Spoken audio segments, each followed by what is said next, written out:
Chapter 1 Dragon Ball World. In the year 737 of the Age of Ages, planet Vegeta. A child wearing a Saiyan combat uniform, who looked no more than 3 or 4 years old, was sitting on a large rock with a sad face. His name was Roger, and he was the son of a lower-level Saiyan warrior. However, he was not an ordinary Saiyan, but a time traveler. Not long ago, Roger was playing king at home, and somehow he traveled to the body of a Saiyan with the same name as him. After traveling here, Roger quickly gained the original owner's memory and knew that this was the Dragon Ball world. Vegeta is now 5 years old, and planet Vegeta will probably be destroyed by Frieza soon. Shit, this is hell from the beginning. Is God playing tricks on me and letting me come here to die? Roger cursed at the sky. As soon as he finished speaking, an old voice suddenly sounded in his ears. Welcome to the world of Dragon Ball. In order to welcome you, you will gain extraordinary enlightenment. A supernatural enlightenment. So what is this specifically used for? Roger asked. You figure it out yourself. How do you understand it? The old voice did not answer. Hey! Roger shouted again. After making sure that the voice would not answer him again, Roger thought quietly. Incredible understanding? Could it be that you can master it as soon as you learn it? As Roger said this, he couldn't help but think of Li Xiaoao in the first version of The Legend of Sword and Fairy. He could learn the opponent's swordsmanship immediately after just one glance, which was considered a martial arts genius. Incredible understanding should be better than a martial arts genius, right? Thinking of this, Roger immediately looked up at the sky. He looked up and found that his eyes could see the wind, the white wind, and the trajectory of the wind in the sky. This is... Roger looked at the howling wind in the sky and immediately watched it intently. After a long time, Roger waved his right hand upwards, and a small whirlwind immediately appeared in his hand. This was the wind control technique that Roger had just learned through observing the wind. Roger looked at the whirlwind in his hand, raised his right hand upwards, and the whirlwind in his hand immediately disappeared. Is this the enlightenment that defies heaven? Roger muttered to himself. Then, Roger observed the sun and condensed a fiery red fireball in his right hand. The fireball in Roger's hand was different from ordinary energy. The fireball in his hand was formed by absorbing the surrounding heat and sunlight. Therefore, the temperature of the fireball in his hand was very high. Hey! It's so hot! Roger threw the fireball in his hand onto the ground. If I really have a supernatural comprehension, then I should be able to create teleportation, right? Roger's current combat power is only over 300. If he wants to leave planet Vegeta without being noticed, he has to find a way to control teleportation. Thinking of this, Roger immediately tried to see if he could create teleportation. After a long time, Roger learned to control the energy, but he did not create teleportation. Although Roger has watched the Dragon Ball anime, teleportation is not as easy to control as he imagined. Sun Wukong spent nearly a year to learn how to teleport. It seems that I have oversimplified things. Roger said. And immediately used the air dance technique to fly towards the Saiyan main city. 10 minutes later, Roger arrived at the Saiyan main city. The Saiyan main city is the most prosperous city on planet Vegeta, and King Vegeta's palace is in this main city. Because most Saiyans are sent to other planets to perform missions, there are not many Saiyans living here. After arriving at the main city, Roger bought some food with the currency of planet Vegeta and came to the Saiyan spaceship launch room. Who are you? A thin man asked Roger. His name was Base, and he was a staff member here.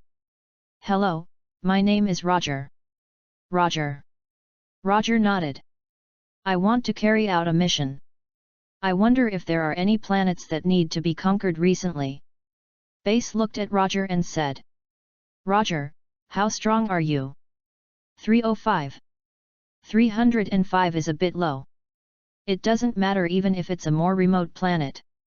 I'm afraid this won't work. King Frieza recently asked all Saiyans fighting outside to return to planet Vegeta. Roger returned to planet Vegeta. Yes, maybe there are some instructions. So you can only team up with others and see what missions are available recently. It's a pity that your combat power is a bit low, otherwise you can join Prince Vegeta's team. Prince Vegeta? Yes, Prince Vegeta is a genius of the Saiyan race. Although he is only 5 years old now, his combat power is already 8,000. In that case, I'll continue to stay on planet Vegeta. Roger said, and turned to leave the Saiyan spaceship launch room. Base was not surprised by this. Roger is now 4 years old and his combat power is only 305. There is limited room for improvement. In the future, he will definitely be sent by King Vegeta to some planets that are more difficult to conquer. But if he takes the initiative to send him, he can choose some planets that are less difficult to conquer. Back in the main city, Roger asked some Saiyans he knew about Frieza's call for the Saiyans to come back. After asking, Frieza wanted all the Saiyans who were fighting outside to return to planet Vegeta within 2 months. There are still 2 months left. Roger muttered to himself, looking up at the sky. Originally, Roger wanted to leave planet Vegeta and go to planet Yardrat in the name of a mission. Now it seems that his plan is not feasible. He now has 2 choices. One is to follow Vegeta. Vegeta can escape the destruction of planet Vegeta this time. The second choice is to steal the Saiyan spaceship and leave planet Vegeta. Neither of these 2 choices is so easy. The first one, if you want to follow Vegeta, you must first join his team. As the prince of the Saiyans, how can Vegeta join his team? For example, Raditz, the brother of Sun Wukong, although Raditz only has a combat power of 1500 when he appears, he is a Saiyan, he is a senior warrior in the Dragon Ball. Even the current Raditz has a combat power of 800. The reason why he seems weak in Dragon Ball is that his teammates are too strong. After careful consideration, Roger finally decided to steal the universe to leave planet Vegeta. Although the second one is a bit risky, the future prospects are greater. However, Roger's combat power is too weak now, and he has to improve his strength before stealing the spaceship. After thinking about it, Roger immediately went to the commander to buy some iron tools for training. The gravity of planet Vegeta is 10 times that of the Earth. So even if there is no gravity room, with the gravity of planet Vegeta, it should be faster than ordinary training. In addition, every time a Saiyan survives the brink of death, his combat power will double. So he can make good use of this to further improve his strength. Chapter 2. 2 days later, on a mountain outside the Saiyan main city. Roger was sweating profusely as he did one finger push ups. Although his comprehension was incredibly strong, his strength still needed to be cultivated through sweat. During these 2 days, Roger created the Super Saiyan training method through his insights into the Saiyans surviving the brink of death. The Super Saiyan training method is for Saiyans to burst out their potential under certain circumstances. Just like Son Gohan, after being washed to the cliff waterfall, his instinct for survival unleashed the power hidden in his body. The Super Saiyan training method created by Roger allows Roger to draw out the power in his body when he has a huge instinct for survival. In addition to the instinct for survival, Saiyans can also burst out with super strength when they are angry. So based on this, Roger created the emotional training method. 9,909, 10,000. After Roger finished speaking, he immediately lay on the ground. When he watched Dragon Ball anime before, he always thought that Sun Wukong was very powerful because he could easily explode stars. But now that he is practicing, he has experienced their lives and feels that their practice is not easy either. Gurgle. After a brief sigh in his heart, Roger's hungry stomach sounded immediately. Forget it, I'll go eat first and come back to practice after dinner. Time flies, and a month has passed in a blink of an eye. After a month of training, Roger's combat power has reached 2,000, and his strength can be said to have improved by leaps and bounds. If it weren't for the limited training conditions, his combat power could be improved even more. It's time to leave. Roger glanced at the red sky. Although he was a time traveler, he had already accepted his identity as a Saiyan in this month. Planet Vegeta was his home planet. Unfortunately, in more than a month, planet Vegeta would be destroyed by Frieza. At night, the sky above planet Vegeta was very dark, with no stars. Roger, wearing a Saiyan combat suit and covering his face with a red scarf, secretly came to the Saiyan spaceship launch site. The Saiyan spaceship launch site is where spaceships are launched, and there are a large number of Saiyan spaceships here. Roger was in this in the past month. He has come here to scout several times and has already selected the Saiyan spaceship to steal. Although the Saiyan spaceship launch site is full of spaceships, there are also some spaceships that need to be repaired and have not been repaired in time. After finding the spaceship to be stolen, Roger immediately lifted it up and quickly left the Saiyan spaceship launch site. More than 10 minutes later, Roger came to a mountain outside the main city and put down the spaceship in his hands.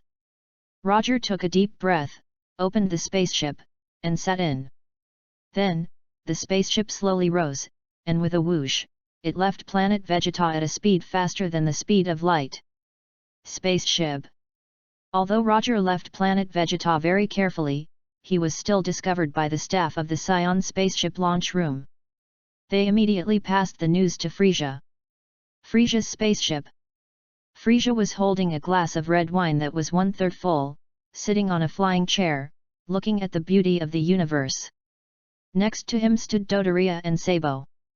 A soldier hurriedly ran in from outside. "Meet King Frieza." "What's up?"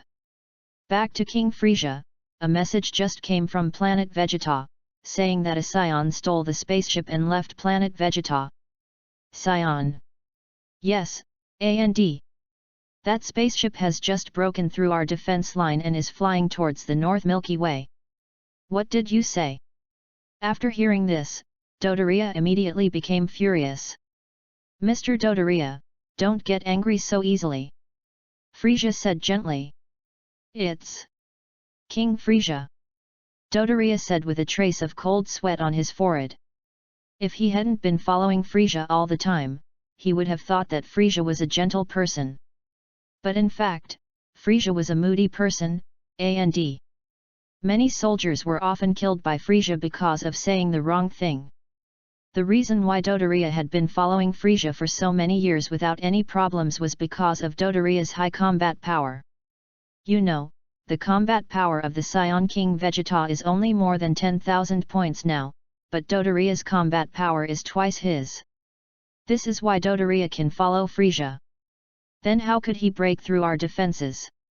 Frieza asked the soldier. This is because his combat power is too low, and our combat power detectors did not detect his combat power. Sabo did not detect it. Yes. The soldier nodded. Dodoria and Sabo looked at Frieza at the same time. Since he is just a Saiyan with little fighting power, let it go this time, but there must not be a next time.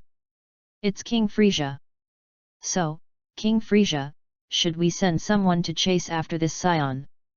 Sabo asked Frieza. No need, he's just a Saiyan with no fighting power anyway. Roger was relieved when he saw his spaceship break through Frieza's defenses and no one was chasing him.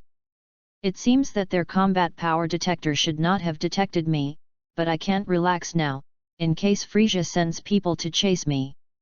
However, I don't know if my escape this time will affect Son Goku's trip to Earth. Never mind, as long as I can stay alive, even if Son Goku dies, I can help him resurrect. A friend dies, but I'm not dead. The next morning, the news that Roger stole the spaceship and left planet Vegeta quickly spread throughout planet Vegeta. Everyone talked about it, and most people thought that Roger was a traitor and betrayed the Saiyans. Of course, there were also a few people who sensed the crisis. For example, Son Goku's father, Bardock, felt that Frieza had no good intentions in summoning all the Saiyans back to planet Vegeta this time. Time flies, and a month has passed in a blink of an eye. Bardock was worried that Frieza would attack all Saiyans, so he stole a spaceship from the Saiyan spaceship launch site at night and sent Son Goku to Earth. Originally, Frieza's army strengthened their vigilance that night, and it would be difficult for Son Goku's spaceship to break through Frieza's army's defense line. But that night, King Vegeta suddenly led many Saiyans to rebel against Frieza. Frieza's army was busy dealing with King Vegeta and his men, and once again did not notice the spaceship, allowing Son Goku's spaceship to break through the defense line. Chapter 3. King Vegeta's rebellion failed and he was executed by Frieza because he allowed a Saiyan spaceship to escape from planet Vegeta again, and a soldier in charge of the defense line was eliminated. So, King Frieza, do you want to send someone to chase that spaceship? Dodoria asked Frieza. No need, it's just a baby with combat power too anyway. It's King Frieza. Frieza nodded. The Saiyans should all be back in 5 days, right? Yes, King Frieza. After hearing this, Frieza chuckled. Those Saiyans would never have imagined that they would die in 5 days. Yes, King Frieza. Above the planet Yardrat, a white, ball-shaped spaceship was descending towards the planet Yardrat at a high speed. This spaceship was the Saiyan spaceship that Roger was on board. With a loud bang, Roger's spaceship fell heavily to the ground, forming a large pit. Due to the intense friction between the spaceship and the atmosphere, a wisp of black smoke was emitted from the spaceship. Start! With a slight sound, Roger opened the spaceship and walked out. Roger looked around the deep pit and quickly flew out of the deep pit to the ground. When he got to the ground, he immediately saw many Yardrats with red skin, spots on their skin, and wearing strange clothes looking at him. Hello, guys! Roger said to the Yardrat people with an awkward look on his face. This was his first time seeing aliens, and he saw so many aliens at once. Jilji. A Yardrat replied in a language he couldn't understand. Roger was speechless. They couldn't speak the same language. Didn't they say that the whole universe speaks Earth language? It turned out that it was all fake. In desperation, Roger could only communicate with them using sign language. Although Earth language is not common to the entire universe, sign language is. Because Roger had hidden his chi and posed no threat to the Yardrat people did not regard Roger as an enemy. Through communication, Roger said that he only came here to seek refuge and had no ill intentions. When the Yardrat people learned that Roger had no ill intentions, they let him stay on this planet. Gurgle. Roger suddenly felt hungry. Do you have anything to eat? Roger said, while gesturing to the Yardrat people. When the Yardrat people saw Roger's gesture, they immediately understood what Roger meant and took out a lot of food for Roger. In this way, Roger settled down on the planet Yardrat. 5 days later. Above planet Vegeta. Frieza's spaceship and his army appeared above planet Vegeta, surrounding planet Vegeta. Frieza was sitting on a flying chair, shaking a 3/4 full red wine glass with his right hand, looking at planet Vegeta below. What a beautiful planet! It's a pity that in a few hours, this planet will disappear in the universe. Yes. Sabo said. 3 hours later, Dodoria returned from the mission. King Frieza. Dodoria saluted Frieza. Frieza nodded. How's the matter going? I have already dealt with that team according to your instructions. As soon as the voice fell, a soldier ran in from outside and said. Meet King Frieza. What's up? A Saiyan spaceship just left Myru and is now flying towards planet Vegeta. This is impossible. Dodoria said with a lot of cold sweat on his forehead. Although Frieza didn't say anything, his expression suddenly became extremely serious. Dodoria immediately knelt down on the ground after seeing this. King Frieza, please give me another chance. I will never fail again. No need, the Saiyan is going back to planet Vegeta anyway, right? Frieza said with a slight smile on his face. Planet Vegeta. Dodoria, Sabo, how about I treat you two to a fireworks display? Fireworks? Yes, a very bright firework display. After hearing this, Dodoria and the others seemed to have thought of something, but did not say much. Then, Frieza brought Dodoria and Sabo to the roof of the spaceship and saw Bardock, who wanted to resist Frieza. Frieza laughed loudly, and a huge fiery red energy ball condensed from his right index finger and was thrown towards planet Vegeta. Bardock and the soldiers around him were the first to die under the energy ball. Why?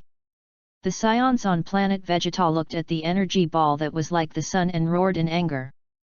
They worked hard for Frieza, but in the end, they ended up like this. 2 days later, many planets in the universe learned about the destruction of planet Vegeta. However, the news they received was that planet Vegeta was destroyed by a huge meteorite. And it was Frieza who spread this false news. On a planet in the universe, Vegeta and his team escaped the disaster because they did not obey Frieza's order and returned to planet Vegeta. After hearing that planet Vegeta was destroyed by a huge meteorite, Raditz, Sun Wukong's brother, said to Vegeta and Nappa with some disbelief in his heart. Prince Vegeta, planet Vegeta, was destroyed by a huge meteorite. What? After hearing this, the other Saiyans in the team looked incredulous. They were all Saiyans, and planet Vegeta was their home planet, so of course it was hard for them to accept it. Moreover, the destruction of planet Vegeta meant that only a few of them were left in the Saiyan race. Only Vegeta was eating the fruit in his hand very calmly. He didn't believe that planet Vegeta was destroyed by a meteorite. Not to mention the technology of planet Vegeta, even with the strength of the Saiyans, it was not something that could be destroyed by a meteorite. Really, how could they not even notice the meteorite? A Saiyan who was about the same age as Raditz complained. Yes, but fortunately, we did not obey King Frieza's order to go back, otherwise we would have died under the meteorite. Raditz looked at Vegeta and said. This time, they were originally going to go back to planet Vegeta. But Vegeta said that he would go back after completing the mission, so he did not obey the order given by Frieza. So, we are the only Saiyans left. Chapter 4. Raditz, I remember you seem to have a younger brother, right? Nappa said. Yeah, I remember my mom saying, they sent him to Earth a few days ago. Earth, isn't that an extremely remote planet? That guy was born with only 2 points of combat power, and he can only survive by going to that remote planet. That's true. By the way, didn't a Saiyan steal a spaceship and leave planet Vegeta a month ago? He should still be alive, said a Saiyan in the team. That guy is called Roger, right? Another Saiyan said. When Roger first stole the spaceship, no one knew his true identity, but later on, after investigation, his true identity was known. Yes, he seems to be the son of a low-level Saiyan warrior, and his fighting ability is not very high. After hearing this, Vegeta ate the fruit in his hand without much concern. Whether it was Sun Wukong or Roger, he was just the son of a low-level Saiyan warrior, and there was nothing to pay attention to. What he was thinking about now was how to become stronger, take revenge on Frieza, and take his place. Yardrat. After Roger spent 5 days on Yardrat, he created a god-level teleportation by observing the Yardrat people's teleportation. The god-level teleportation Roger created is one that teleports through the perception of chi, and the second is to move through the perception of the planet. Although it is very close to the teleportation of King Kai, the teleportation he created now cannot move in the universe. When he meets King Kai in the future, he will further improve the god-level teleportation he created. In addition, Roger also comprehended the forced separation technique, the clone technique, and the transformation technique by observing the Yardrat people's use of chi. The forced separation technique can forcibly separate the energy that does not belong to the opponent from his body. In the Dragon Ball Super Moro chapter, Vegeta relied on this trick to separate the energy absorbed by Moro. At this time, Roger was sitting on a large rock with full concentration, meditating and practicing. A short Yardrat person came over. His name is Husu, a wise man of the Yardrat family, and he also knows the Saiyan language. Husu. Roger said to Husu. Husu nodded. Husu, why are you here? Roger, I'm here to tell you something. One thing. Your planet Vegeta is destroyed. Destroyed. After hearing this, Roger felt a little sad, but he didn't say much. Yet. Husu nodded. It's okay, Roger, you can continue to stay here and practice. Roger nodded. He really didn't have anywhere to go now. As for the Earth, although he now controls instant movement, there are too many planets in the universe, and he can't know the exact location of the Earth at once. He can only move slowly to the Earth. His combat power is too low now. If he accidentally moves to a planet occupied by Frieza's army, it will be a disaster. So he should improve his strength first, and then go to the Earth. Time flies, and a year has passed in a blink of an eye. After a year of training, Roger has increased his combat power to 3 million. Of course, he does not have a combat power detector, so he does not know his current specific combat power. At this moment, Roger is saying goodbye to Husu and preparing to go to Earth. Husu, thank you so much for your care this year. It's nothing. If you want to come back in the future, you can come back anytime. Okay. Roger nodded. Then everyone, I will go to Earth. Roger said goodbye to all the Yardrat people who came to see him off. Husu translated Roger's meaning, and all the Yardrat people nodded together. Seeing this, Roger immediately walked into the Saiyan spaceship. The Saiyan spaceship started and left Yardrat. 10 days later, the spaceship Roger was on landed in a forest on Earth. Roger walked out of the Saiyan spaceship and looked at the blue sky. I finally arrived on Earth. As soon as he finished speaking, Roger felt hungry. Let's go find something to eat first. After a while, Roger knocked down a big dinosaur, and then used a sharpened tree to pierce its body up and down, and used some wood to build a rack to hold the dinosaur's body up. Finally, he put some firewood under the dinosaur for barbecue. Roger looked at the dinosaur in front of him and was very excited. I should be the first person on Blue Star to taste the taste of dinosaurs, right? The Blue Star that Roger mentioned is the name of the planet where he lived in his previous life. Because the barbecue takes a long time, Roger picked some wild fruits in the forest to fill his stomach. After a long time, the dinosaur meat was roasted. Roger immediately put out the fire, used the wind control technique to cool the dinosaur meat, and started to eat. Although Roger is small, his appetite is extremely amazing. In less than a few minutes, Roger finished a dinosaur leg. The size of this dinosaur leg is almost the same as Roger's body. It is unknown how long it took for the whole dinosaur to be finished. Roger's stomach was bulging with food, and he burped. Although the dinosaur meat tasted good, it was not as good as it had not been cooked or seasoned. After resting for a while, Roger stood up and flew towards the nearby city. Now that he had come to Earth, he naturally had to visit Bulma's house. Although Bulma is still young, her father, Dr. Brief, is a famous scientist in the Dragon Ball world. Son Goku's gravity chamber was created by Dr. Brief. After arriving at the nearby city, Roger first inquired about the location of West City and came to West City. Afterwards, he found a policeman on the side of the road and asked him about the location of Bulma's house. You want to see Dr. Brief? Yes, my friend is at his house and asked me to go find him.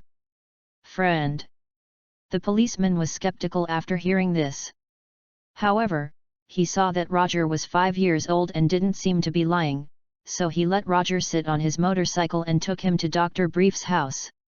Roger saw that the policeman believed him easily, and he sighed in his heart that the identity of a child was good. This also reminded him of an anime he watched in his previous life, Detective Conan. After a long time, the policeman took Roger to the front yard of Bulma's house. Kids, this is Dr. Brief's house. The policeman said, and suddenly found that Roger, who was sitting on the back of his motorcycle, was gone. No, it's gone. The police were shocked and started looking around.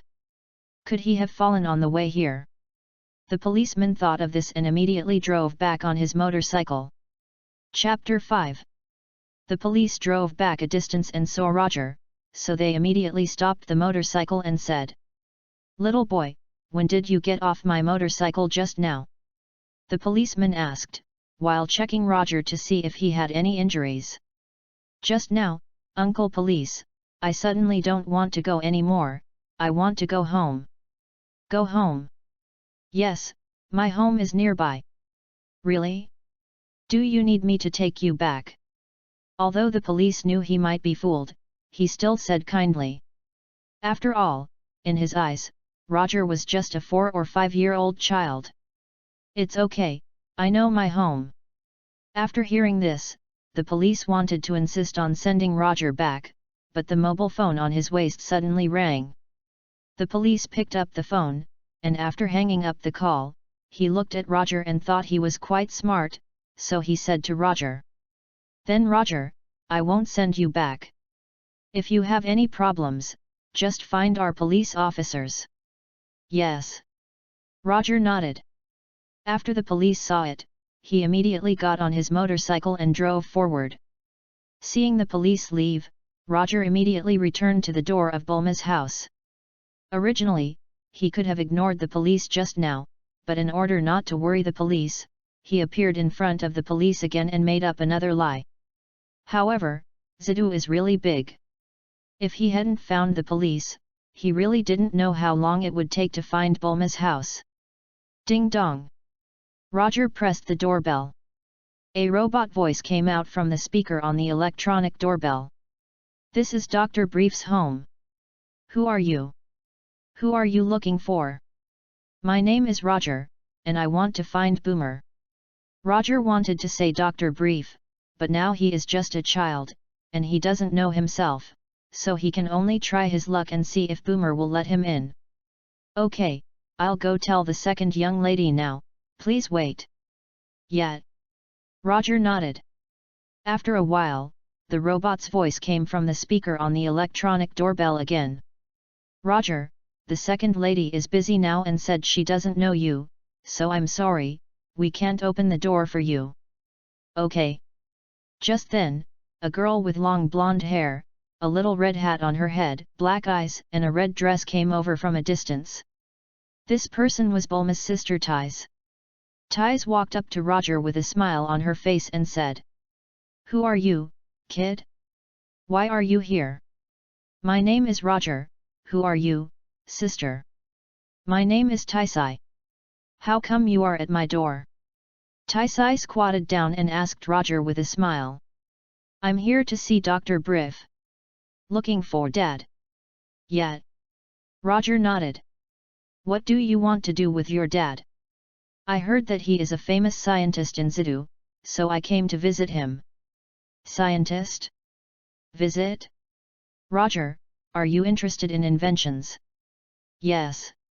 At this time, Taisai suddenly found that Roger had a tail behind him. "Tail, tail. Roger, why is there a tail behind you?" "Because I'm a Saiyan." Roger laughed. "Saiyan?" "Yes, I come from a planet in the southern Milky Way, but it is destroyed now." "Roger, don't lie to me, you don't look like an alien at all." Taisai said with a smile. "Saiyans and Earthlings look exactly the same except for their tails. This is completely different from the aliens Taisai imagined." Just when Taisai was halfway through laughing, the smile on her face suddenly froze. Because Roger's body suddenly flew from the ground to the air. "Fly, fly." Roger nodded, and his body fell from mid-air to the ground.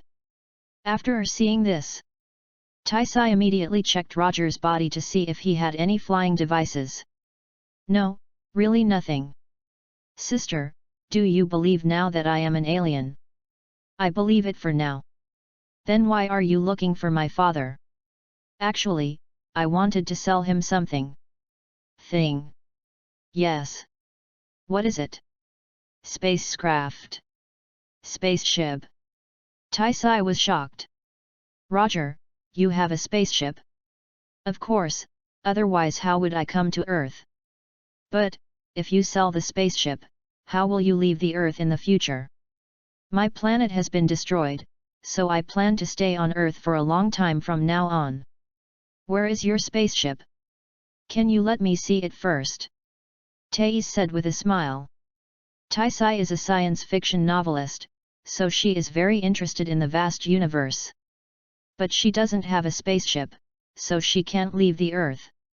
Now Roger said he has a spaceship, so she is naturally very interested. Of course you can, but it's not easy to park the spaceship here. Why don't we go to your house first? Okay. Taisai thought for a moment and nodded. Then, Taisai took Roger into the house. As soon as he entered the house, Roger saw 2 or 3 robots dressed as nannies cleaning the house. Miss, you're back. A robot that looked like a butler here said to Taisai respectfully. Taisai nodded lightly and responded. Miss, is this person next to you your friend? Yes, his name is Roger. Roger. Without waiting for the housekeeper robot to ask, Taisai pressed the password of the backyard gate and opened it. A huge yard like a zoo appeared, and Taisai led Roger in. Roger walked into the backyard of Bulma's house and saw many stray cats, dogs, lizards, and other animals. Sister, you have so many animals at home. Yes, these are the animals my dad adopted from outside. Really? Your father is really kind-hearted. Just as the two were chatting, a blonde, blue-eyed, and graceful woman walked in. This person was Taisai's mother, Mrs. Brief. Taisai, you are back. Is this your friend? He looks so small, but so cute. No, he came to find his father. Looking for your dad? Yes.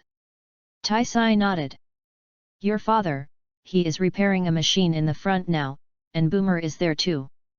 Mrs. Brief said, smiling at Roger. What's your name, kid? Would you like a drink? My name is Roger, no thanks. Roger, you are really polite, unlike my Bulma. After hearing this, Taisai ignored Mrs. Brief and continued to walk forward with Roger. After walking for a while, Roger saw from a distance a middle-aged man in a white coat and a pair of black glasses repairing some machine. Next to the middle-aged man stood a little girl with blue-green twin ponytails and a chubby face. They were Dr. Brief and Bulma. Chapter 6. Dad, Bulma. Taisai called out to the two of them. They looked up and saw Taisai and Roger beside her. Elder sister. Tais. After a while, Tais brought Roger to the two of them. Taisai, who is he? Dr. Brief asked Taisai. His name is Roger, and he is a Saiyan. Saiyan. Roger. When Bulma heard Roger's name, she immediately remembered that the butler robot had just told her that someone named Roger was looking for her. Were you looking for me just now? Bulma asked Roger. Yes, actually I want to meet your father, so I wanted to borrow your name to come in. Meet my dad? Yeah, I want to sell a spaceship to Dr. Brief. Spaceship? Dr. Brief was very interested and said. Dad, don't be fooled by him. How could he have a spaceship? Bulma said in disbelief. After Bulma finished speaking, Dr. Brief and Tais looked at Roger at the same time.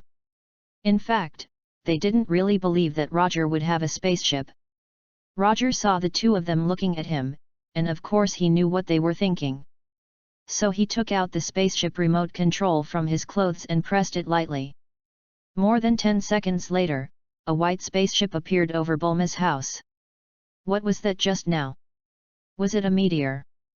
Because Roger's spaceship was moving too fast, many humans in Zeta didn't see Roger's spaceship clearly.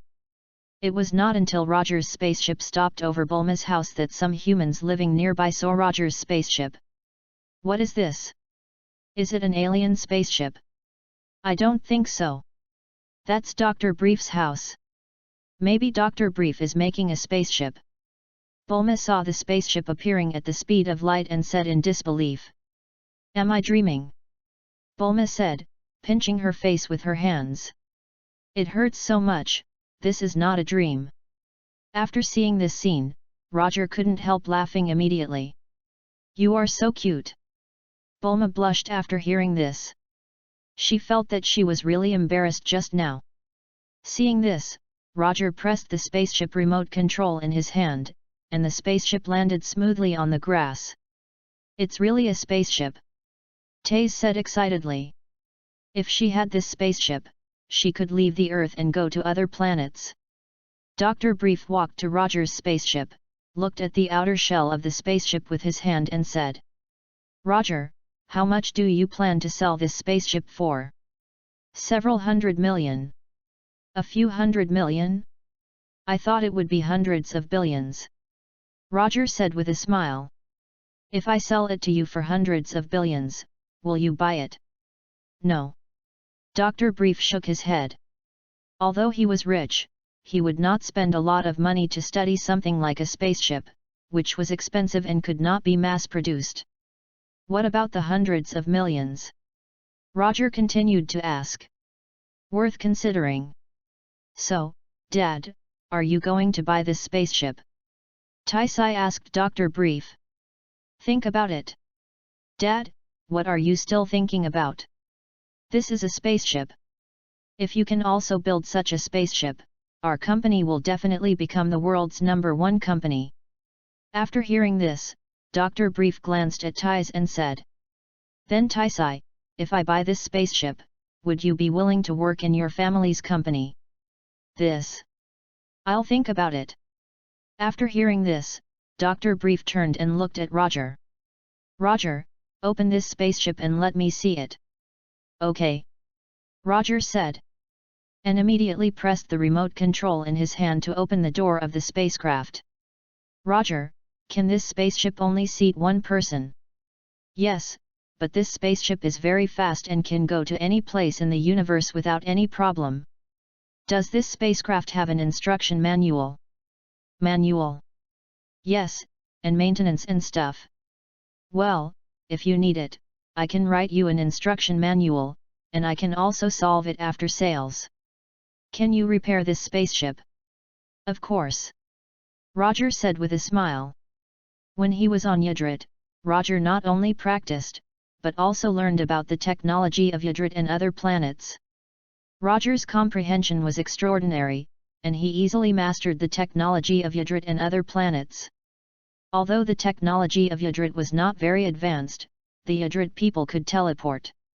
They would use teleportation to go to some highly civilized planets and trade with them. So Roger was far superior to Dr. Brief in terms of spacecraft. But in terms of universal capsules, Dr. Brief was unmatched. Really? Where do you live now? I have no place to live right now, otherwise I wouldn't sell the spaceship to you. I see. Why don't you stay at my house? That way, if I have any questions about the spacecraft, I can come to you. Well, then the money. I spent 10 billion to buy this spaceship, and I will ask your wife to give it to you tomorrow. 1 billion. Yeah, isn't it too little? No, that's enough. By the way, Taisai just said you are a Saiyan? Are you an alien? Yes. If you sell the spaceship to me, how are you going to get back? My original planet has been destroyed, so there is no way to go back. So that's it. From now on, this will be your home. Does he think of himself as a stray cat? Then Roger, can you tell me about the structure of this spaceship? Okay. Roger nodded and told Dr. Brief. After a long time, Dr. Brief said as if he had suddenly realized something. So that's how it is, alien technological civilization is indeed far ahead of us. Actually, not really, we are just a little ahead in spacecraft, said Roger. Roger, how old are you? 5 years old. That's the same age as our Bulma. How about you arrange a baby marriage for her? Dad. Bulma said angrily. Although Dr. Brief is a famous scientist on Earth, he always has some unruly moments. Bulma, I think this is a good idea. Taze, who was standing nearby, immediately teased Bulma. Bulma immediately looked at Roger. Seeing Bulma's angry eyes, Roger immediately coughed and said, Dr. Brief, I think, forget it. Why? Because I feel like she's hostile toward me. So that's it, it's okay, feelings can be cultivated slowly. Dad! Bulma shouted to Dr. Brief immediately after hearing this. She had seen people selling their daughters, but she had never seen anyone selling their daughters like this. Chapter 7. Well, if you really don't want to, forget it. Taisai immediately asked Roger after seeing this. Roger, how long did it take you to come here from the southern Milky Way? More than a year. More than a year, that's not long. No, I stayed on Yardrat for a year, otherwise it would only take me more than a month to reach Earth. You mean, this spacecraft can cross a galaxy in a month? Yeah. Roger nodded. So Roger, what are you going to do on Yardrat? Taze is a science fiction novelist, so she is very interested in the universe. Taisai, I have to work. If you want to chat, you can go to the front. Okay Dad. Then Roger, come with me to the front and talk. Yes. Roger nodded. After that, the two of them immediately walked forward. Seeing this, Dr. Brief glanced at Bulma beside him. Bulma, aren't you going with them? Humph, I won't go. At this time, Taisai and Roger had already walked away. However, Roger had a keen hearing and still heard what Bulma said. He turned around and looked back. Did he just hear what I said? Bulma was startled when she saw Roger suddenly turn around. At this time, Roger turned his head and continued to walk forward with Taisai. Bulma was relieved after seeing this. It seems that he didn't hear me, but why should I be afraid of that guy? This is obviously my home. So Roger, what do the Yardrat people you mentioned look like? Taise asked Roger. His skin is red with red spots on it. He is not tall, has pointed ears, no hair on his head, and wears strange clothes. Weird clothes. Just like the clothes I'm wearing. Taisai immediately looked at the clothes on Roger and said. Is this dress you are wearing a gift from them? Yes, they are a very friendly people. Unconsciously, the two of them had walked to a white table and chairs. The door behind the table and chairs led to the hall of Taisa's house. Roger, sit down. Good. Roger said, and he and Taisai found a chair and sat down. At this time, Mrs. Brief came out of the house and brought them a cup of freshly brewed coffee. Little Roger, have some coffee I just made. Mrs. Brief said to Roger with a smile. Mom, Roger is still so young, how can you let him drink coffee? Taisai said speechlessly. What does it matter? Maybe Roger likes coffee. Right, Roger. After hearing this, Roger laughed dryly. Auntie, actually I don't really like coffee. No? Then what do you like to drink? Coke. Yeah. Roger nodded. Well, I'll get you a Coke now. Mrs. Brief said, and went back to the house to get Roger a Coke. Roger, you said you are a Saiyan. Apart from your tails, are you any different from us Earthlings? We Saiyans are a fighting nation, so our combat power is relatively strong.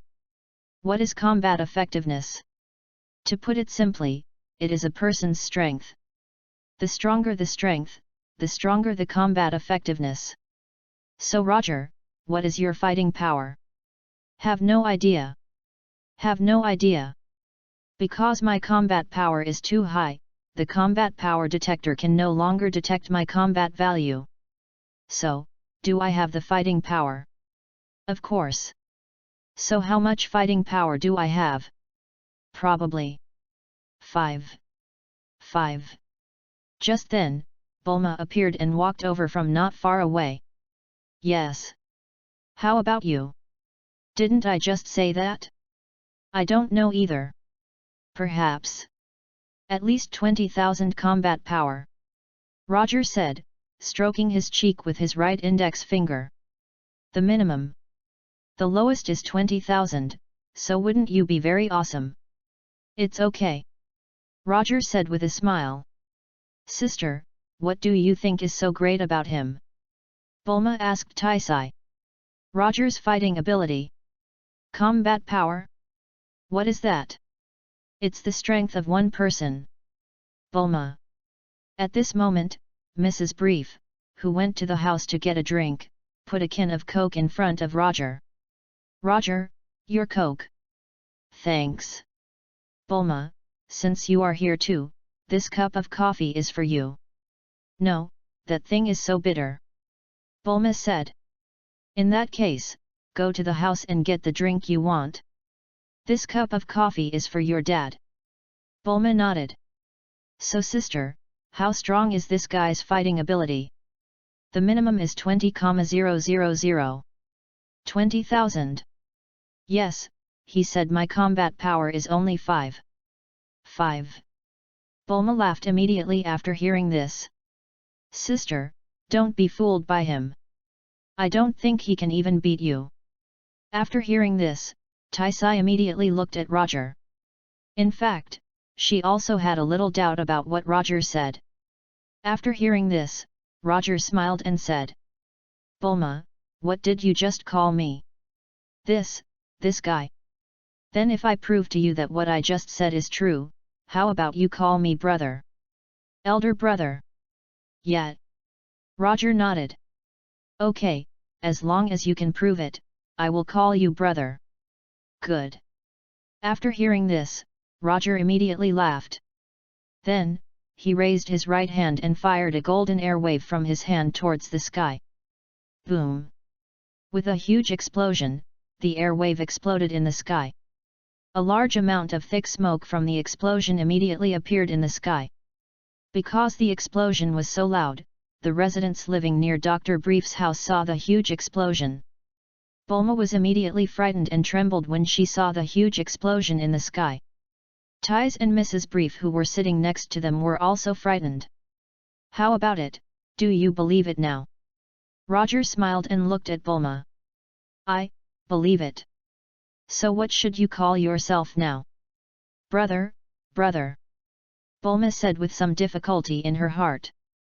Because of the huge explosion in the sky, Taisai suddenly felt a little afraid of Roger. Although Mrs. Brief was a little scared just now, she soon regained her composure when the explosion stopped. Roger, I'm going to the bathroom. Taisai said to Roger. Okay. After a while, Taisai came out of the toilet and slowly calmed down. She continued to ask Roger about some things in the universe. At noon, Mrs. Brief prepared a large table of dishes and asked Roger to eat with them. Roger, you are welcome, just eat.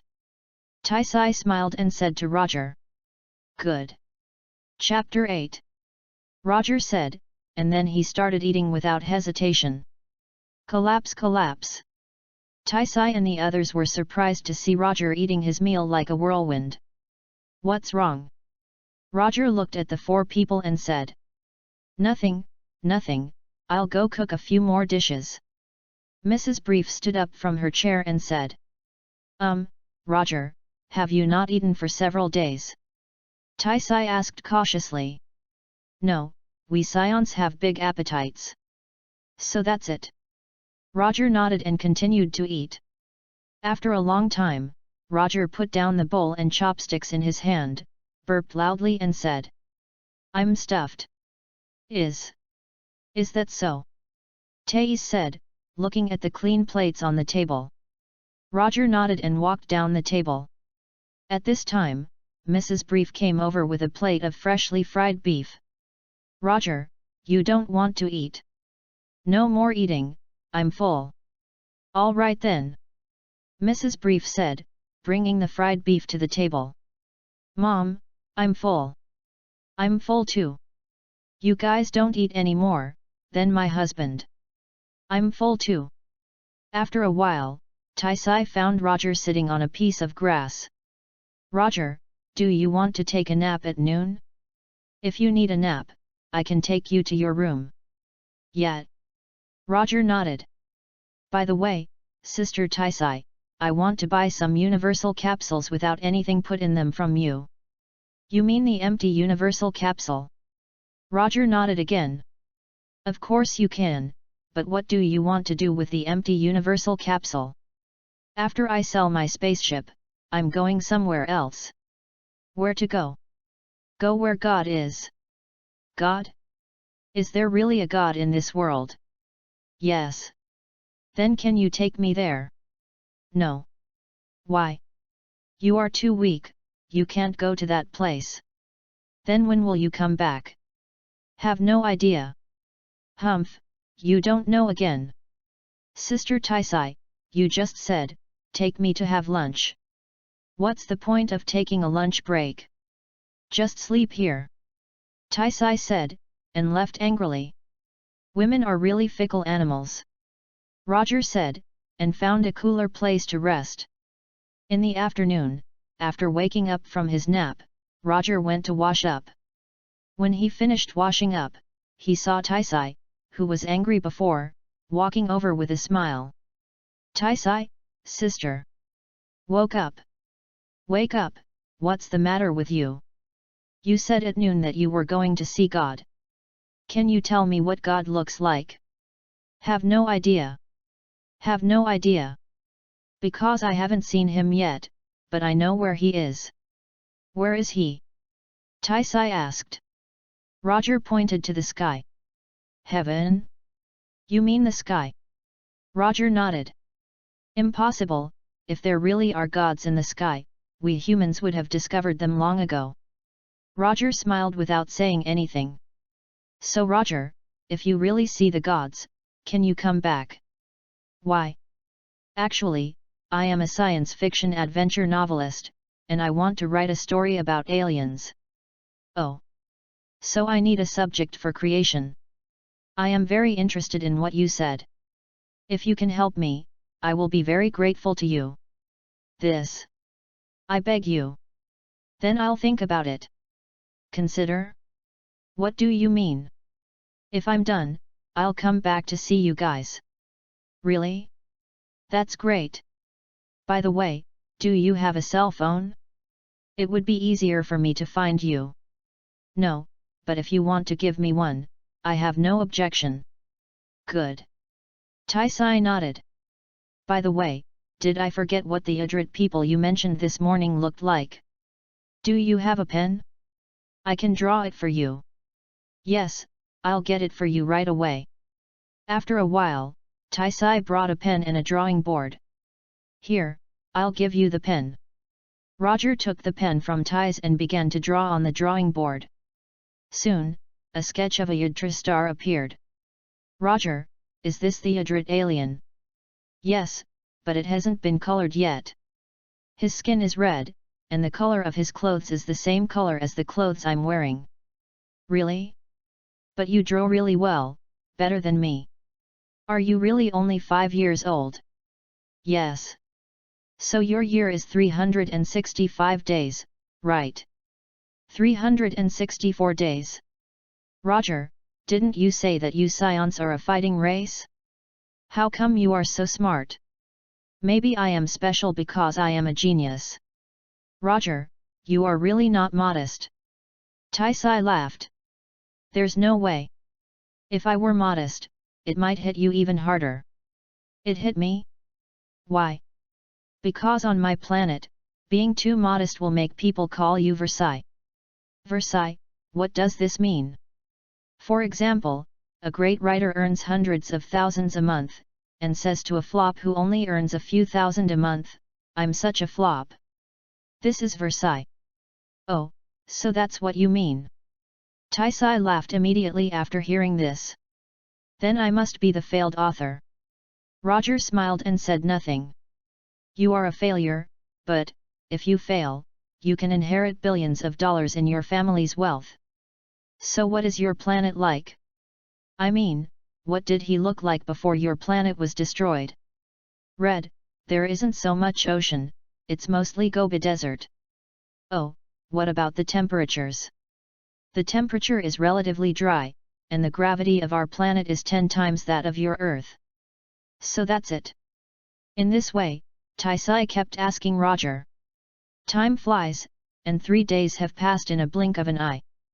After Roger got 1 billion and helped Dr. Brief answer various questions about the spacecraft, he said goodbye to Dr. Brief and left. During these 3 days, Bulma, who was originally hostile to Roger, became friends with Roger under Taisai's persuasion. After 3 days of getting along, Bulma had a little good impression of Roger. So when she heard that Roger was leaving, she said with some reluctance in her heart, "Roger, when will you come to Zeta to play with me again?" "I don't know, but if I have time, I will definitely come and play with you." "Okay, then you can't lie to me." "Roger, if you are free in the future, you can come over anytime. You are always welcome to our home," Mrs. Brief said. "Good. Sister Taisai, Bulma, Uncle, Aunt, I'm leaving."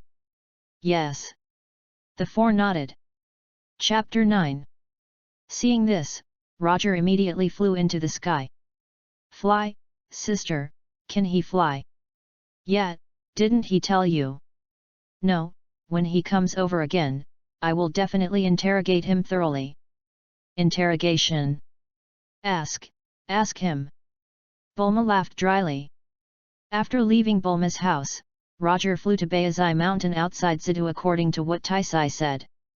Bayazai Mountain was full of forests and wild animals. After Roger circled Bayazai Mountain, he saw a kind old man carrying a bamboo basket on his back, and a baby with a crab-like hairstyle was sitting in the basket. This old man was old son Gohan, and the baby in his basket was son Goku. "Are you safe and sound?" Seeing son Wukong arrive safely on Earth, Roger immediately turned around and flew back. Old son Wuhan seemed to sense someone behind him and turned around to look back. However, Roger's figure had already disappeared. After flying for an unknown period of time, Roger flew to an uninhabited island. Roger raised his right hand, condensed a golden energy wave in his hand, and shot it into the sea. With a loud bang, the golden energy wave exploded in the sea, raising a wave of hundreds of feet. A large number of fish, shrimps, and crabs were blown into the air along with the waves. Roger waved his right hand forward, and a whirlwind appeared, bringing the fish and shrimps to the shore. Of course, there were also some fish, shrimps, and crabs that were not brought over and fell into the sea. Roger looked at the fish, shrimps, and crabs on the ground and nodded with satisfaction. Then, he suddenly thought of a question, that is, whether cats eat shrimps and crabs. "Forget it, let's pack it up first," Roger said, taking out an empty universal capsule and putting all the fish, shrimp, and crabs into the universal capsule. After packing the fish, shrimp, and crabs, Roger felt that there were not enough fish, so he blew up a few more fish before leaving the island and flying into the sky. The Korin Tower is the tallest tower on Earth. According to legend, anyone who climbs from the bottom of the tower to the top by his own strength will meet an immortal at the top. If he drinks the immortal water given by the immortal, his strength will increase several times. Countless people have challenged this tower, but all of them have failed. Some climbed for several days, but lost their strength and fell down from the top due to lack of food supplies. Others took a plane to fly up in one breath, but they also failed. If you don't want to climb up by your own strength, you will never see the top of the tower. At this time, there was a cat with white hair all over the body, 2 linear eyes, 3 whiskers on each side of the mouth, 3 eyebrows on the top of the head, and a cane in his right hand. He stood on the Korin Tower and looked down at the lower world. He was the god Korin who lived on this Korin Tower, also known as the Cat Immortal. Suddenly, the Cat Immortal saw a figure flying towards him at a very fast speed. This person was Roger. What a strong aura! After feeling the aura emanating from Roger, the Cat Immortal broke out in a cold sweat. Although Roger had tried his best to restrain his aura, he would still emit it when he used the air dance technique. Roger's combat power had reached 3 million, so even if he just emitted some aura, it would be enough to scare the cat immortal. Is he going to come to me? Found it! Roger said. And instantly moved to the Korin Tower. Ah! The cat immortal was frightened and took a few steps back. Hello, my name is Roger, and you are the immortal Korin, right? Yes, I am the immortal Korin. May I ask if you came here for the super divine water? No, I came here to exchange some senzu beans with you. Senzu beans? Yes. But, how do you know that I have senzu beans? I have the ability to predict the future. Predict the future? You mean, you knew I had senzu beans by predicting the future? Yes. Roger said, took out a universal capsule, pressed the switch of the universal capsule, and threw it on the ground. Bang! With a puff of white smoke, a large number of fish, shrimps, and crabs appeared on the ground. Fish! When the cat immortal saw the sea fish, his expression immediately became very excited. Although he has lived for more than 800 years, his favorite food is still fish. Roger smiled and nodded. Master Korin, how about I exchange these fish for some magic beans from you? Okay, how much do you want? 3 cans. 3 cans. Do you know how many years it will take me to save up enough to buy 1 can? 3 years. That's not a long time. What do you mean it's not a long time? You use such a small amount of fish and want to exchange it for 3 cans of senzu beans from me. No matter what I say, there's no way. Oh, so you complained that there were not enough fish. Don't worry, I still have 3 universal capsules here. The fish in each of these 3 universal capsules is no less than that in the one just now. Real or fake? Of course it's true. Well, give me those 3 universal capsules. If there are really as many fish in those 3 universal capsules as you said, I will give you 3 cans of senzu beans. Deal. The cat immortal said, looking around.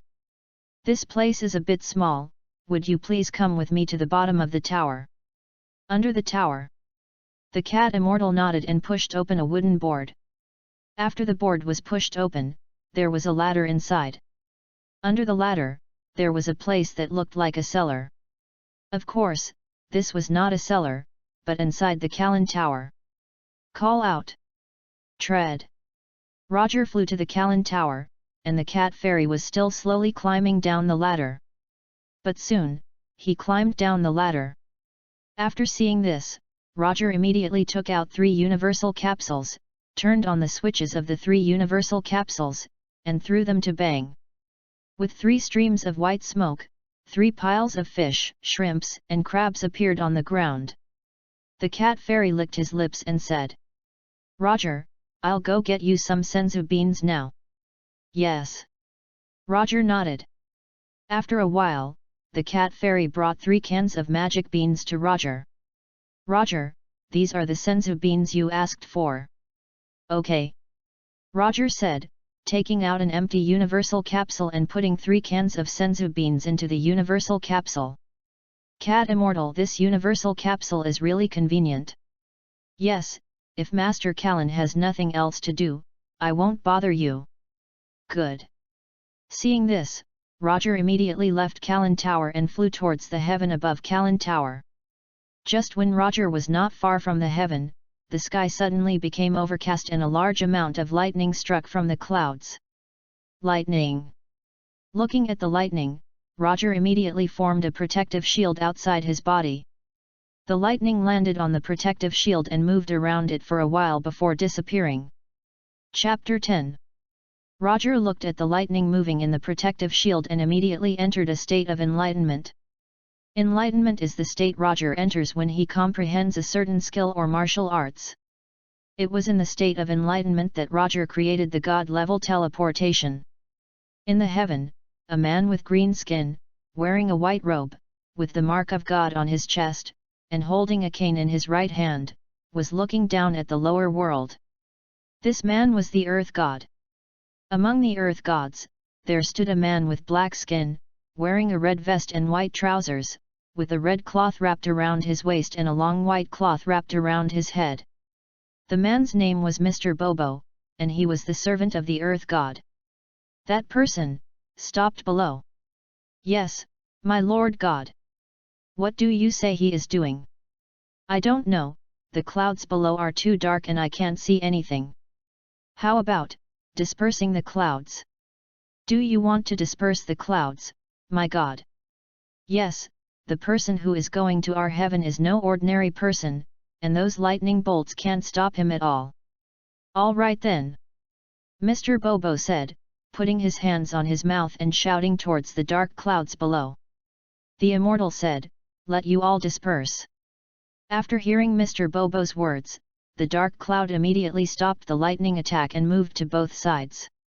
After the dark cloud dispersed, the Earth Immortal immediately saw Roger standing in the protective shield. Is it a child? Yes. Mr. Bobo nodded. So what is he doing there now? I don't know.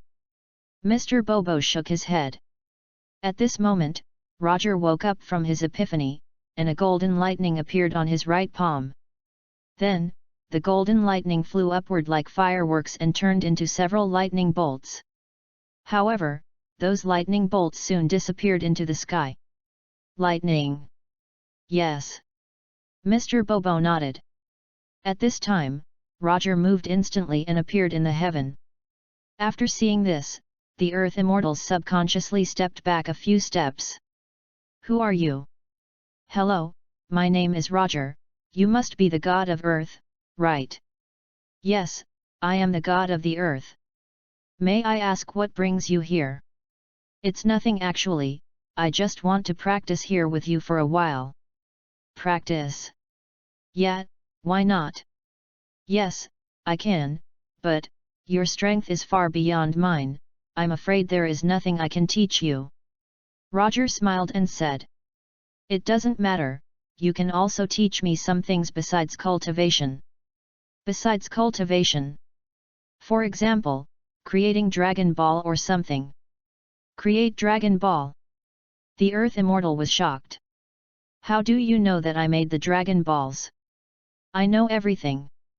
After hearing this, the Earth Immortal looked at him seriously and said. If you really knew everything, you wouldn't come to me to practice. Well, actually I know that you are from Namek. Namekians. Yes, you Namekians have the ability to create Dragon Balls. But how do you know? Because I am not from Earth, just like you. You are not from Earth, then who are you? Saiyan. Saiyan. Roger nodded. How long will you practice with me? I don't know, anyway, I will be able to leave when I have practiced enough. Then can you tell me something about the Namekians? Of course there is no problem, but I don't know much. Then please tell me what you know. Okay. Roger nodded. Then he told the Earth Gods what he knew about the Namekians. Namek. Roger nodded. When you came to Earth, you must have taken a spaceship, right? This. I don't remember it very clearly. Bobo, do you know about the spaceship? My Lord God, it seems there is a spaceship. Really have? Yes. Bobo nodded. After hearing this, the Earth Immortal sighed and said. It's a pity that I am a god on Earth now, otherwise I really want to go back to my hometown. God, if you want to go back to your hometown, I can take you back to have a look. No, even if there is a spaceship, it will take a long time to go to Namek. I'm not going back. Roger smiled and said. What if it only takes a few minutes? Yes, I know a skill called teleportation. As long as the Namekians have their energy, I can teleport you to the Namekians. Then can you take me to Namek now? No, I don't know the exact location of Namek yet. Besides, when we go to Namek, I have to find a chi on Earth before I can come back. So that's it. After hearing this, the Earth Immortal felt a little disappointed. But when I go to King Kai of the North, I can take you to Namek. King of the North. King Kai of the North is the god in charge of managing the northern Milky Way. I see. Roger nodded. So what do you want to practice here with me? I want to know information about the previous gods on Earth, and how the Dragon Balls were created. This. Why not? I can tell you how to create the Dragon Balls, but the information about the gods of all generations is kept secret, unless you are willing to become the god of Earth. Well, forget it then. Just tell me how to create the Dragon Balls. Okay. The Earth Immortal nodded. In this way, Roger settled down in the heaven. Time passed quickly, and 3 days passed in a blink of an eye. During these 3 days, Roger learned the creation method of the 7 Dragon Balls through conversations with the Immortals, and also learned from the Earth Immortals how to create things out of thin air, communicate with the mind, etc. At this time, Roger was walking towards a room in the temple with Mr. Bobo. After entering the room, Roger saw clocks everywhere on the walls of the room. Here it is. This is the House of Time, where all the past, present and future time are completed. House of Time. Yes, you will meet some very outstanding people during this time travel. As for when you can come back from the time travel, it depends on you. Mr. Bobo said, and installed an hour hand and a minute hand on a clock without hour hands and minute hands, and then adjusted it to 3 o'clock. The color of the entire clock immediately turned blue. Then, the clock became larger than a person, and the color inside the clock first turned black, and then the entire clock pattern disappeared, turning into a black hole. Okay, go in. Roger nodded and jumped in. After entering the black hole, Roger saw floating clock patterns everywhere. Chapter 11. As Roger looked at the clock, his body kept falling down. Is this the power of time? Roger said, feeling the power of time around him. At this moment, a black hole appeared and took Roger outside. As soon as he got outside, Roger saw a man wearing sunglasses and a lavender training suit standing behind several large rocks and looking at something. Roger stepped on the man's head with his right foot and fell to the ground. The man didn't know whether he was frightened or Roger's kick was too strong, and he fell directly to the ground. It hurts. Who attacked me just now? The man said, and saw Roger falling in front of him. Who is it? A delicate voice came from the hot spring in front of the big rock. A beautiful woman with short purple hair was bathing in the hot spring. After hearing this, the man hurried forward to cover Roger's mouth. At this time, a monkey appeared on the branch of a big tree next to the hot spring and chirped. I was so scared, it turned out to be a little monkey. The woman was relieved. Then, the woman came out of the hot spring and changed her clothes behind a big rock. The man was relieved after seeing this. Hey, that was close. Hey, if you want to peek at others, wouldn't you be more careful? After hearing this, Roger glanced at the man and said, Uncle, were you the one who wanted to peek at someone taking a bath just now? Nonsense, I was just passing by. Really? Then I'll go talk to that big sister right now. The man's face changed after hearing this. Then, he looked at Roger with a smile on his face and said, Little boy, I was wrong just now. As long as you don't tell anyone about this, I will agree to anything you ask for. By the way, Uncle, what's your name? The man laughed immediately after hearing this. I'm Wu Tian, the favorite disciple of the world's #1 martial artist, Wu Taidu. Wu Tian, so you are Master Roshi. What is Master Roshi? My name is Wu Tian, not Turtle Hermit. Wu Tian said, leaning close to Roger and whispered. Oh yeah, did you just see that? Do you see it? That is. Wu Tian whispered in Roger's ear. No. Roger shook his head. Really? That's a pity. After hearing this, Roger looked around and thought about it. This is indeed the past, but this is a sealed past. This Mr. Bobo is indeed not simple. Hey kid, after talking for so long, I still don't know your name. My name is Roger. Roger. Yet. Roger nodded. At this moment, a man wearing a crane hat, sunglasses, and a green martial arts uniform came over with two bald men with the word Wu written on their clothes. This man was the crane immortal when he was young. And the two bald men were his little followers. Crane immortal, hey, big stupid turtle, you are lazy and come here to peek again, aren't you? You dare to say that to me? You just want to peek here, don't you? Wu Tian immediately retorted after hearing this. At this time, the younger brother standing behind the crane immortal said to Wu Tian with a flattering face. Miss Fang Fang, you will definitely become Boss He's girlfriend. If you want to peek, just wait patiently, said another little brother. Crane immortal, that's absolutely right. Stop joking. Miss Fang Fang doesn't like a pretentious guy like you. You, even a broken tile would scare you to the point of your legs going limp, and you still dare to talk about me. Humph. Wu Tian snorted coldly. If I'm serious, I can knock you down with one punch. Well said.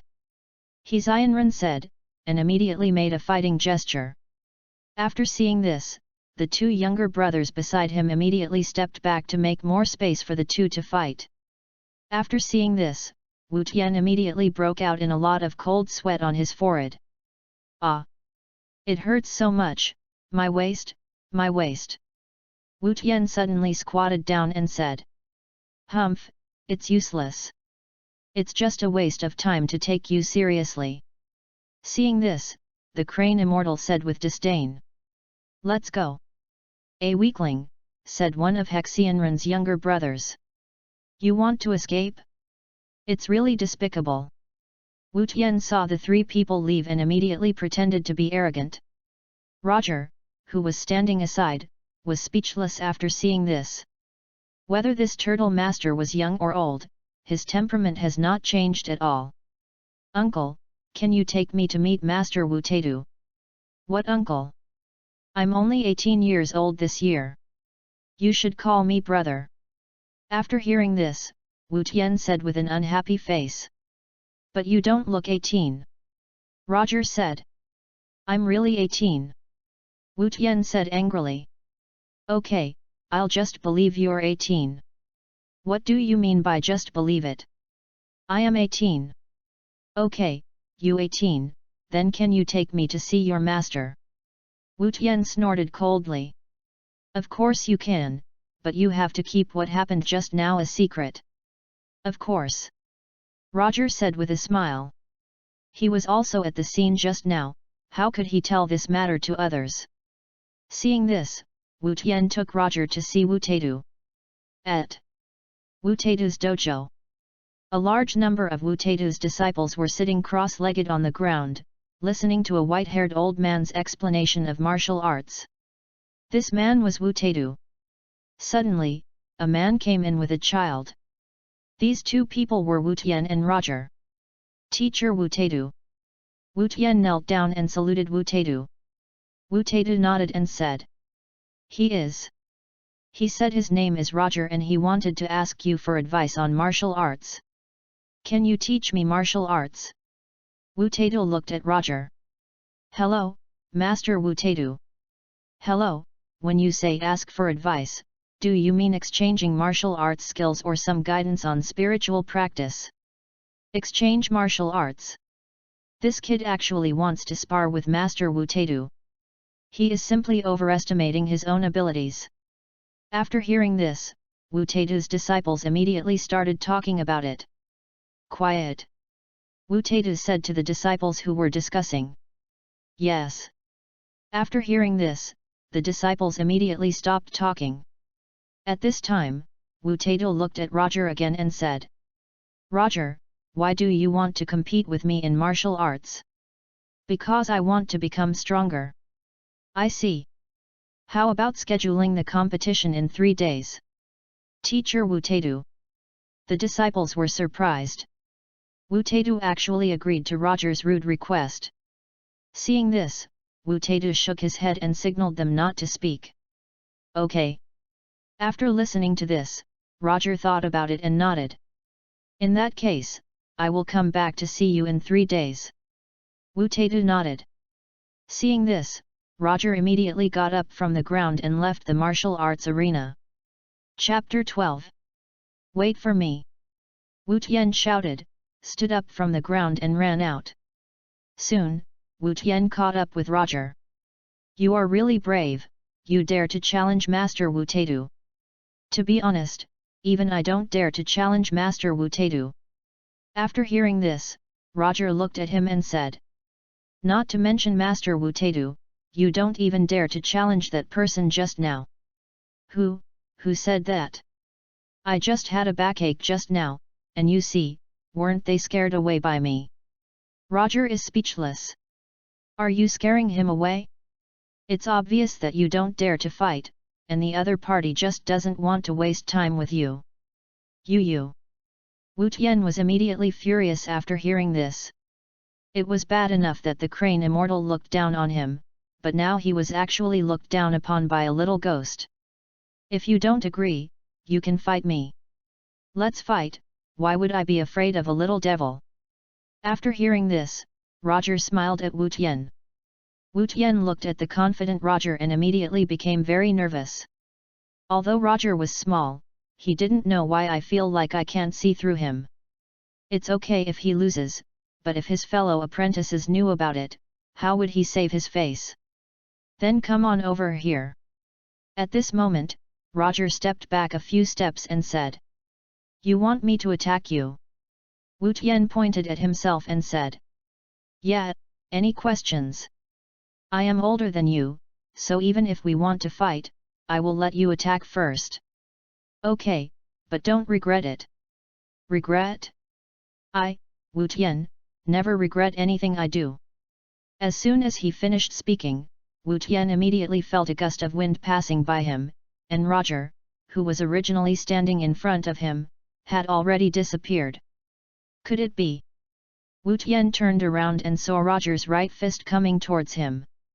Wu Tian subconsciously raised his hands to block Roger's right fist.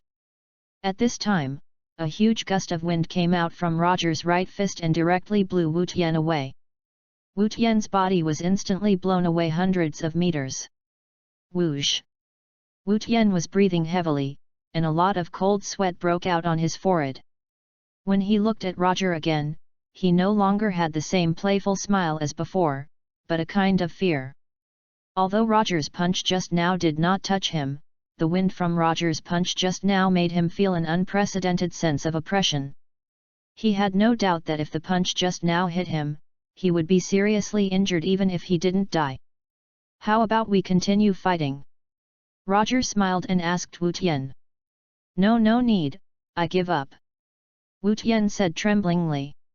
Seeing this, Roger turned around and walked forward. After seeing this, Wu Tian immediately chased after him. Roger, can you tell me how you became so strong? How to practice? Yes. Wu Tian nodded. I think it should be weight-bearing training. Training with weights? Yeah. Roger nodded. But I also practiced with weights, but my strength is totally not on the same level as yours. Of course, because I am a genius. After hearing this, Wu Tian snorted coldly. I am also a genius, otherwise I would not have become Master Wutedu's favorite disciple. Well, actually I am not from Earth, but a Saiyan. Saiyan. This is too complicated to explain, the short answer is that I am not an ordinary person. Then why did you challenge Master Wutedu? Wu Tian asked. Didn't you say he was very strong? So I wanted to see if I could learn anything from him. What did you learn? After hearing this, Roger did not answer, but continued to walk forward. Wutedu Dojo. After Roger and Wu Tian left, Crane Immortal immediately came to Wutedu and asked. Teacher Wutedu, why do you want to compete with him in 3 days? Even if you don't fight that kid, we can still defeat him for you. After hearing this, Wutedu said solemnly. You are no match for him. I am not his opponent. After hearing this, Saiyan Red looked at Wu Taito with disbelief. Yes. Wu Taito nodded. Even I don't have absolute confidence that I can defeat him. How is this possible? Master Wu Taito, you are the best martial artist in the world. There is always someone better than you. On the other side.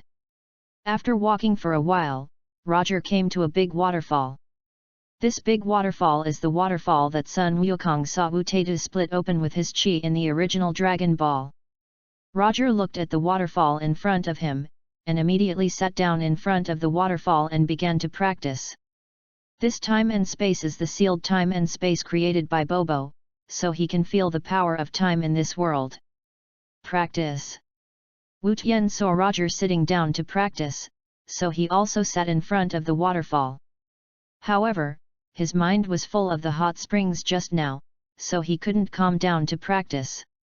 He could only stare blankly at the waterfall in front of him. No, it's too boring. After sitting for a while, Wu Tian stood up from the cliff of the waterfall.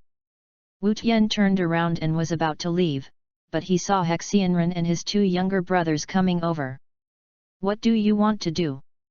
Wu Tian thought that Crane Immortal was here to pick a fight with him, and said with some fear in his heart. Crane Immortal snorted coldly. Don't worry, big stupid turtle, I'm not here to find you. Who are you calling a stupid turtle? I'm saying you're a stupid turtle. Who is the big stupid turtle talking about? The big stupid turtle is talking about you. Oh, it turned out that it was the big stupid turtle who said that to me. Wu Tian laughed. You. He gritted his teeth in anger after hearing this.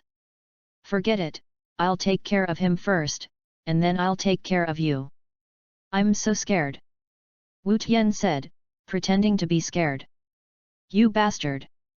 When Saiyan Red saw Wu Tian looking like he deserved a beating, he couldn't help wanting to beat him up.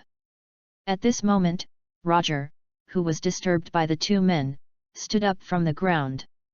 What, are you looking for me? Roger asked the Crane Immortal. Humph! The Crane Immortal snorted coldly. That's right, I'm looking for you. Today, you actually overestimated your own abilities and wanted to challenge Teacher Wu Taito. Today, I will teach you a lesson on behalf of Teacher Wu Taito. Is this what Master Wu Taito meant? Roger asked. No, I think that there is no need for Master Wu Taito to take action against you. Really? In that case, let me see your strength. After hearing this, Crane Immortal snorted coldly and made fighting gestures with both hands. Since you are young, I will let you attack me first, so that you won't be accused of bullying me. That's what you said. I said it. As soon as he finished speaking, Saiyan Red suddenly felt a force on his neck. Then, he lost consciousness and passed out. Boss he. Chapter 13.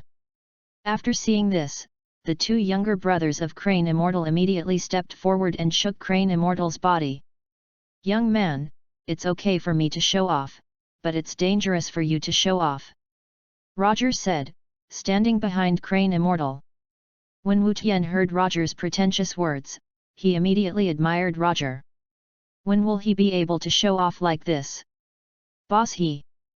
The two younger brothers of Crane Immortal continued to shout at Crane Immortal. Roger, don't worry, he's fine, he's just temporarily unconscious. At this moment, Crane Immortal was finally awakened by the two men. How did I end up on the ground? I don't know, we just saw you suddenly fall to the ground. It hurts. At this moment, Saiyan Red suddenly felt a sharp pain in his neck. What's wrong, boss he? Neck. The two looked at Crane Immortal's neck and found that there was nothing abnormal about Crane Immortal's neck. Hurry, take me away from here. It's boss he. After hearing this, the two immediately helped the Crane Immortal up and took him away. Hey, big bald crane, didn't you just say you were going to deal with me? What's wrong? Wu Tian saw the three people leave, and his heart immediately became extremely arrogant. After seeing this, Roger crossed his legs on the ground, closed his eyes and began to practice. That. Roger. What's the matter? Roger said with his eyes closed. Where did you hear that just now? Saw it in a book. What book? Are you free? Good. Roger, I don't think you look like a kid at all. You don't look 18. Forget it, I won't talk to you anymore, I'll leave first. Wu Tian said, turning around and walking back. After walking a few steps, Wu Tian secretly glanced back and found that Roger was still practicing with his eyes closed, and whispered. What a boring guy. After saying that, Wu Tian left the waterfall. After Wu Tian left, Roger gradually entered a state of enlightenment as he continued to perceive the power of time around him. On the other side, after leaving the waterfall, Hexian returned to his residence and applied medicine to his neck. Boss what happened just now? Asked one of the Hexianren's younger brothers. Just now? I think the kid knocked me out with his palm at an incredibly fast speed. Incredibly fast speed? Yes, I didn't expect this kid to be so strong. I originally wanted to help teacher Wu Taidu defeat this kid and win Miss Fang Fang's heart, but I didn't expect. Boss do you think the master can defeat that little devil? I don't know. Crane Immortal shook his head. Time flies, and 3 days have passed in a blink of an eye. During these 3 days, Roger has been sitting in front of the waterfall to practice except for eating. After 3 days of understanding, he has successfully mastered the power of time. At this time, Roger has arrived at Wu Taidu's dojo and saw Wu Taidu sitting on the dojo ground and the disciples sitting around him. This also includes Crane Immortal. You are here. Wu Taidu said calmly. Roger nodded. Seeing this, Wu Taidu immediately stood up from the ground. If you want to challenge yourself, start now. Then Master Wu Taidu, can we fight somewhere else? Roger asked. Change place. Wu Taidu asked in surprise. So where do you want to fight? Let's go to a place where it's just you and me. You want to fight me alone? Yes. Roger nodded. Wu Taidu thought for a moment and said. Okay, I promise you. Teacher Wu Taidu. After hearing this, Wu Taidu's disciples wanted to persuade Wu Taidu. After all, there was no such rule in the dojo. After hearing this, Wu Taidu waved his hand at the disciples and said. So where do you want to fight? Anywhere is fine, as long as there's no one around. Roger said. Then you stay here and wait until I finish the duel before you come out. Wu Taidu said to the disciples. Teacher Wu Taidu. After hearing this, some disciples were a little reluctant, but seeing Wu Taidu's serious expression, they immediately dared not say anything more. Otherwise, they would definitely be punished. Then Roger, let's go outside, shall we? Wu Taidu said to Roger. Okay. After saying that, the two of them immediately walked out of the dojo. After a while, they came to the open space outside the dojo. Then Roger, how about we fight here? No, this place is not far from your dojo, let's go to another place. Where to go? Just come with me. All right then. Wu Taidu said, and continued to walk forward with Roger. Teacher Wu Taidu is gone, said a disciple who was peeking from the roof of the dojo. Gone? Yes. In front of the waterfall. After walking for a while with Wu Taidu, Roger came to the waterfall. Waterfall, is this the place you chose for the competition? Roger nodded. So, let's get started, shall we? Wu Taidu said, making a fighting gesture with both hands. Roger stood still. Then come over here and attack. Okay. Wu Taidu said, and immediately rushed towards Roger. Soon, Wu Taidu came in front of Roger, and his fists were like the wind, attacking Roger. Roger shook his body and easily dodged Wu Taidu's attack. What? Wu Taidu was startled and kicked towards Roger with his right foot. Roger moved to the right and dodged. Wu Taidu saw this and immediately retracted his right foot and quickly stepped back. You are really awesome, but I won't give up so easily. Ah! Wu Taidu said, and his body suddenly transformed into 3 clones. This is exactly Tian Xinyan's 4-body fist. 4-body fist. Roger smiled. At this moment, Wu Taidu and his 3 clones rushed towards Roger. Roger's figure flashed and he also transformed into 3 clones. Wu Taidu was shocked that his 4-body punch was learned by Roger in an instant. Just when Wu Taidu was surprised, his 3 clones were knocked down by Roger's 3 clones at the same time, leaving only him. Interesting, then why don't you try my trick?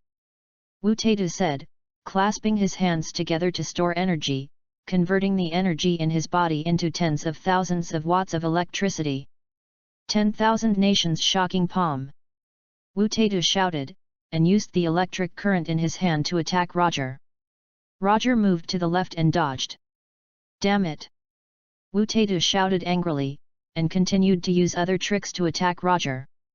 However, the difference in strength between the two was too great, and no matter how Wu Taidu attacked, he could not hurt Roger. After a while, Wu Taidu gasped and looked at Roger. No, such a meaningless attack is useless, I must calm down. Wu Taidu said, and immediately closed his eyes. Chapter 14. After closing his eyes, Wu Taidu's heart immediately became calm.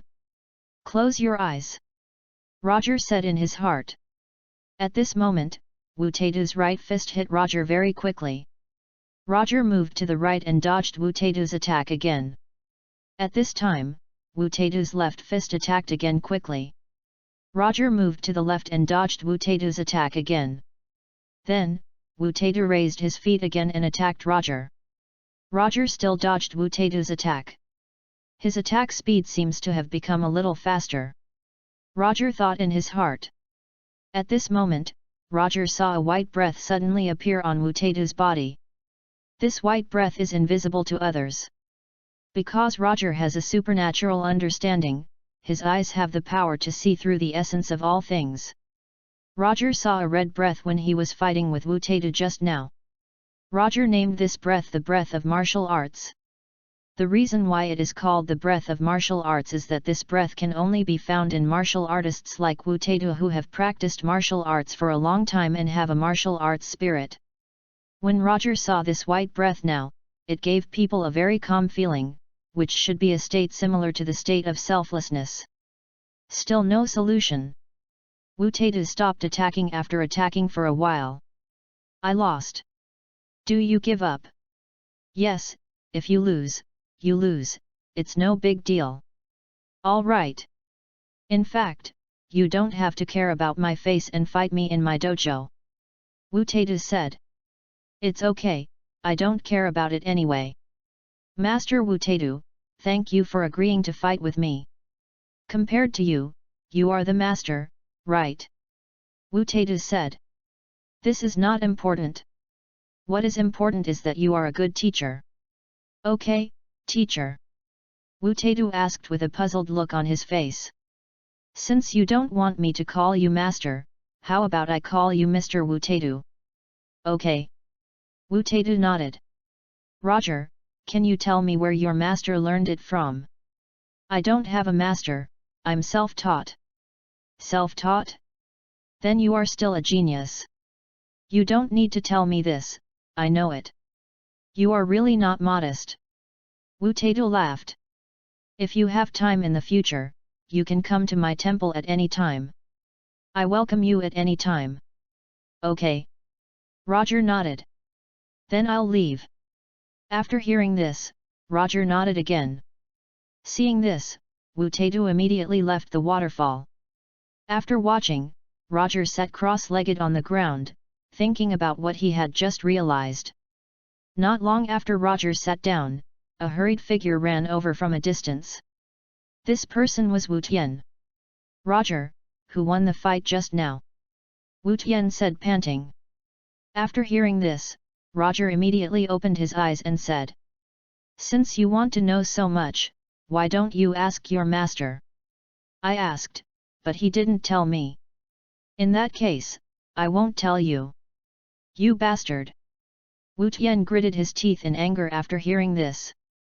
Then, he quickly calmed down and said, Roger, please, just tell me. Draw. Impossible, you must have decided the winner, otherwise you wouldn't have fought for so long. Your master won. Real or fake? Real. You just like to lie to me, you won, right? Although Wu Tian didn't see the two fighting, he had already guessed it in his heart. Is winning or losing important to you? Roger smiled. Of course it's important. My master is the best martial artist in the world. If he loses to you, wouldn't he be number 2? Do you have anything else to ask me besides this? Not yet. After hearing this, Roger immediately closed his eyes and began to practice. You are a cultivation maniac, you only know how to cultivate all day? I'd better go see Miss Fang Fang. After Wu Tian finished speaking, he left the waterfall. Earth, heaven. The Earth Gods and Mr. Bobo were watching Roger's situation in the past through the aperture created by Mr. Bobo. My Lord God, it seems that Roger has been practicing all the time. Yes. The Earth Immortal nodded.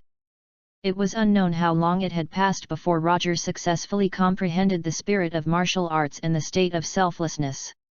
At this time, Roger had stood up from the cliff beside the waterfall and looked at the sky. This was the Earth hundreds of years ago, so the air and natural environment here are better than in the future. This is also the mark left by time on the Earth. It's time to go back. Roger flicked his right hand forward, and a black hole suddenly appeared.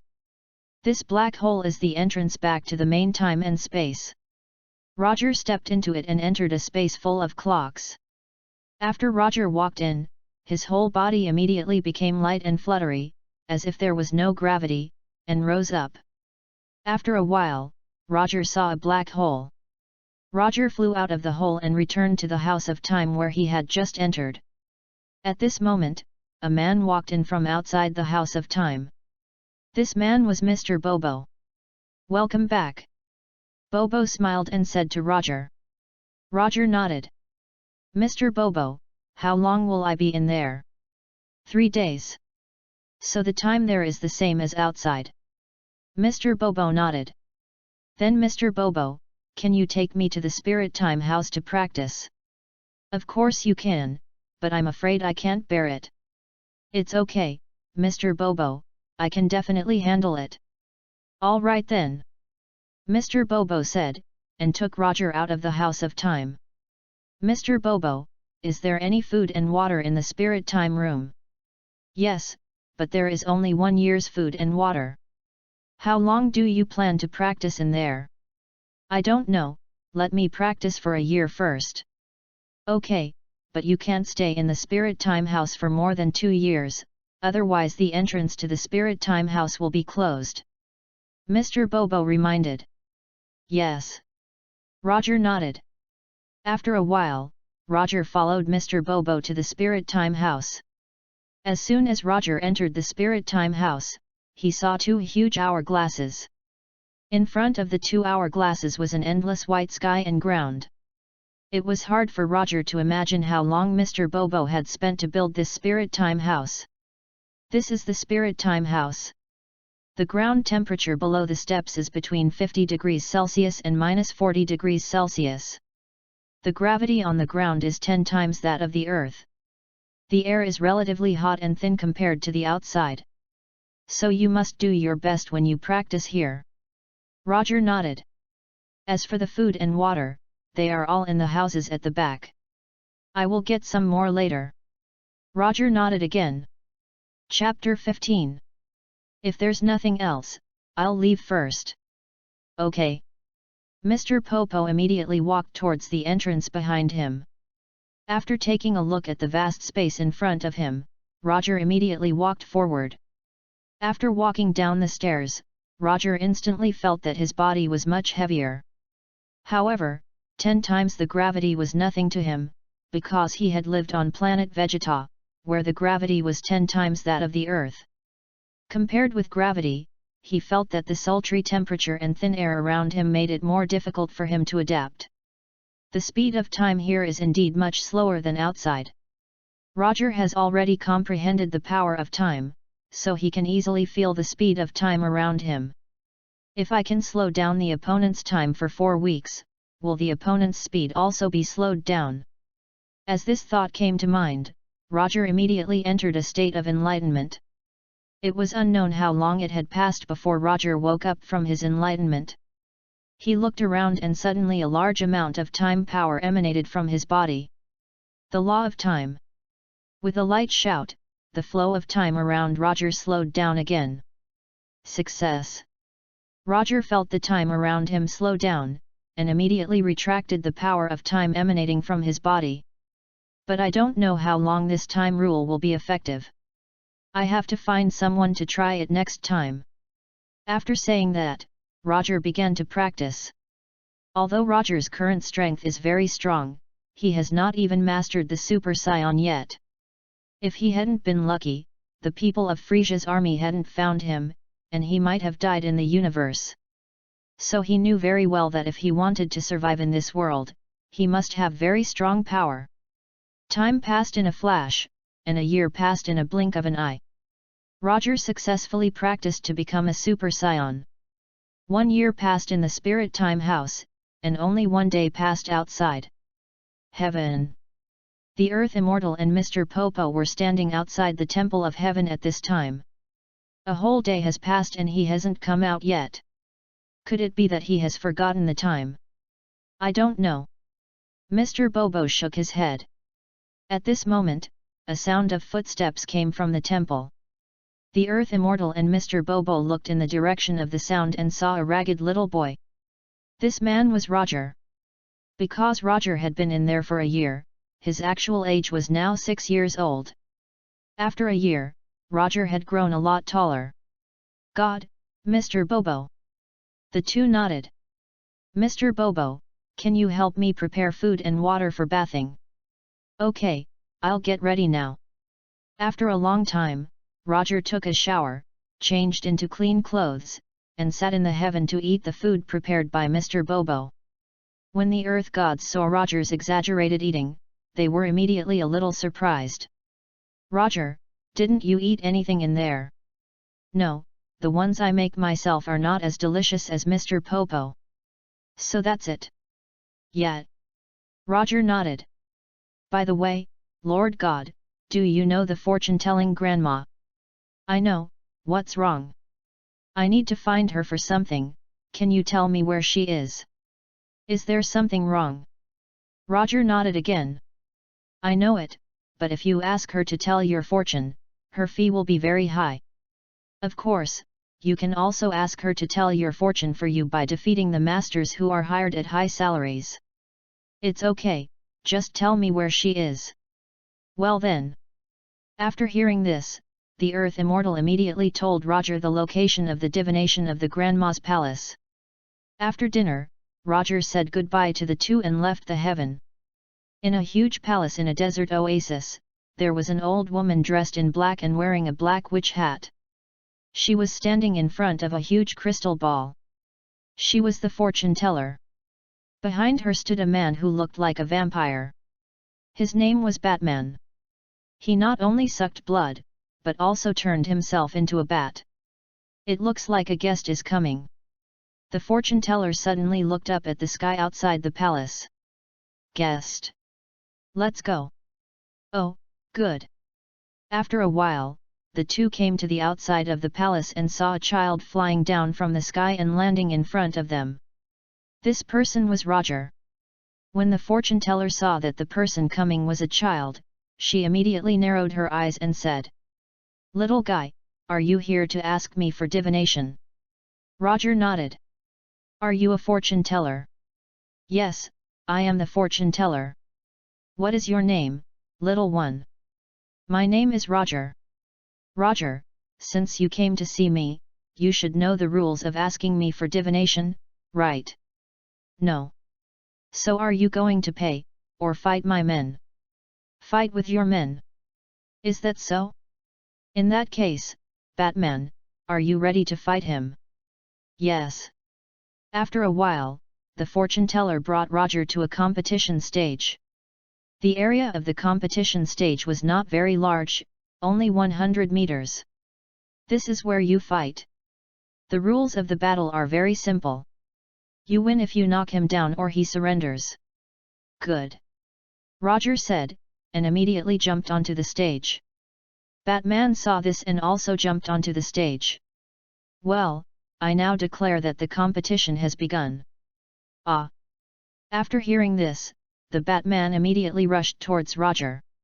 Roger's figure flashed and he came behind the Batman in a blink of an eye. He raised his right foot and kicked the Batman on the back.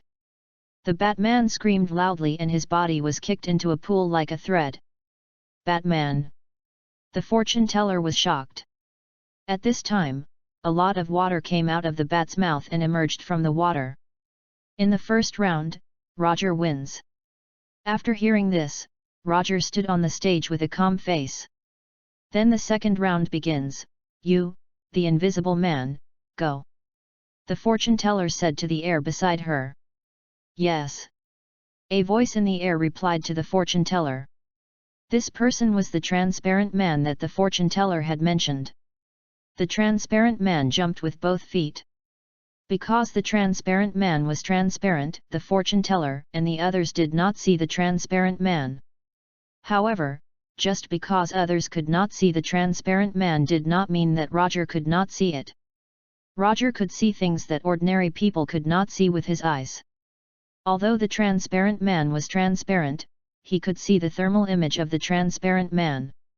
All objects in nature, whether it is Arctic glaciers, flames, human bodies, or even the extremely cold deep space of the universe, as long as their temperature is higher than absolute 0-273 degrees Celsius, they will have infrared radiation.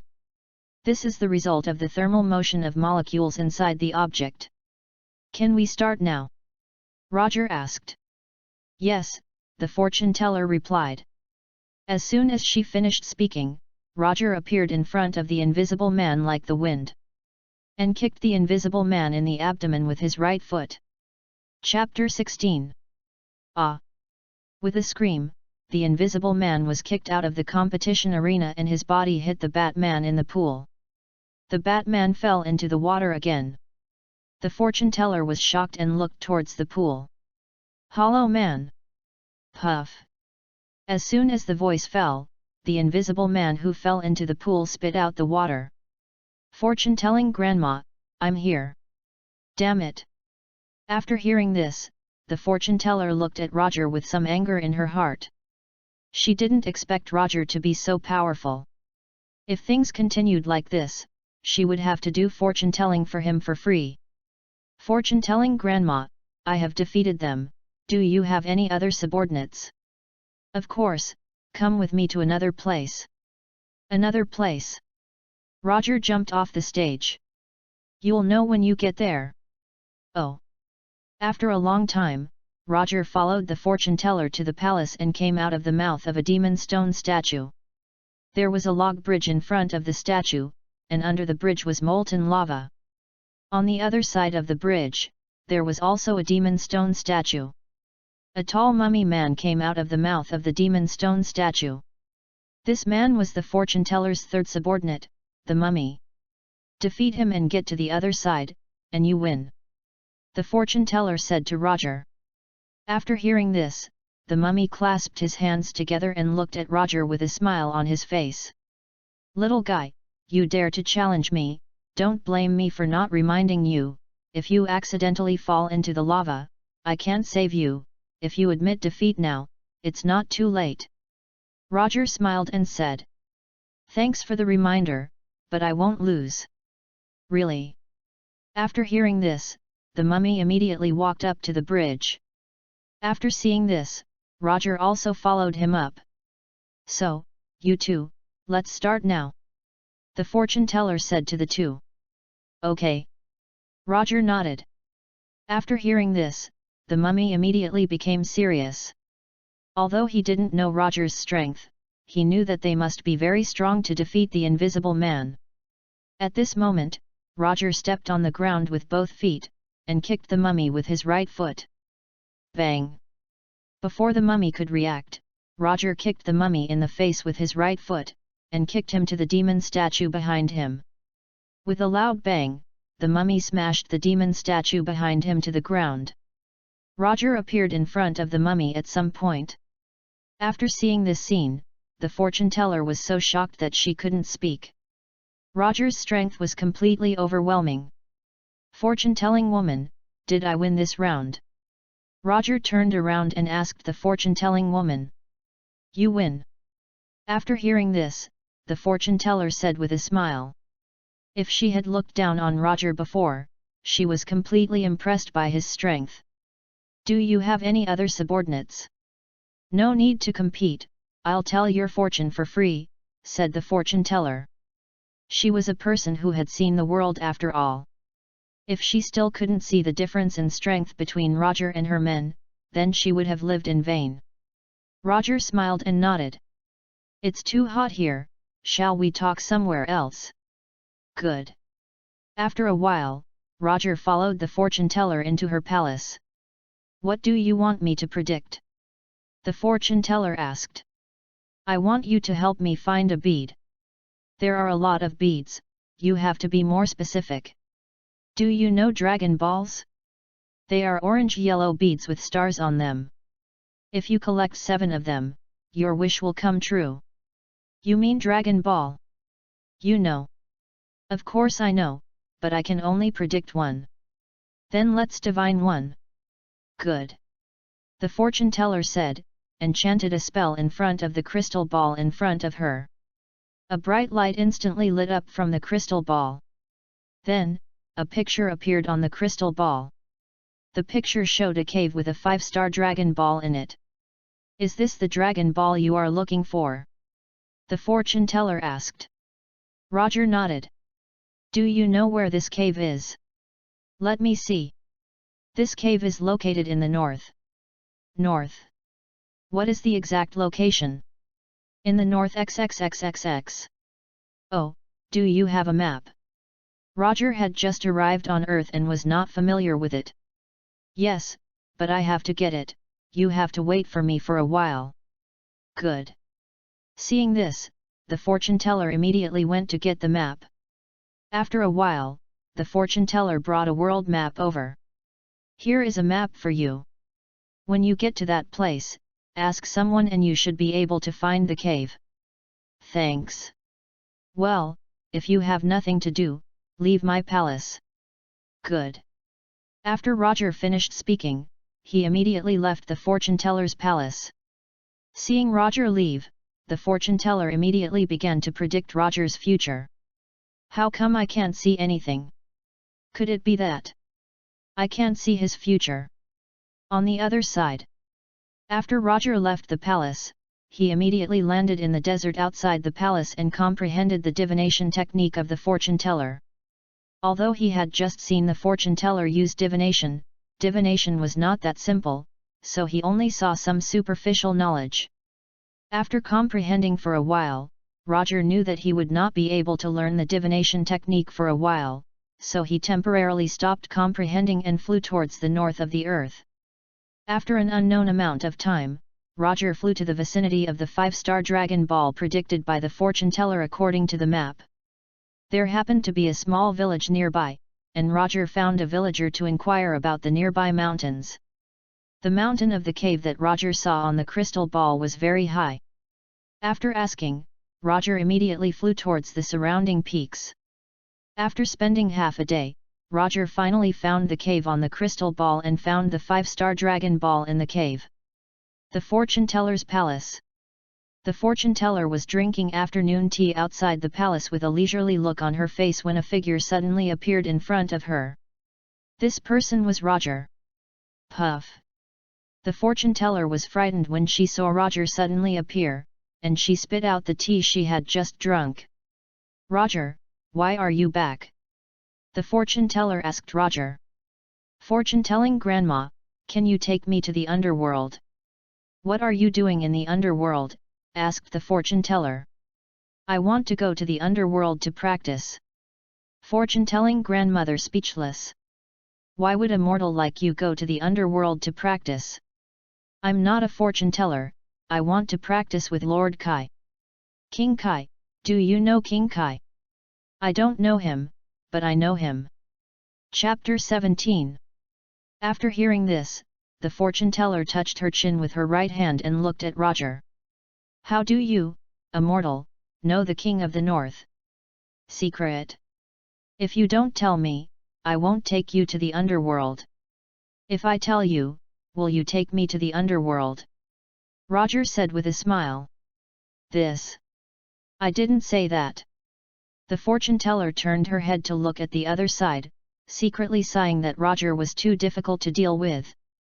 But I can think about it. Consider. Yes. The fortune-teller smiled. She said she would consider it and could choose to tell or not tell. In fact, the reason why I know Lord Kai is because I have seen my future. Your future?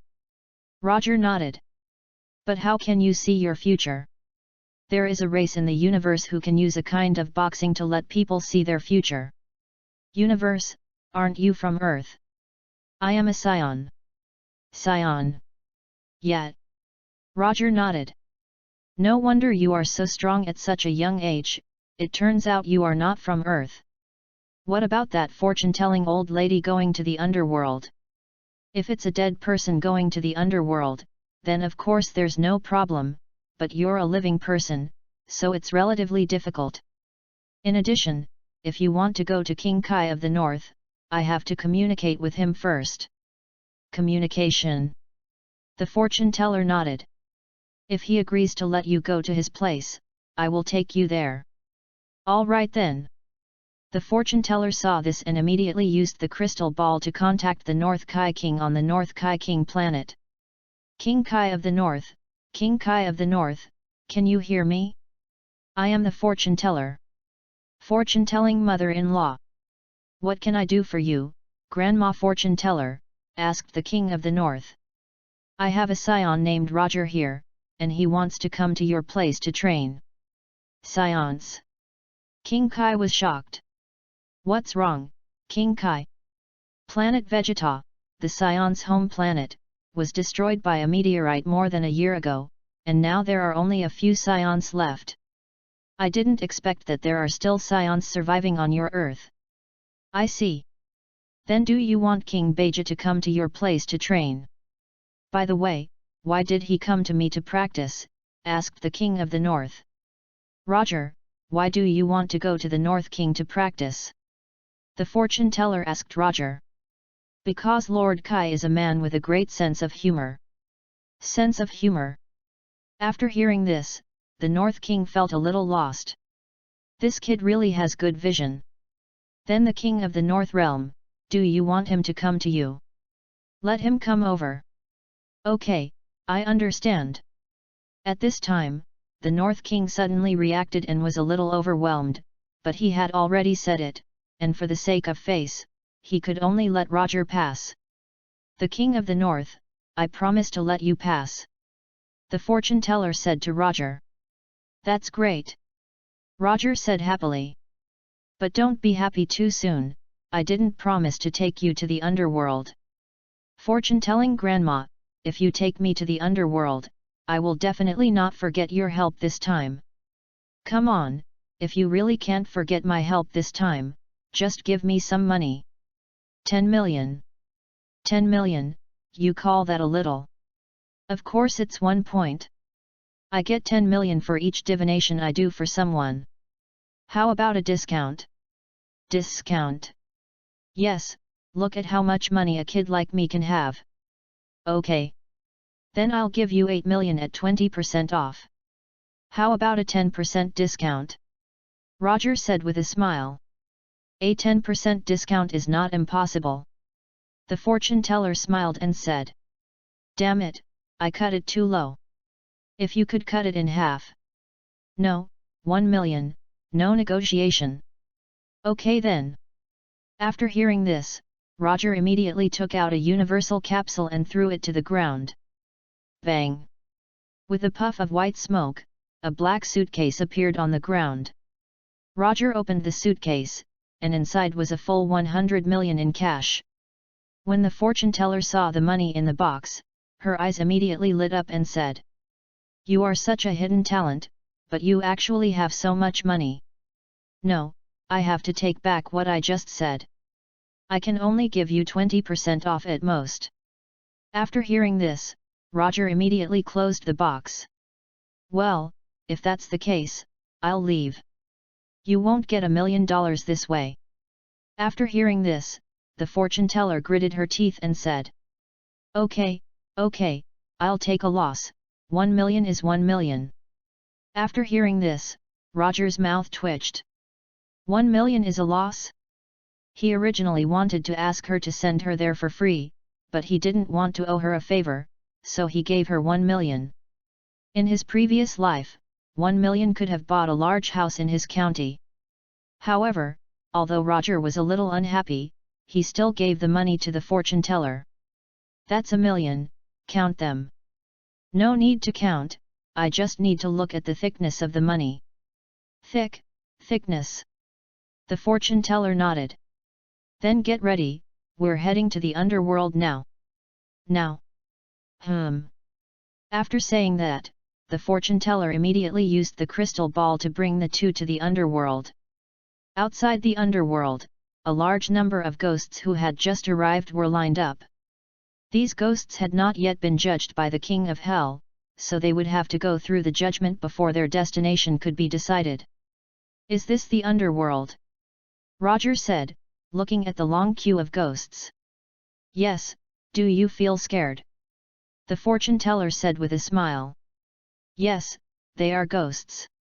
Aren't you afraid of them?" "What are you afraid of?" "They can't beat me anyway." "Then come in with me." "Good," Roger said, and walked in with the fortune teller. After entering the underworld, Roger saw some ghost messengers directing the ghosts in line.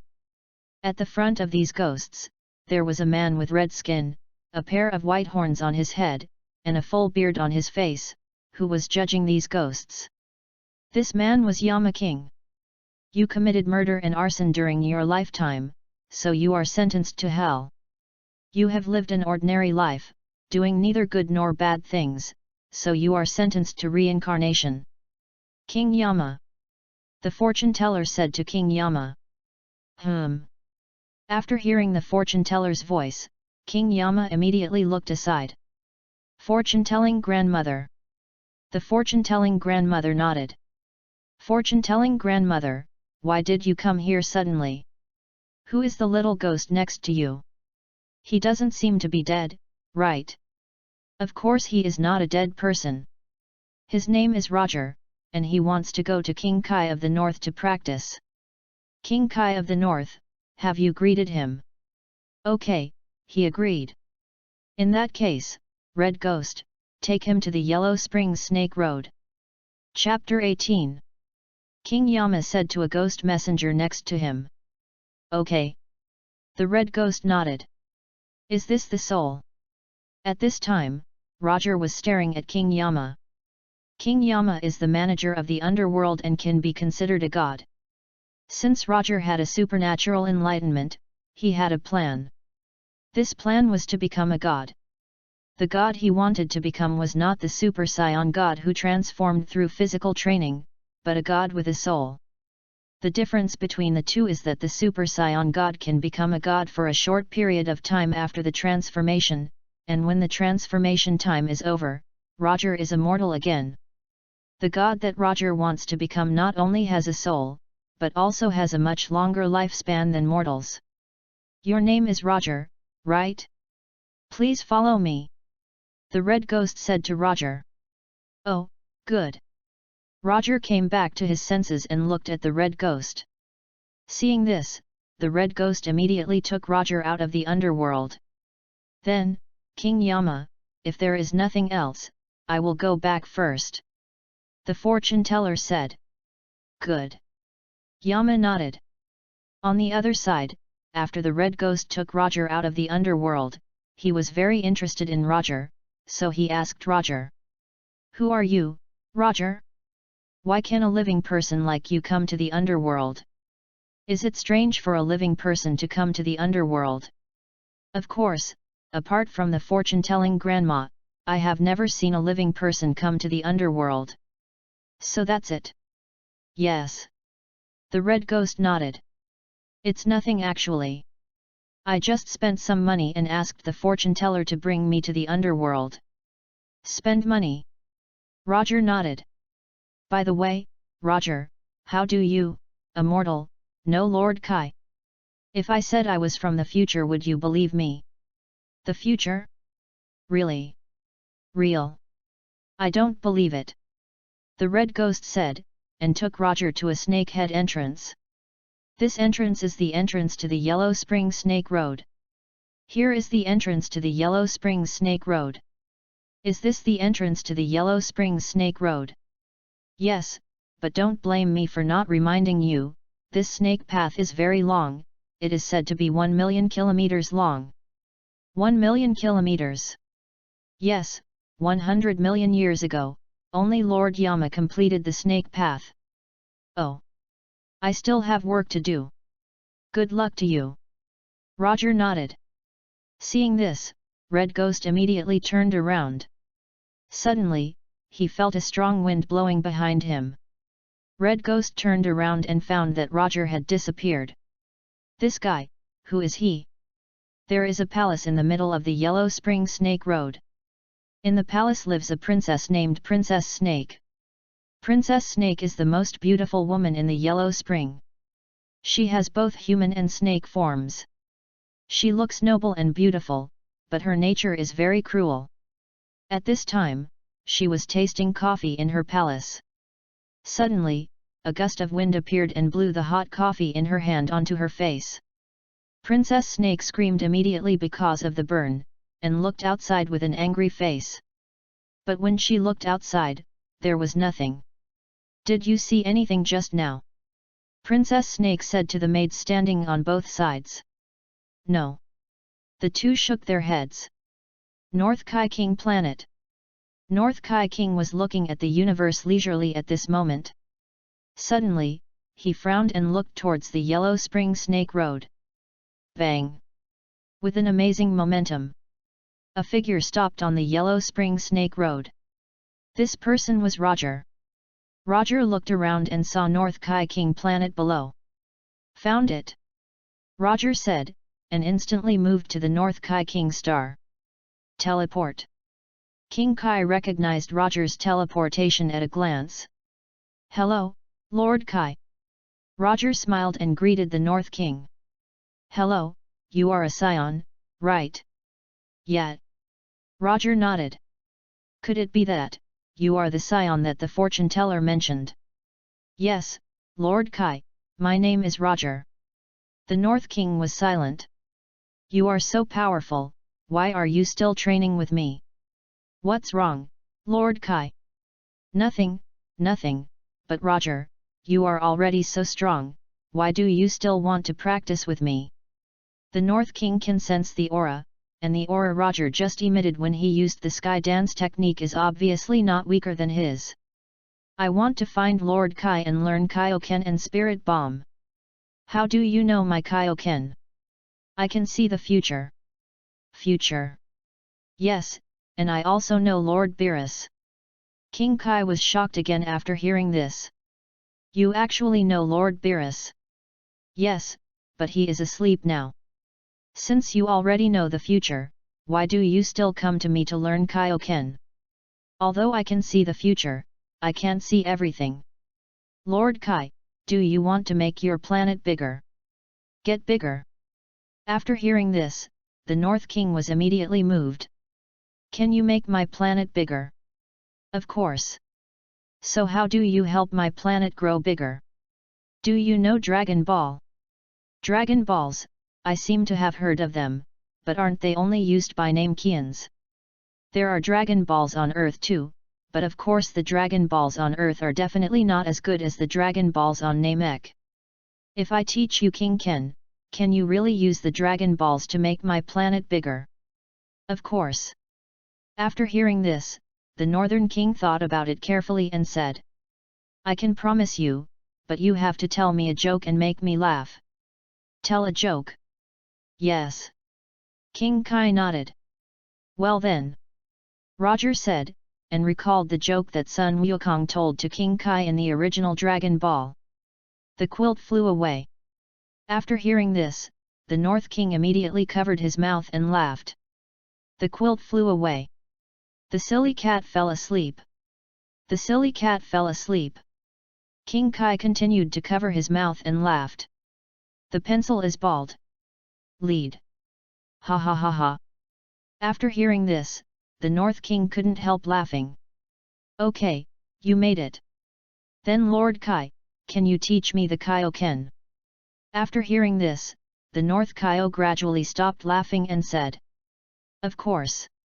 In this way, Roger settled down in the North Kai King. Time flies, and a month has passed in a blink of an eye.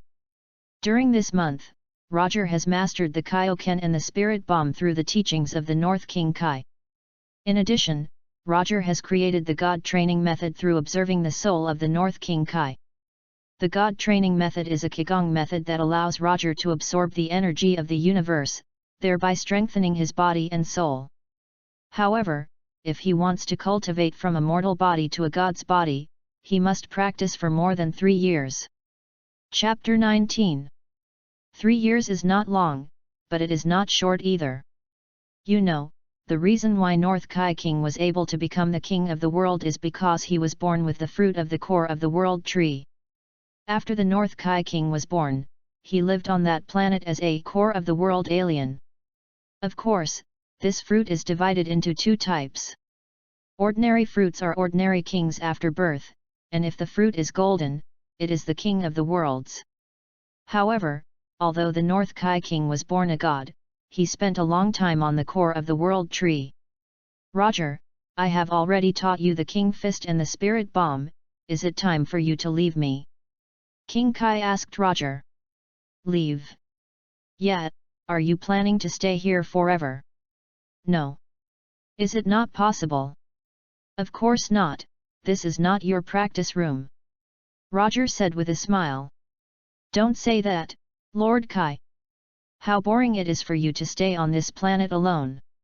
If I were here, wouldn't I be able to chat with you? Come on, you guys, besides practicing, you just eat and drink for free here, when have you ever chatted with me? After hearing this, the North King was very angry. Lord Kai, do you know Lord Kaishin? Of course I know that Lord Kaishin is a god greater than Lord Great Kai and is in charge of the entire universe. Then Lord Kai, can you contact Lord Kaishin? North Kai was shocked. What do you want to do with Lord Kaishin? Nothing, I just want to talk to him about something. What's up? Important matter. Important things. Roger nodded. Then you have to tell me what it is first, then I can help you contact him. Do you have any way to contact him? Yes. King Kai nodded. Actually it's nothing, just something about Majin Buu. Majin Buu? King Kai was shocked. Yes, can you help me contact him? I have to ask the great King Kai about this first. North King Kai said. Roger nodded. On the great King Kai's planet. The great King Kai was listening to a song at home with a leisurely look on his face. Suddenly, the voice of the North King Kai came to his ears. Great King Kai, can you hear me? I am the North King Kai. Northern King. The great king immediately turned off the music and said. King Kai, what can I do for you? It is like this, Lord Kai. I have a scion named Roger who is training with me. He said he wants to talk to Lord Kai about something. Scion? North King Kai, you should know that even I can't meet Lord Kai just because I want to. Of course I know this, but... But what? But he can see the future, and this time he went to see Lord Kaishin to talk to him about Majin Buu. Majin Buu? This name sounds familiar. Lord Great Kai, do you still remember Bibidai? Oh, I remember, he is the evil magician who controls Majin Buu. Yes. After hearing this, the great king thought for a moment and said. Then I will contact Lord Kaishin now. Yes. King Kai nodded. How's it going? Roger asked. Grand King Kai promised to help you contact King Shin. Is that so? North Kai nodded again. Kaishin realm. East Kaishin was standing on a grassy field, looking at the universe, when a voice suddenly came from his ear. Lord Kaishin, can you hear me? I am the Great King Kai. Great King, what can I do for you?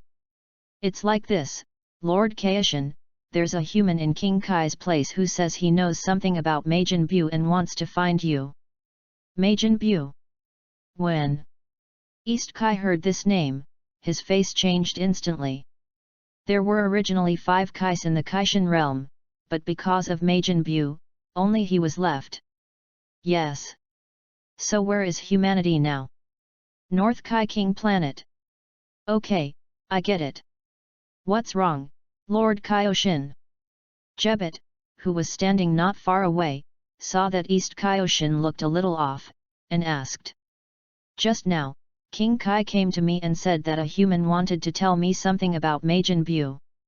Majin Buu, but isn't he already sealed? Lord Kaishin. I don't know this either.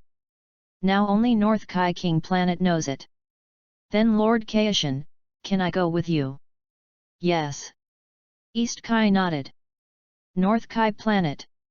Roger did one finger push UPS on the ground because he didn't know if East Kai would come. Suddenly, 2 figures appeared on North Kai Planet. These 2 people were East Kai and Jebet. Kai. Lord Kaishin. When the North King Kai saw the 2 people who suddenly appeared, he was immediately startled. Long time no see, King of the North. Long time no see, Lord Kaishin. After hearing this, East Kaishin immediately looked at Roger who was doing push UPS on the ground. Roger saw East Kaishin looking at him, pushed his right hand towards the ground, and stood up from the ground. Lord Kaishin, this is Roger. Roger, he is Lord Kaishin. North Kai introduced the 2 of them. Lord Kaishin. East Kaishin nodded. Roger, did you say you wanted to tell me something about Majin Buu? Yes, Lord Kaishin. What do you want to tell me? Majin Buu has already been sealed by Bibidai. Majin Buu, he was just sealed, he didn't die, right? Yes, but how do you know about Majin Buu? East Kai frowned and said. I can see the future. See the future. Lord Kaishin, there is a race in the universe called Kanasa. They have a special ability that allows people to see the future. Kanasa. Yes, but this race is now extinct. I see. Then Roger, can you tell me what you see in the future? Can. In the future, Bibidai has a brother named Babadai, who is also an evil magician like Bibidai, and he can also lift the seal of Majin Buu. What? East Kai King God was immediately shocked after hearing this. So when is the future you are talking about? Although I can see the future, it is impossible for me to see everything at once. Although I don't know when Babadai will appear, I know that he has recruited an extremely powerful subordinate. Extremely powerful subordinates. Yes, this person is Dopura, the king of the demon world. Demon, Dopura, the king of the demon realm. After hearing this, East Kai's face changed again. But don't worry, I will take care of him in the future. You? Yes. Lord Kaishin, although Roger is young, he is definitely a combat genius, and he has already mastered the Super Saiyan. Chapter 20. Super Saiyan. East Kai and Jepitel said in unison. Yes, in Saiyan legend, a Super Saiyan is a super warrior that only appears once every 1,000 years. King Kai said. Really? In that case, Roger, how about you fight with Jobit? Me? Jobit pointed at himself. Yeah, what's the problem, Jobit? No, I'm just asking. Jobit shook his head and said. As a follower of East Kai, he naturally had to obey East Kai's orders. Okay. Roger nodded. After seeing this, the North Kai King immediately led Beerus and the others to retreat. After seeing this, the East Kai King immediately retreated to the left side of Jebet. Roger, Jobet, if you don't have any other questions, let's get started. The two nodded. Call out. After saying that, Roger's figure flashed and he was in front of Jebet in a blink of an eye. Jebet was startled and was about to raise his fist to attack Roger, but he saw Roger squat down and sweep his right foot towards him. What? After seeing this, before Jebet could react, he was knocked down by Roger and fell flat on his face. So fast. East Kai was surprised to see Jebet lying on the ground. Damn it! Jebet shouted angrily, and quickly got up from the ground and looked at Roger. Roger chuckled, and suddenly his figure transformed into more than 10. This move was exactly the clone technique that Roger learned from the Yardrat people. What? Jebet was shocked. Okay Roger, you win this battle. At this moment, East Kai suddenly said. Lord Kaishan. After hearing this, Jebet immediately looked towards East Kaishan. He didn't understand why he felt that he had lost before he even fought Roger. Moreover, he was East Kaishan's follower, and losing to a human made him feel very unwilling. East Kaishan ignored him after hearing this, and instead said to Roger. Roger, are you the Super Saiyan that King Kai of the North mentioned? No. Roger shook his head. Super Saiyan is a transformation. Transform. Yes. Roger said, clenching his hands tightly, and an extremely powerful aura emanated from his body, rising rapidly upwards. The entire ground of the North Kai King shook violently under the influence of Roger's aura. Ah! At this moment, Roger roared loudly, his hair turned golden and stood up, his eyes turned light green, and a golden aura rose from his body. This is exactly what a Super Saiyan does. What? East Kai and Jepitel were shocked when they saw Roger's transformation. Lord Kaishan, this is a Super Saiyan. Roger said as he slowly loosened his clenched fists. Really? In that case, let me see how strong you are. Lord Kaishan. After hearing this, North Kaishan hurriedly spoke to East Kaishan. Don't worry, I'm just testing his strength and I won't hurt him. Well. Okay. He didn't know the strength of the East Kai, and he hoped Roger wouldn't hurt him. Seeing this, the East Kai raised his hands forward. Roger's body immediately became unable to move. And this is the superpower of the East Kai. My body can't move. After Roger felt that his body couldn't move, he gritted his teeth and used the power in his body to fight against it. When East Kaishan felt the power of Roger's resistance, he immediately gritted his teeth and... Lord Kaishan. Jebet saw the difficult expression on East Kaishan's face and was once again shocked by Roger's strength. When North Kaishan saw the two competing, he immediately became very anxious. He was not worried about Roger, but worried that Roger would hurt East Kaishan. East Kaishan's position was 2 levels higher than his. He was the boss of his boss, and he was definitely not someone a small god like him could offend. Ah! Just as the North King was thinking, Roger roared loudly, and an extremely powerful aura emanated from his body, shocking the East King god back. Lord Kaishan. After seeing this, Jebet hurried to the East Kaishan. Lord Kaishan, are you okay? It's okay. East Kai shook his head. Then he looked at Roger and said. Roger, you are indeed very strong, but your current strength is not enough to defeat the Demon King Dabura. Roger nodded. Of course he knew this. Dabura's strength was around Super Saiyan 2, and he had not yet mastered Super Saiyan 2. Roger, do you want to come with me to the King of God's realm to train? King of the God's realm. Lord Kaishan. Jebet was shocked. East Kaishan was actually going to take a mortal to the Kaishan realm to practice. No, Lord Kai, he is just a mortal, how can he go to the Kai realm to practice?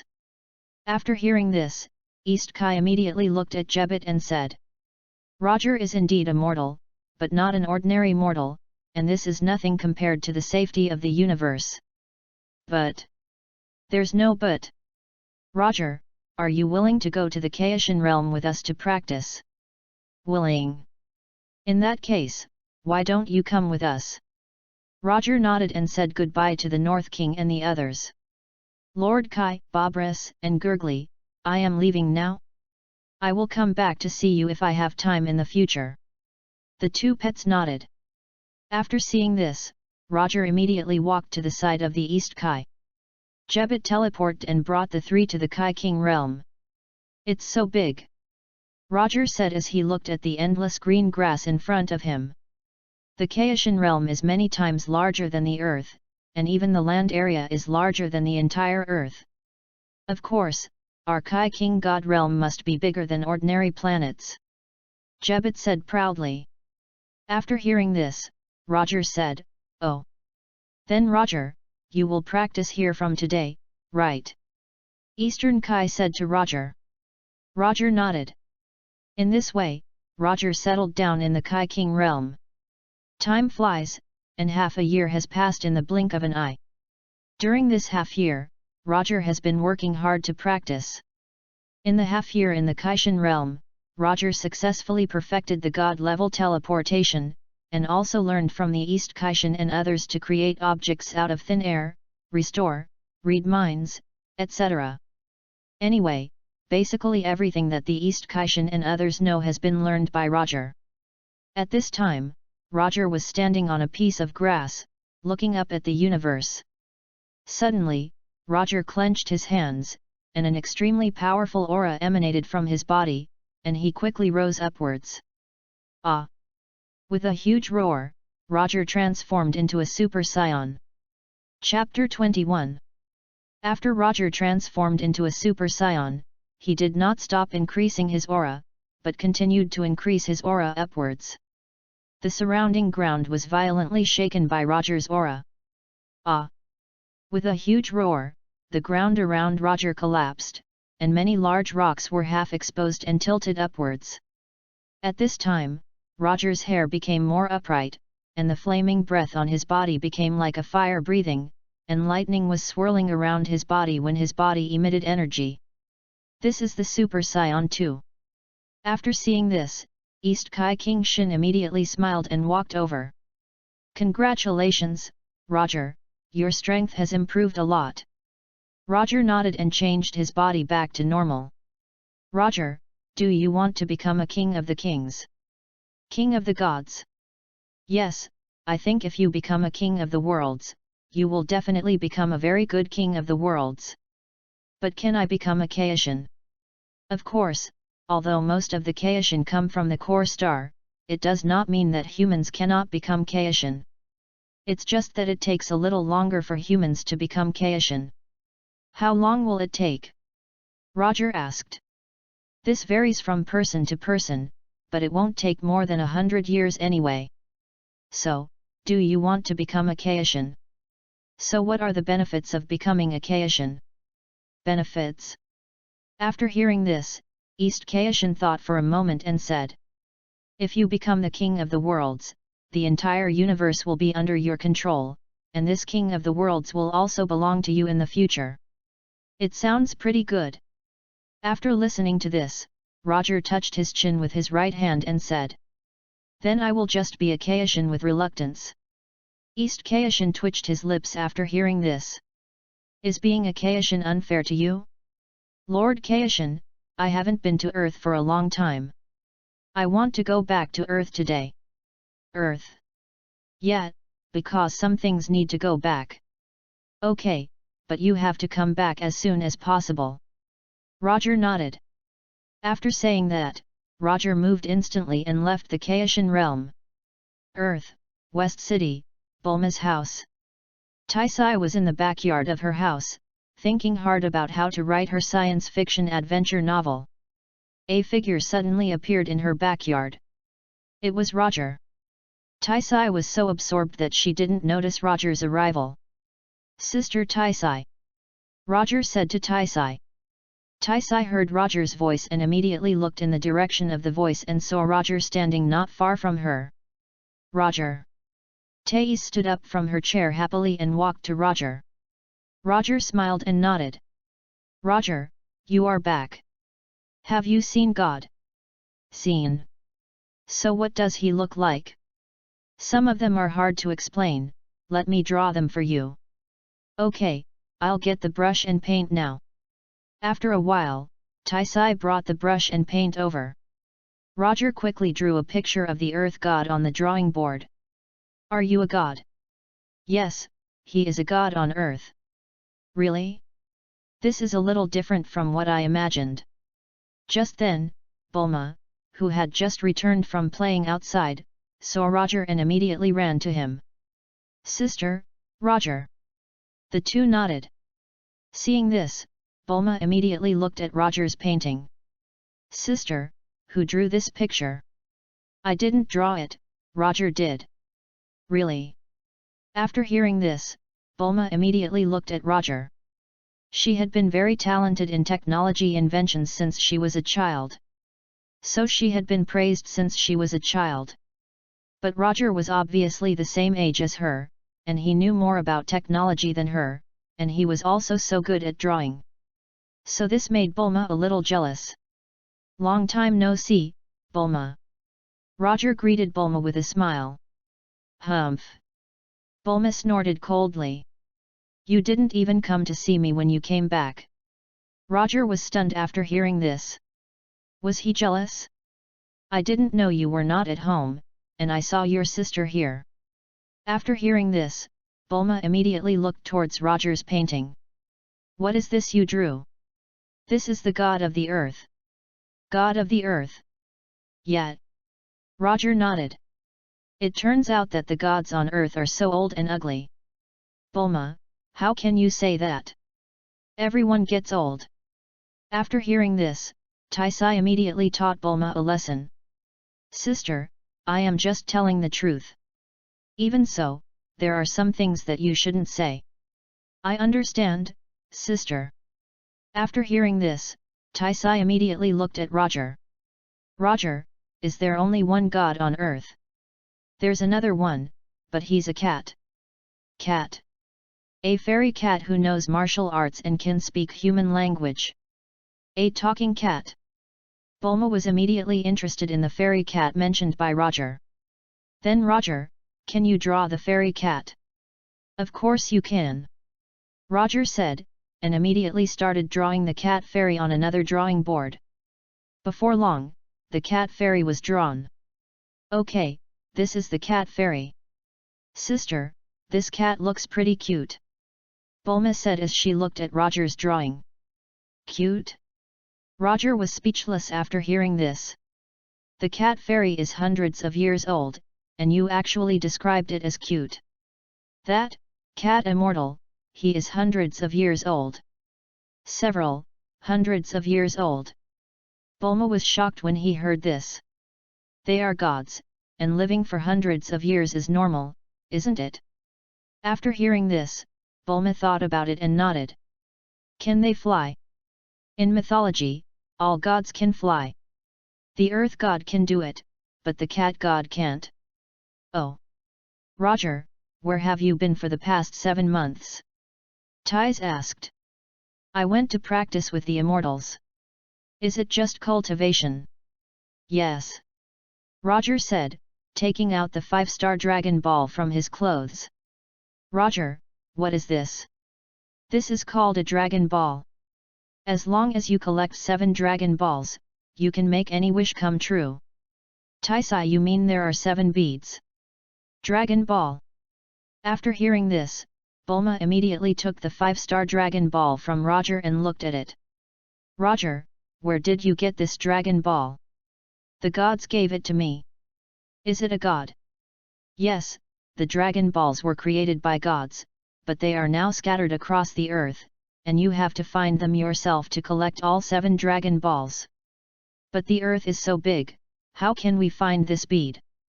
We can create a Dragon Ball radar to find Dragon Balls. Dragon Ball Radar. Yes, your family is a technology company, so you should have all kinds of materials, right?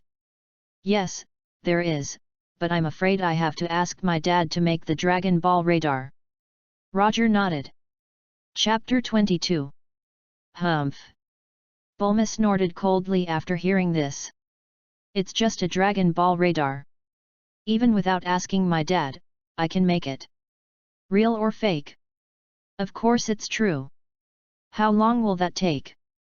3 days, at most 3 days. Bulma stretched out 3 fingers and said. Sister Taisai, has your father offended Bulma recently? Roger asked Taisai in a low voice. I don't know, but I think not. Oh, in that case, I will give you the Dragon Ball Radar.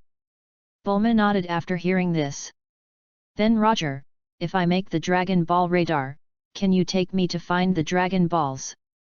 Bulma, you are too young. When you grow up, I will take you to find the Dragon Balls, okay? Roger said to Bulma like an older brother. Aren't you as young as me?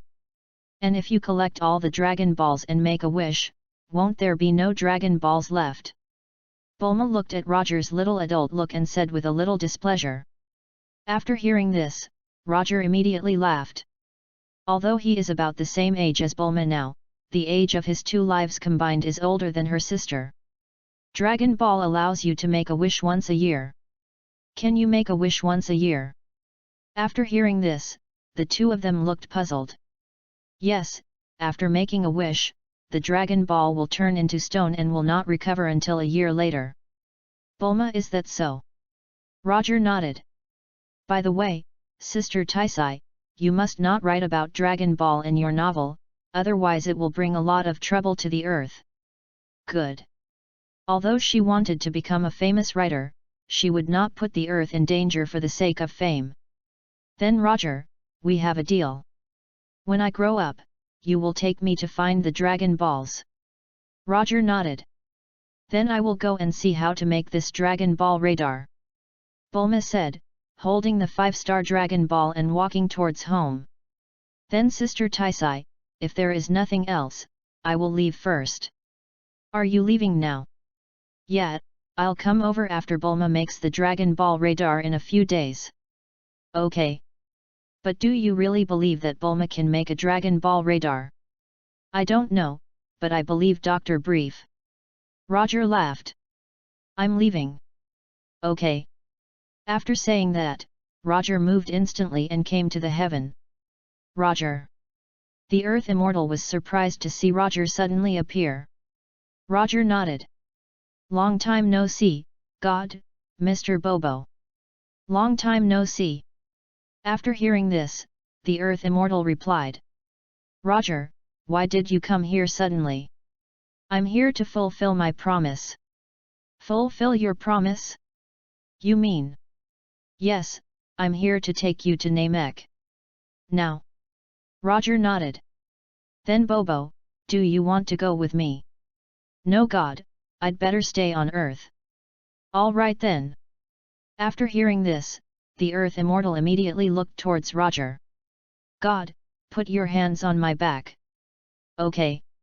The Earth Immortal followed Roger's instructions and placed his hand on Roger's back. Seeing this, Roger placed his right index finger on his forehead and instantly moved the Earth Immortal to a village on Namek. Namek is located on the 4th planet of the 27th main system of the Vega constellation. The atmospheric composition and surface gravity are about the same as those of the Earth. There are 3 stars around it, the sky is green, and there is no night. There are only 130 days in a year on Namek.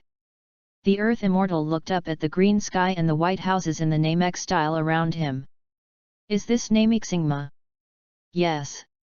As soon as the voice fell, a middle-aged Namek appeared. He looked at the Earth Fairy and Roger who were leaning on crutches, and immediately walked over with a curious look on his face. You are? Hello, I am the god from Earth, and this Roger next to me is a Saiyan. Saiyans. The middle-aged Namekian's face changed immediately after hearing this.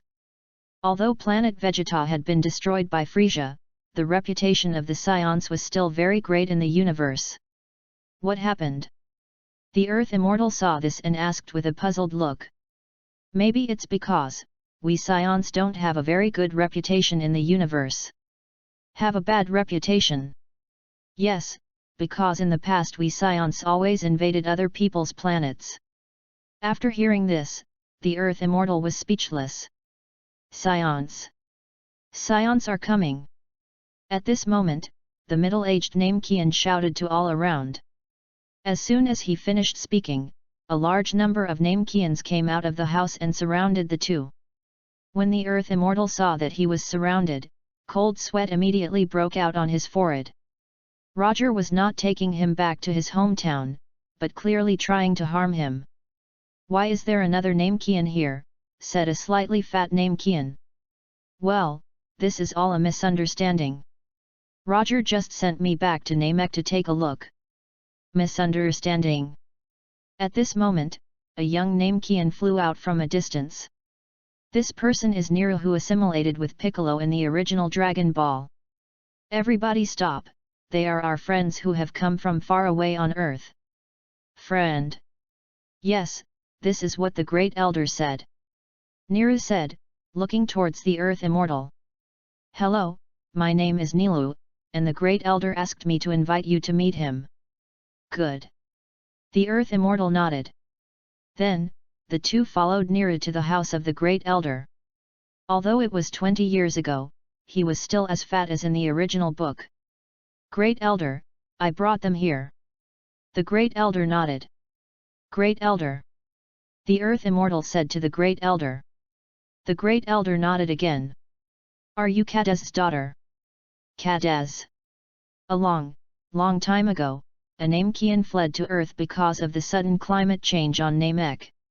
"He was your father, Kadaz." "So, my father's name is Kadaz." The Elder said, looking at Roger beside him. "Hello, I am the Great Elder of Namek, what should I call you?" "Roger." Roger nodded. "Roger, how do you know the Kadaz kid?" "After the destruction of planet Vegeta, I went to Earth, and I met God on Earth." "God? He is the God of the Earth. So that's how it is. Then, Kadaz's child, are you going to come back to Namek?" the Great Elder asked the Earth Immortal. "No." The Earth Immortal shook his head. "The reason I came back this time is just to take a look." "So that's it." At this moment, Roger suddenly turned to the Elder. "Great Elder, can you please show me your Namek history book?" Chapter 23. Namek History Book. "Yes." After hearing this, the Elder hesitated for a while and said, "Of course you can, but can you understand Namek?" "Great Elder." Nero, who was standing by, was shocked. The Great Elder actually wanted to lend the Namek history book to an outsider. "I don't understand, but I can learn it," Roger said with a smile. He has a supernatural comprehension. If he wants to learn a language, he can learn it quickly. "Study." "Yes, God, you should know Namek, right?" "Yes." The Earth Fairy nodded. "Then you teach me Namek, and when I learn it, I will ask the Great Elder to borrow the Namek history book." After hearing this, the Earth Immortal looked at the Great Elder. The Great Elder was the Great Elder of all Namekians, and he had to get the Great Elder's consent before he could teach Roger Namek. After seeing this, the Great Elder nodded to him. "Okay." The Earth Immortal agreed to Roger. "Well, Great Elder, if there is nothing else, I would like to take a walk on Namek," the Ball God said to the Great Elder. "Good." After hearing this, the Earth Immortal immediately took Roger and left the Great Elder's castle. "Great Elder, why did you lend the Namek history book to that Saiyan?" After the two left, Nero immediately asked the Great Elder. "Those Saiyans are very powerful and may be able to save our Namek in the future." "Save our Namek? Could it be that there will be some disaster on Namek in the future?" "I don't know, but we on Namek have the Dragon Balls, so the universe is destined to not be peaceful." Dragon Ball. The Kanasa people are heading towards destruction because of the curse. Kanasa Star. On the other side, after leaving the castle of the Great Elder, the Earth Immortal walked around the Namek village with his cane. Many Namekians came forward to talk to the Earth Immortal enthusiastically when they saw him. After 3 hours, the Earth Immortal felt that he had stayed there long enough, so he went back to the Great Elder and said goodbye to him. Then, he said goodbye to the Namekians in the village. Then Roger, shall we go back? The Earth Immortal said with some reluctance. Although he wanted to go back to Namek, he had lived on Earth all his life. For him, Earth was his first home. Okay. After saying that, Roger teleported and brought the Earth Immortal back to the Earth Heaven. God, why did you come back so soon? Why don't you stay on Namek for a while longer? Mr. Bobo said to the returning Earth God. No, I just want to see my compatriots living well. Thank you, Roger. If it weren't for you, I wouldn't be able to go back and see my compatriots. Nothing. Roger smiled and shook his head. God, can you teach me Namek? Sure. Roger, do you want to learn Namek? Mr. Popo asked.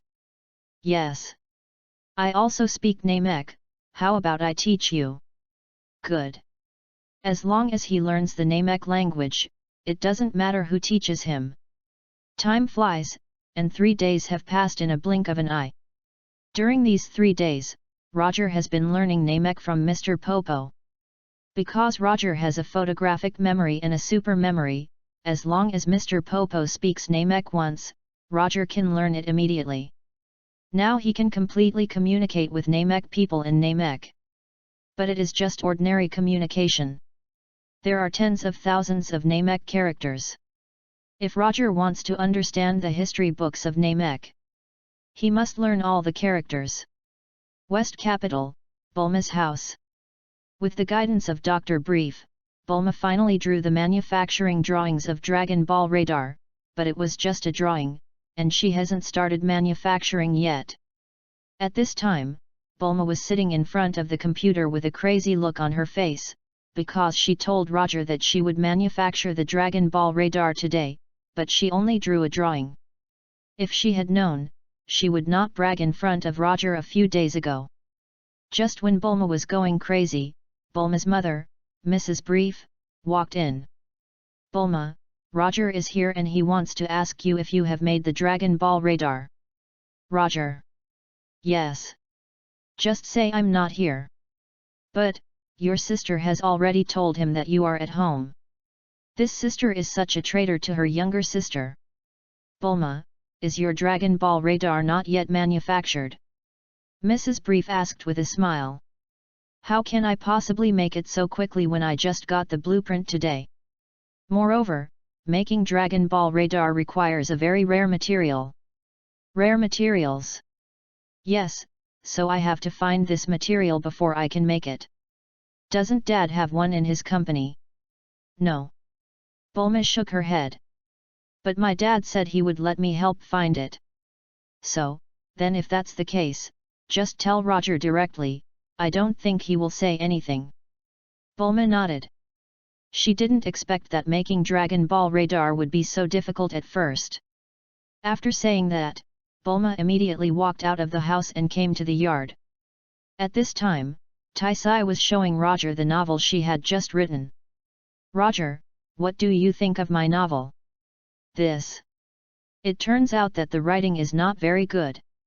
Taisai saw Roger hesitated to speak, and she knew that the writing was not very good.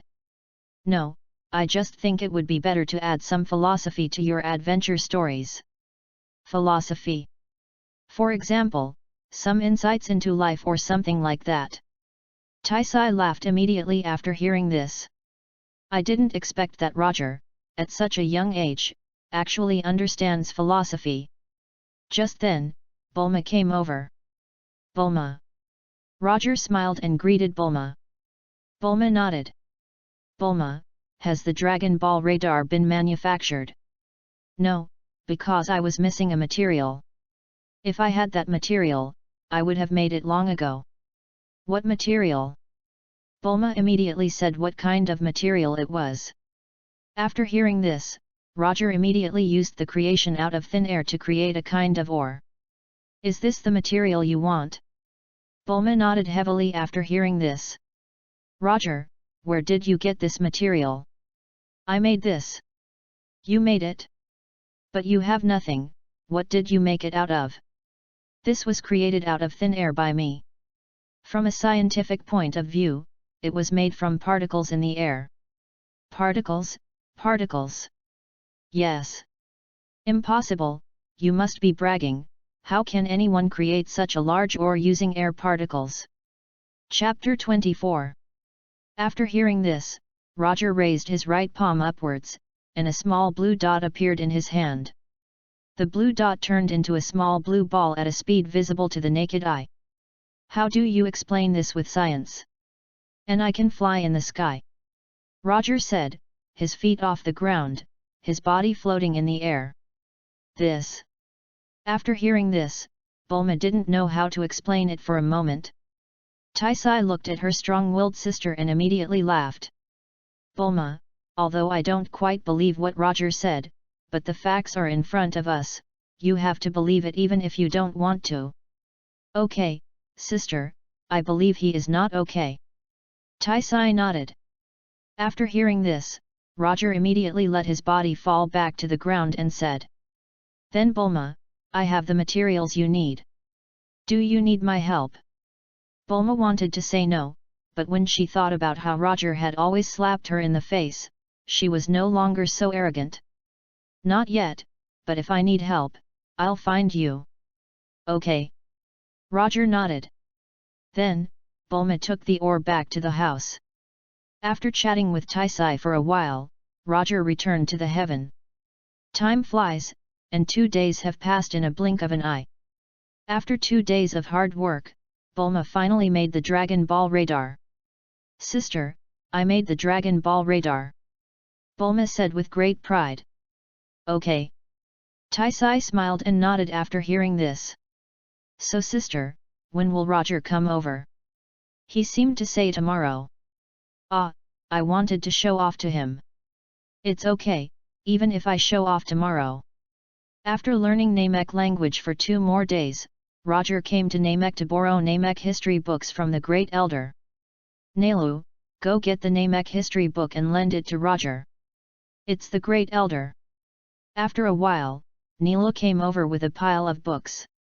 Great Elder, are these all Namek history books? Roger asked the Great Elder.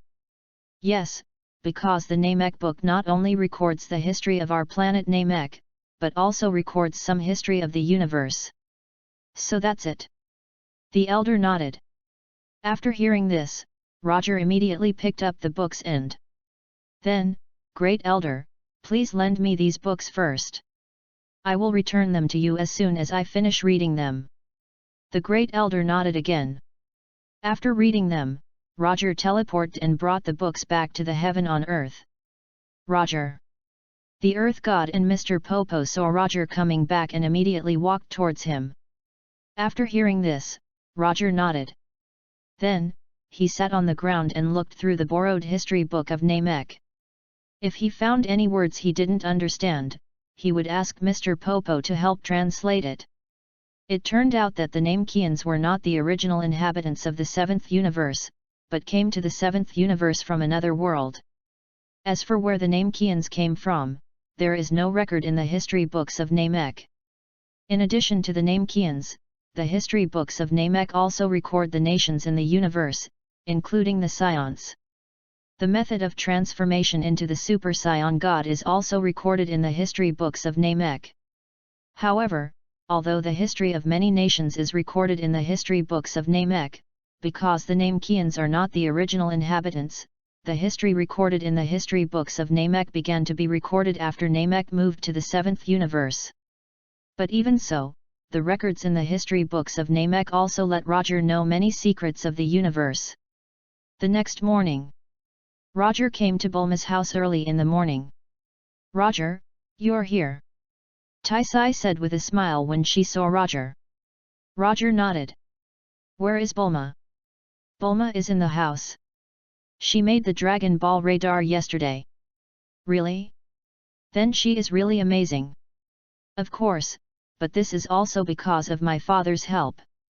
Roger nodded.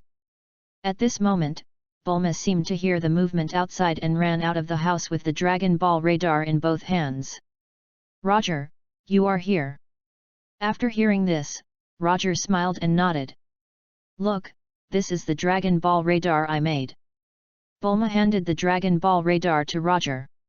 After seeing it, Roger immediately took the Dragon Ball radar and pressed the switch on it. With a beeping sound, a red dot appeared on the Dragon Ball. This red dot was the 5-star Dragon Ball that Bulma had placed in the house. What do you think, Roger? Am I awesome? Very good. Bulma was very happy when she heard Roger's praise. So Roger, if you found the 7 Dragon Balls, what wish would you make? Secret. Roger smiled and said. Come on, just tell me. After hearing this, Bulma immediately pulled Roger's clothes and acted like a spoiled child to him. Okay, actually I promised someone that I would make his planet bigger. The planet is getting bigger? Are you trying to make the Earth bigger? Of course not, the Earth is big enough. Then who are you going to help make the planet bigger? Secret. Tell me. Bulma immediately pulled Roger's clothes and acted like a spoiled child to him. This person is also a god, but he is a god who manages a galaxy. Managing a galaxy? Yes, okay, I've already told you, you get the 5-star Dragon Balls, and it's almost time for me to go buy some Dragon Balls. Then I'll go with you. No, you can't fly, and you still have to study, so you'd better wait until later. Then you're not allowed to lie, or I'll ignore you for the rest of my life. Of course. After that, Bulma returned to the house and gave the 5-star Dragon Ball to Roger. After Roger got the 5-star Dragon Ball, he immediately left Bulma's house to look for the Dragon Ball. After half a day, Roger collected the 7 Dragon Balls and placed them on a piece of grass. Come out, Shenlong, and fulfill my wish. As soon as the words fell, a huge golden lightning immediately appeared above the 7 shining Dragon Balls and flew upwards. The originally blue sky suddenly darkened. At this time, the golden lightning flying in the sky turned into a long green dragon. He was the Shenlong. Tell me your wish, any wish can come true, but only one. Please double the size of the North Kai King planet. Roger said to Shenlong. North Kai King planet? Shenlong asked. Yeah, any questions?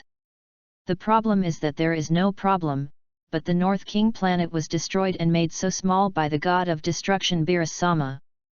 If I make it bigger, Lord Beerus might be unhappy. It's okay, Lord Beerus is sleeping now, and even if he wants to find someone to blame, he will find us first. Chapter 25. Well then. Shenlong said, his eyes flashing red, and he enlarged the North Kai King's planet. This.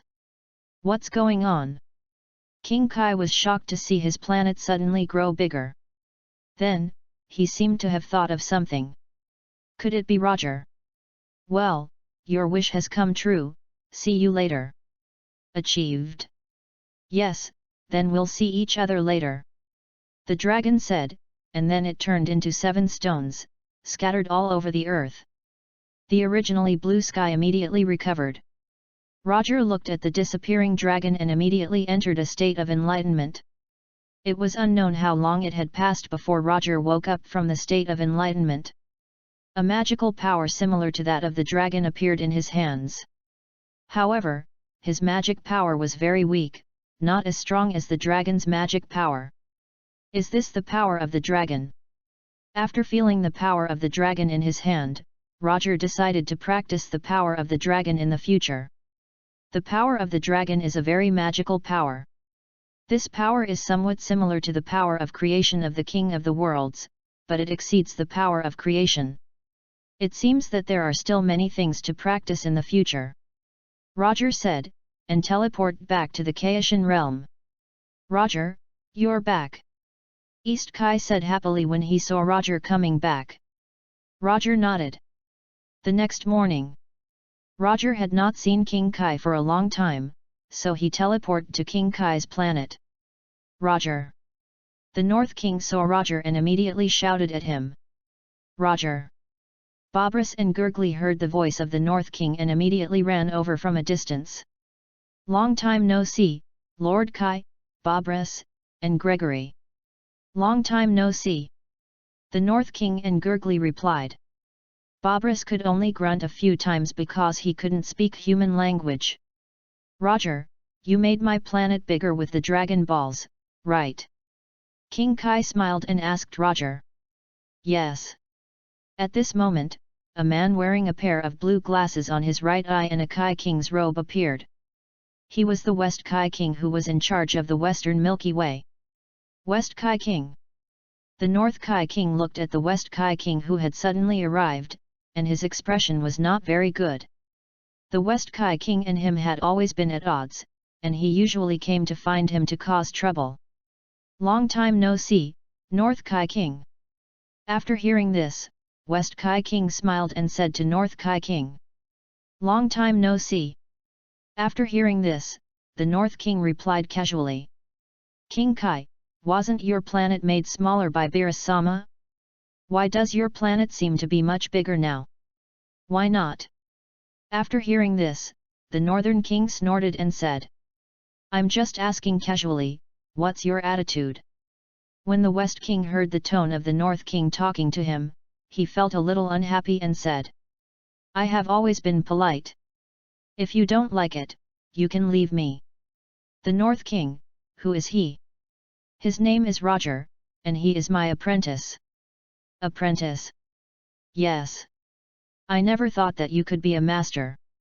West Kai King, what do you mean by this? After hearing this, the North Kai King gritted his teeth in anger.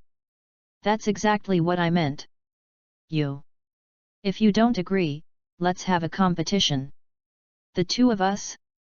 You mean the two of us fighting? Of course not. We are gods after all. How can we fight casually? What I mean is to let your apprentice fight with my apprentice. Your apprentice?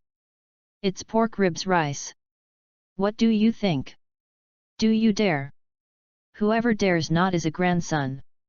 Okay, so what if you lose? What do you want? You must be respectful when you see me from now on. What if you lose?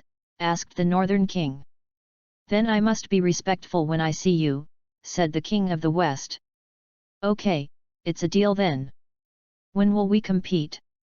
Tomorrow. How about we take some people and go to the Great King Kai planet for a competition? Okay, tomorrow then. Lord Kai, I have something to do tomorrow, how about we compete today? Roger said. Today? But King Kai is very far away. Even if we set out now, we won't arrive until tomorrow. Roger smiled. Lord Kai, have you forgotten that I can teleport? But don't you need to sense the air at that moment? And you shouldn't know the location of the Great Kai planet. I did need to sense the energy before, but I learned even more powerful teleportation from Lord Kaishin. Kai, Kaishin-sama. Upon hearing this, West Kaishin was shocked. How do you know Lord Kaishin? I am training with Lord Kaishin. What? After hearing this, the King of the West was so frightened that he immediately collapsed to the ground. You, who are you and Lord Kaishin? It's nothing, just practicing with him. Is that so? After hearing this, West King Kai immediately stood up from the ground. If Roger had any important relationship with East King Kai, he would definitely not be able to provoke him. Above King Kai is Great King Kai, and above Great King Kai is King Kai. This means that King Kai is 2 levels higher than him. Roger nodded. Then you two put your hands on my back, and I will use instant teleportation to take you to Great King Kai. Okay, then Beerus, you two will stay and look after the house. Okay, Lord Kai. After saying that, West Kai and North Kai immediately put their hands on Roger's back. Roger teleported and brought them to the Great Kai planet. The Great Kai planet is the planet where the Great Kai lives, and it is much larger than the North Kai planet, and there are martial artists from the 4 galaxies on the Great Kai planet. These martial artists sacrificed their lives to protect their planet, so they were specially allowed to keep their bodies and practice here. It was because of this that Pai Gu Fan, a subordinate of the West Kai King, was able to keep his body and follow the West Kai King. After the 3 appeared on the Great Kai planet, an old man wearing casual clothes and with white hair and beard appeared carrying a radio playing music. He was the Great Kai King. Great King Kai. West King Kai and Bei King Kai immediately spoke to the Great King Kai. After hearing this, the Great King Kai immediately turned off the radio and said, "West Kai King, North Kai King, why are you here today?" In reply to Lord Great King Kai, King West and I brought our own disciples here for the duel. Fighting. After hearing this, the Great King immediately became interested. West Kai King, North Kai King, who are your 2 disciples? Roger. Ribs with rice. Roger? This name sounds familiar. After hearing this, the Great Kai stroked his beard with his right hand and said, "Oh, now I remember, Roger was the human who was looking for Lord Kaishin half a year ago." Yes. Chapter 26. But, he looks only 5 or 6 years old, can he be a match for pork chop rice? The Great King Kai asked the Northern King Kai.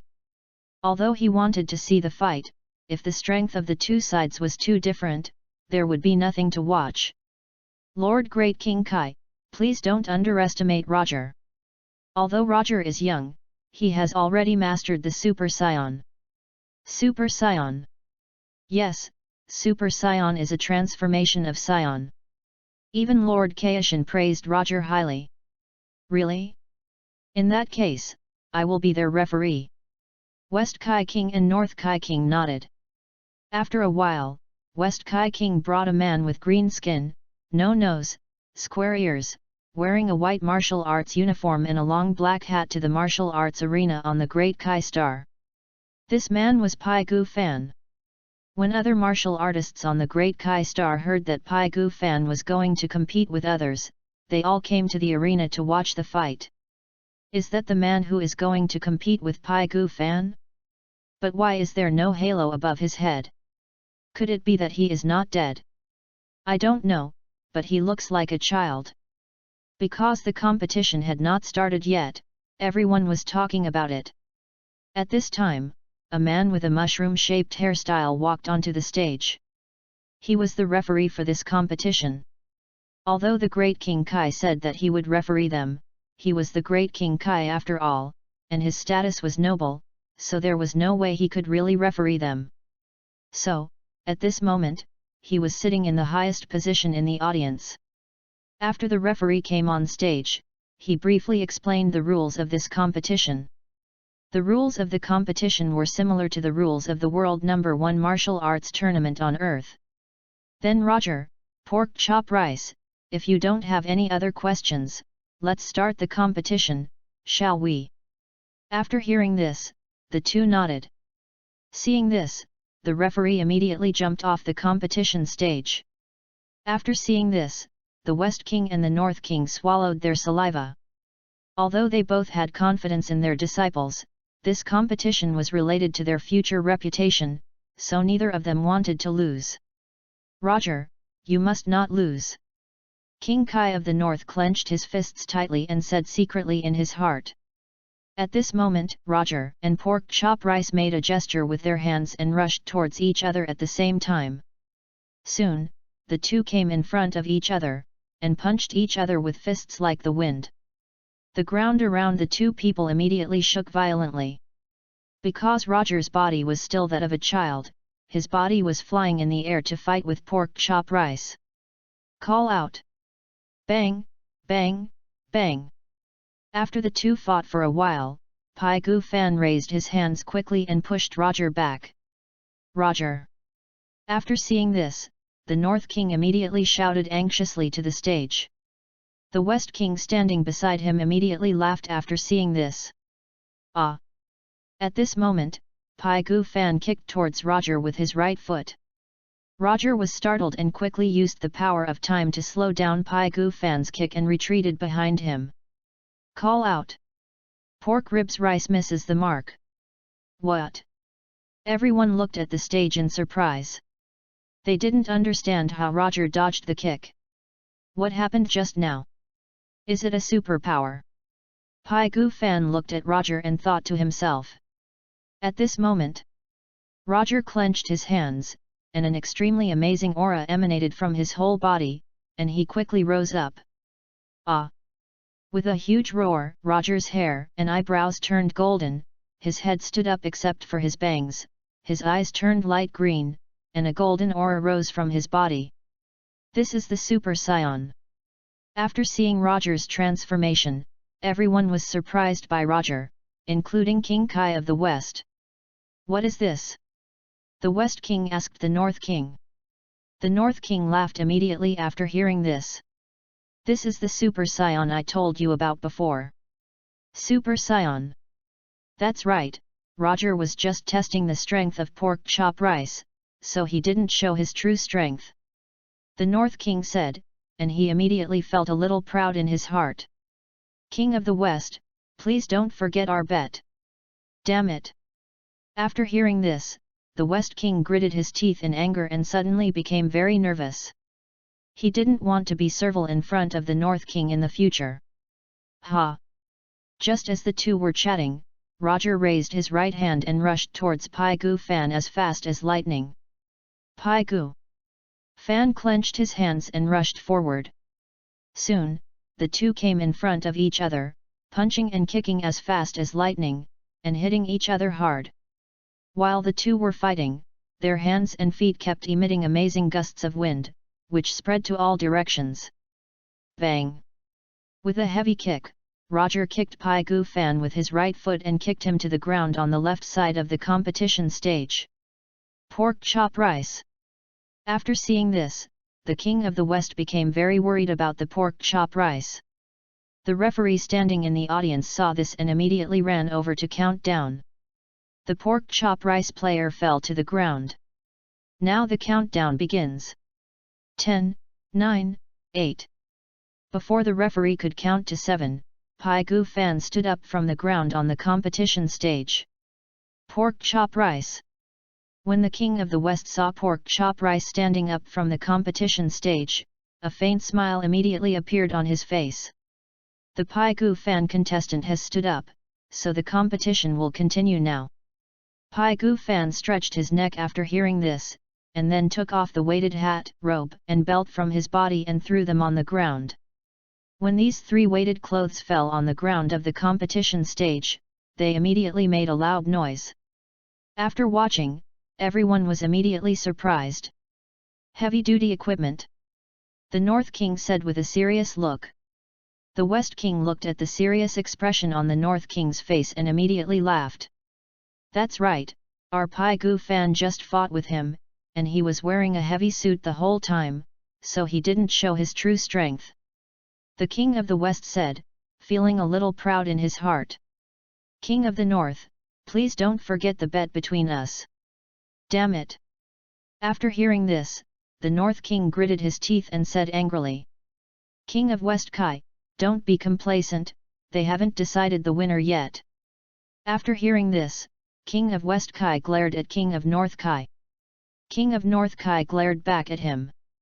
While the two were bickering, Pai Gu Fan, who had taken off his heavy-duty suit, looked at Roger seriously, and rushed towards Roger as fast as lightning. Roger clenched his hands and rushed towards Pai Gu Fan as well. Soon, the two came in front of each other and fought fiercely. Chapter 27. Bang!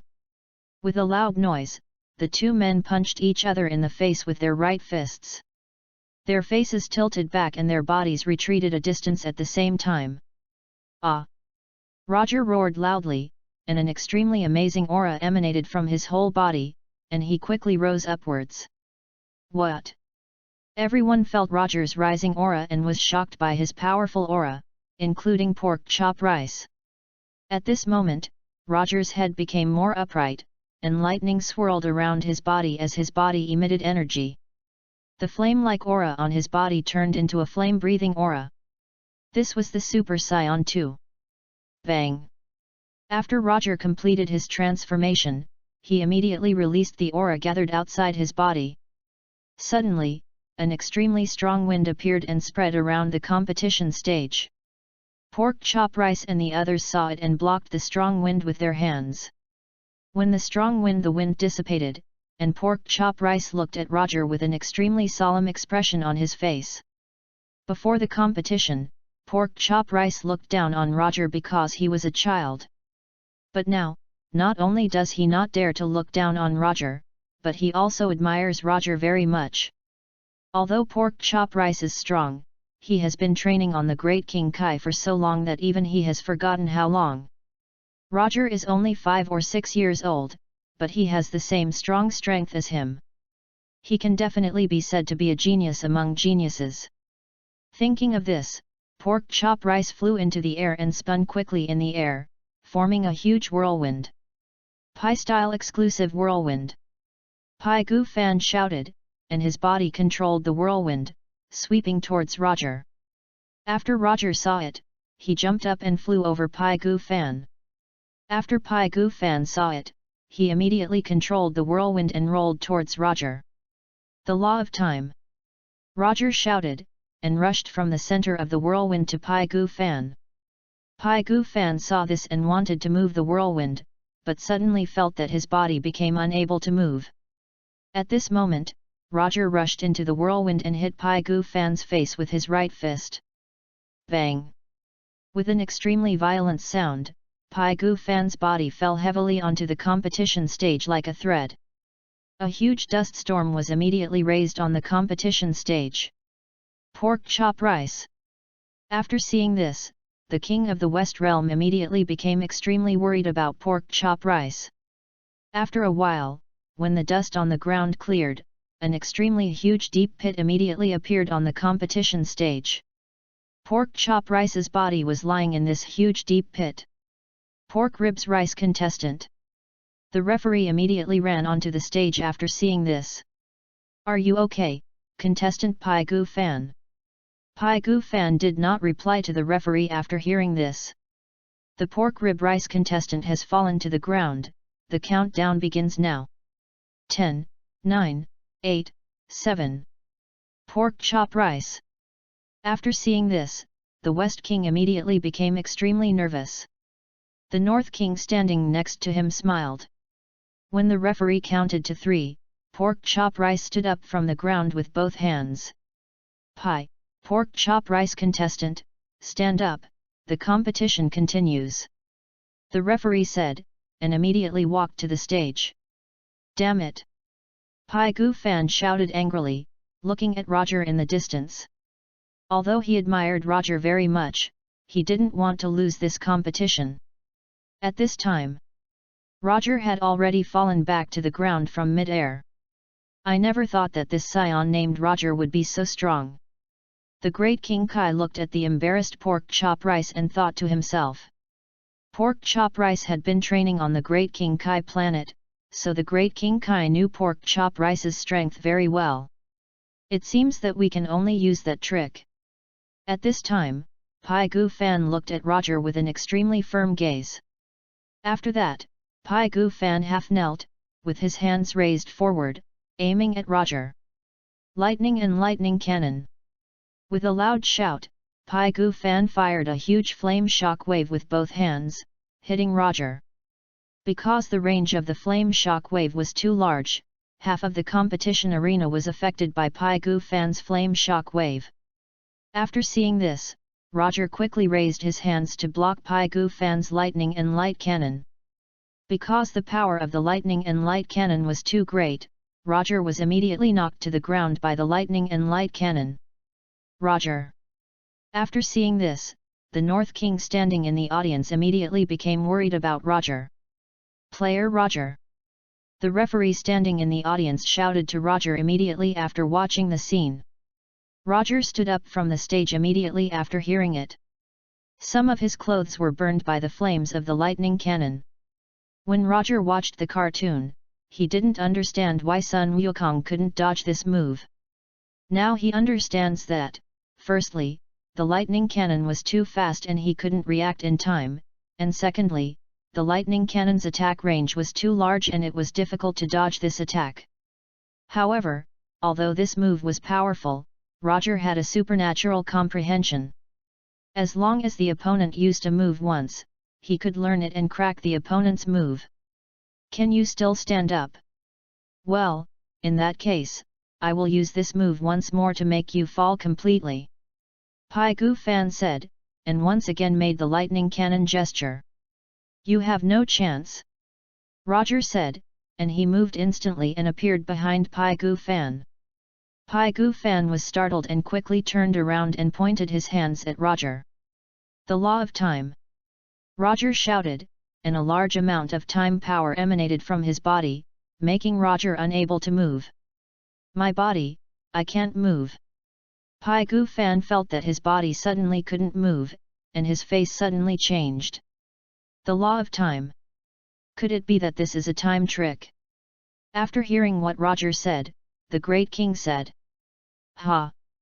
At this moment, Roger shouted loudly and punched Pai Gu Fan in the abdomen with all his strength. Pai Gu Fan screamed loudly and flew out of the competition stage like a thread. Pai Gu Fan is out, Roger wins. The referee immediately announced to everyone. Great! After hearing this, the King of the West said with great joy. After hearing this, the King of the West sat down on the ground. He never thought that the pork chop rice would lose to a child.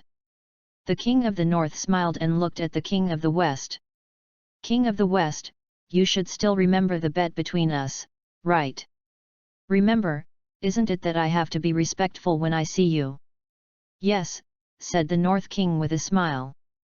But the way I look at you now, it seems like I'm not being very respectful to you. How could that be? King North, I have always been very respectful to you. King West said against his will. Is that so? After hearing this, the North King burst into laughter. When the West King heard the laughter, he immediately cursed the North King in his heart, but he still managed to force a smile on his face. He had already made up his mind that he would never go to the North King for no reason in the future. Chapter 28. When the Great Kai saw the end of the competition, he immediately applauded Roger and Pork Chop Fan on the stage. This is really a very exciting competition. After hearing this, everyone applauded the two. After hearing this, Roger immediately flew from the stage to the front of Pai Gu Fan and put his hand down. Pai Gu Fan was stunned at first, then grabbed Roger's right hand with his right hand and climbed up from the ground.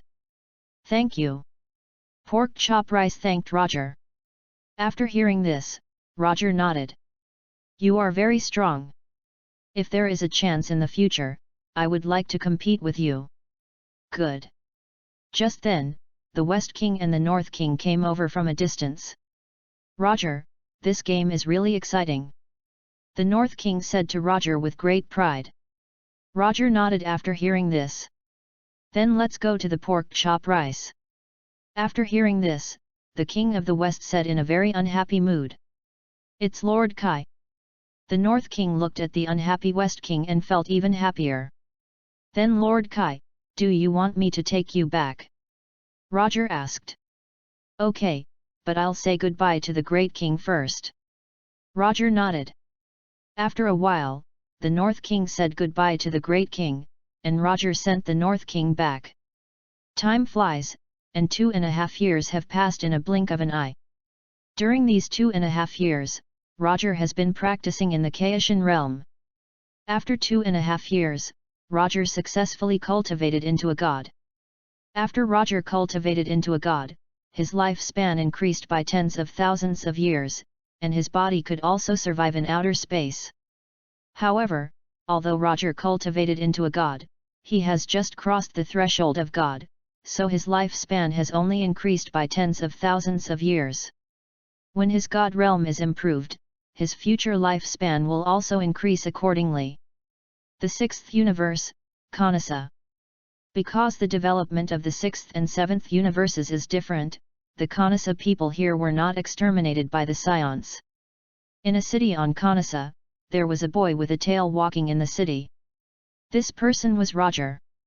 Because Roger looked different from the Kanasa people, as he walked along, some Kanasa people looked at Roger. Roger looked at their gazes, thinking in his heart how to let them use the magic fist. At this moment, a ferocious-looking Kanasa blocked Roger's way. "Little ghost, who are you? Why are you on our planet Kanasa?" After hearing this, Roger looked at the Kanasa star and said, "Uncle, do you know the magic fist?" Magic fist? Yes.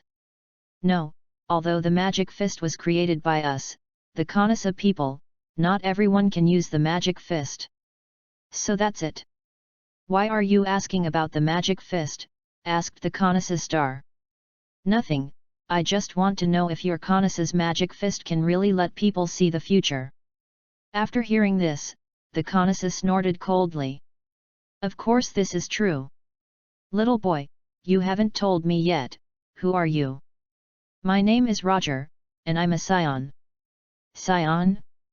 But I remember that Saiyans don't have tails. Uncle, what's your name? My name is Starry Sky. Starry Sky? Then do you know where there is the Kanasa alien who knows the magic fist? I know, but I won't tell you. Why? The magic fist is the secret of our Kanasa planet and we will not teach it to outsiders. So, aren't you worried that your people, Kanasa, will be exterminated? Exterminate the clan? Xing Kong's face changed when he heard this. Roger, what do you mean by that? Space pirates, you should know, right? Of course I know that. Could it be that, space pirates are going to invade our planet? No. It's impossible. If space pirates were to invade our planet, we should be able to predict it. It is indeed predictable, but the future can be changed. Roger said, pausing for a moment. Xing Kong, how about we make a deal? Trade. Yes, I can tell you who is behind those space pirates, but you have to have someone teach me the magic fist. But how can I believe that what you said is true? It's very simple. I'll tell you the person's name now and you can ask someone to investigate and you'll know. Okay, then tell me his name. Frost. Frost. Right. But, isn't he a good man? Good man.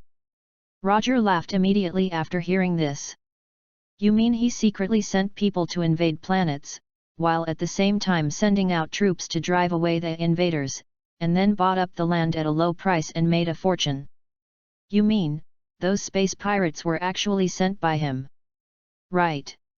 In that case, why don't you tell the RAS Defense Force?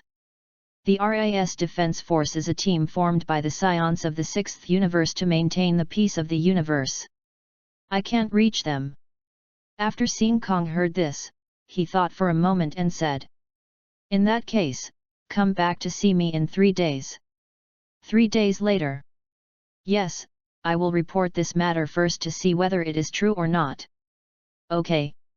Roger said, and continued to move forward.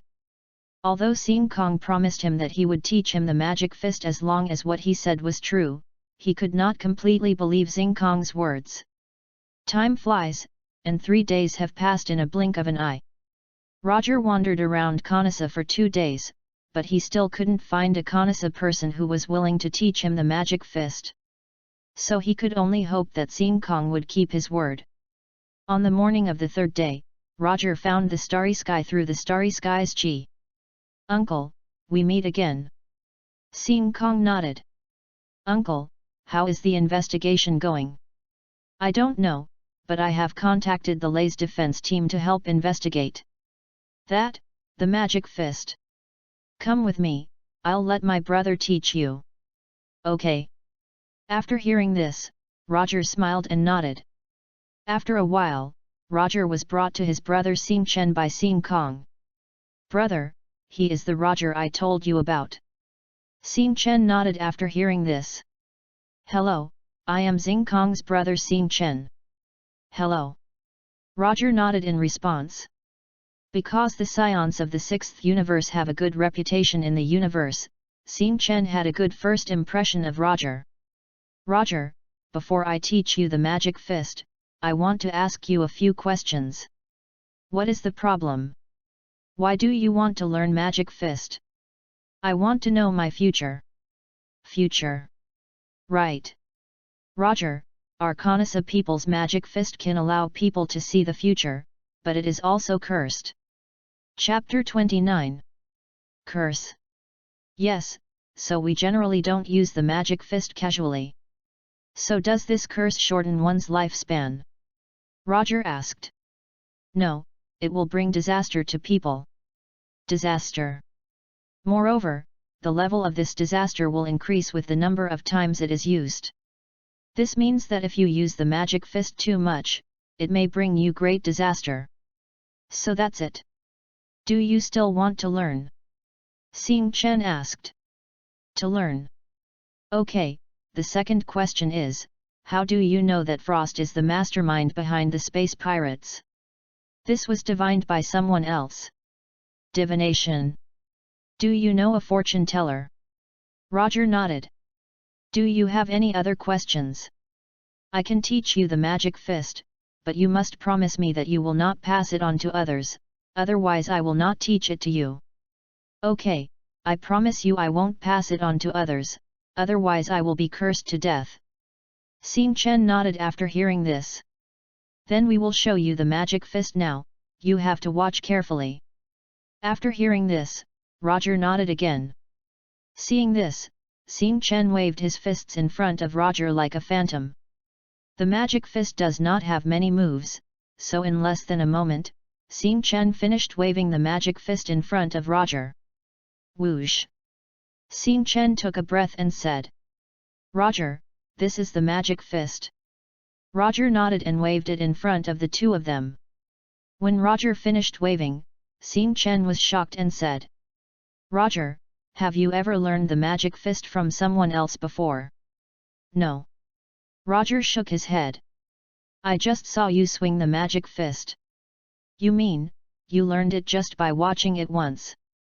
Yes. Then you are really a genius. It took me a long time to learn it at the beginning. What about the starry sky and stars? If there is nothing else, I will leave first. Go? Where are you going? Xing Kong asked. Of course, leave Kanasa. Are you leaving our planet?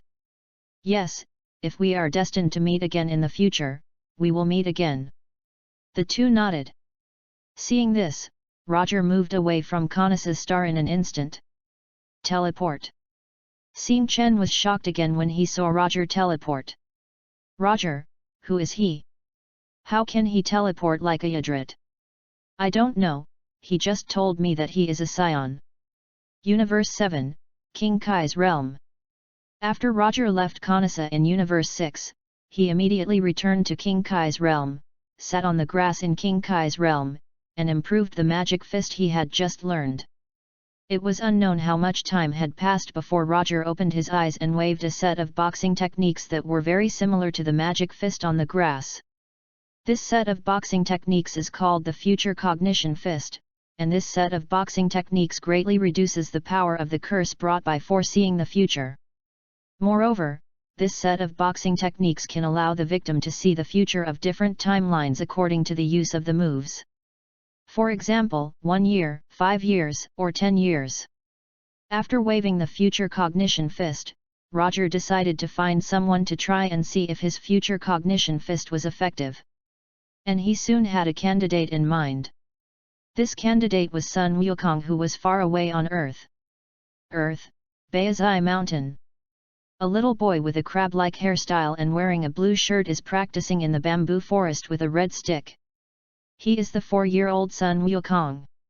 Ah! With a loud shout, Sun Wukong hit a bamboo tree with his ruyi stick. The bamboo tree was broken instantly and fell backwards. Just as Sun Wukong was practicing seriously, a figure suddenly appeared in the distance of the bamboo forest. This person was Roger. Who? Sun Wukong seemed to have noticed Roger, and he stopped swinging the ruyi stick with both hands and looked towards where Roger was. Roger smiled and quickly came in front of Sun Wukong. After hearing this, Sun Wukong pointed the ruyi stick at Roger with a vigilant look on his face. "Who are you and why are you here?" "My name is Roger, and I'm a Saiyan." "Saiyan?" "Yes, you are a Saiyan too." "What are Saiyans?" "Do you see the tail behind me? The symbol of a Saiyan is the tail behind him." "But don't monkeys have tails too?" Sun Wukong said innocently. Roger is speechless. "I mean, humans with tails behind them." "I see. Then why are you here?" "I'm here to find you." "Find me?" "Yes, I can give you the future." "The future? What is the future?" "The future is what will happen in the future." "I see. Then how can you let me see the future?" "It's very simple. I will use a kind of boxing technique on you later. As long as you are hit by my boxing technique, you will be able to see the future." "Boxing? Do you mean to fight me?" Roger nodded.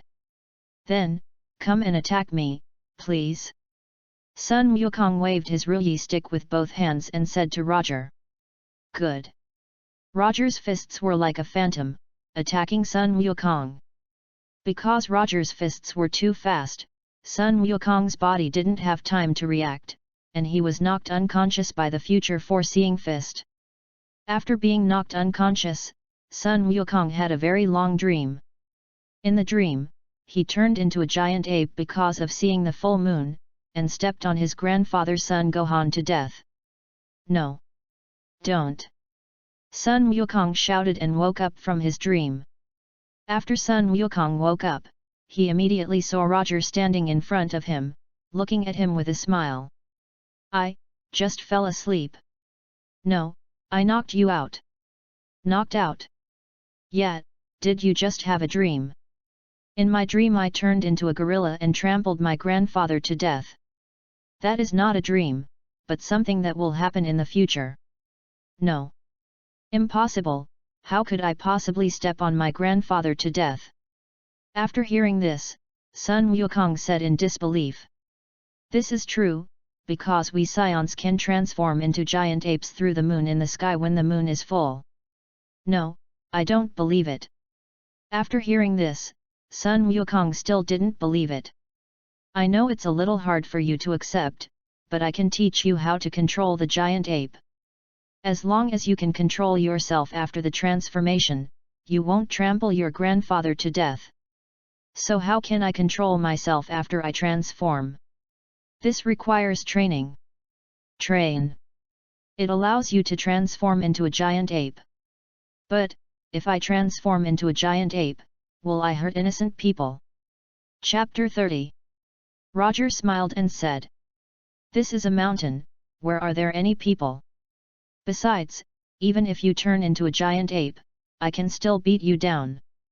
Sun Wukong really? Of course it's true, and if you can transform into a giant ape, I can also transform into a giant ape. But there is no moon now. Didn't you say that the transformation can only be performed when there is a moon? I can make an artificial moon. Artificial moon? Wow, you are so amazing, you can even make an artificial moon. Roger nodded after hearing this. "Then come with me, I will take you to practice somewhere else." "Why go anywhere else? Aren't you afraid that you might transform and destroy the house?" "That's true." After hearing this, Sun Wukong smiled innocently. Then, Roger took Sun Wukong to a meadow on Baizai Mountain. Sun Wukong had already changed into the Saiyan combat suit that Roger had prepared for him. "Roger, this suit is so light." "Of course, this is our Saiyan battle suit." "Combat suit?" "Yeah." Roger nodded. "Wukong, I will create an artificial moon in the sky later. You must try to stay calm. If you really can't stay calm, just think more about your grandfather." "Okay." Sun Wukong nodded. After Roger looked at it, he raised his right hand and a round ball of light immediately appeared in his hand. Roger threw the ball of light into the sky, and the ball of light was immediately thrown into the sky and floated in the sky. Wukong, look up at the sky. Good. Sun Wukong said, and immediately raised his head and looked up at the sky. Because Sun Wukong always thought of the scene where Sun Wuhan was trampled to death by him, he was very nervous now, and he was afraid that what happened in his dream would come true. Just when Sun Wukong was extremely nervous, his eyes saw the artificial moon in the sky. And the moment he saw the artificial moon, Sun Wukong's heart immediately beat violently. Then, a lot of black hair grew on his body grew taller and bigger, and he transformed into a giant ape. After Sun Wukong transformed, he immediately roared loudly and stomped his feet hard on the ground. Seeing this, Roger immediately raised his head and looked at the artificial moon he created. With a huge roar, Roger also transformed into a giant ape. Sun Wukong looked at Roger, who had also transformed into a giant ape, and immediately rushed towards Roger. Sun Wukong, I'm Roger. Roger saw this and his figure flashed. He walked around behind Sun Wukong and said. However, Sun Wukong was completely out of control at this moment and could not hear Roger's voice at all. Sun Wukong roared and picked up a huge stone on the ground and threw it at Roger. Damn it! Roger shouted angrily, and continued to shout at Sun Wukong. Sun Wukong, think about your grandfather. After hearing this, Sun Wukong still did not react.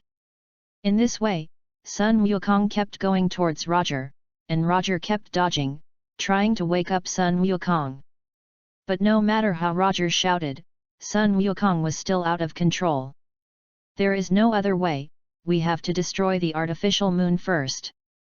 Roger said, and fired an energy wave from his right hand, destroying the artificial moon in the sky.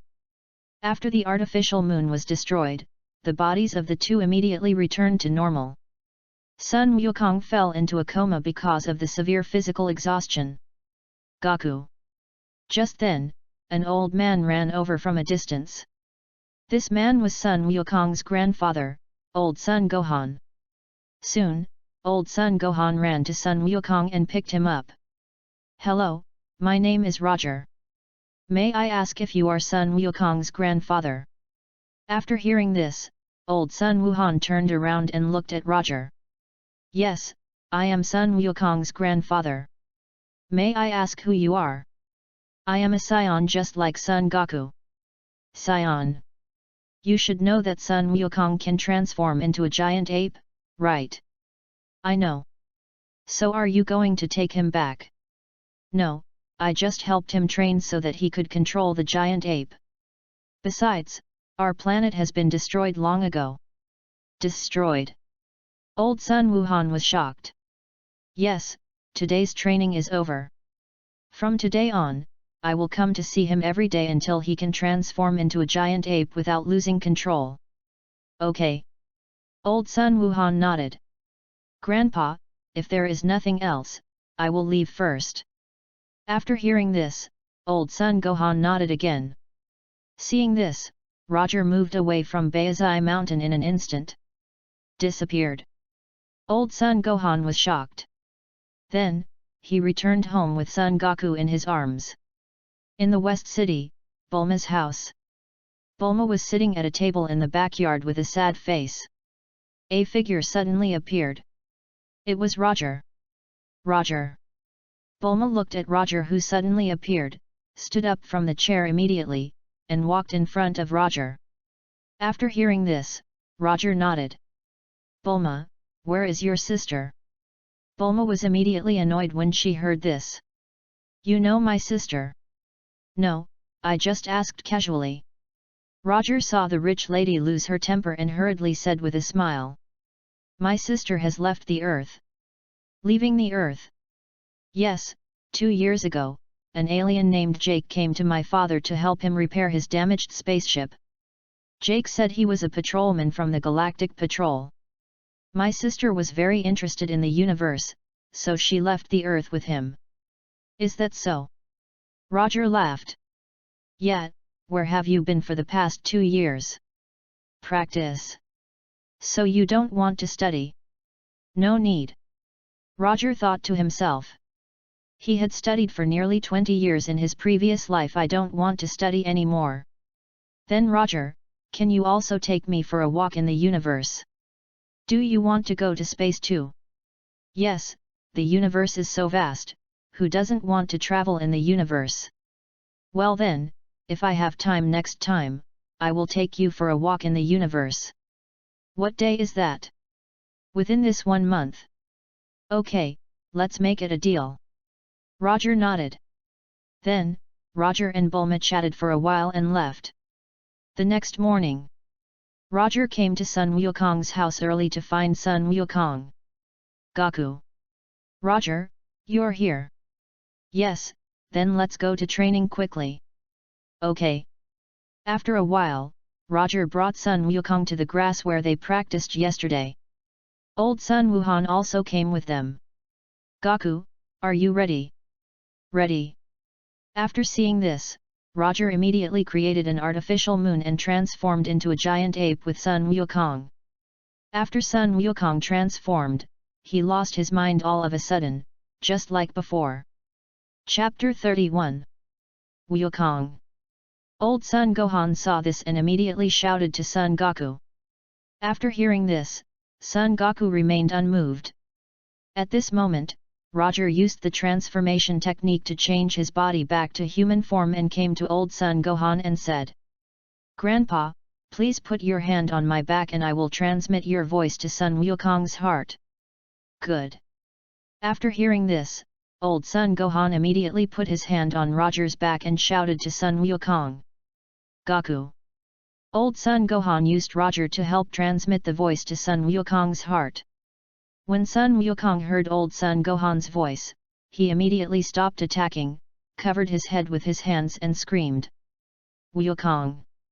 After seeing this scene, Old Son Gohan immediately became a little worried about Son Goku.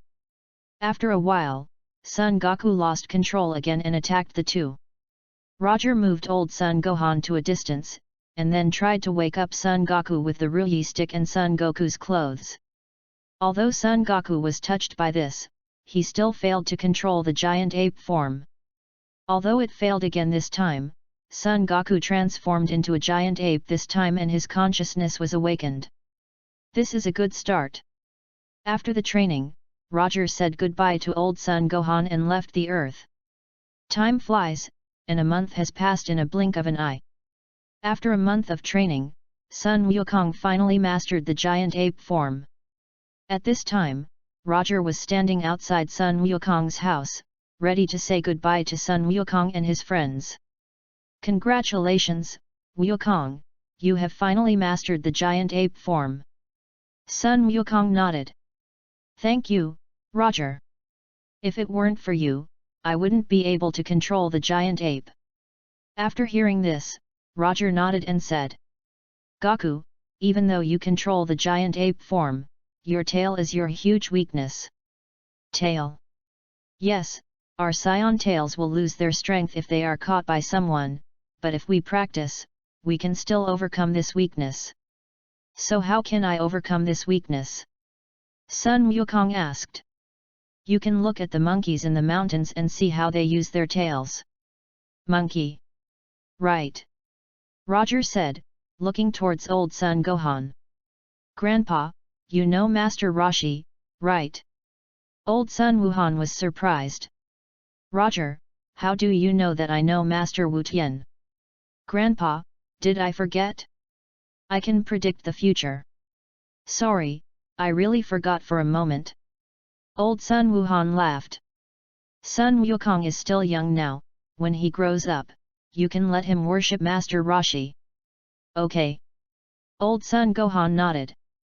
Grandpa, who is the Roshi master that Roger is talking about? That's my master. Old Sun Wuhan said with a smile. Well, Wukong, old man, it's almost time for me to go too. See you later. See you later. Roger replied. Roger, where are you going? Sun Wukong asked. It may be on Earth, or it may leave Earth. Will we meet again in the future? Yes, then I'm leaving. Okay. Roger said, and he moved instantly and disappeared in Bayazai Mountain. Grandpa, he's gone. Yes, he left, but he said that you will definitely meet again. After hearing this, Sun Wukong nodded heavily. In the West City, Bulma's house. Bulma was sitting at a table in the backyard drinking a drink when a figure suddenly appeared. This person was Roger. Roger, you're here. Bulma was very happy to see Roger and ran over. After hearing this, Roger nodded and said, Bulma, are you ready for the camera? Ready. Then let's go now. Good. Seeing this, Roger teleported and brought Bulma to a small island on Namek. Bulma looked around at the green sea and sky and said, Is this the Namek you were talking about? Yeah, what do you think of this place? Not bad. Bulma said, taking out a universal capsule and throwing it on the ground. Bang! With a puff of white smoke, a red backpack appeared on the ground.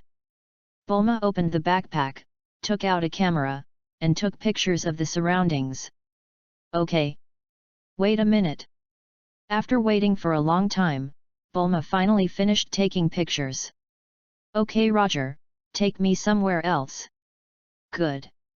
Roger said, and with a teleportation, he brought Bulma to the Namekian village. Here it is.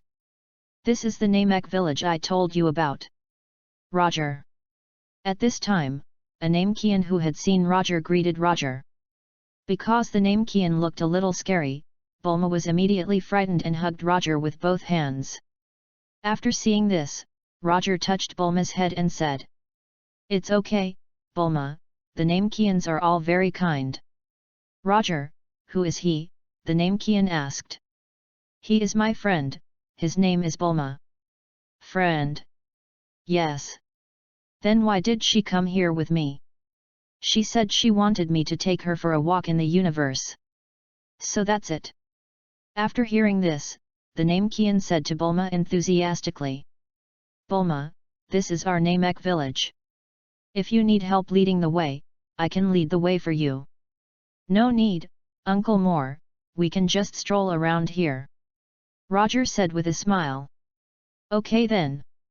After saying that, Roger took Bulma for a walk in the village. The Namekians in the village all greeted the two of them enthusiastically. Bulma's fear of the Namekians was reduced a lot. After a long time, the two of them finished walking around the village. Bulma suddenly smiled at Roger. What's wrong, Bulma? Roger saw Bulma smiling at him, and immediately had a bad feeling in his heart. Because usually Bulma smiled at him, it was because she wanted something from him. Roger, you can fly, right? How about you take me to the sky and let me see the scenery on the ground from the sky? Yes, you can, but how do you want to fly? How to fly? Yes, do you want me to fly in the sky with you in my arms or fly in the sky with you on my back? Carry it on your back. Bulma thought for a moment and said. After hearing this, Roger immediately walked to Bulma and squatted down slightly. Bulma blushed after seeing this. From childhood to adulthood, it seemed that no one else had ever carried her except her father. Come on, Bulma. Bulma walked up and grabbed Roger's shoulders with both hands. Roger straightened his body, carried Bulma on his back and said. All right, Bulma. I'm going to start flying into the sky now. Okay. Bulma said with a red face.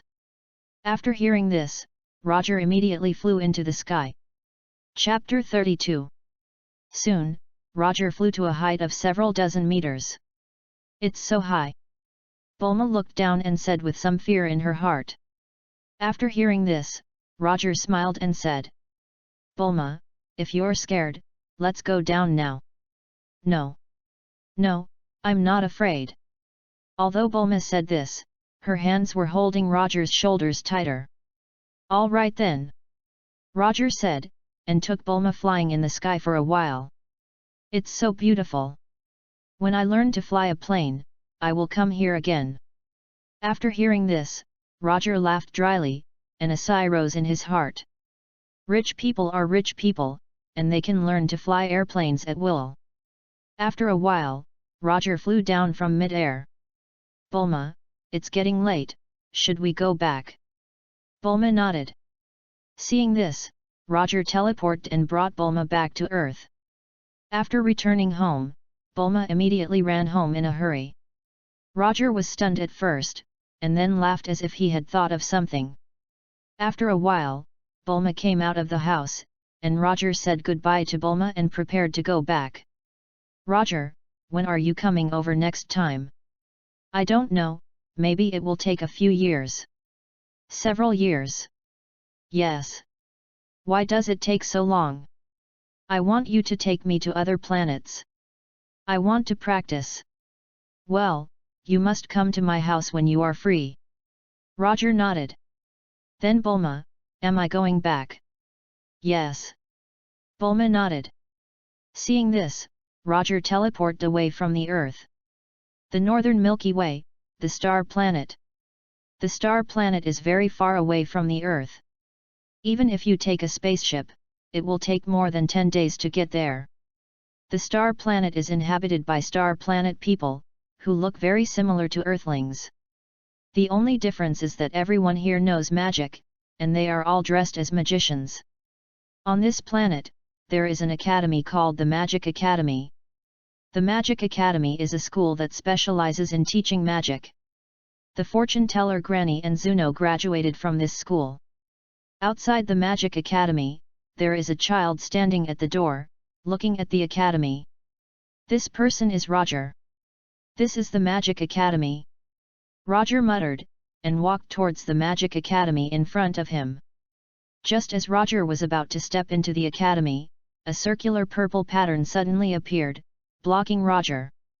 After seeing it, Roger immediately stopped in place and looked carefully at the magic in front of him. This was his first time to come into contact with magic in this world. I see. After a while, Roger pointed his right index finger at the purple pattern in front of him, and the purple pattern slid down like rain and disappeared without a trace. At this moment, a woman riding a broom flew down from the sky and landed in front of Roger. The woman's name was Yulo, and she was a teacher in this school. Who are you? Why did you break into our school? Yulo asked Roger angrily. Hello, my name is Roger. I come to your academy to learn magic from you. Roger. Roger nodded. So you are not from our planet, right? No, I'm from Earth. Earth. Yes, can I come to your academy to study magic? No, our academy only accepts people from other planets.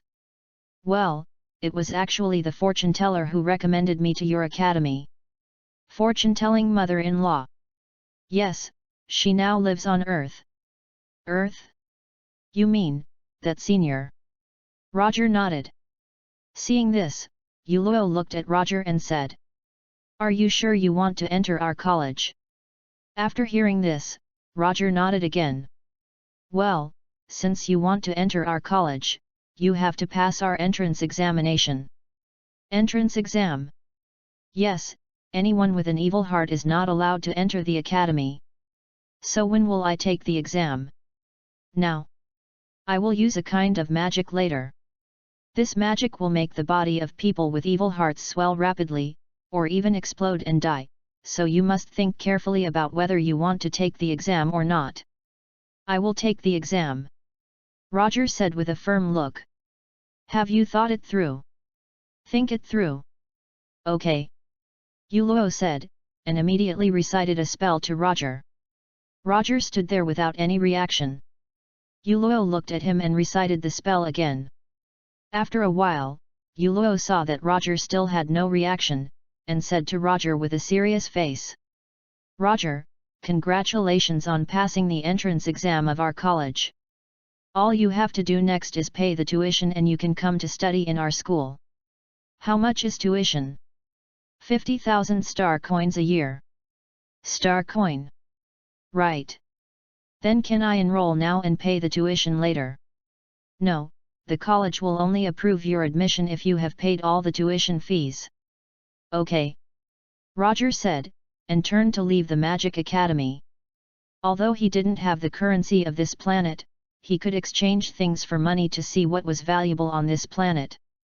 After half a day of running around, Roger finally exchanged currency on the star planet and entered the Magic Academy. Time flies, and a year has passed in a blink of an eye. During this year, Roger spent most of his time studying at the Magic Academy, except for cultivation. Because of his extraordinary comprehension, Roger learned all the magic, divination, and alchemy of the Magic Academy in just 1 year. He thus became the #1 genius in the Magic Academy. At this time, Roger was ready to graduate and leave the academy. Yulo, who had brought Roger to school, was now reluctant to look at Roger who was about to leave. The students were excellent, and they, as teachers, were naturally proud. But they also knew that they could not keep Roger. A genius like Roger was rare even in tens of thousands of years. Roger, you are the best student I have ever taught.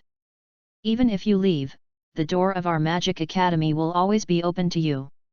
Roger nodded. I understand, teacher. When I have time, I will come back to the college. Okay. Yulo smiled and nodded.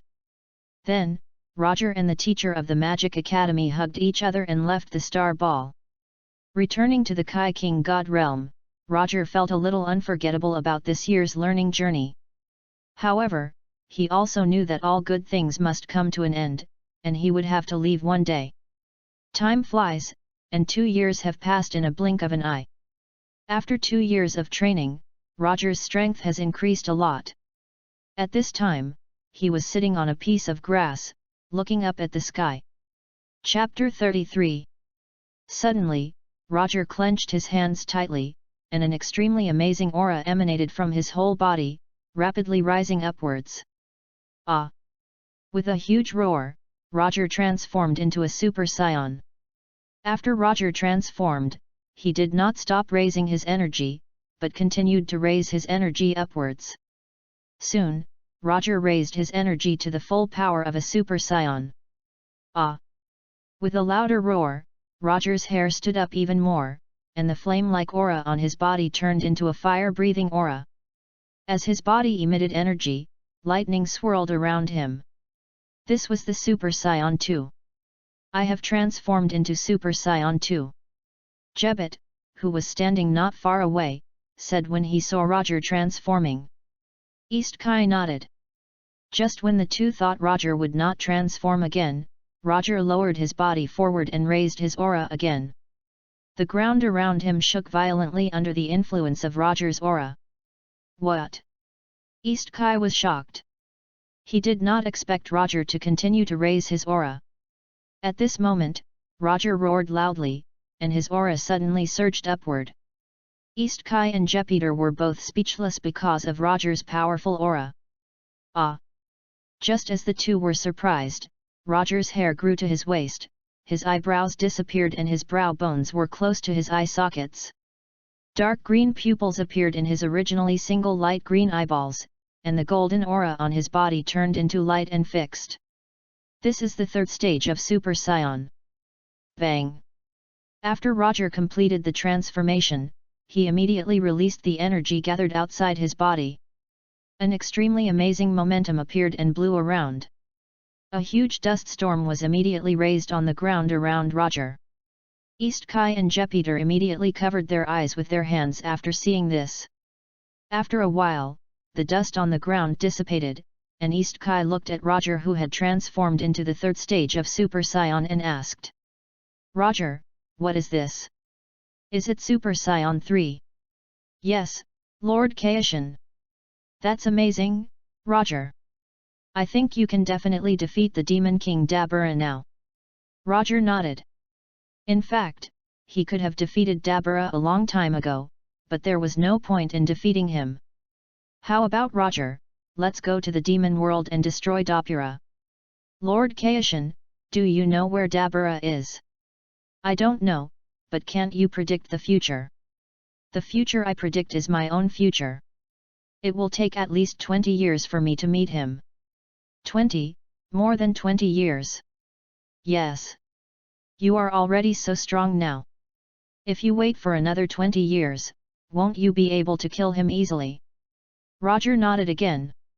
In fact, he can kill him easily now. By the way, Roger, you are so powerful now, maybe you can pull out the legendary sword. Excalibur. Yes, the name of the sword is Kaioshinkan. According to legend, as long as you pull out Kaioshinkan, you will gain incomparably powerful strength. Where is the sword now? The sword is now over there in the pond. Pool of water. Yes, I'll find out if I come with you. Roger nodded. Seeing this, East Kaishin immediately took the two of them forward. After a while, East Kaishin brought Roger to a stone pillar in a pond. On the stone pillar was a sword that was still on the ground except for the hilt. And this sword was the sword of the King of Kings. Roger, this sword is the Kaishin sword, can you see if you can pull it out? Okay. Lord Kaishin, what are you doing? The two nodded and flew into the sky. Seeing this, Roger grabbed the hilt of the Kaishin sword on the ground with both hands. Ah! With a loud shout, Roger pulled upward with both hands and pulled out the sword Kai in one go. The upper part of the stone pillar was instantly shattered because of the pulling out of the sword Kai. A large number of stones fell from the stone pillar and landed on the pool below, causing large and small splashes of water. Roger stomped his feet hard and flew into the air with the sword Kai in both hands. Jepital, pull it out. Yes, but I didn't expect Roger to pull out the Kaishin sword so easily. East Kaishin said with a smile. At this moment, Roger flew to the grass in front of the pond with the Kaishin sword in both hands. East Kaishin and Jupiter also flew over after seeing this. Congratulations, Roger, you pulled out the legendary Kaioshin sword. After hearing this, Roger nodded and changed his body back to normal. Although the strength of the third stage of Super Saiyan is strong, it consumes too much physical strength. After Roger's body returned to normal, the Kaioshin sword in his hand, which was not very heavy, suddenly became extremely heavy. How about it, Roger? Don't you feel your strength getting stronger? No, but I feel that this sword is quite heavy. Sword? Yes, why don't you come over and try to hold this sword? After hearing this, East Kaishin coughed and looked towards Jebit. Jebito. When Jebito saw the East Kai King God's gesture, he immediately understood what the East Kai King God meant and walked up to Roger and said, Roger, let me see this sword. Okay, but this sword is really heavy, you have to be careful. Okay. After reading it, Roger immediately handed the Kaijin sword to Jebit and said, Then I have to let go of my hand? You must hold on to this sword. Good. Seeing this, Roger immediately let go. At the moment when Roger let go, Jebit immediately felt the Kaijin sword in his hands become extremely heavy, and his body fell to the ground uncontrollably. Bang! With a loud bang, the Kaijin sword fell heavily to the ground, raising a large amount of dust on the ground. After seeing this, Jebit, who was lying on the ground, immediately trembled. Are you okay, Jebito? East Kai King God asked Jebito with concern. No. It's okay. Jebit said, standing up from the ground. It's good that you're fine. After hearing this, Jebit nodded. Then he walked to the front of the Kaioshinkan and tried to pick it up from the ground. But no matter how hard he tried, he couldn't pick it up. His hands turned red because of holding the sword. Jebit.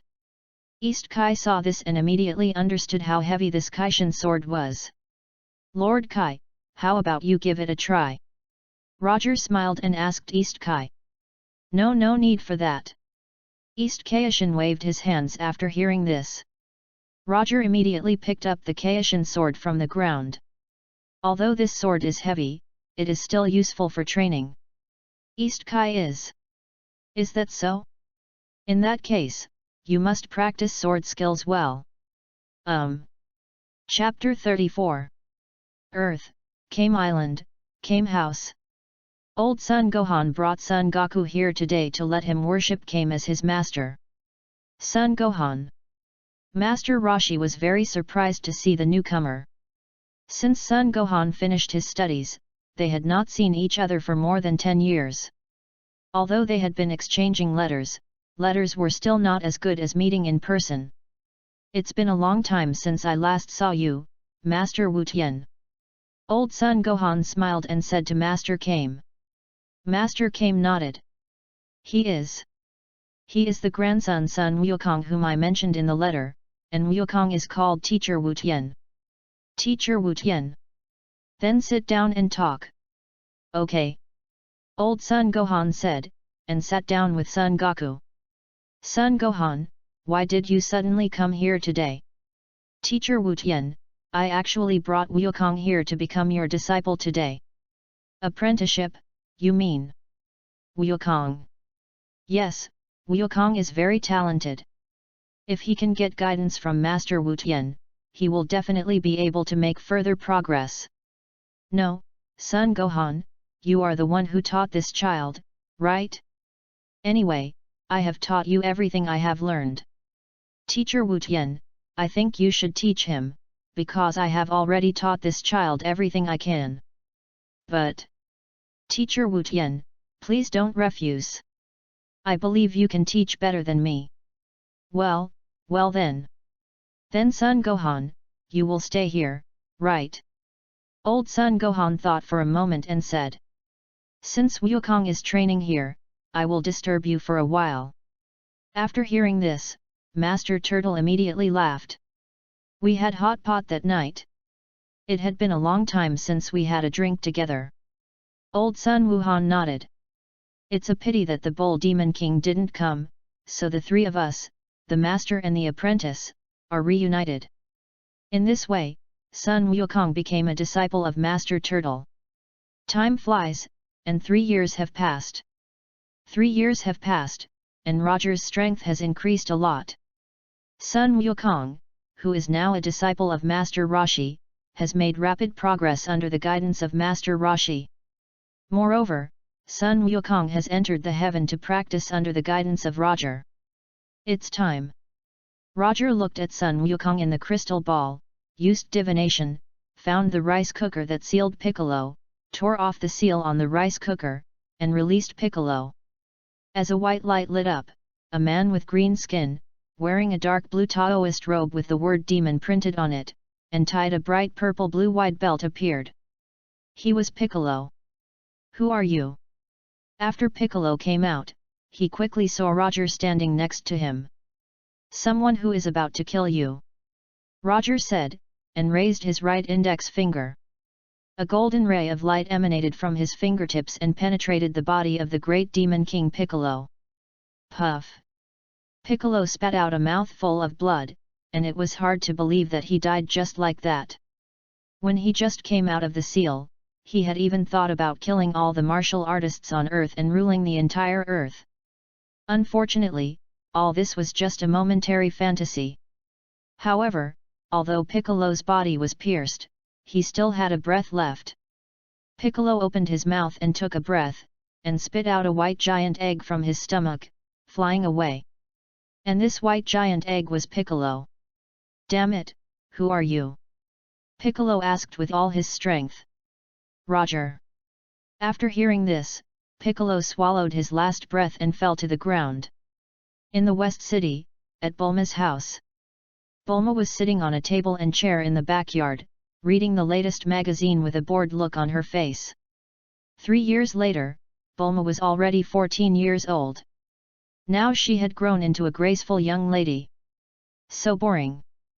Bulma put the magazine on the table, tilted her head down, and looked towards the grass.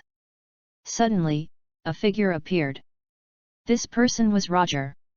Roger.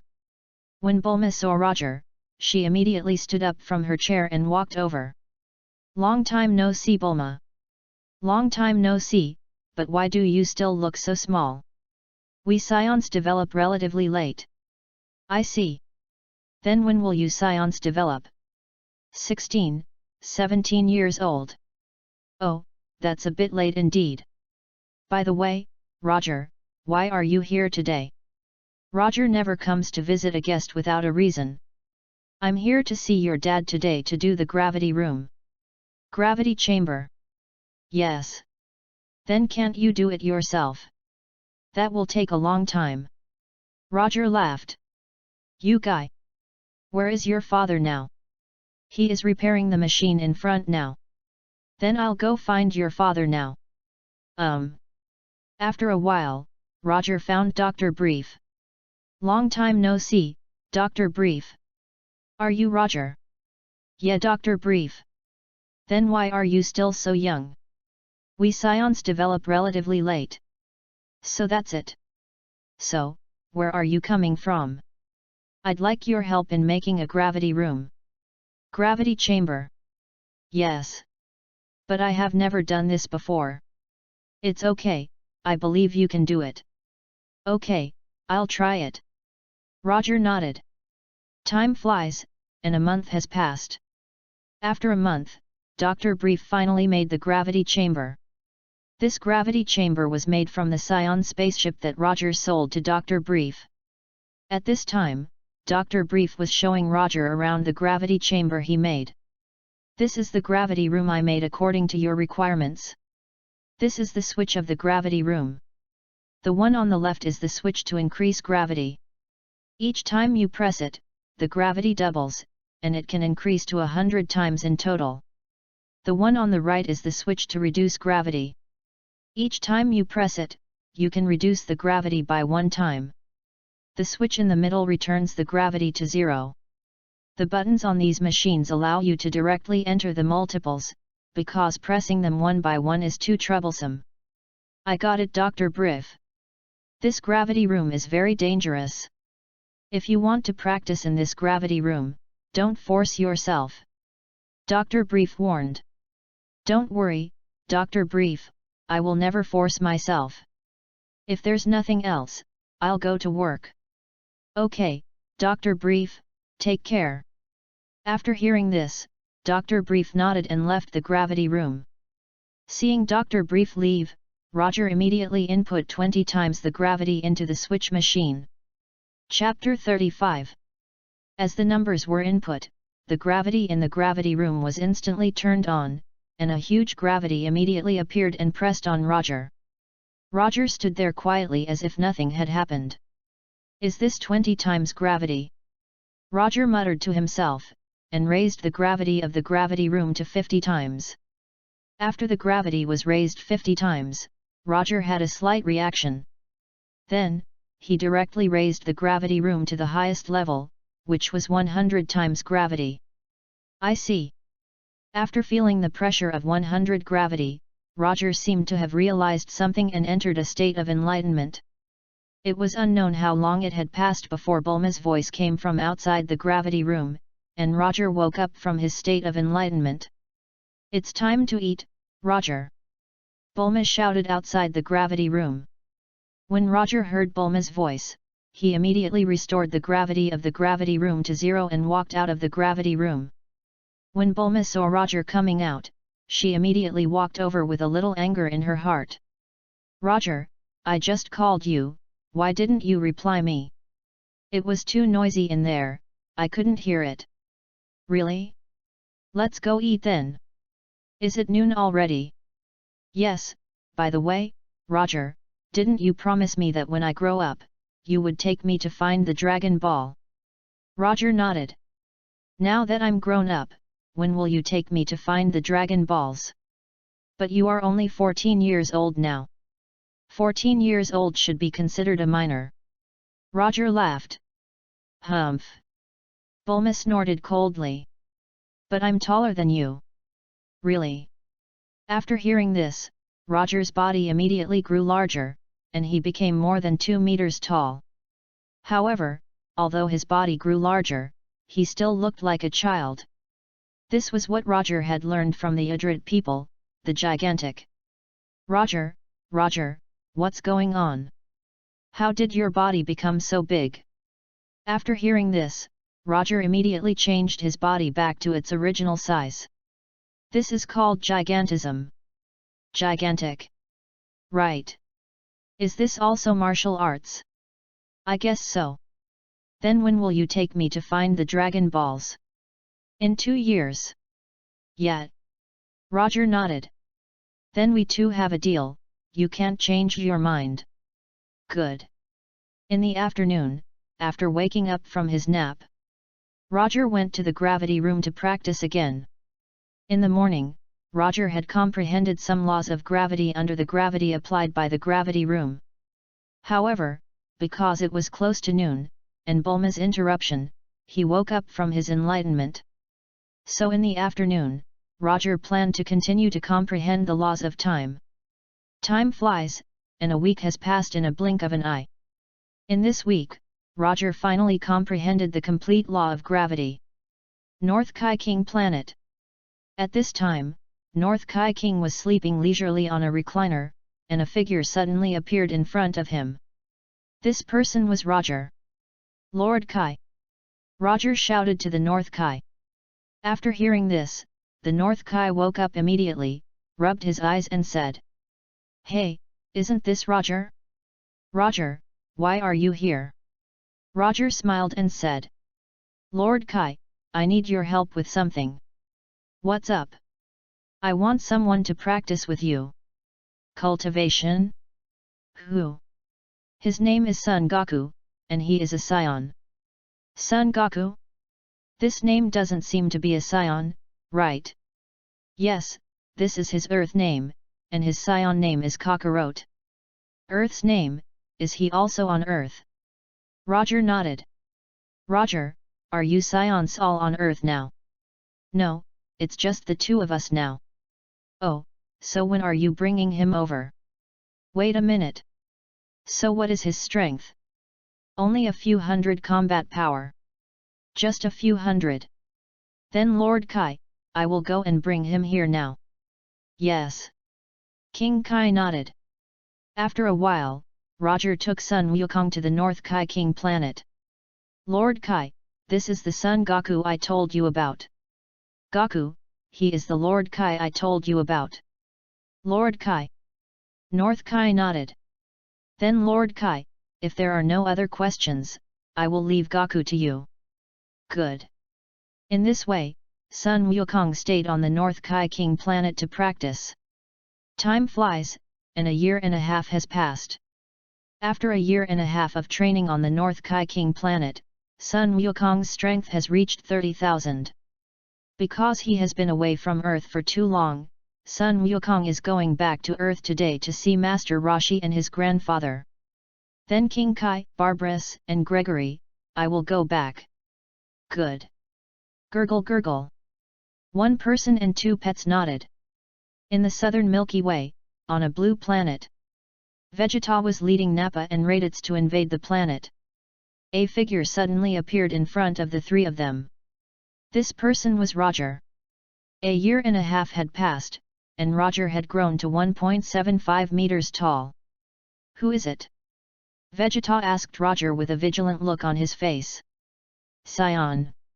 At this time, Nappa, who was standing nearby, said after seeing the tail behind Roger. "What?" Raditz was shocked. "Isn't Kakarot the only Saiyan still alive besides us?" "No, Raditz, have you forgotten there is another person?"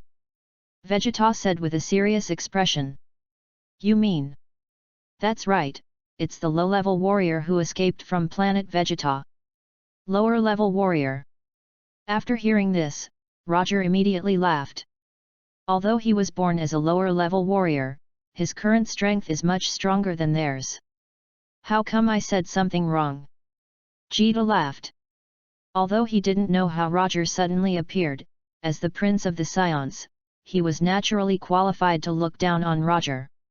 "Yes, I was born a low-level warrior, but now I can kill all of you with just one finger." "What did you say?" Nappa was furious when he heard this. As a famous Saiyan, he had never been looked down upon by lower-level Saiyan warriors. Vegeta's expression became serious after hearing this. Although he was arrogant, he was never a reckless person. Otherwise, he would not have survived Frieza's hands. Raditz, turn on the combat power detector and see his combat power. It's Prince Vegeta. Raditz said, and immediately turned on the combat power detector on his left eye. Did he? 5. Combat power. 5. Raditz was stunned when he saw the value displayed on the combat power detector. Because no matter how low the combat power of a Saiyan is, the combat power of an adult cannot be 5. And Roger in front of them was so arrogant to them just now. Chapter 36. 5. Raditz, is your combat power detector broken? Even if a Saiyan has a low combat power, his combat power after adulthood cannot be 5. Nappa said. I don't know, Nabunaba, can you try using your combat power detector? Okay. Nappa said, and immediately turned on the combat power detector on his left eye. Did he? 5. This is weird, what's going on? My combat power detector also shows 5. What? Raditz was shocked, not knowing what was going on. At this moment, Vegeta, who was standing beside them, said to the two of them with a serious face. It's not that his fighting ability is damaged, but that he deliberately hides his strength. Deliberately hiding combat effectiveness. Yes, but you don't have to be afraid, he may just be bluffing. As long as you two attack him, you will know his true strength. Well, in that case, you will deal with him first, Raditz, right? Nappa said, folding his arms. Okay. Raditz said, clenched his hands, and rushed towards Roger like the wind.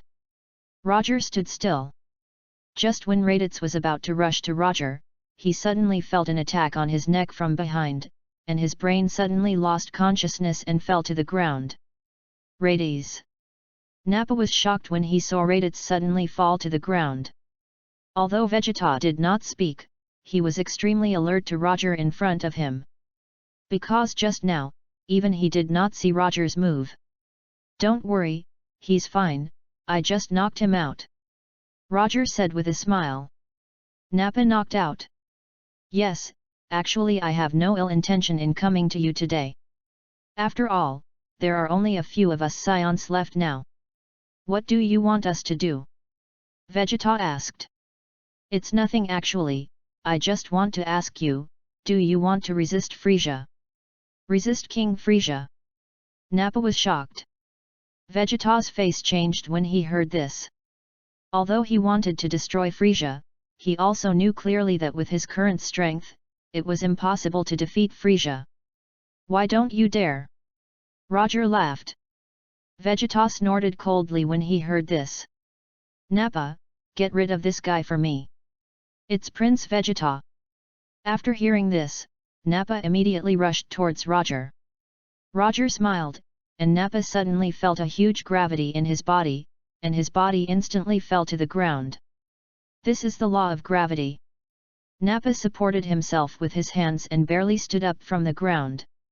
After seeing this, Roger immediately increased the gravity multiple. Nappa fell to the ground again.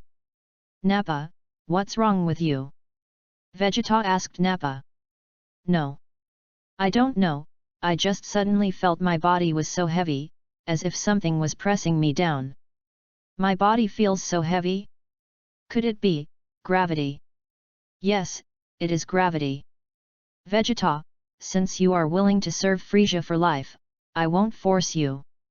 If there is nothing else, I will leave first.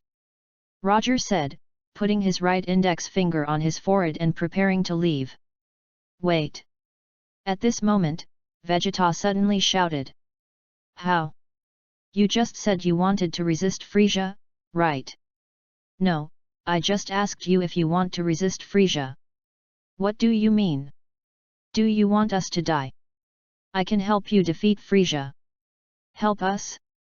In that case, why don't you defeat him yourself? Don't you want to defeat him? Roger asked him. Vegeta was speechless after hearing this. Actually, it was Frieza who destroyed planet Vegeta, right? I don't know. After hearing this, Vegeta immediately pretended to be stupid. Vegeta, I forgot to tell you just now that all your combat power detectors have been bugged, so Frieza knows everything about our conversation just now. What? What? Nappa was shocked. Vegeta snorted coldly after hearing this. So what? If you have figured it out, come to Earth. Earth? Yes, Kakarot is there too, and his strength now surpasses yours. Surpassed me? Vegeta's eyes widened and he couldn't believe it. Yes, in the near future, he should be able to become a Super Saiyan. Super Saiyan? Nappa, who was lying on the ground, was shocked. Super Saiyan is a super warrior in Saiyan legend, and only one appears once every 1,000 years. Kakarot is a Saiyan born with only 2 points of combat power. How could he be a Super Saiyan? Impossible, Kakarot, a low-level Saiyan warrior, how could he become a legendary warrior, a Super Saiyan? Vegeta shouted at Roger excitedly. Since you don't believe it, forget it, I'm leaving now. Roger said, and disappeared from the spot in an instant. After Roger left, the gravity on Nappa's body disappeared immediately. No, it's gone. Vegeta nodded. So Prince Vegeta, what should we do next? Heading to Earth. What, Prince Vegeta, are you really going to Earth? I went to Earth just to confirm if what he said was true.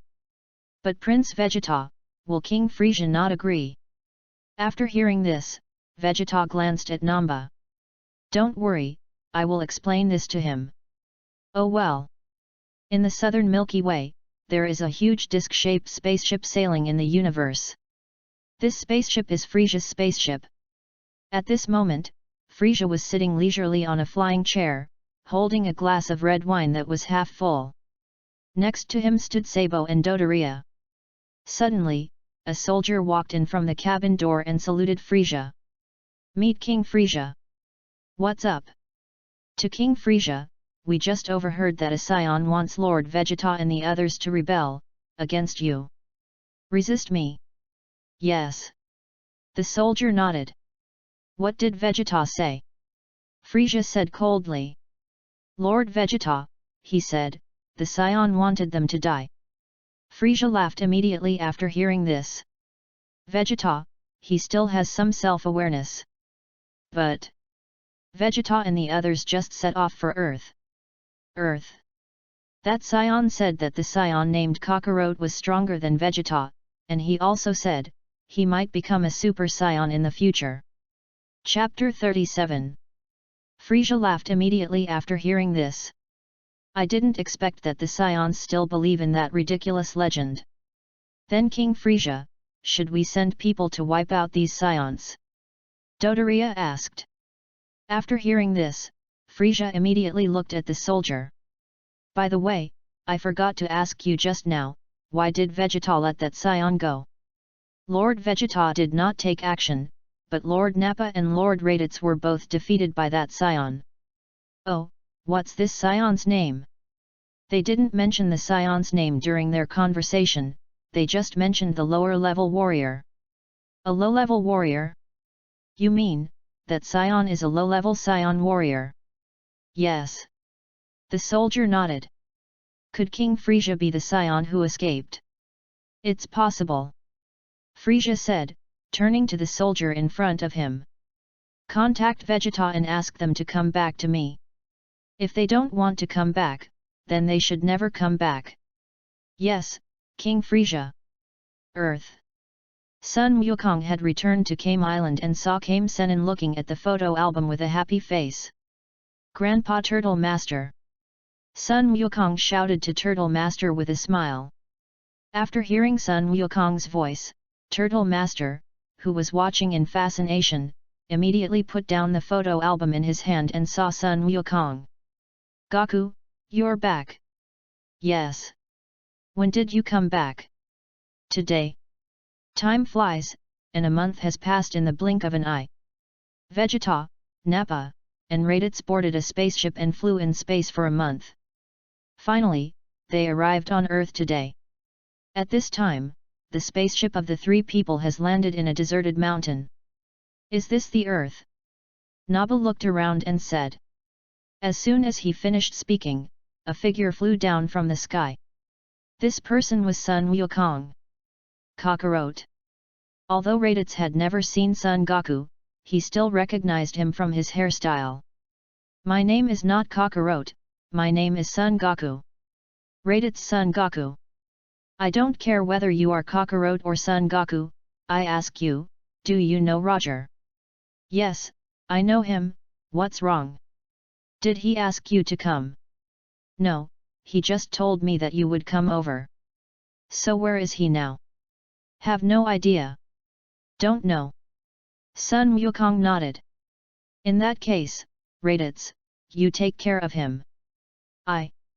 Yes, is there any problem? Vegeta turned his head and said to Raditz. No. No. Raditz shook his head after hearing this. He swallowed his saliva immediately. If he hadn't met Roger before, he had absolute confidence that he could defeat Sun Wukong. But since he was defeated by Roger, he had some shadows in his heart about Roger, so he also believed Roger's words in his heart. Sun Wukong glanced at Raditz slightly and said. You are no match for me. Damn it. Raditz clenched his fists immediately after hearing this. Why don't you do it? Vegeta said coldly. I'll do it right away. After Raditz heard Vegeta's words, the fear in his heart was immediately suppressed by his fear of Vegeta. Ah! With a loud shout, Raditz raised his right fist and rushed towards Sun Wukong. Sun Wukong stood still. Bang! Just as Raditz was about to get close to Sun Wukong, he was suddenly hit hard in the abdomen. Raditz screamed loudly, fell to the ground and fainted. Raditz! Nappa said in horror. Then he quickly turned on the combat power detector to check Sun Wukong's combat power value. Did he? 300. 300. When Nappa saw the value of Sun Wukong's combat power, he immediately showed a trace of surprise on his face. At this time, Vegeta, who was standing beside him, reminded Nappa. Nappa, that is not Kakarot's true combat power value. He should be hiding his true combat power just like Roger. Hidden. Yes, then it's your turn next. I'll do it. After hearing this, Nappa's body immediately trembled. At this time, he also believed Roger's words just like Raditz. Why, are you scared too? No, I'll do it right away. Nappa said, roaring loudly, and rushed towards Sun Wukong as fast as lightning. Sun Wukong stood still. Soon, Nappa rushed in front of Sun Wukong and punched forward with his right fist with all his strength. Call out! Sun Wukong dodged Nappa's attack by moving sideways. What? Nappa was startled and attacked with both fists. Sun Wukong moved slightly and easily dodged Nappa's attack. Vegeta saw that Nappa's attack could not hit Sun Wukong, and he clenched his hands tightly. At this moment, Nappa kicked Sun Wukong with his right foot. Bang! Sun Wukong raised his left hand and blocked Nappa's right kick. What? Nappa was shocked. Is this all you have? Damn it! After hearing this, Nappa immediately retracted his right foot and stepped back. Well, in that case, let me let you try my trick. Ha! Nappa said, and immediately opened his mouth, and a golden energy wave shot out from his mouth, attacking Sun Wukong. Sun Wukong clapped his right hand casually, and the golden energy wave fell behind him like an arc. With a loud bang, the energy wave exploded on the ground. An extremely huge storm appeared, sweeping in all directions. It was actually bounced back. Nappa was shocked. Then, he clapped his hands forward quickly, and a large amount of energy waves were launched from his hands, attacking Sun Wukong. This was the famous prince's fighting method in the Dragon Ball world. Boom! Boom! Boom! With huge explosions, the energy waves attacked by Nappa exploded around Sun Wukong. The thick smoke produced by the large amount of explosions soon covered Sun Wukong's body. Whoosh! After seeing this, Nappa immediately stopped attacking and burst into laughter. Now you know how powerful I am, right? As soon as he finished speaking, a figure slowly walked out from the thick smoke. This person was Sun Wukong. How could it be? Nappa saw that Sun Wukong was unharmed, and he subconsciously stepped back a few steps. At this moment, Sun Wukong flashed in front of Nappa, and hit Nappa's abdomen with his right fist. Nappa screamed loudly, covered his abdomen with both hands, and fell to the ground. Chapter 38. Vegeta looked at the fallen Nappa and said in disbelief. Could it be that what he said was true? No. It's impossible. How could I be surpassed by a lower-level Saiyan warrior? I have already defeated both of them. Do you want to fight me or just end it here? Sun Wukong asked. Vegeta laughed immediately after hearing this. Needless to say, I will choose to continue fighting with you. My strength is completely different from theirs. Is that so? After hearing this, Sun Wukong said calmly. Humph. Vegeta snorted coldly, stomped his feet hard on the ground, and rushed towards Sun Wukong.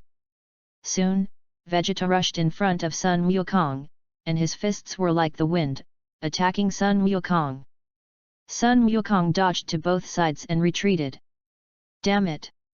When Vegeta saw that his attack missed Sun Wukong, he suddenly raised his right foot and kicked Sun Wukong. Sun Wukong blocked with his left hand and quickly retreated. Damn it! Vegeta yelled angrily, clenching his fists tightly. Ah! With a huge roar, a huge translucent flame immediately rose from Vegeta's body. The surrounding ground shook violently under the influence of Vegeta's breath. A large amount of sand and stones were lifted from the ground and flew into the air. At this moment, Vegeta's breath quickly rose upwards. After a while, Vegeta's strength was improved and he released the energy gathered outside his body. An extremely shocking strong wind appeared, and immediately raised a large amount of sand and dust on both sides of Vegeta. After watching, Sun Wukong still kept a calm face. Although Vegeta's strength has improved a little, his current strength has far surpassed Vegeta. Ha! With a loud shout, Vegeta rushed to Sun Wukong like a cannonball and punched forward with both fists. Sun Wukong raised his arms forward, resisting Vegeta's attack while retreating. Vegeta looked at it and swung his right fist forward with all his strength, knocking Sun Wukong out with one punch. Sun Wukong stomped his feet hard on the ground and soon stopped on the ground. Ah! Vegeta shouted, and fired a large amount of energy waves from his hands, attacking Sun Wukong. What? Sun Wukong was startled and quickly raised his hands to resist Vegeta's energy wave. Boom! Boom! Boom! With huge explosions, Sun Wukong was hit by Vegeta's energy wave. The thick smoke produced by the large amount of explosions soon covered Sun Wukong's body. Whoosh! Vegeta immediately stopped the energy wave attack after seeing this. After a while, when the smoke on the ground cleared, Sun Wukong was standing unharmed in a deep pit created by the explosion. How could it be? Vegeta said with some disbelief in his heart after seeing this. Sun Wukong, Vegeta, you are not my opponent, I think we should just stop fighting here. I am not your opponent. After hearing this, Vegeta immediately became furious. He was a Saiyan prince, but he was underestimated by a low-level Saiyan warrior. Thinking of this, Vegeta immediately flew into the air, his hands emitting purple lightning, gathering energy in the sky. Vegeta, what do you want to do? Sun Wukong saw this and his expression changed slightly. If Vegeta sent the energy wave to the earth at this angle, the earth would definitely be in danger of destruction. After hearing this, Vegeta immediately laughed. Kakarot, are you finally afraid? Just as you thought. I will destroy you and the entire earth together. What? Sun Wukong was immediately angry when he heard this. In that case, don't blame me for being rude. Sun Wukong said, clasping his hands behind his back and gathering his energy. Turtle-style Qigong. A deep blue chi wave condensed in Sun Wukong's hands. Galick Cannon. At this moment, Vegeta finished gathering his energy, and fired a purple beam of light from his palms, hitting the ground. Bow. Sun Wukong looked at it and used Kamehameha to attack the Gale Cannon. Bang! With a loud noise, the energy waves of the two people collided violently in the sky. The ground under Sun Wukong's feet shattered, and the sky was difficult to see the color of the sky because of the huge light emitted by the two energy waves. Damn it! Vegeta yelled angrily, and hit down with both hands with all his strength. The Kamehameha was immediately suppressed. Ah! Sun Wukong shouted loudly after seeing this, and pushed Vegeta's Galick Cannon back. What? What? Seeing this, Vegeta's face immediately changed, and it was too late for him to dodge. Bang! Vegeta was hit by the counter-attack of the Galick Cannon, and his body was pushed into the sky. Boom! With a huge explosion, the Kamehameha exploded in the sky. Vegeta immediately let out an extremely loud scream under the explosion of the Kamehameha. A lot of thick smoke from the explosion immediately appeared in the sky. After a while, when the smoke in the sky dissipated, Vegeta gasped for breath. The Saiyan combat suit he was wearing was seriously damaged in many places, and his body was seriously injured in the explosion just now. But... damn it! Vegeta looked at Sun Wukong standing on the ground with great reluctance in his heart. He lost, and lost to the lower-level Saiyan warrior whom he despised the most. At this moment, a figure suddenly appeared. This person was Roger. Sun Wukong Roger. After hearing this, Roger nodded and looked at Vegeta in the sky with a smile. How is it, Vegeta? After hearing this, Vegeta snorted coldly and slowly descended from the sky. Roger, tell me, how did Kakarot become so strong? It's very simple, just practice. Practice. Although fighting is a way to improve strength, this kind of improvement is too slow. However, if you practice with high difficulty, you can greatly improve your strength, speed up the improvement. What kind of difficult training should be carried out? Vegeta asked. He was eager to improve his strength, surpass Son Goku, and defeat Frieza. Gravity training. Gravity. If you can practice under 100 times the gravity, your strength will definitely increase significantly. 100 times the force of gravity? You mean, your superpower? No, I meant the gravity chamber. Gravity room. Roger nodded and threw a senzu bean to Vegeta. What is this? This is the magic bean. As long as you take it, your injuries and physical strength will be restored. Senzu beans. Vegeta looked at the senzu beans in his hand and swallowed them. Bang! After Vegeta swallowed the senzu beans, his body swelled up, and his physical strength and injuries were immediately restored. This. Vegeta believed it in his heart, looking at the wounds on his body that were recovering. If he also had senzu beans, maybe he could use this bug that Saiyans always resurrect from the brink of death to help him quickly improve his strength. Chapter 39. Wukong, feed them these 2 magic beans. Roger took out 2 more magic beans and gave them to Sun Wukong. Okay. Sun Wukong nodded and fed the beans in his hand to Raditz and the others. After taking the beans, the 2 of them woke up quickly. Raditz Kakarot. Sun Wukong nodded. At this time, Raditz and Nappa looked at Vegeta together. They really wanted to know who won the fight just now. Vegeta snorted coldly and turned his head to look away. He has always been the high and mighty Saiyan Prince in front of Raditz and the others. Now that he, the Saiyan Prince, has lost to his brother, how could he be willing to admit such a thing? Raditz saw that Vegeta didn't speak, and immediately looked at Kakarot. Kakarot, you should know me, right? I'm your brother Raditz. Elder brother. Yeah, don't you know me? I don't know him. Sun Wukong shook his head. Sun Wukong, when he was very young, he accidentally fell off a cliff and broke his head, so he forgot about the Saiyans. Roger said. What? Are you saying that you forgot your memories of being a Saiyan? Yet. Roger nodded. Okay, now is not the time to talk about this. I am here to tell you something. What's the matter? Raditz asked. Frieza's men are coming. King Frieza, has he sent someone? Nappa's face suddenly changed when he heard this.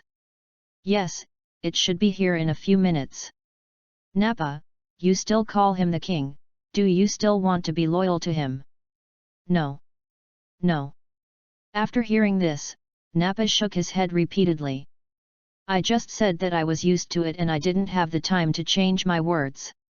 Roger, you said you would help us fight against Frieza, but do you intend to stand aside and watch? Roger smiled and said. Don't worry, Vegeta. The two people who came this time are not very strong. With Sun Wukong's strength, he can easily deal with them. Really? Then Roger, can you tell me your current strength? I only need one finger now to kill Frieza in an instant. What? Vegeta was shocked. In that case, why don't you go and kill Frieza yourself? There are only a few of us left in the Saiyan race, so I want to see if any of you still have backbone and are worth training. We Saiyans are a fighting nation. If we don't even have backbone, then this nation will be completely destroyed. Fighting nation. Raditz and Nappa's eyes immediately became hot after hearing this. Before Frieza appeared, almost no one dared to mess with the Saiyans in the universe. At that time, the Saiyans were so glorious. But since Frieza appeared, their title of fighting nation has only existed in name. I want to revive our Saiyan race, but after our revival, our Saiyan race will no longer be the Saiyans who destroy other people's planets, but peace-loving Saiyans. No more destruction. Raditz and Nappa looked reluctant after hearing this. Nappa, if we don't invade other planets, where will our money come from? Of course, it is earned through labor just like ordinary people. Isn't this too slow a way to make money? Raditz said. It's okay, you just need to get used to it slowly. After hearing this, the two of them immediately looked towards Vegeta. If you can help us defeat Frieza, I will let them earn money through labor. Deal. As soon as the words fell, two white Saiyan spaceships fell like meteors in front of Sun Wukong and his group. A huge deep pit was immediately created on the ground. Those two spaceships seemed to be Dodoria and Sabo's spaceships. Raditz said with a trembling body. Son Goku, Dodoria, Sabo. They are the subordinates of Frieza, and I heard they have a combat power of over 20,000. Sun Wukong over 20,000? The combat power you are talking about is the number on the machine. Yes, this is called a combat power detector, it can detect the opponent's strength. So how strong is Vegeta? 16,000. Raditz said.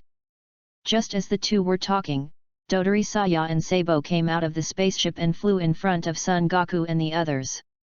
Long time no see, Vegeta. Sabo smiled and said to Vegeta. Vegeta snorted coldly. You too, did Frieza ask you to kill me? That's right, King Frieza didn't intend to kill you, but you refused to obey his orders and went back, so he sent the two of us to such a far place to kill you. By the way, clean up the other Saiyans who survived by chance. Sabo said, looking at Sun Wukong and Roger. Who of you two said you wanted to help Vegeta and fight against King Frieza? I said so. Roger laughed. Oh, is that so? In that case, Dodoria, I'll take care of this guy, and you go take care of Vegeta. As for the others, the two of us will kill half each. Okay. Dodoria nodded. After that, the two immediately rushed towards Roger and Vegeta. Call out. Just as Sabo rushed forward a few meters, a golden ray suddenly appeared and instantly penetrated his chest. Sabo spit out a mouthful of blood, and before he knew what was happening, he fell to the ground and died. S.A. Sabo. Dodoria was startled when he saw Sabo suddenly fall to the ground, and he stopped rushing. Nappa and the others who were standing not far away were shocked. Sabo has always been a very powerful existence in their hearts. But now, Sabo suddenly fell down like this. After seeing this scene, Vegeta was stunned on the spot. Because Roger's attack speed was too fast, he didn't see clearly when Roger made the move. But judging from the injuries on Sabo's body, Roger should have fired a ray at his chest. Roger! The kind-hearted Sun Wukong couldn't help but shout to Roger. Since Sun Wukong was a child, his grandfather didn't allow him to kill people. This is why Sun Wukong always showed mercy to his enemies. Wukong, I know you are kind, but we must never show mercy to bad people. Bad guy. Raditz and Nappa thought of themselves immediately after hearing this. Because they had the blood of countless people on their hands. If they were not Saiyans, they might have ended up like Sabo. After hearing this, Sun Wukong nodded slightly. After hearing what Roger said, Dodoria immediately broke out in cold sweat on his forehead. He knew that he could not escape death today. But even if he died, he would take someone with him. Let's fight! Thinking of this, Dodoria condensed a wave of energy in his right hand and hit Raditz. Raditz was the weakest among them, and it would be easiest to destroy him. Danger! After seeing this, Sun Wukong immediately came to Raditz and slapped his right hand forward, knocking the energy wave from Dodoria to the right. With a loud bang, the energy wave exploded on the ground. A large amount of smoke from the explosion immediately appeared on the ground. What? Dodoria was shocked. Kakarot. Raditz was very touched when he saw that Sun Wukong actually saved him. Ah! Sun Wukong shouted, and rushed towards Dodoria as fast as lightning. Dodoria clenched her hands and rushed towards Sun Wukong. Soon, Dodoria rushed in front of Sun Wukong and punched forward with her right fist. Sun Wukong dodged to the left and kicked Dodoria hard in the abdomen with his right foot. Dodoria screamed loudly, and her body, like a thread, slammed into the mountain behind him. The mountain was immediately covered with a large cloud of dust. But... damn it! Dodoria shouted angrily, and quickly climbed out of the mountain, emitting a large amount of energy waves from both hands, attacking Sun Wukong. Sun Wukong moved to both sides and dodged. Boom! Boom! Boom! With huge explosions, the energy waves from Dodoria's attack exploded around Sun Wukong. The thick smoke produced by the large amount of explosions soon covered Sun Wukong's body. Kakarot. Raditz was immediately worried after seeing this. At this moment, a figure suddenly appeared in front of Dodoria. This person was Son Goku. Dodoria was startled, and before he could react, he saw Son Goku's right fist hit him in the abdomen. Bang! With a violent sound, Dodoria screamed loudly, spit out a mouthful of bitter water, and fell down. Kakarot defeated Dodoria. Nappa was shocked. Son Goku defeated Dodoria, which means that Son Goku just defeated Vegeta. Yes. Raditz nodded. Vegeta snorted coldly, ran quickly to Dodoria, and fired a ray of light at his chest with his right hand. Vegeta, don't do it! Sun Wukong shouted at Vegeta. Bang! With a scream, Dodoria was completely dead. Roger, the two of them have been eliminated now, so what should we do next? Vegeta asked Roger. Give me your spaceship first, and I will give you a gravity chamber later. Spaceship. After hearing this, Nappa and the others looked towards their own spaceship. Chapter 40. Yeah, do you want me to give you the gravity room for free? No, no. After hearing this, Nappa shook his head repeatedly. But now that we have given you our spaceship, how are we supposed to leave the Earth? If you want to leave the Earth, I can take you away from the Earth. Roger said. Vegeta snorted coldly after hearing this. Roger, if you want those spaceships, take them. I want to see the gravity chamber you mentioned right away. Okay, but you have to wait a moment. Roger said, and immediately came to Vegeta's spaceship and drew a strange circular pattern next to him. After the pattern was drawn, Roger immediately used the control object to make Vegeta's spaceship fly up from the ground and land on the pattern drawn on the ground. Then, Roger recited a spell, and the pattern on the ground immediately turned purple and emitted bursts of purple light. In this way, the teleportation array is ready.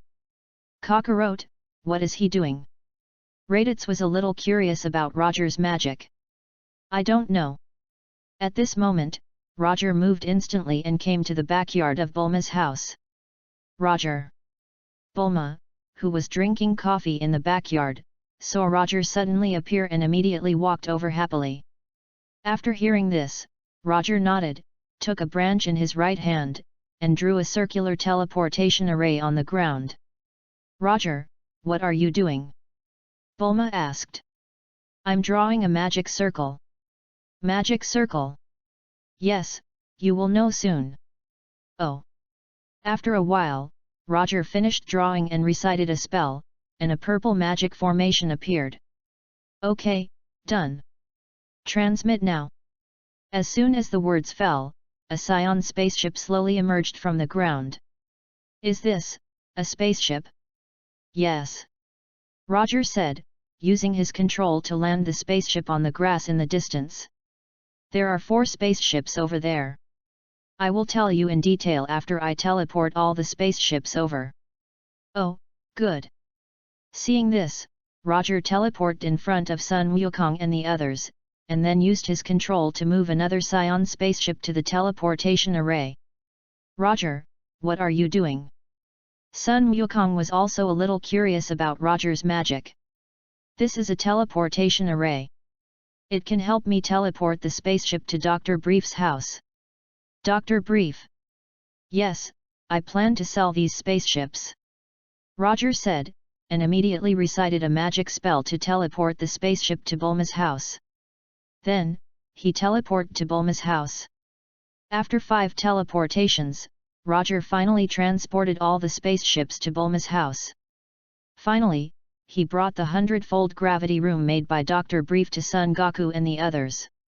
Raditz, what is this? This is the 100 times gravity room. It can increase gravity to 100 times. If you practice in it, you will definitely get twice the result with half the effort. Really? After hearing this, Nappa still felt that it would be a bit of a disadvantage for them to change the gravity room for 3 spaceships. In addition, you are now on Earth and must abide by the laws of the Earth. You are not allowed to kill or steal. So how do we solve the problem of food? Raditz asked. There are seas and forests on the Earth. You can solve the problem of food by just hunting casually. Roger said. Well, none of this matters. Roger, please take me to the gravity room you mentioned. Frieza will probably send out even stronger enemies after him. Okay. Roger nodded. On the other side, after the death of Dodoria and Sabo, a soldier from Frieza's army soon reported to Frieza that they could not contact the two. Can't contact Sabo and the others. Yes, King Frieza. The soldier in charge of reporting trembled. When Frieza was angry, he might kill people, so when there was bad intelligence to report, it was usually these low-level soldiers who were responsible for reporting it. What about the Ginyu force, where are they now? It seems to be somewhere close to the northern Milky Way. Then let them go to Earth and see if Sabo and the others are still alive. If they are dead, let them get rid of those Saiyans. Yes, King Frieza. On Earth, Vegeta and the others had already entered the gravity room with Roger. This is the gravity room. This is the switch of the gravity room. The button on the left, just press it once, you can double the gravity.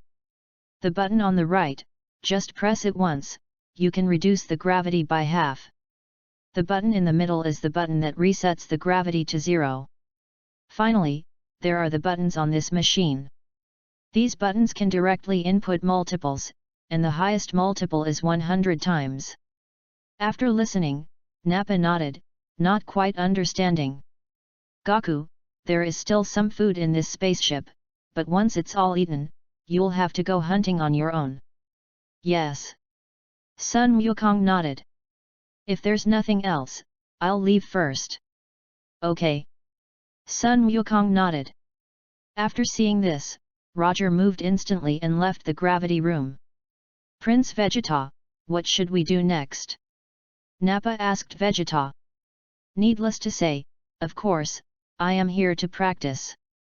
Raditz, your fighting ability is relatively low, so you will be responsible for food issues before Frieza arrives.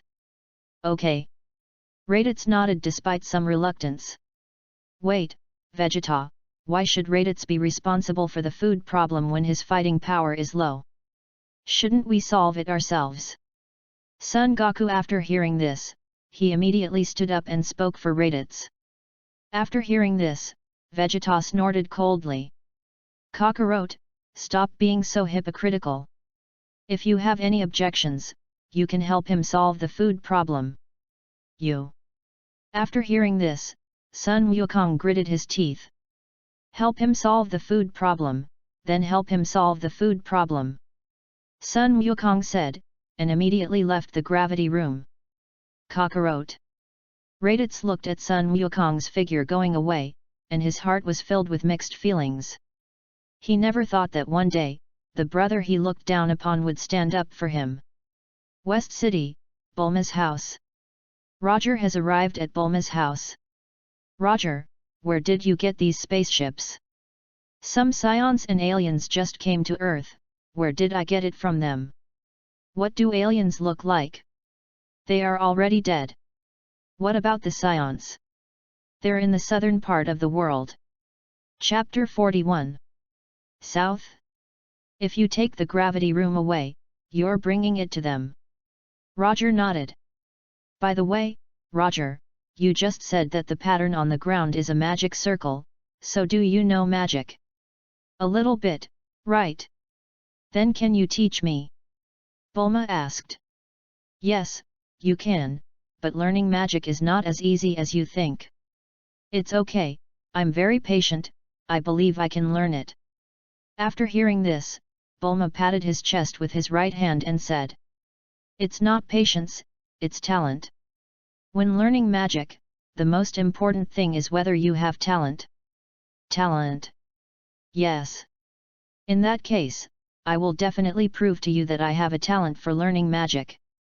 Okay, then I will recite a magic spell later and you follow me. Good. More than 10 minutes later, Bulma recited the magic spell that Roger had just taught her, trying to make the tree grow. But no matter how she recited, she couldn't make the tree grow. Roger sat at a table in the backyard, drinking the coffee that Mrs. Brief had just made. Roger, what is she doing? Mrs. Brief saw that Boomer had been talking to a small tree and thought that she was out of her mind. She is learning magic. Magic. Roger nodded. At this moment, a figure flew down from the sky. It was Sun Wukong. Wukong. Sun Wukong nodded. Roger, who is he? Bulma looked at Sun Wukong. His name is Son Goku, and he's a Saiyan like me. Goku, this is Bulma, she's my friend. Bulma. Yeah. Roger nodded. Wukong, why are you here? After hearing this, Sun Wukong immediately told Roger about Raditz. You want to help Raditz? Sun Wukong nodded. Well, for your sake, I will help them solve their food problem. But I can only help them solve their food problem for a few months. After a few months, they still have to solve their food problem by themselves. It's okay, I'll ask them to prepare food in advance. Roger nodded. Then Goku, after you bring the food back, I will send you to practice with Lord Kai, right? Lord Kai. Yes, the gravity room is so small, it's not suitable for so many people to practice together. Sun Wukong nodded. After a long time, Roger brought Sun Wukong back to the gravity room and gave Raditz the food and water in the universal capsule. After Sun Wukong briefly introduced the universal capsule to him, he saw that Vegeta and the others had already entered to practice, so he asked Raditz. Raditz, why don't you go in and practice? The gravity in there is too strong, there is no way I can practice in there. Too heavy.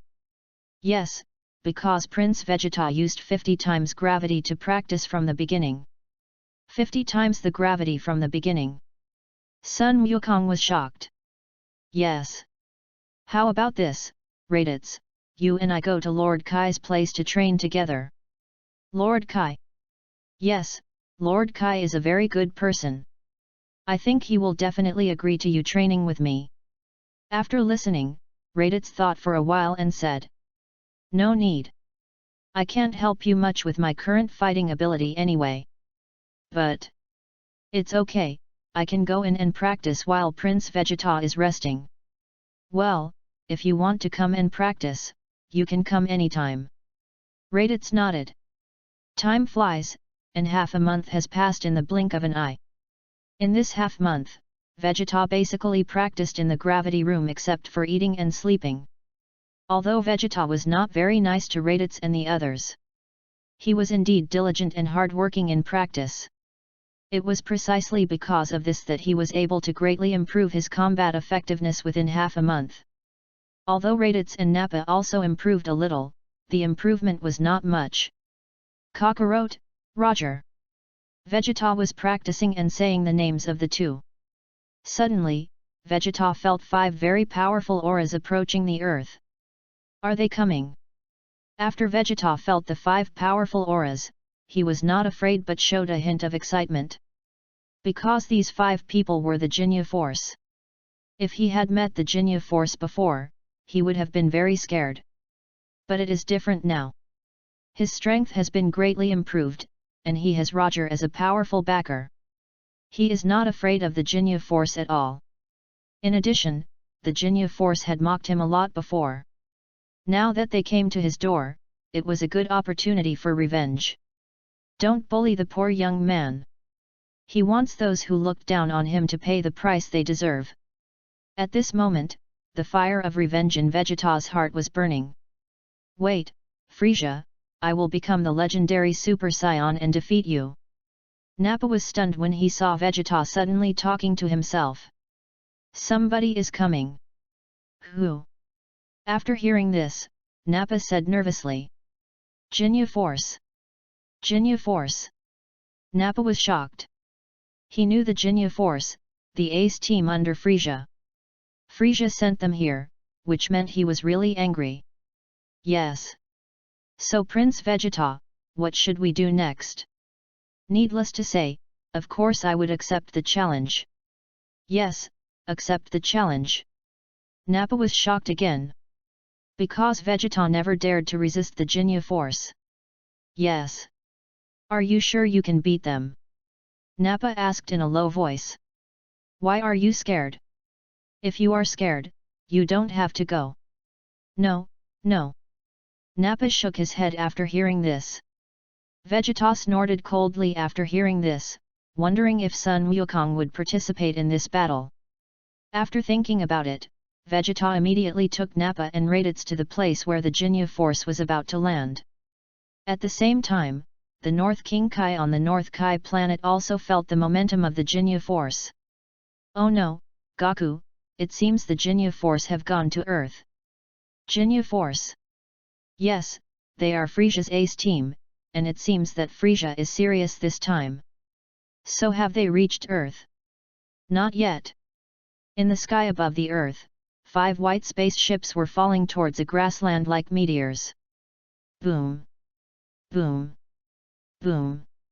With 5 loud noises, the 5 spaceships created 5 deep pits of the same size and shape on the ground. Then, the 5 spaceships opened at the same time, and 5 people with different appearances walked out. Chapter 42. The one standing on the left is a man with light green skin, short stature, no ears, but a pair of big eyes where his ears should be. His name is Gudu, and he is a member of the Ginyu Force. He has superpowers that can control time and space. The longer he holds his breath, the longer time can stop. He can also make his opponent unable to move. However, his combat power is the weakest among the 5. Standing on the right side of Goku is a tall man with a red pineapple haircut. The man's name is Li Gao, also a member of the Ginyu force. Standing on the right side of Li Gao is a man with purple skin, tall and burly stature, and a pair of long black spikes on his head. He is Ginyu of the Ginyu force. Standing on the right side of Ginyu is a man with red skin, long hair on his head, and a medium stature. His name is Geese, and he is the vice captain of the Ginyu force. Standing on the far right is a man with blue skin, tall stature, round head, and a cap on his head. His name is Bart, and he is the tallest of the Ginyu force. Sure enough, it's the Ginyu force. Raditz trembled immediately after seeing the 5 people. Vegeta snorted coldly at this, with a look of disdain on his face. At this moment, the 5 people flew out of the deep pit where the spaceship had smashed and landed on the ground. Vegeta, you have betrayed King Frieza. Ginyu saw that the 3 had been waiting for them and laughed. The Ginyu special forces, like Dodoria and his men, were not on good terms with Vegeta and his men. So when Ginyu and his men heard that they could kill Vegeta, they were excited. Vegeta laughed immediately after hearing this. Ginyu, did you make a mistake? What went wrong? Ginyu asked in confusion. I am different from you. I am just an employee of Frieza, not his subordinate. Ginyu laughed immediately after hearing this. I see, you have been harboring evil intentions for a long time. In that case, I will eliminate you, the traitor, for King Frieza today. But, before I kill you, there is one thing I want to confirm. Dodoria and Sabo, who killed them? Of course, they both died at my hands. Vegeta laughed. No, it's impossible. The difference in strength between you and them is too big. I think it should be the other 2 Saiyans, right? After hearing this, Vegeta narrowed his eyes. It seems that there are indeed listening devices on those combat power detectors. Ginyu laughed immediately after hearing this. It seems that I guessed right. Then Vegeta, where are the other 2 Saiyans? If you tell me, I can leave you with an intact body. Humph! Vegeta snorted coldly. I should be the one saying this to you. Really? In that case, I have no choice but to kill you first and then find those 2 guys. At this moment, 2 figures suddenly appeared. These 2 people were Sun Wukong and Roger. Are you 2 the other Saiyans who survived by chance? Sun Wukong nodded slightly after hearing this. Then, between the 2 of you, who killed Dodoria and Sabo? Wukong and I killed one each, said Roger. Really? It seems that this matter is much more interesting than I thought. Ginyu Force, fighting pose. It's the captain.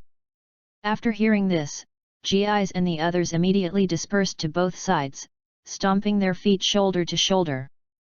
Thump, thump, thump music. Sun Wukong and the others were stunned. At this moment, Goku shouted, stepped on the ground with one foot, and made a golden rooster stand. Ginyu Force, Goku. Goku said, and Li Gao immediately shouted, bent his left foot downward, stood on his right foot, and raised his hands to the upper right. Ginyu Force, Ligo. Ligo said, and Bart, who was standing on the right, bent his right foot downward, stood on his left foot, raised his hands to the upper left and said, Ginyu Force, Bart. After seeing this, Jis threw his long white hair towards the ground, squatted on the ground, and made a gesture of spreading wings with his hands. Ginyu Special Forces, Jis. Ginyu looked at it, turned around, lowered his head to his crotch, and made a seemingly funny move. Then, he quickly turned around and said, Ginyu Force, Ginyu. We are the Ginyu Special Forces. The 5 people said in unison. Bart and Gi stood up from the ground immediately, and made a move with their hands to the upper left. Goku raised his left foot and put it down, and made a move with Li Gao to the upper right with his hands. Ginyu stood in front of the four people, squatting on the ground with his feet, and put his hands 60 degrees on both sides of the ground. Bart, Gis, and Goku blushed because of this awkward posture. This fighting posture was forced by Ginyu to do, and they didn't want to do this awkward posture. At this moment, Ginyu stood up from the ground. Bart and the others took back their hands after seeing it. Very good, everyone cooperated well in the Ginyu Special Forces fighting posture this time. Let's do the same next time. Ginyu praised the four people. The four nodded. Next time. After hearing this, Vegeta immediately laughed. I'm afraid you won't have another chance, because you will all die here today. What did you say? After hearing this, Gis clenched his hands and looked at Vegeta with anger. Ginyu, who was standing aside, didn't look very good after hearing Vegeta's arrogant words. But he knew that Vegeta had always been very cautious in doing things. He must have something to rely on if he dared to be so arrogant to them now. Geese, use the combat power detector to see what Vegeta's current combat power is. It's Captain Ginyu. Gis said, and immediately turned on the combat power detector on his left eye. Did he? 5,000. 5,000, that's strange, is there something wrong with the combat power detector? After seeing the value on the combat power detector, Gis said in astonishment. Vegeta has worked in Frieza's army for so long, his combat power has long been transparent in Frieza's army. 5,000. Yes, Captain. Then Li Gao, why don't you use your combat power detector to take a look? It's the Captain. After hearing this, Li Gao immediately turned on the combat power detector on his left eye. Did he? 5,000. Li Gao Captain, my combat power detector also shows 5,000. What? Ginyu was shocked and thought to himself. Could it be that Vegeta's strength has decreased? But that's impossible. Even if Vegeta's strength has decreased, it can't have decreased so much. Chapter 43. At this moment, Vegeta suddenly burst into laughter. It's not that the combat power detector is broken, but I learned a way on Earth to control combat power at will. Gis was shocked. Do whatever you want, a way to control your combat power. Really? Ginyu laughed immediately after hearing this. In that case, each of you choose an opponent. There are 5 of them anyway, right? Vegeta snorted coldly. You don't have to choose, because all of you will die in my hands. Vegeta said, and his figure flashed, and he came to Goku in an instant, and his right hand shot a golden energy wave at Goku. Bang! With a golden flame, Goku's body was instantly scorched by the energy wave attacked by Vegeta. Goku. At this time, Jis realized that Goku had been killed and shouted at Goku. What? Ginyu saw that Goku was killed right under his nose, and he clenched his hands in anger. Vegeta's move was undoubtedly a slap in his face. Vegeta chuckled and looked at Gis and the others. But... damn it! Seeing Vegeta provoking them, Gis rushed towards Vegeta with great anger. Soon, Gis rushed to Vegeta and punched forward with his right fist. Vegeta moved to the right and hit Gis's abdomen with his left fist. Gis screamed loudly and was thrown to a small hill thousands of meters away like a thread. Because this is a grassland, there are no mountains. Gis. Bart saw it and immediately shouted at him. However, Gis had already lost consciousness after being hit by Vegeta, so he had no way to respond to Bart. It's useless. He has been seriously injured by me and has no way to respond to you. Vegeta laughed. What? Bart was shocked. No. Impossible, Gis's combat power is 45,000. Even if your combat power has improved, it can't be improved so quickly. Ginyu standing aside looked solemn. He didn't expect that Vegeta would improve so much in such a short time. I know it's hard for you to accept, but this is reality. Vegeta said proudly after hearing this. Damn it! After hearing this, Bart clenched his hands and was about to rush towards Vegeta, but was stopped by Ginyu beside him. Bart, his strength has indeed improved a lot. I think how about this, I will deal with Vegeta, and you and Lee go deal with the others. Okay then, Captain. Bart said, and immediately looked towards Sun Wukong and the others. Li Gao, I'll deal with that short Saiyan, and you deal with the Saiyan next to him, how about that? Okay. Li Gao nodded. After that, the two immediately rushed towards Roger and Sun Wukong. Soon, they rushed in front of Sun Wukong and Roger, and punched forward with their right fists. Roger lowered his body and hit Li Gao's abdomen with an elbow with his right hand. Li Gao screamed loudly, his bones shattered, and his body suddenly lost consciousness and fell to the ground. Sun Wukong dodged Bart's attack by moving sideways. What? Bart was shocked. At this time, Sun Wukong swung his right fist forward and hit Bart's chest hard. Bart screamed loudly and flew backwards like a thread. Bang!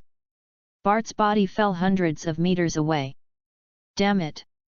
Bart yelled angrily, and quickly got up from the ground and rushed towards Sun Wukong.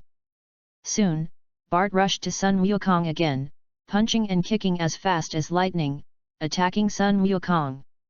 Sun Wukong moved slightly and easily avoided Bart's attack. After seeing this, Bart immediately stepped back. Condensed a large amount of energy waves with his hands, and attacked Sun Wukong. Vegeta's side. After Bart and Li Jiao made their moves, Vegeta and Ginyu immediately looked at each other. Vegeta, I don't know how you have improved so much in such a short time, but there is absolutely no way you can defeat me. Really? After hearing this, Vegeta released a large amount of energy from his body and rushed towards Ginyu. Bang!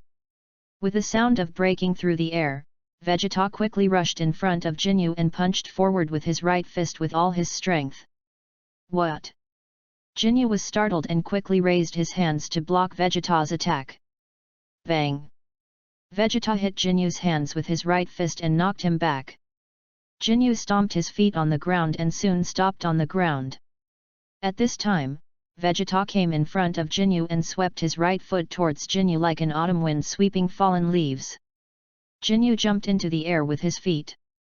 Vegeta stood up and attacked Ginyu with his fists as fast as lightning. After seeing this, Ginyu immediately raised his hands to block Vegeta's attack. Sun Wukong's side. Sun Wukong had already knocked Bart down at this time.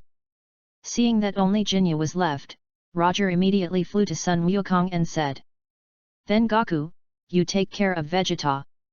I'm going to move all of Ginyu and the others' spaceships to Dr. Brief's house." "Oh, okay." Sun Wukong nodded. After seeing this, Roger immediately drew a teleportation array on the ground, teleporting Ginyu and his spaceships to Bulma's house one by one. Ginyu was fighting with Vegeta and could not be separated, so he could only watch Roger take away spaceships one by one.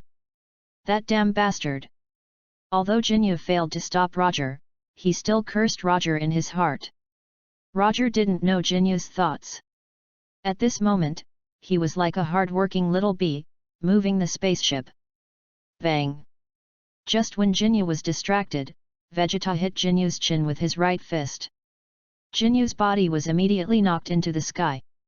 Vegeta raised his hands upwards, and a large amount of energy waves were emitted from his hands, attacking Ginyu. Call out! Boom! Boom! Boom! With huge explosions, Ginyu was hit by the energy wave from Vegeta. Ginyu screamed loudly, and his body was covered by the smoke from the explosion. Vegeta sneered and temporarily stopped the energy wave attack. After a while, when the smoke in the sky dissipated, Ginyu stood in the air in an extremely embarrassed state. Vegeta! Ginyu was extremely angry and said to Vegeta. He never thought that he would be injured by Vegeta one day. What do you think, Ginyu? Didn't you just say that there is absolutely no way I can defeat you? Vegeta, don't be too proud. I haven't shown my true strength yet.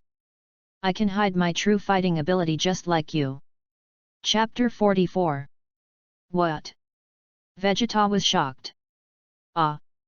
Ginyu said, clenching his hands tightly, and an extremely amazing aura emanated from his whole body, rapidly rising upwards. Damn it! After seeing this, Vegeta clenched his hands and gritted his teeth. Soon, Ginyu increased his combat power to 120,000. Ginyu shouted and released the energy gathered outside his body. Suddenly, an extremely violent gust of wind appeared and spread out in all directions. How about it, Vegeta? Ginyu said with a smile. After hearing this, Vegeta raised his mouth slightly and said with a faint smile on his face. Ginyu, your strength has indeed improved, but just like you, I haven't shown my true strength yet. What? Ginyu was shocked. Ah! Vegeta said, clenching his hands tightly, and exuding an extremely amazing aura from his whole body, he quickly rose upwards. The ground around him shook violently under the influence of Vegeta's aura. Prince Vegeta! Nappa and Raditz were both incredulous when they saw that Vegeta could still improve his strength. They were already shocked that Vegeta could defeat Geese and the others. Unexpectedly, Vegeta hadn't used his full strength yet. At this moment, when the two were shocked, Vegeta shouted and increased his combat power to 125,000. This was also the strongest combat power he could exert at present. After completing the increase in energy, Vegeta immediately released the energy gathered outside his body. Suddenly, an extremely violent gust of wind appeared and radiated in all directions. A large piece of dust was immediately raised from the ground. Seeing this, Ginyu looked solemn. Not to mention Vegeta's strength, even if he defeated the opponent still had 4 people. Okay, Ginyu, let's get going. Vegeta said with a smile. Although Ginyu is very strong, he still has Roger and Son Goku who haven't made much of a move yet. Humph! Ginyu snorted coldly. Vegeta, don't think that you can bully me just because you've improved your strength a little. Don't forget how you looked before me. After hearing this, Vegeta clenched his hands and rushed towards Ginyu with an angry face.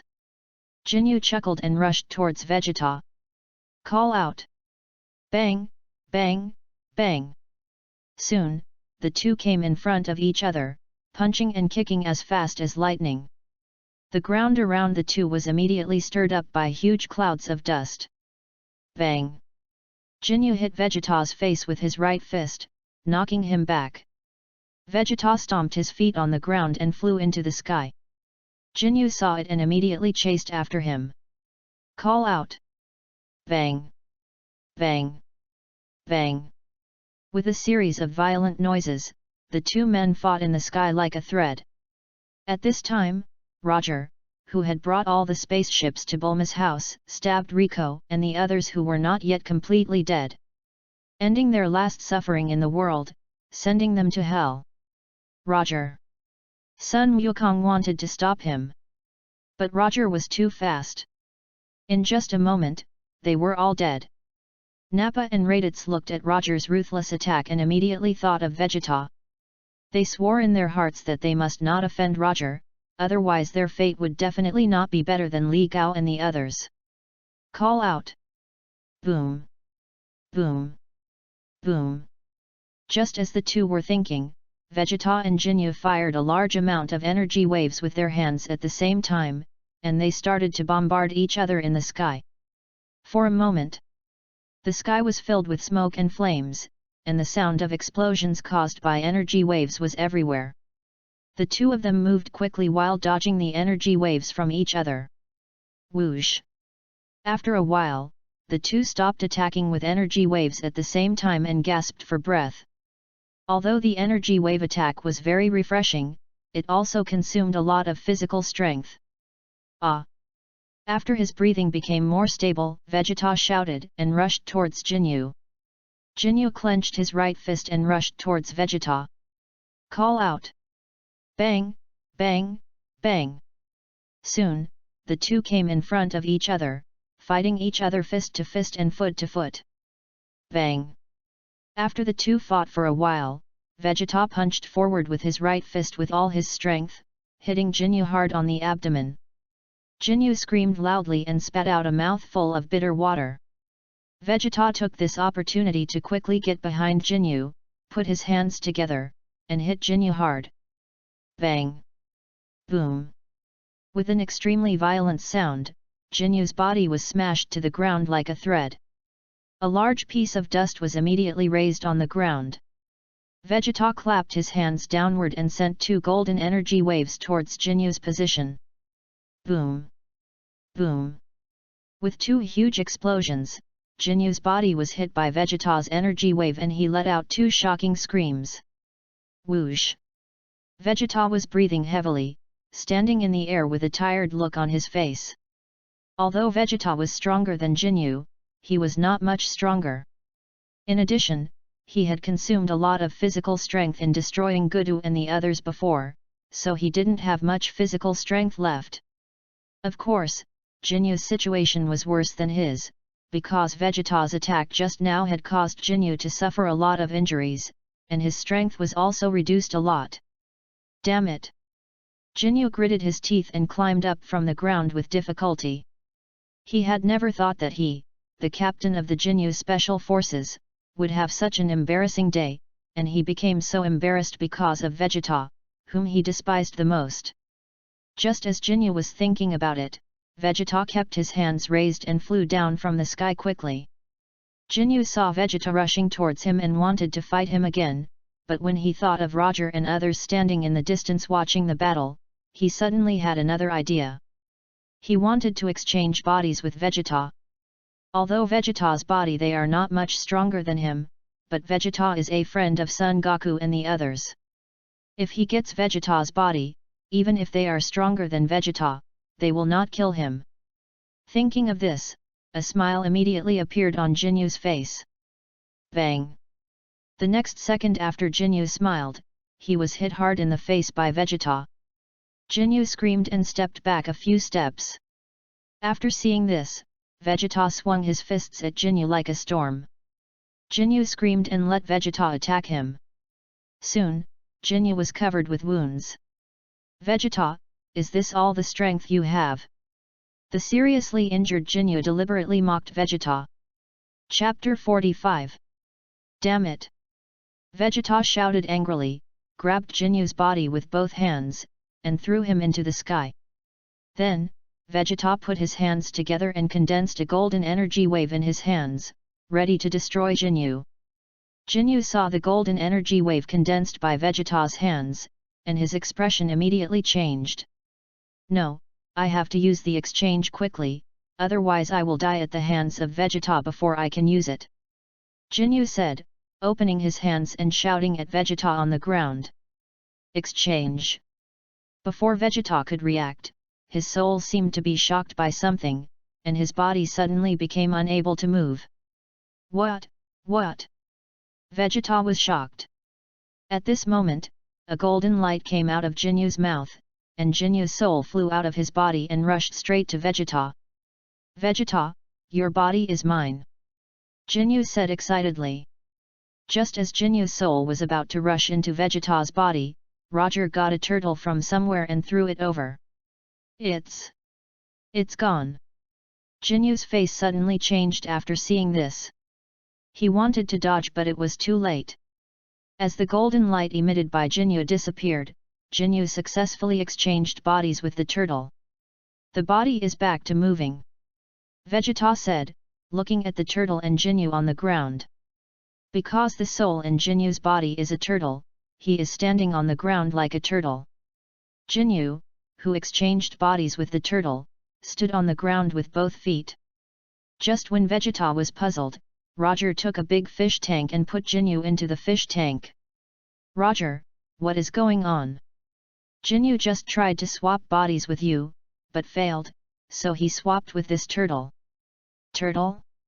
You mean, this turtle is Ginyu? Yes. You damn bastard! At this moment, Ginyu, who had turned into a turtle, suddenly spoke in human language. When Vegeta heard Ginyu's voice, he immediately laughed. I didn't expect that the once feared Ginyu would turn into a turtle. Damn it, Vegeta, don't think that I can't change back just because I'm like this. Since I can exchange bodies with you once, I can do it a second time. Ginyu said, and immediately shouted. Exchange.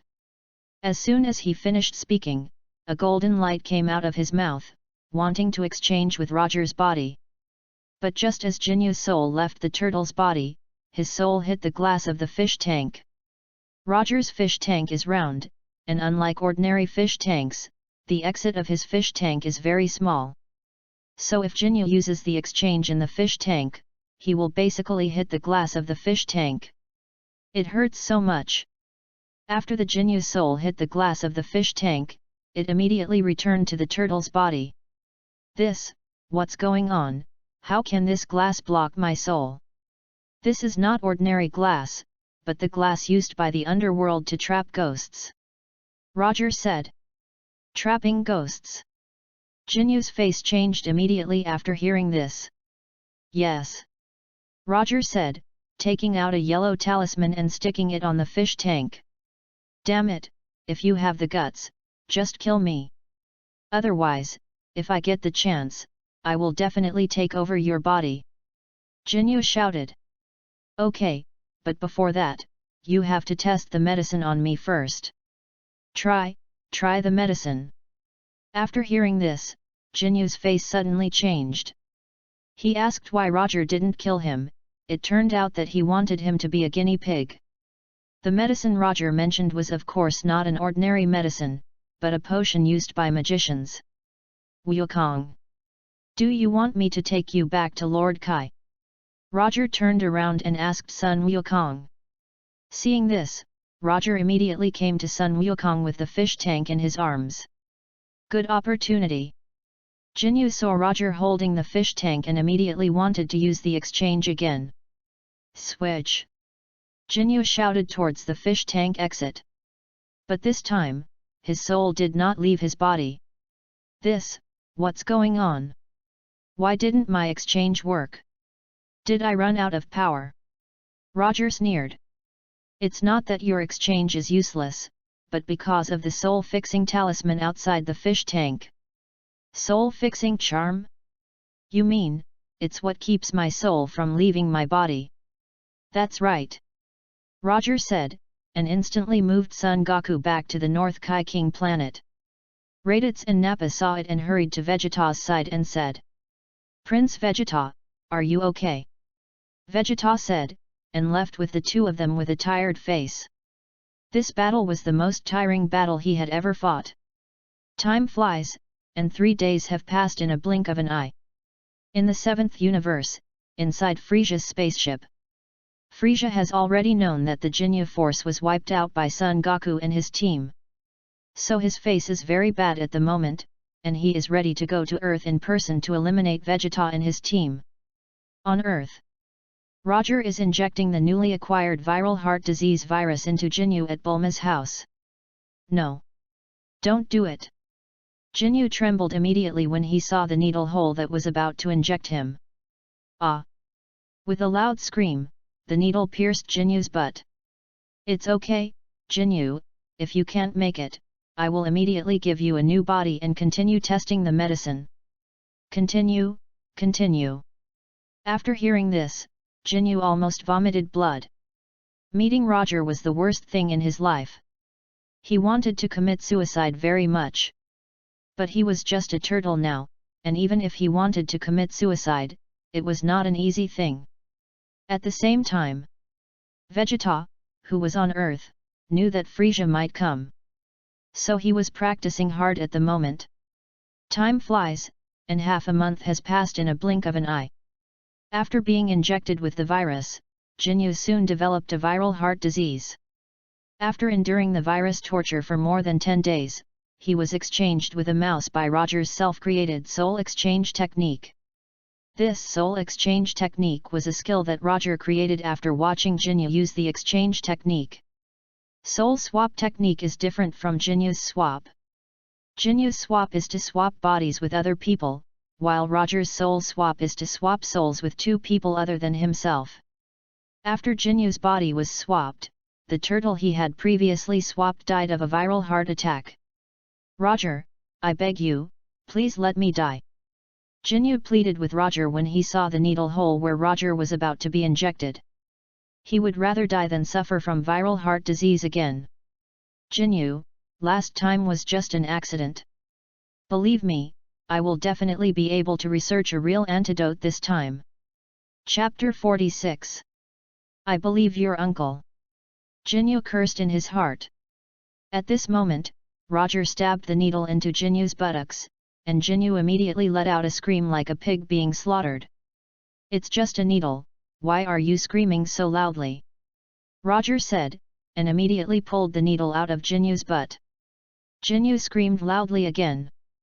Then, he fell into the cage.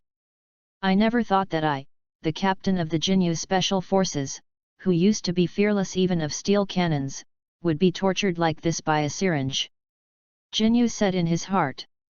Clang! Roger locked the cage that held Ginyu and walked out of the lab. Roger stretched himself and looked up at the sunny sky. "It's a really nice day today," Roger said, and suddenly he felt a strong air approaching the earth. This air was Frieza's air. At this time, the North Kai King on the North Kai also felt Frieza's air. "Frieza." After hearing this, Sun Wukong, who was practicing nearby, immediately came to the side of King Kai and said, "What's wrong, Lord Kai?" "Frieza is coming." "Frieza, is that guy strong?" "Of course, I think apart from Roger, there are probably few people who can match him." "Really? In that case, I want to fight him," said Sun Wukong. "No, Goku, there is absolutely no way you can beat him." On Earth, Vegeta, who was training at this time, had already sensed Frieza's aura. However, after he sensed Frieza's aura, he was not afraid, but showed a hint of excitement. Because now he thought he had surpassed Frieza. The reason why he had such an illusion was that when he was under Frieza, he knew the combat power of Frieza's first form. Although he did not have a combat power detector to detect his current combat power value, he estimated that his current strength had surpassed Frieza's first form combat power. Above the Earth, at this moment, a huge round spaceship was preparing to land on the Earth. And this spaceship was Frieza's spaceship. "Is this Earth?" Frieza said, looking at the blue planet below. "Yes, King Frieza," said a soldier standing next to Frieza. "So, King Frieza, are you going to land?" "Let's land. It's King Frieza." After saying that, the spaceship immediately landed towards the Earth. 1 minute later, Frieza's spaceship successfully landed on a barren mountain on the Earth. Sun Wukong and Roger had been waiting on this mountain before Frieza's spaceship landed. "Goku, Vegeta, you guys will fight him later, but don't destroy Frieza's spaceship," Roger said to the two of them. "Can't be destroyed? Why?" Sun Wukong asked. "Of course it's because his spaceship is valuable, and there is healing fluid in his spaceship. I think you should need this thing, right?" "Healing fluid? What is that?" Sun Wukong asked. "It is a liquid that can quickly heal injuries on the body. Although it is not as good as senzu beans, it is also very good at repairing injuries on the body. No matter how serious the injury is, it can basically be healed in half an hour. So that's it?" "Yes." Roger nodded. At this moment, the door of Frieza's spaceship opened, and a large number of soldiers ran out and stood neatly on both sides of the spaceship. "Call out." After a while, Frieza flew out of the spaceship in a flying chair. "Greetings, King Frieza." The soldiers standing on both sides saluted Frieza. Frieza nodded after hearing this. "Roger, is he Frieza?" Sun Wukong asked Roger. "Yes." "What's sitting under him?" "That's a baby carriage." Roger laughed. "Oh, it's a baby carriage. Sun Wukong said innocently. Raditz and Nappa were trembling with fear when they saw Frieza. Raditz F. Frieza is really here. Nappa swallowed and nodded. Vegeta, who was standing in front of the two, looked disdainful. Vegeta. At this moment, Frieza greeted Vegeta with a smile on his face. Humph. Vegeta snorted coldly. Frieza, I didn't expect you to come and die. After hearing this, Frieza immediately laughed. Vegeta, I didn't expect you to be so arrogant after you rebelled against me. Who gave you the courage? Could it be the two Saiyans next to you? I don't need anyone to give me courage, because I am now enough to defeat you. Vegeta said confidently. Really? Before that, I want to know one thing, who among you killed Captain Ginyu? I killed him, said Vegeta. You killed him? Don't lie to me, Vegeta. Captain Ginyu has a combat power of 120,000. You can't beat him. Since you don't believe it, forget it. After hearing this, Frieza immediately said to the soldier beside him. In that case, all of you come on and kill them. It's King Frieza. After hearing this, the Frieza army standing beside him immediately rushed towards Roger and his men. After seeing this, Roger immediately led Sun Wukong and his men to rush forward. Call out. Bang. Boom. Boom. Boom. Boom. Because Roger said not to destroy Frieza's spaceship, none of Goku and his men's attacks hit the spaceship. But after a while, all the soldiers brought by Frieza were destroyed by Goku and his men. Frieza looked at the destroyed soldiers and was not only angry, but also laughed. Not bad, Vegeta. After not seeing you for a few months, your strength has indeed improved a lot. Yes, and my progress is much greater than you think. Really? While the two were chatting, Roger drew a huge magic circle around Frieza's spaceship. What is he doing? Frieza looked at it and felt a little confused. Ah! At this moment, Vegeta clenched his hands, and an extremely amazing aura emanated from his whole body, and he quickly rose upwards. Boom! The ground around him shook violently under the influence of Vegeta's aura. The ground under Vegeta's feet collapsed, forming a large deep pit. Frieza felt the ground shaking, and his eyes were attracted to Vegeta again. After a while, Vegeta completed the aura increase, released the air gathered outside his body, and generated an extremely violent gust of wind on the ground. At this time, Roger's magic circle was completed. Roger used air to levitate Frieza's spaceship and placed it on the teleportation array. As the teleportation array was activated, Frieza's spaceship immediately disappeared. Chapter 47. Where is my spaceship? Frieza was shocked when he saw this. Roger smiled and said. Don't worry Frieza, this is just a magic trick. Magic? I don't care if it's magic or not, you return my spaceship to me, or I will destroy your Earth. After hearing this, Roger said with a cold face. If you can destroy it, just destroy it. Okay. Frieza said, and a purple energy ball immediately condensed in his right hand. At this moment, Vegeta's figure flashed, and in a blink of an eye he came in front of Frieza, punching forward with his right fist. Frieza was startled, and before he could react, his face was hit by Vegeta's right fist. Frieza screamed loudly, and his body flew backwards like a thread. With a bang, Frieza's body slammed into a mountain behind him. The mountain immediately raised a large cloud of dust. Raditz and Nappa were shocked. What just happened? No. I don't know. Damn it. As soon as he finished speaking, Frieza immediately climbed out of the mountain. F. Frieza, did Prince Vegeta just knock Frieza away? Nappa looked at Frieza who walked out of the dust, and said with some disbelief in his heart. When their planet Vegeta was still there, they Saiyans had always been under Frieza's command, and even King Vegeta did not dare to resist Frieza. Unexpectedly, they came to Earth for only 1 month, and Vegeta not only dared to resist Frieza, but also had the strength to knock Frieza away. At this moment, Frieza suddenly laughed. "Do you have one? Vegeta, no wonder you were so confident just now, it turns out that your strength has really surpassed Ginyu." After hearing this, Vegeta immediately laughed. "Not only have I surpassed Ginyu, I've surpassed you. Surpass me." Frieza burst into laughter after hearing this. "Vegeta, I admit that your strength has improved, but it is absolutely impossible for you to surpass me." "Really? In that case, have I surpassed you?" Vegeta said, emitting a lot of energy from his body, and rushed towards Frieza. Frieza sneered and rushed towards Vegeta as well.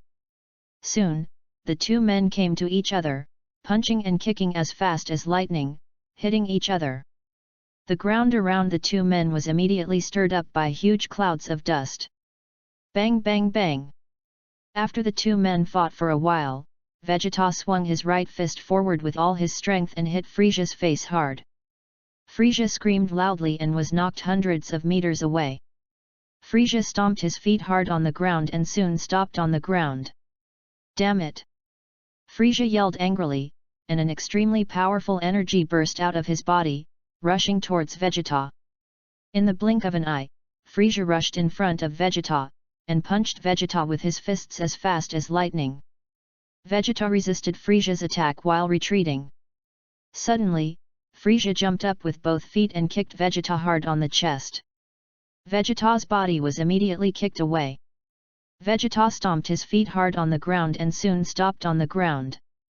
"Damn it!" Vegeta looked at Frieza angrily. Frieza saw Vegeta's angry expression and immediately laughed. "What's wrong, Vegeta? Weren't you very confident that you could defeat me just now?" "Humph!" Vegeta snorted coldly. "Frieza, the battle has just begun, and I will let you know how powerful I am soon." "Really?" After hearing this, Frieza laughed again. After that, Vegeta quickly rushed towards Frieza. Frieza was startled and flew into the sky. After seeing this, Vegeta immediately chased after him. Frieza looked at Vegeta who was chasing him from behind, and immediately condensed a purple energy wave in his right palm and threw it at Vegeta. Vegeta was startled and dodged to the right. With a purple light, the purple energy wave thrown by Frieza immediately exploded on the ground below Vegeta. A huge semicircular purple storm appeared and swept around. Raditz and Nappa were frightened when they saw the sudden explosion in the distance. They didn't see anything just now, and the ground suddenly exploded. If Frieza wanted to attack them, they would have no chance of survival. At this moment, they truly understood the horror of Frieza. "Damn it!" Vegeta saw the ground explode, and rushed towards Frieza with even more anger in his heart. Soon, Vegeta came in front of Frieza, and punched and kicked as fast as lightning, attacking Frieza. Frieza dodged and hit back at Vegeta. At the same time, Master came and others on Earth also felt the powerful aura of the two. "Master Wu Tian, whose energy are these two? Why are they so terrifying?" Old Sun Wuhan asked Master Kame. "I don't know." Master Kame shook his head. "But Goku is very close to the two energies, maybe he knows something." Old Sun Gohan nodded. "Then we can only wait for him to come back and ask him." Turtle Hermit nodded. Then, he suddenly sighed and said, "I didn't expect that after two of us have practiced for a lifetime, we are not as good as Wukong who practiced for more than 10 years.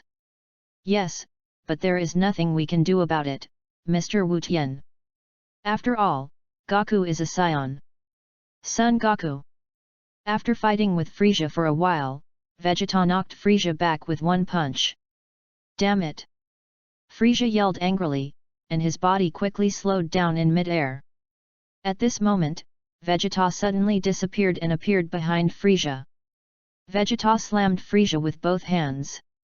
With a loud bang, Frieza's body was smashed to the ground like a thread. A large area of sand and dust was immediately raised on the ground. Whoosh! Vegeta gasped for air and fell from mid-air to Frieza. "Damn it!" After a while, the dust on the ground cleared, and a deep pit appeared on the ground. Frieza gasped and slowly stood up from the pit. Vegeta, you've completely pissed me off. Ah! Frieza said, clenching his hands tightly, and his whole body exuded an extremely amazing aura, which quickly rose upwards. What? Vegeta felt Frieza's increased aura, and his expression changed immediately. Although he knew that Frieza could transform, he didn't expect that his transformation could increase his aura so much.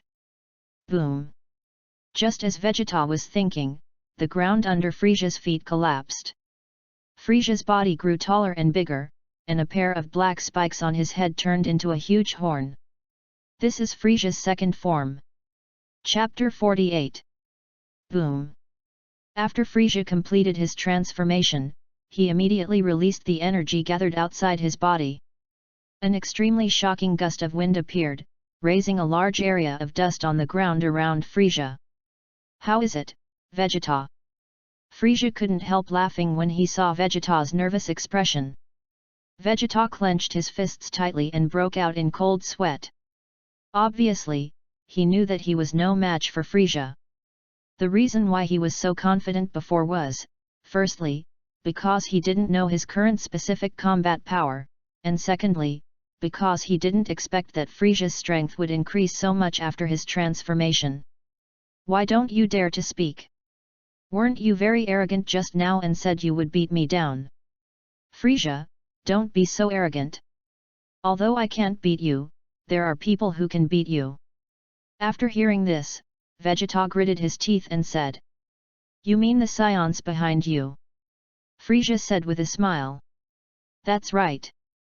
Really? But I think they don't even dare to come forward now. Goku, Vegeta can't beat him. If you want to fight Frieza, fight him now. After hearing what the two said, Roger immediately spoke to Sun Wukong beside him. Okay. Sun Wukong said, and quickly flew to Vegeta's side. Vegeta Kakarot. Sun Wukong smiled and said. Vegeta, Roger said you can't beat him, so he asked me to come and fight him. Are you sure you can beat him? Vegeta asked. I don't know, you'll have to try it to find out. Kakarot? Are you the Saiyan who escaped? Escape? Sun Wukong was puzzled after hearing this. The Saiyan who escaped at that time was not Kakarot, but Roger over there. Roger. Frieza looked at Roger. He knew Nappa and Raditz, but he didn't know Son Goku and Roger. Frieza, my name is not Kakarot, my name is Son Goku. Sun Wukong. Yes, if Frieza has no other questions, let's start the battle, shall we? Frieza laughed immediately after hearing this. Son Goku, it seems that you are also very confident in your own strength, but the more confident a person is, the easier it is to be defeated, just like Vegeta. After being insulted by Frieza, Vegeta immediately gritted his teeth. Although what Frieza said was true, as the Prince of the Saiyans, he still had his own dignity and pride in his heart. After thinking about it, Vegeta immediately stepped back. Although he was angry, he knew that he would only hinder Son Goku if he was here. Frieza sneered, raised his right index finger, and fired a purple death beam from his fingertips, attacking Son Goku. Son Goku raised his right hand and slapped the death beam behind him. Boom! With a huge explosion, the death beam exploded behind Son Goku. What? Frieza was startled, and his right index finger continuously fired several death beams at Sun Wukong. Sun Wukong looked at it and raised his right hand, slapping the death beams fired by Frieza to the sides behind him. Boom! Boom! Boom! With huge explosions, the death beams shot by Sun Wukong exploded behind him, and the thick smoke produced by the explosions quickly covered Sun Wukong's figure. Kakarot. Raditz was immediately worried about Sun Wukong after seeing this. After a while, when the dust and smoke on the ground cleared, Sun Wukong stood there unscathed with his right hand raised forward. Frieza was shocked again. Frieza, is this your only trick? Damn it! Frieza yelled angrily, and rushed towards Sun Wukong as fast as lightning. Soon, Frieza rushed in front of Sun Wukong, and attacked Sun Wukong with his right fist as fast as lightning. Sun Wukong dodged sideways and easily avoided Frieza's attack. Frieza quickly hit down with his left fist and hit Sun Wukong again. Sun Wukong dodged and retreated. All of Frieza's attacks were dodged by Sun Wukong. Damn it! Frieza yelled angrily, raising his right foot and kicking forward. Sun Wukong blocked with both hands and stepped back a few steps. Ah! Frieza shouted, took a few steps forward, squatted on the ground, and swept his right foot towards Sun Wukong. Sun Wukong jumped up with both feet and dodged. After seeing this, Frieza immediately stood up and punched forward with all his strength. At this moment, Sun Wukong's figure suddenly disappeared, and Frieza's right fist hit Sun Wukong's afterimage heavily. Afterimage. As soon as the words fell, Sun Wukong suddenly appeared behind Frieza, and kicked Frieza's head with his right foot. Bang! Sun Wukong kicked Frieza's back of the head with his right foot. Frieza screamed loudly, and his body crashed into the mountain in front of him like a thread. The mountain was immediately covered with a large amount of dust. Vegeta, who was standing in the distance watching the battle, gritted his teeth. He thought that the gap between him and Sun Wukong had narrowed before, but he didn't expect that their strength was still so big. After a while, when the dust on the ground dissipated, Frieza climbed out of the mountain with an embarrassed look on his face. What's wrong, Frieza? Is this all you're capable of? Damn it! Frieza shouted angrily, and condensed a large amount of energy waves with his hands, attacking Sun Wukong. After seeing this, Sun Wukong immediately dodged around. Boom! Boom! Boom! With huge explosions, the rocks and mountains around Sun Wukong were blown to pieces by Frieza's energy waves. For a moment, thick smoke and flames rose all around Sun Wukong, and there were gravel and dust produced by the explosion everywhere. Seeing this, Frieza sneered and paused the energy wave attack. At this moment, a figure suddenly appeared behind Frieza. This person was Sun Wukong. Without waiting for Frieza to react, Sun Wukong kicked Frieza's right face with a side kick with his right foot. Frieza screamed loudly, and his body, like a thread, slammed into a mountain on his left. The mountain was immediately covered with a large piece of dust. After a while, when the dust on the ground dissipated, Frieza climbed out of the mountain with an embarrassed look on his face. Frieza, you are no match for me, I think you should leave the earth. Vegeta was immediately furious after hearing this. Kakarot, do you know what you are talking about? In fact, our planet Vegeta was not destroyed by a meteorite, but by Frieza. Planet Vegeta? Yeah. Vegeta nodded. Frieza laughed immediately after hearing their conversation. That's right, I was the one who destroyed your planet Vegeta. Chapter 49. After hearing this, Sun Wukong immediately looked at Frieza. To tell you the truth, this was just my first transformation, and I can perform this transformation twice. Twice? Vegeta was shocked. Yes. Frieza said, clenching his hands tightly, and his whole body exuded an extremely amazing aura, which quickly rose upwards. The ground under Frieza's feet collapsed, and the ground around him shook violently under the influence of Frieza's aura. Ah! At this moment, Frieza roared loudly, and a lot of white light emanated from his body. Frieza's muscles expanded further, and his body began to develop horizontally. Bang! After a while, Frieza transformed into the third form and released the energy gathered outside his body. Is this Frieza's second transformation? Nappa said with a trembling body. Raditz, I think so. How is it, Son Goku? Frieza asked Son Goku with a smile. Son Goku smiled and said. Frieza, your strength has indeed become much stronger. Not a lot, but a lot. Really? After hearing this, Sun Wukong immediately made fighting gestures with both hands. Frieza smiled, raised his right index finger, and fired a purple death beam from his fingertips, attacking Sun Wukong. Sun Wukong's figure flashed, and his body turned into a residual image on the spot. Boom! With a huge explosion, the death beam hit Sun Wukong's residual image and exploded on the ground. What? Frieza was startled. The next second, a figure suddenly appeared in front of him and hit him hard in the abdomen with his right fist. Frieza screamed loudly and flew backwards like a thread. With a loud bang, Frieza's body crashed into the mountain behind him. The mountain was immediately covered with a large piece of dust. Ah! Sun Wukong shouted, and condensed a large amount of energy waves with his hands, attacking Frieza. Boom! Boom! Boom! With huge explosions, the mountain behind Frieza was instantly blown to pieces by the energy waves from Sun Wukong. Frieza also screamed loudly under the attack of a large number of energy waves. After a while, when the smoke on the ground dissipated, Frieza stood up from the ground with an embarrassed look on his face.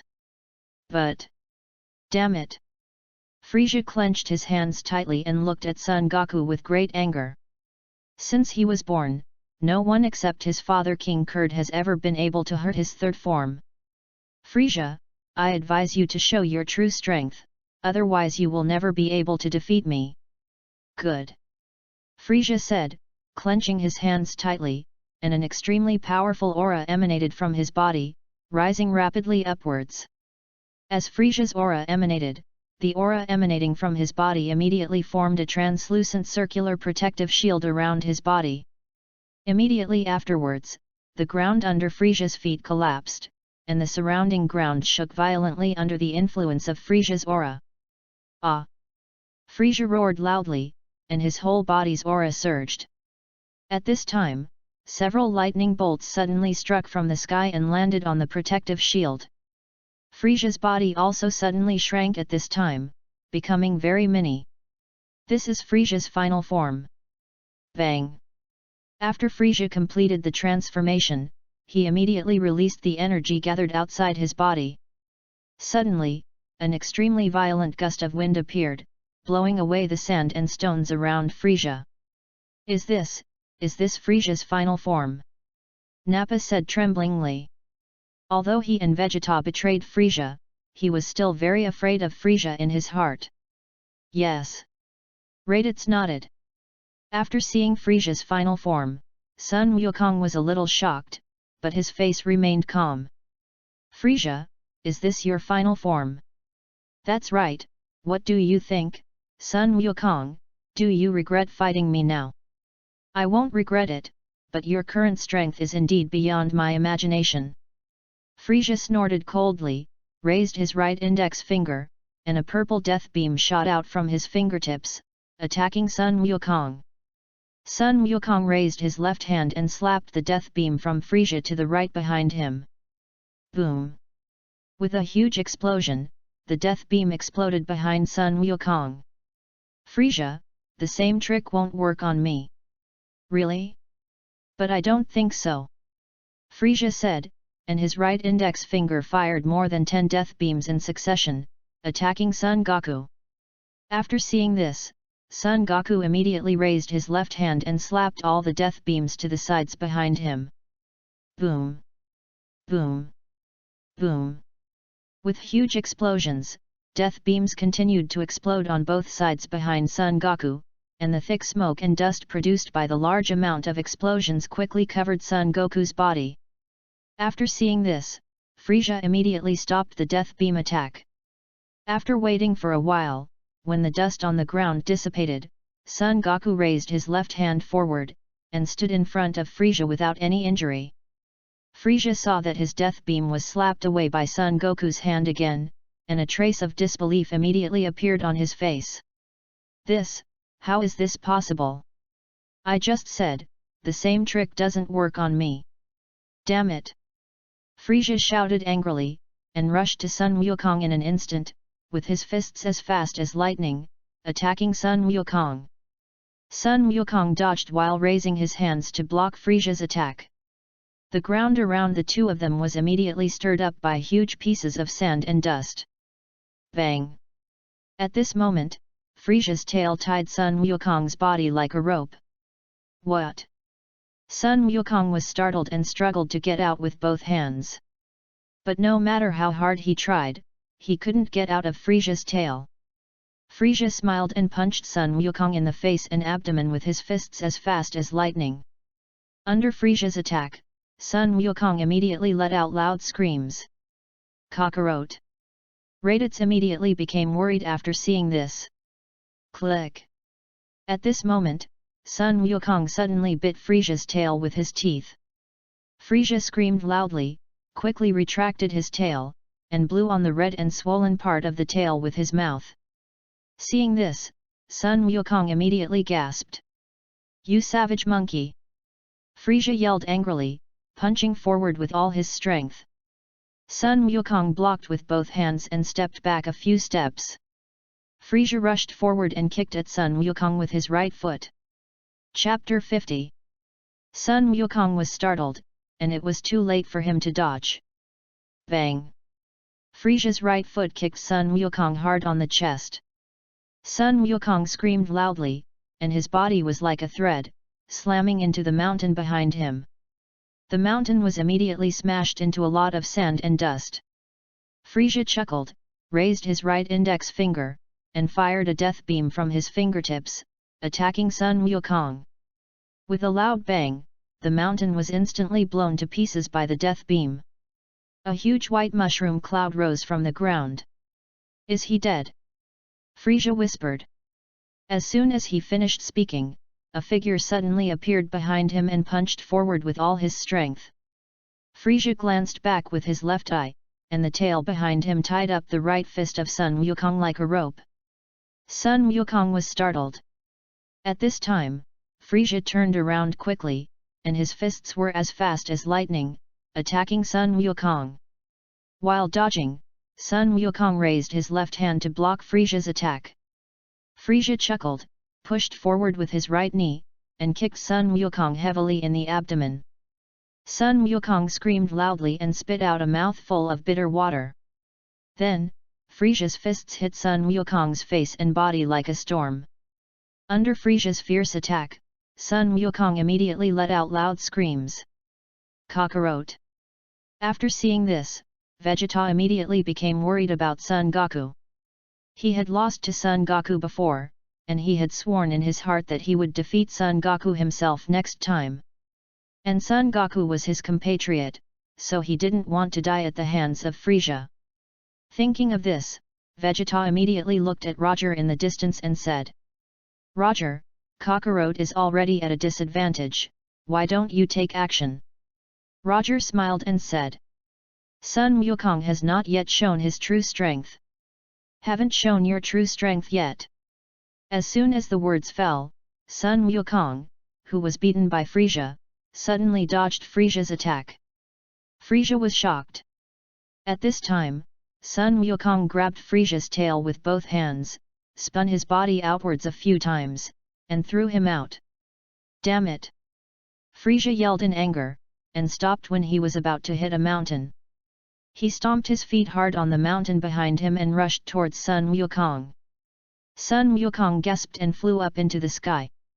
Frieza shouted and fired a large amount of purple energy at Sun Wukong in the sky with both hands. After seeing this, Sun Wukong immediately flew up. Call out! Boom! Boom! Boom! With huge explosions, the purple energy that Frieza attacked continued to explode from bottom to top. Damn it! At this moment, Sun Wukong shot a golden energy wave at Frieza on the ground with his right hand. Frieza immediately stopped the energy wave attack and dodged. Boom! With a huge explosion, the golden energy wave exploded on the ground. Suddenly, an extremely violent storm appeared and swept towards the ground. From a distance, it looked like a huge semicircular golden light appeared on the ground. Did it get dodged? Sun Wukong said, and a figure suddenly appeared beside him. Sun Wukong glanced to the left and saw Frieza raising his foot to kick him.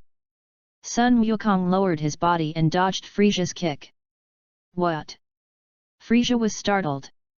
Sun Wukong turned his body to the side and punched Frieza with his right fist as fast as lightning. Frieza moved to the right and dodged. After seeing this, Sun Wukong immediately raised his left fist and attacked Frieza.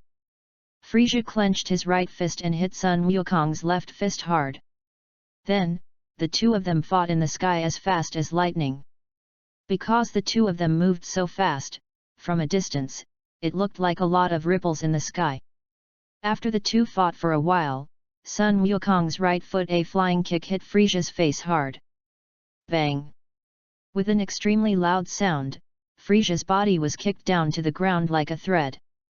A large cloud of dust immediately rose from the ground. Sun Wukong gasped for air and slowly fell in front of Frieza. After a while, when the dust on the ground dissipated, a large deep pit immediately appeared on the ground.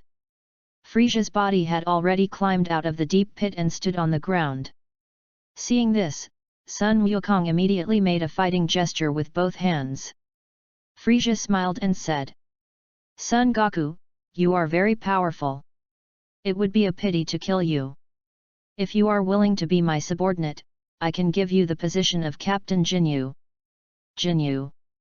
That's right, to tell you the truth, I only used less than 3% of my strength to fight you just now. No less than 3%.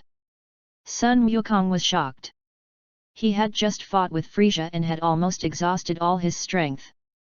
Vegeta and the others standing far away were also shocked after hearing this. Especially Vegeta, although he didn't like Frieza, he knew that Frieza was not the kind of person who would brag. "Yes, I have given you the opportunity. If you don't take advantage of it, I will. I refuse." Before Frieza finished speaking, Sun Wukong directly rejected Frieza's offer. "Really?" After hearing this, Frieza's expression became obviously unhappy. As expected, you Saiyans are all stubborn guys. Vegeta is like this, and so are you.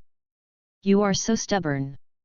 Roger, who was standing far away, burst into laughter after hearing this.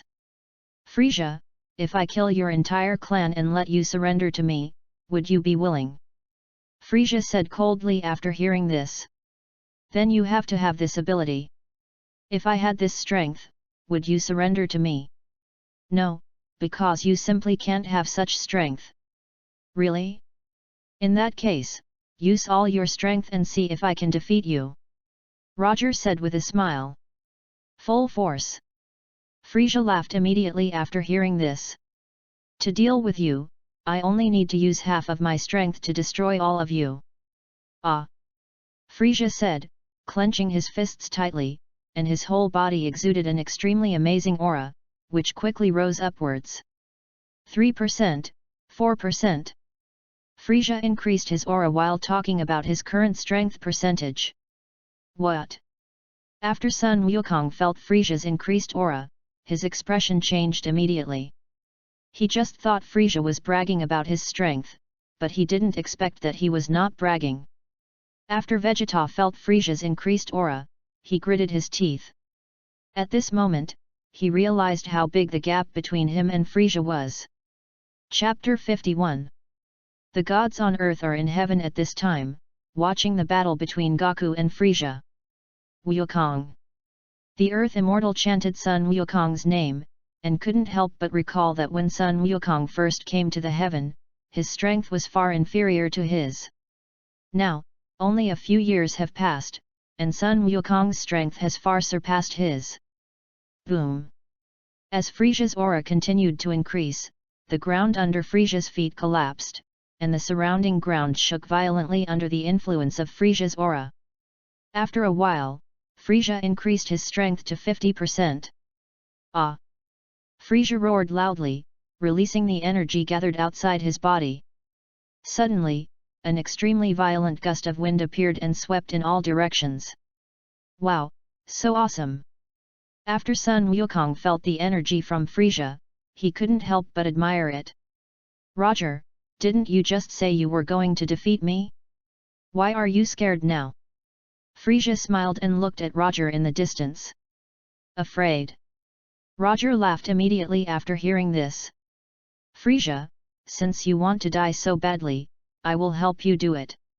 Roger said, and in a flash, he was next to Sun Wukong. Sun Wukong Roger. Roger smiled and said.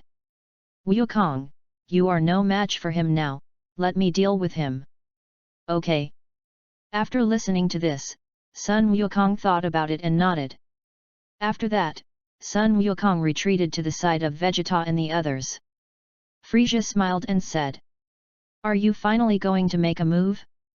But even if you make a move now, you can't beat me. Frieza, you can only be tough now. Frieza snorted coldly, raised his right index finger, and emitted a purple death beam from his fingertips, attacking Roger. Roger's figure flashed, and he came in front of Frieza in a blink of an eye, and punched hard at his chin with his right fist. Bang! Frieza screamed loudly, and his body was blown into the air like a line. Roger's figure flashed, and his body appeared above Frieza in the blink of an eye, and his right foot kicked Frieza's chest heavily. Frieza screamed loudly, and his body fell heavily to the ground like a straight line.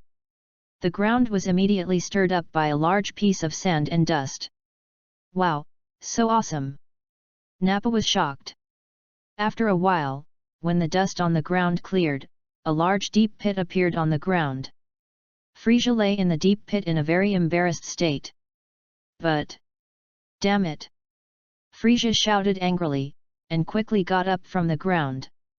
But at the moment he got up, Roger appeared in an instant, and his right fist was as fast as lightning, hitting Frieza's abdomen. Bang!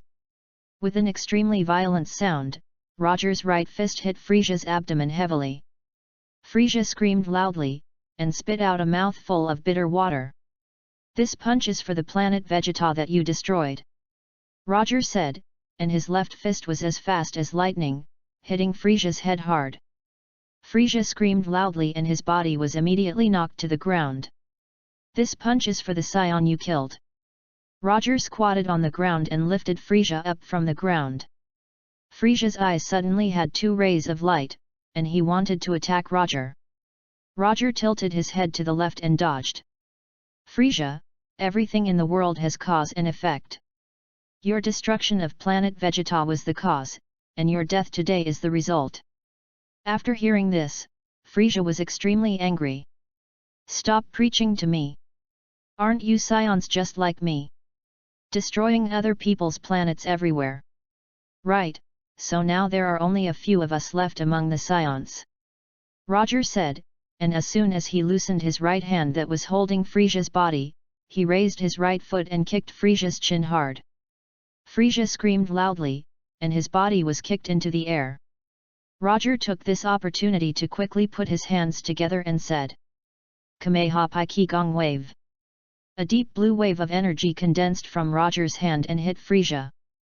Frieza saw it and immediately stopped in mid-air, raised his hands to block the Kamehameha Qigong that was about to hit him. Bang! The Kamehameha Qigong wave hit Frieza and pushed him out of the earth. But... damn it! Frieza shouted angrily, using both hands to resist with all his strength. But in the face of absolute strength, even if Frieza used all his strength, it was useless. Boom! With a shocking explosion, Kamehameha exploded in the sky. An extremely violent storm appeared, sweeping in all directions. Ah! Frieza screamed loudly, and his body was torn apart by the violent storm caused by the explosion. Then, an extremely dazzling white light appeared, illuminating the entire sky. After the white light, a large amount of thick smoke from the explosion appeared in the sky. Has it been eliminated? Nappa said, looking at the thick smoke in the sky. I don't know. Raditz shook his head. After a while, when the smoke in the sky dissipated, everything in the sky returned to calm. Vegeta saw that Frieza was indeed destroyed, and a faint smile immediately appeared on his face. Roger looked at the destroyed Frieza, and his mind was filled with emotion. It has been 13 years since he traveled through time. During these 13 years, although his strength has improved rapidly, he has always had a knot in his heart. This knot is that he is a Saiyan. Although Roger was not a good person in his previous life, he also had good intentions and empathy. So he would help Son Goku and others who are also Saiyans. Of course, part of the reason for this is that he watched Dragon Ball anime in his previous life and liked Son Goku and others very much. Now he has destroyed Frieza, who destroyed planet Vegeta, for the original host. He is completely cut off from the original host. As Roger figured it out, the aura of God in him suddenly changed, and his lifespan suddenly increased by tens of thousands of years. Roger! Sun Wukong shouted to the dazed Roger. What's wrong, Wukong? Roger came back to his senses and asked. Sun Wukong smiled and said. Roger, can you teach me how to teleport? That way it will be more convenient for me to go to King Kai to practice. Yes you can, but it may take you a year to learn how to teleport. 1 year? Yes, so I don't have that much time, but I can take you to Yardrat and let the Yardrat people teach you. Okay. Sun Wukong nodded. Seeing this, Roger walked towards Vegeta and the others. Vegeta, Frieza has been eliminated by me now, what are your plans? Raditz and Nappa immediately looked towards Vegeta after hearing this. Chapter 52. I plan to stay on Earth, but the gravity in the gravity chamber is too low.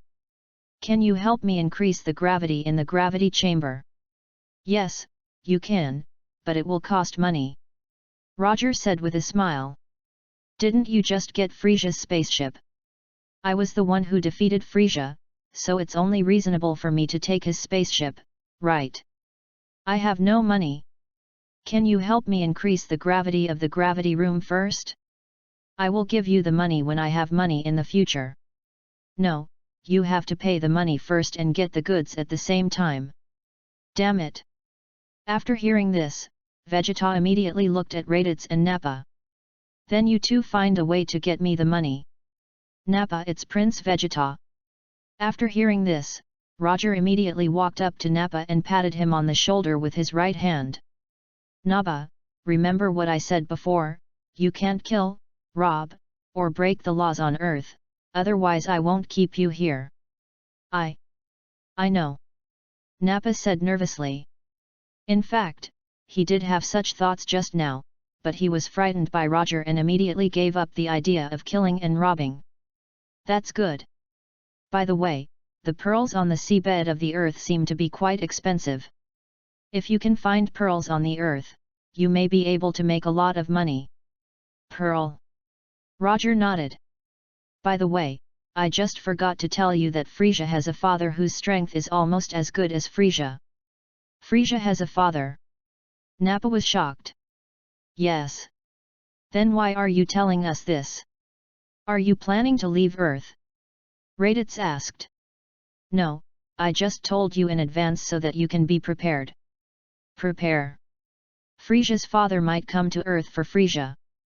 Avenge Frieza? Raditz asked. Roger nodded.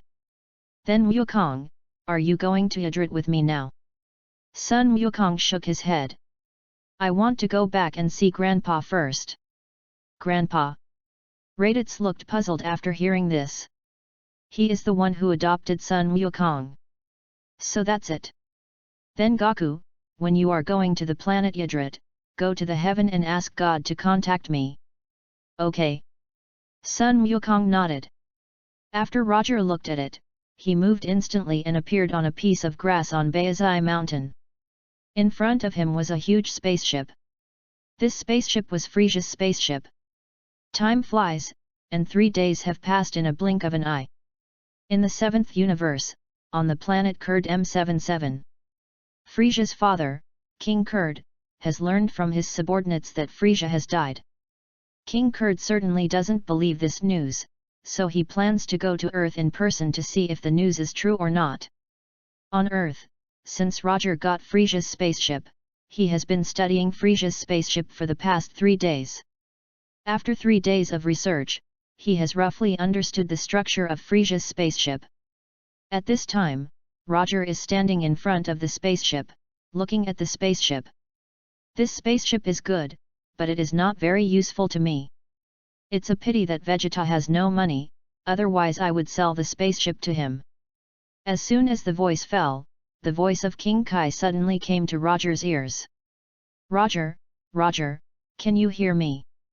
What's wrong, Lord Kai? Wukong, he just contacted me and said he wants you to take him to Yardrat. Okay, I got it.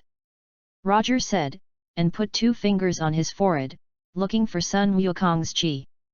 After finding Sun Wukong's chi, Roger moved over in an instant and took Sun Wukong to Yardrat to learn instant movement. At night, after taking a shower, Roger suddenly felt a little sleepy, so he thought about going to bed. But just when he came to the bed and was about to lie down, a word suddenly appeared in his brain. This word is the word dream. Since he crossed over, although he gained a supernatural enlightenment, most of what he learned was learned through observation and learning. Very few were created by him alone. It's not that he has never thought about creating it himself, but it is very difficult to create from scratch. But today, he plans to create a skill by himself, a skill related to dreams. As this idea came up, Roger immediately fell into a state of enlightenment. I don't know how long it took, Roger woke up from his enlightenment, and then fell asleep on the bed. After Roger fell asleep, he soon entered his own dream. Roger looked at the dreams around him that were both real and illusory, and muttered to himself. Is this my dream? Roger said, sitting cross-legged on the ground, and part of his soul flew out of his body and flew to Zidu. After a long time, Roger's soul found the sleeping Bulma and entered her brain. After Roger entered Bulma's brain, he immediately saw Bulma standing in the backyard of her house. In front of her stood a very handsome man. Who else could this man be but Roger?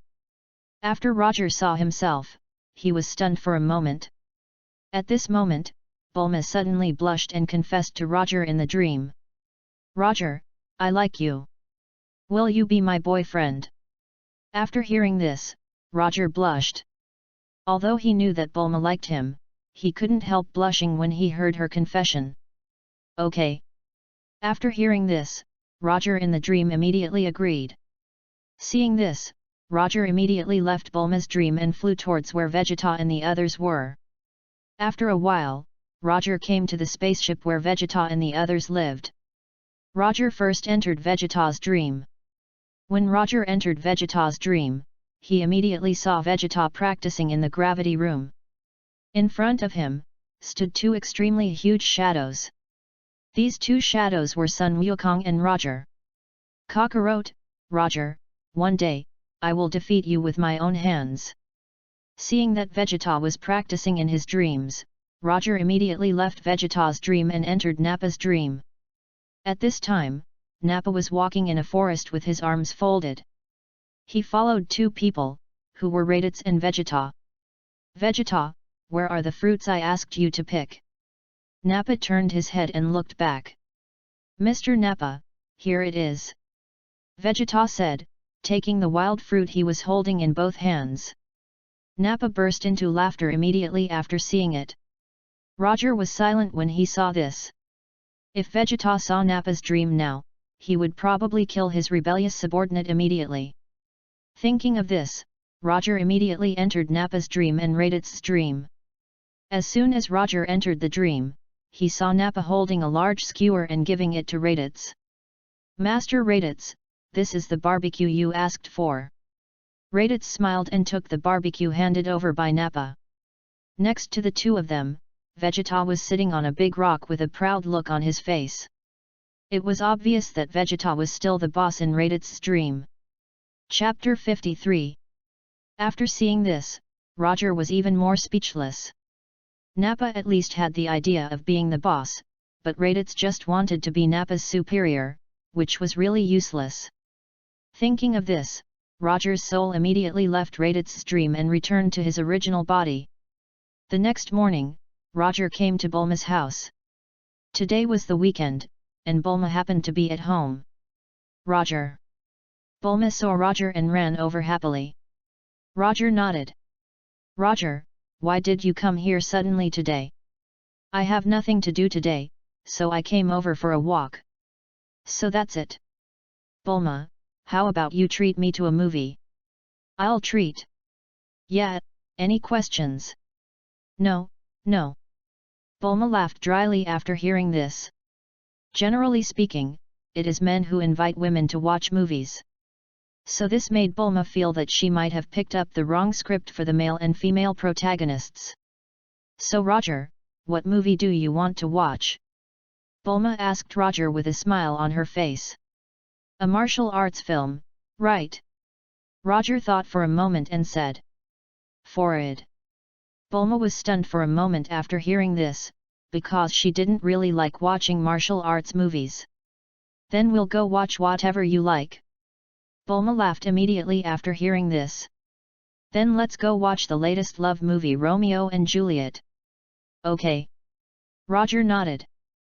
Then wait for me for a moment, we'll set off soon. Good.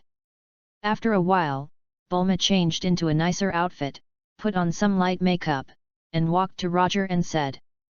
Then Roger, shall we go? Roger nodded. Soon after, the two came to the cinema. After Bulma bought the tickets, a large bucket of popcorn and 2 large cups of Coke, she took Roger into the cinema. Because they bought the tickets at the last minute, their seats were relatively far back. Not long after they entered, the movie started. The movie was very touching, but Roger was not very interested in romantic movies, so he yawned while watching it. Bulma, who was sitting next to him, was in tears. Just when the movie was about to end, Bulma suddenly looked at Roger with an extremely nervous expression. Well, that Roger, I have something I want to tell you. What's the matter? Roger looked at Bulma. Well, I like you, I want you to be my boyfriend. Roger said with a smile. I will think about it. Consider. Yeah, is that not possible? Okay, when will you give me your reply? It depends on my mood. You guy. Before Bulma could finish, Roger suddenly kissed her on the mouth. Bulma was stunned. Because the cinema was dim, no one noticed the two of them. This is my answer. Bulma immediately blushed after hearing this. Her face was even redder than when she just confessed her feelings. At this time, the movie ended. The audience who watched the movie stood up from their seats.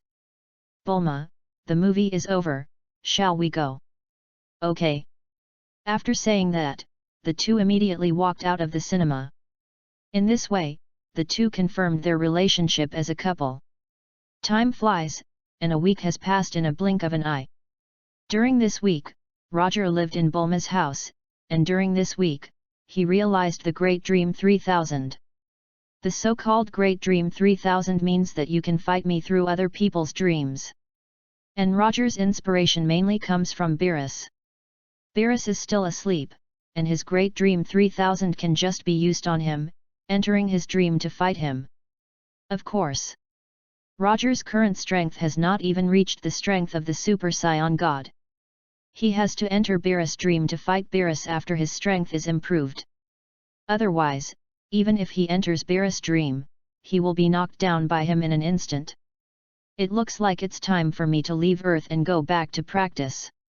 Roger said, and immediately went to find Bulma and told her about leaving Earth. You want to leave the Earth? The two had just been together for a short time, and Bulma was certainly not willing for Roger to leave the Earth.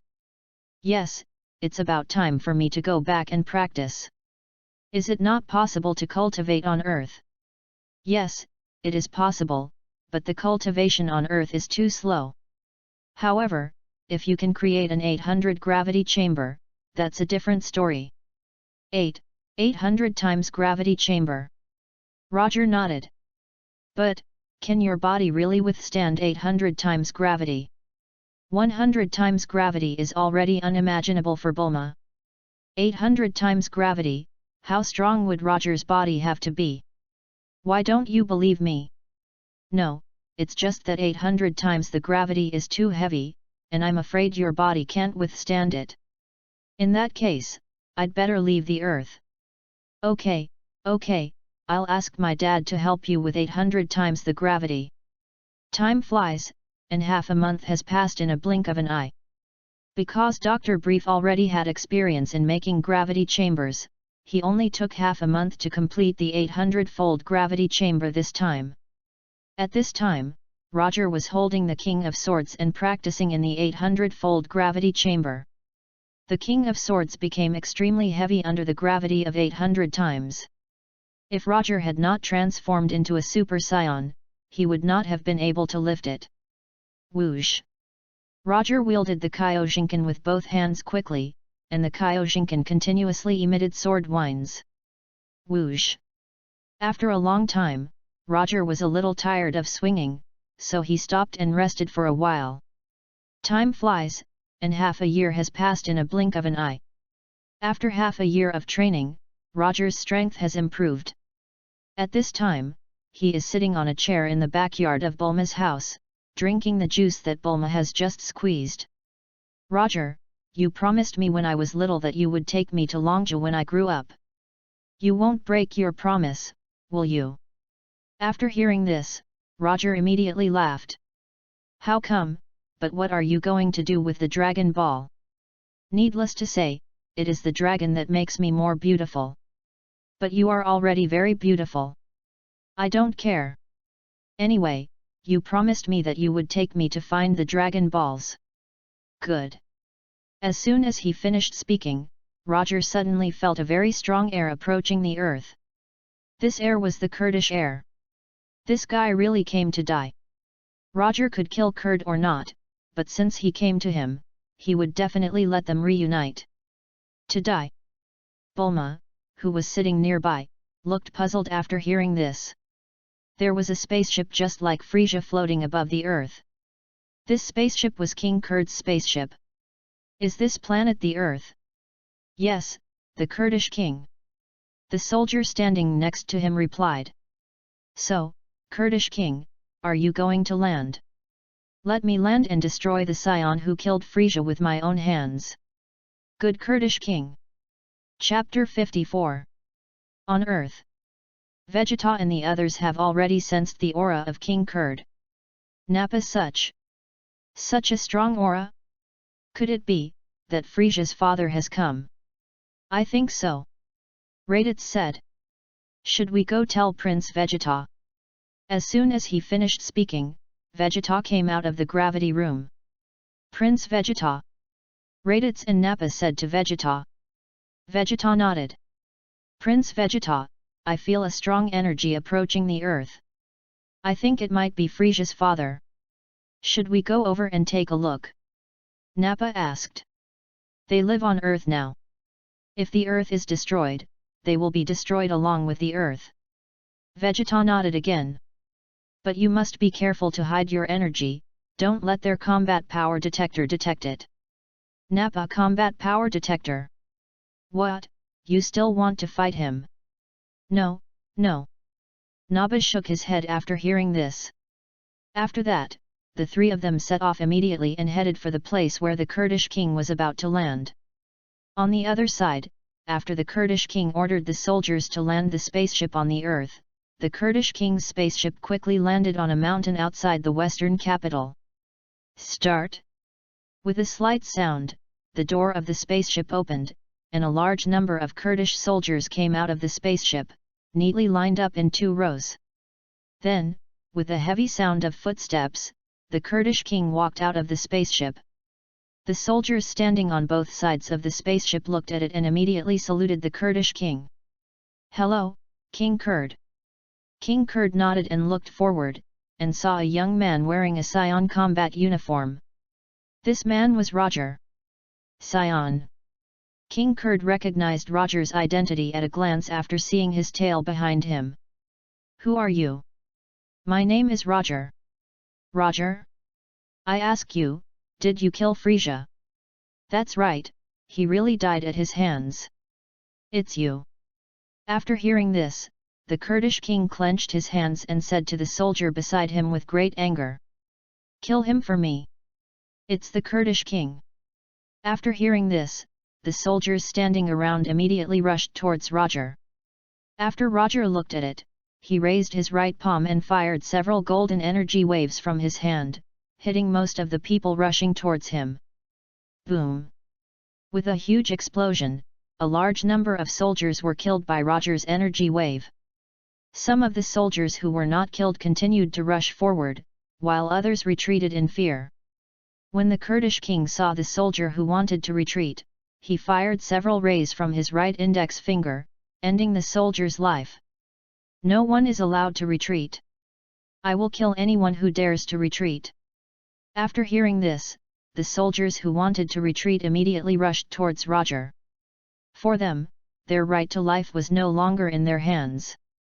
Roger saw those soldiers who continued to rush forward. While feeling sad for them, he also felt the cruelty of this world. Suddenly, Roger chanted a spell.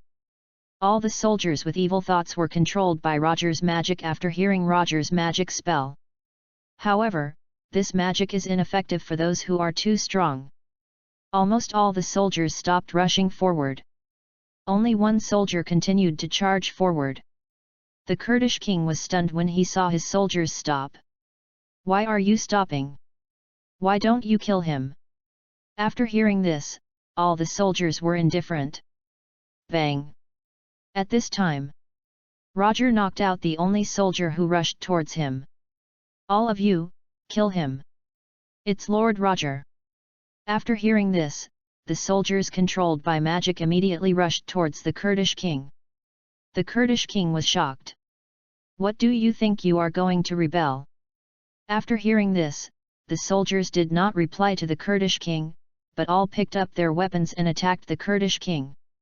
After seeing this, the Kurdish king's expression suddenly became extremely gloomy. Okay, since you want to die, then blame me. King Kurd said, raising his right hand, and launching a large amount of energy waves from his hand, hitting the soldiers who were attacking him. Boom! Boom! Boom! With a series of huge explosions, King Kurd quickly eliminated the controlled soldiers. Nappa, who was hiding behind a big rock behind Roger and watching the battle, saw this scene and immediately showed a trace of disbelief on his face. What happened to those soldiers? Why did they suddenly seem to be controlled by Roger? I don't know. Raditz shook his head.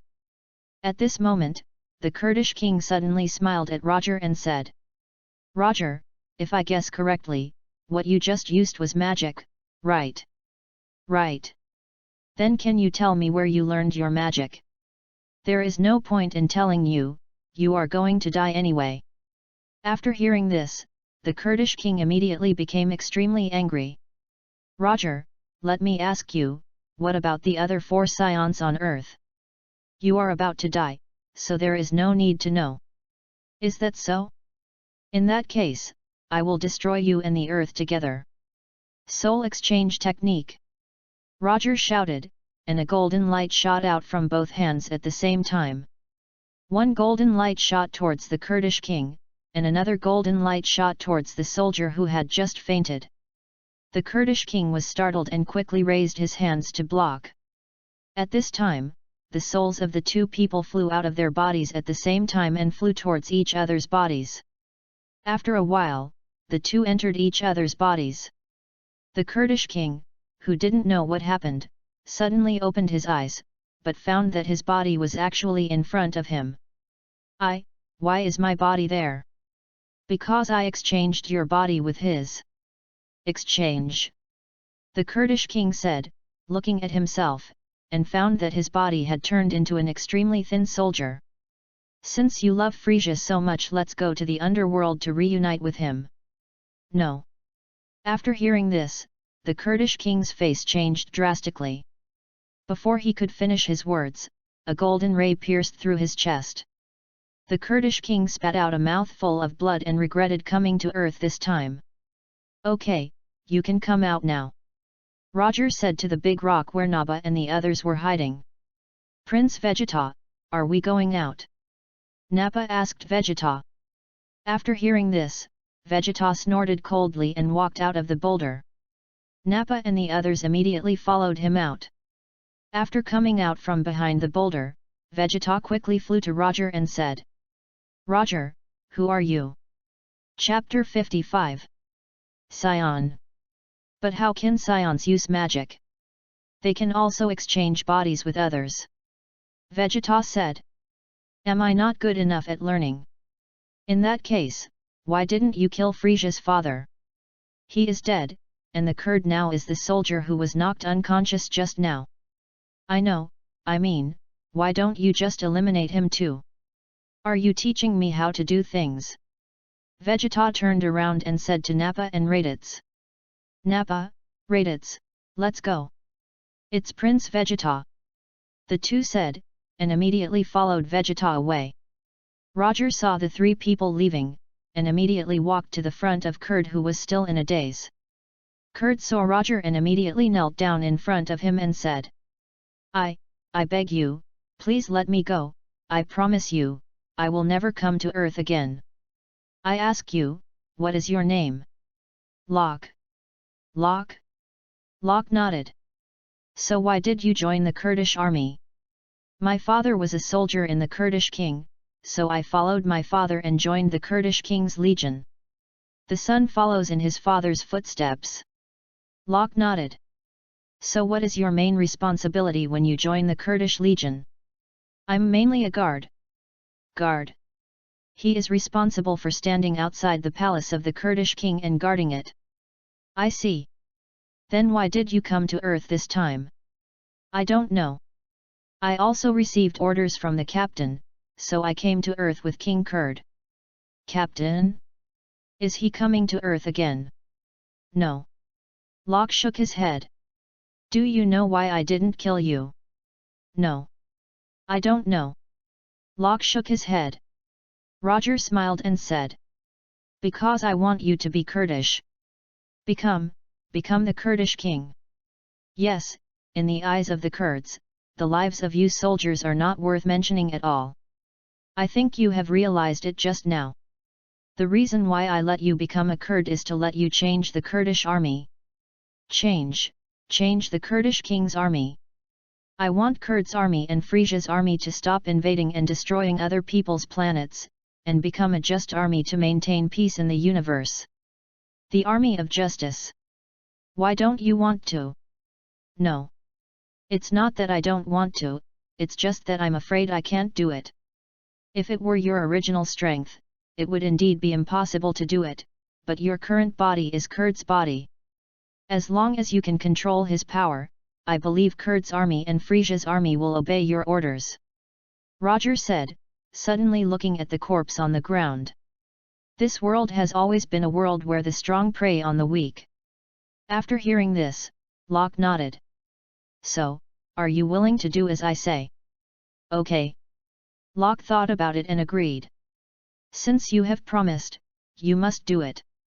If I find out that you have committed evil in the universe after obtaining this body, I will definitely take action myself and destroy you. Yet. Locke nodded. Well, I have something I want to ask you. What's up? I want to ask you, why did you choose me to exchange bodies with the Kurdish king? Because of magic. Magic. The magic I just used can control the magic of evil people. You were the only one who was not controlled by my magic, which means that you have good intentions. I see. Roger nodded. By the way, can you fly this spaceship? Roger looked at Kurd's spaceship and said. No, but this spaceship has an automatic driving function. As long as I enter the destination in the automatic driving function, the spaceship will automatically drive back. In that case, you should go back. After saying that, Locke immediately returned to Kurd's spaceship and drove the spaceship away from the Earth. After Roger saw it, he immediately returned to Bulma's house. Hell. After the death of King Kurd, he was soon sentenced to hell by King Yama. Father. King Kurd. Frieza and the Ginyu force, standing on a small hill, were shocked to see King Kurd being brought to hell. Father, how come you died too? Frieza asked the Kurdish king. It's all because of you. I went to Earth to avenge you, but ended up being killed by the body-swapped guy named Roger. Swap bodies, but isn't this Ginyu's trick? Ginyu. He is my subordinate, and he has a trick that allows him to swap bodies with other people. So, Roger is now occupying your body. No, he and one of my soldiers swapped bodies. Soldiers under your command. Yes. King Kurd told Frieza everything that happened on Earth. On Earth, Roger's laboratory. After half a year of testing drugs on Ginyu, Roger finally developed a drug that can treat viral heart disease. Ginyu has turned into a lizard because of multiple body swaps. At this moment, he was looking at the bugs that Roger prepared for him. Outside Kame Island. At this moment, a small boat was slowly rowing towards Kame Island. On this boat stood a little bald man wearing a yellow martial arts uniform. This little bald man was Krillin. Although much of the history of Dragon Ball has been changed because of Roger, Krillin still chose to leave his original temple when he was 13 years old and come to Kame Island to become a disciple. See. After confirming that the small island in front was Kame Island, Krillin suddenly stopped paddling, jumped with both feet, and jumped towards Kame Island. Krillin misjudged his jumping ability and fell headfirst onto the island in front of the island. Kame, who was lying on a beach chair reading a beauty magazine, saw Krillin and immediately walked over and pulled him out of the beach like pulling a carrot. Who are you? After hearing this, Klin patted the sand on his head and said, Hello Teacher Wu Tian, my name is Klin, and I have come here today specifically to become your disciple. Become my disciple? No, I don't accept disciples anymore. Not accepting disciples. Yes, accepting disciples is too tiring. Come on, Teacher Wu Tian, can you think about it again? I said I won't accept it, so I won't accept it. After hearing this, Krillin's right eye emitted a white light. Kame Sennin was startled. At this time, Krillin opened his bag, which contained a large number of beautiful photo albums. After seeing them, Kame Sennin immediately squatted down and started to look through them. Kame Sennin laughed as he looked through them. How is it, Teacher Wu Tian? Not bad. What about recruiting disciples? No problem. Chapter 56. Time flies, and 3 days have passed in a blink of an eye. 3 days have passed, and Roger promised Bulma to go find the Dragon Balls. So early this morning, Roger sat in the car driven by Bulma and set out to find the Dragon Balls. Of course, Bulma said she was going to find the Dragon Balls, but in fact, she mainly wanted Roger to take her out to play. Because the car was driving too fast and slowly, Roger yawned in the car with a bored look on his face. Bulma, your car is too slow, how about I fly you over there? Flying? You mean, you're flying me in the sky? No, we can fly in the sky with a magic carpet. Do you have a magic carpet? I'm a magician, of course I have this thing. Is the magic carpet safe? Safety, don't you still believe me? I believe it, but I have never ridden on it, so I came to ask you. By the way, Roger, since you have a magic carpet, you should have other things that can fly, right? Yes, there is, but you are not a magician, so you can't use it. Bulma snorted coldly. What's so great about being a magician? I can also create airplanes and fly in the sky. After hearing this, Roger smiled without saying anything. Half a day passed, and because Roger was hungry, Bulma stopped the car on a mountain to have lunch. Roger, the scenery here is really beautiful. Bulma said while eating lunch. Roger nodded. In the afternoon. After Bulma woke up from her nap, Roger took out a carpet of several dozen square meters. The carpet had 3 colors, black, yellow, and blue. The pattern of the carpet was squares of 3 colors. Roger, is this the magic carpet? Yes, now all you have to do is sit on it and I can make it fly. Then should I put the car away first? Yes. Roger nodded. After seeing this, Bulma immediately put away the car and sat on the magic carpet. Fly! Roger said to the magic carpet. After hearing this, the magic carpet immediately rose from the ground and flew into the sky. Because the magic carpet suddenly rose, Bulma was a little scared and threw herself into Roger's arms. Roger smiled and said, "So Bulma, which direction should we fly next?" "To the right." Time flies, and 3 days have passed in a blink of an eye. Because the magic carpet flies very fast, Roger and Bulma have found 2 Dragon Balls. At this time, the two have arrived in a town. Because the magic carpet is too conspicuous in the town, Roger put it away. Did he? Bulma looked at the Dragon Ball radar in her hand and walked with Roger towards the location of the Dragon Ball. "How far is it, Bulma?" "There are still a few hundred meters, but the Dragon Ball seems to be moving. I think it may be on someone's body." Roger nodded. After a while, the two met 2 tall men wearing Red Ribbon Army uniforms in an alley. The 2 men also held a long gun in their hands. Red Ribbon Army. Bulma recognized the 2 men's identities at a glance when she saw the logo on their clothes. When the 2 men heard Bulma recognize their identities, they immediately pointed their guns at the 2 men. "That's right, we are from the Red Ribbon Army. Who are you, girl?" said the shorter man. Bang! As soon as the words fell, the 2 suddenly felt a sharp pain in their necks.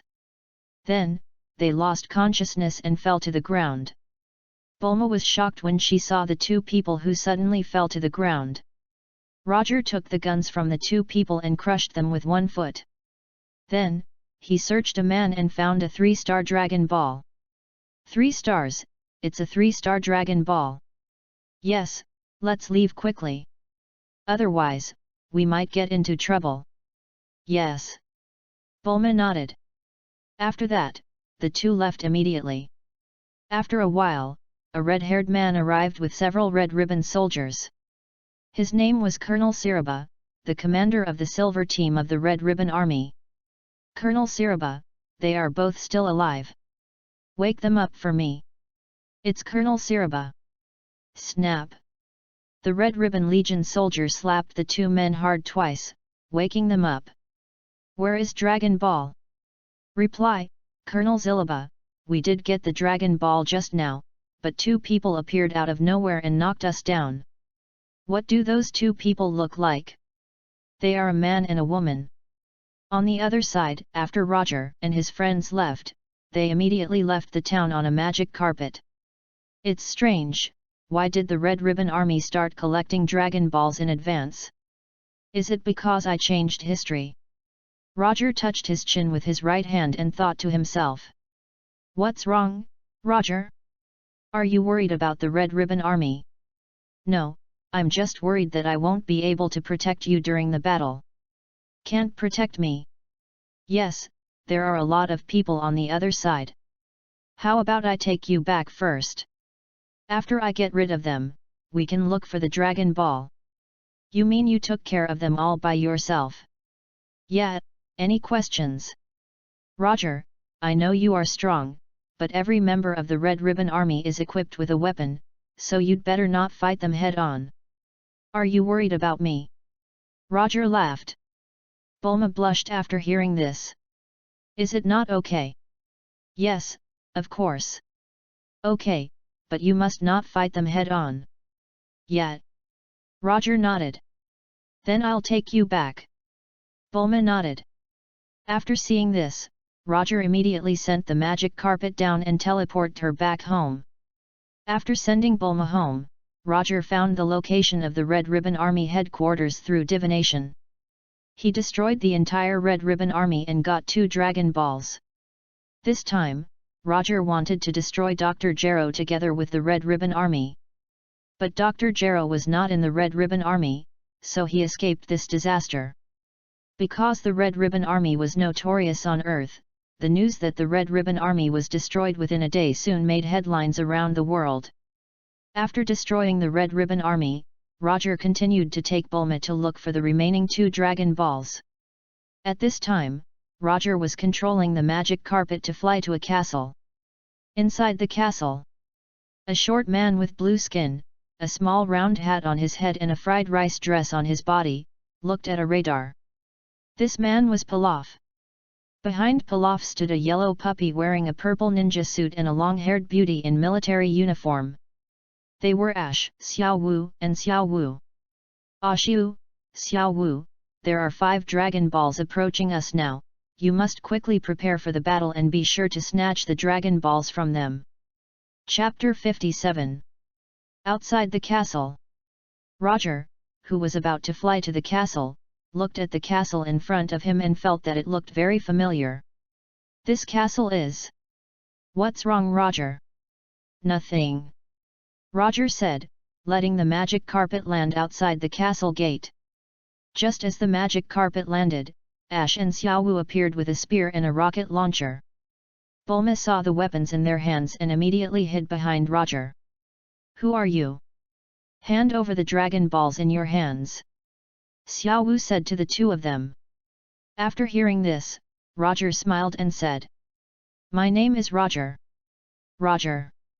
Yes, if you two don't want to get hurt, hand over the Dragon Balls in your hands. Xiao Wu snorted coldly.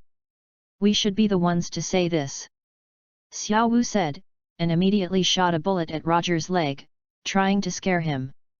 Bulma was immediately frightened when she heard the sound of the bullet. Although Roger was very strong, she was just a weak woman and was still very afraid of weapons like guns. Roger shook his head after seeing this.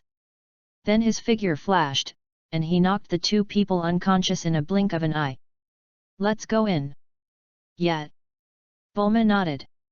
Damn, what a bunch of useless trash. In the castle, Pilaf saw Ash and the others being knocked down in an instant, and he couldn't help cursing at them. As soon as he finished speaking, the two figures were Bulma and Roger. Pilaf was shocked when he saw them. How did you two get in here? How else can you come in? Just come in as you see. Roger laughed. Damn it, I'll fight you. Pilaf said, throwing a universal capsule on the ground. Bang! With a puff of white smoke, a metal robot controlled by a joystick appeared on the ground. Pilaf jumped onto the robot and pressed a button, and a glass protective cover immediately appeared on the robot. Roger chuckled, and his body suddenly became as big as the robot. What? Pilaf was shocked. At this time, Roger came to the robot and broke its arms and legs. Pilaf was immediately shocked. So, are you willing to hand over the Dragon Ball? I'll give it to you, Pilaf said, and immediately got off the robot and handed the Dragon Ball to Roger. Then Bulma, let's go. Okay. After saying that, the two of them left the castle immediately. Damn it! Who are these two people? Pilaf was very unwilling and knelt on the ground and said. The next morning, Roger and Bulma finally found the last Dragon Ball. At this time, the two were standing on a grassy field, looking at the 7 shining Dragon Balls on the ground. Bulma, have you thought of a wish? Have you thought about it? Then I will call the dragon out now. Roger nodded. Come out, Shenron, and make my wish come true. Bulma said excitedly, raising her hands. As soon as she finished speaking, the sky darkened and a long dragon appeared in the sky. This long dragon was Shenron. Tell me your wish, any wish can come true, but only one. Shenlong, I want to grow 5 centimeters taller. No problem. Shenlong said, his eyes flashed red, and Bulma's body immediately grew a little taller. Your wish has come true, we will meet again. After the dragon finished speaking, it immediately turned back into 7 stone Dragon Balls and scattered across the earth. Bulma, didn't you say before that you wanted to be prettier? How come you only grew 5 centimeters taller? What? You think I'm not pretty enough? No. Roger shook his head repeatedly after hearing this. Bulma snorted coldly at this. I think I'm pretty enough, so I asked the dragon to make me taller. Well, Bulma, since you've fulfilled your wish, let's go back. Okay, the summer vacation is so long, I want to travel around, you really don't understand romance. Time flies, and half a year has passed in a blink of an eye. During this half year, Nappa found some treasure pearls on the seabed and made a fortune. Vegeta took the money to find Roger and asked him to help repair and upgrade the gravity room. Roger had to practice and had no time, so he asked Dr. Brief to go over and help repair and upgrade. However, Vegeta often broke the gravity room because of practice, and Dr. Brief was not always free, so Roger found Pilaf and his gang and asked them to help with the repairs. Pilaf was reluctant at first, but under Roger's coercion and inducement, he agreed to help with the repairs. On a mountain outside Zidu, Roger was standing on a piece of grass at this time, looking up at the sky. Suddenly, Roger clenched his hands tightly, and an extremely amazing aura emanated from his body, and he quickly rose upwards. Ah! With a huge roar, Roger transformed into Super Saiyan 2. After Roger transformed into Super Saiyan 2, he did not stop improving his aura, but continued to improve it. Sizzle! Boom! With an extremely amazing momentum, Roger's hair grew to his waist, his eyebrows disappeared and his brow bones were close to his eye sockets, dark green pupils appeared in his originally single light green eyeballs, and the golden flames turned into light and fixed. This is the third stage of Super Saiyan. After Roger saw himself transformed into the third stage of Super Saiyan, his clenched fists tightened, and his aura suddenly increased to the full power of the third stage of Super Saiyan. At this time, Roger roared loudly, and the long golden hair around his waist slowly returned to the normal length of hair. The hair and eyebrows on his head turned rose red. Like the Super Saiyan, his eyes had no outline, and the color of the pupils and irises turned grayish-white. Outside his body was wrapped in a flame-like rose-red aura.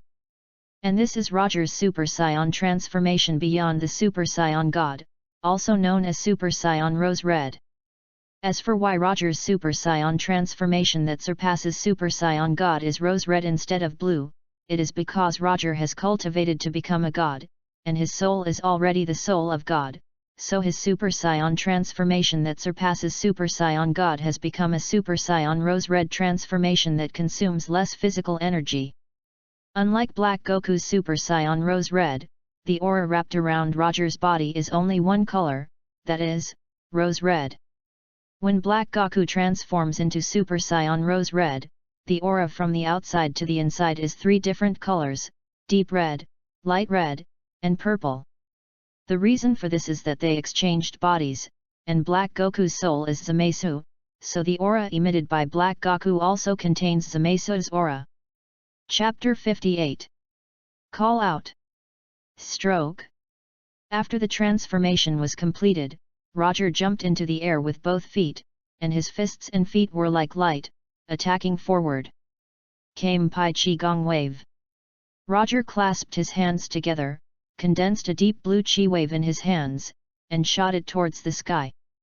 Boom! With a shocking explosion, Kamehameha Pai Chi Gong exploded in the sky. An extremely dazzling light appeared, illuminating the entire sky. Then, an extremely violent storm appeared, sweeping around. A large cloud of smoke from the explosion appeared in the sky. After seeing this, Roger immediately descended from the sky to the ground. Is this the power of Super Saiyan Rose? Roger said, and immediately changed his body back to normal. Then, he looked up at the sun in the sky. There are currently two types of Saiyan transformations, one is the Super Saiyan Root transformation, and the other is the Super Saiyan God transformation. Although the power of the two transformations is not much different, the first transformation is more powerful when transformed into a Super Saiyan. When a Saiyan transforms into Super Saiyan 4, he needs the help of a full moon to transform into a giant ape. When a Saiyan transforms into a giant ape, his strength is 10 times his normal strength, so the transformation into Super Saiyan 4 also includes the power of a giant ape. In the latest Broly the movie, Broly and Son Goku are fighting, and Broly enters the humanoid giant ape form because of anger. This humanoid giant ape form is somewhat similar to Super Saiyan 4, but it is just similar, not a transformation. Roger's current strength has reached the level that allows him to transform into Super Saiyan 4. Tonight happens to be a full moon night, so he plans to use tonight's power to see if he can successfully transform into Super Saiyan 4. In the afternoon, Roger returned to Bulma's house to practice, and suddenly he felt a very familiar breath approaching the earth. This breath is exactly Son Goku's breath. Now it has been a year since Roger sent Son Goku to Yardrat. Are you back? After Roger felt Sun Wukong's aura, he immediately laughed. Then, he stopped practicing and left the gravity room. At the same time, Vegeta, who was practicing, also felt Sun Wukong's aura. Kakarot, you're finally back. Vegeta said, and immediately left the gravity room. If there is anything in this world that is most important to Vegeta, the first thing is training, and the second thing is to defeat Sun Wukong and Roger.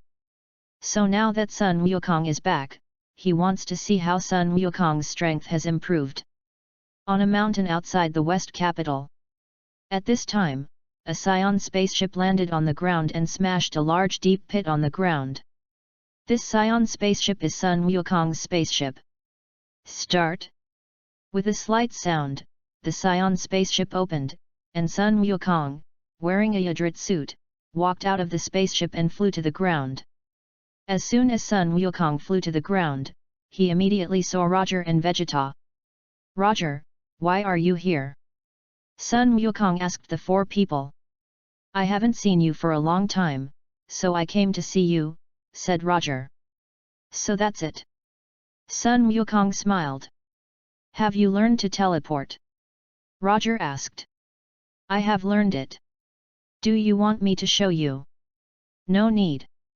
After hearing this, Roger shook his head. He often used teleportation, and it was nothing to see. Goku. You've been on Yardrat for a year, so your strength should have improved a lot, right? Yes. Sun Wukong smiled and nodded. I have mastered Super Saiyan now. What? Vegeta, who was standing aside, was shocked after hearing this. He had been training hard for a year, but he still hadn't become a Super Saiyan, and it turned out that Sun Wukong was one step ahead of him. Raditz and Nappa were also shocked after hearing this. Super Saiyans have always been a legend among their Saiyans, and no one has ever seen it with their own eyes. Although Roger has been able to transform into a Super Saiyan for a long time, they have never seen Roger transform into a Super Saiyan. Seeing the shocked expressions of the three people, Roger immediately laughed. Then Goku, can you transform into a Super Saiyan and show me? Good. Sun Wukong said, clenching his hands tightly, and his whole body exuded an extremely amazing aura, which quickly rose upwards. The ground around him shook violently under the influence of Sun Wukong's aura. A large amount of sand and stones flew out from the ground. Ah! At this moment, Sun Wukong roared loudly, his hair turned golden and stood up, his pupils turned light green, and a golden aura rose from his body. This is the Super Saiyan. What? What? Nappa and the others were shocked again after feeling the aura of Son Goku's Super Saiyan transformation. Vegeta clenched his fists tightly, and was very jealous of Son Goku's transformation into a Super Saiyan. He was obviously the genius of the Saiyan clan, but Son Goku, a low-level warrior, took the lead and became the legendary warrior Super Saiyan. On Kame Island. Kame, who was training Krillin at this time, also felt the aura of Son Goku's transformation into a Super Saiyan. Is this Wukong's chi? Krillin, who was practicing, asked when he saw the surprised expression on Master Kame's face. Your senior brother may be back. Senior brother? Yes. Master Kame nodded. Call. After Sun Wukong transformed into a Super Saiyan, he immediately suppressed his arrogance. How about Roger? Not bad, your cultivation is quite fast. So Roger, can I fight you? You want to fight me? Yes, I want to know how big the gap is between you and me now. Okay then. After listening to this, Roger thought about it and nodded. Then Roger, you can also transform into a Super Saiyan. No, I can defeat you even without transforming into a Super Saiyan. Really? Well, I won't be polite if that's the case. Sun Wukong said, and he made a fighting gesture with both hands and attacked Roger. After seeing this, Nappa and the others retreated to avoid being affected by the fight between the two. Call out. Stroke. With a series of light sounds, all the attacks launched by Sun Wukong were dodged by Roger. Damn it! Sun Wukong yelled angrily, suddenly squatting down and sweeping his right foot towards Roger's feet. Call out! At this moment, Roger suddenly disappeared, leaving Sun Wukong's kick in vain. No, it's gone. Sun Wukong was startled and quickly stood up from the ground. The moment he stood up, he immediately felt a heavy force pressing down on him. Chapter 59. So heavy. Sun Wukong said, and his body immediately became unstable. Roger chuckled and raised the gravity of the law of gravity again. Ah! With a loud shout, Sun Wukong was crushed by Roger's increased gravity. Cockroach! Raditz and Nappa were shocked. Damn it! Sun Wukong gritted his teeth, supported himself with both hands, and barely stood up from the ground. I give up. Sun Wukong panted and said to Roger. He could hardly stand, let alone defeat Roger. After hearing this, Roger nodded and put away the law of gravity. After the law of gravity was put away, Sun Wukong immediately breathed a sigh of relief. Roger, what was that move you just made? Why do I feel like my body is being held down by something? Roger said with a smile. That's called the law of gravity. The law of gravity. It's somewhat similar to the gravity in the gravity room you practiced before. So, can you teach me? No, this is too difficult to learn. Okay then. Sun Wukong said, changing his body back to normal. Vegeta looked at him, snorted coldly, turned around and flew into the sky.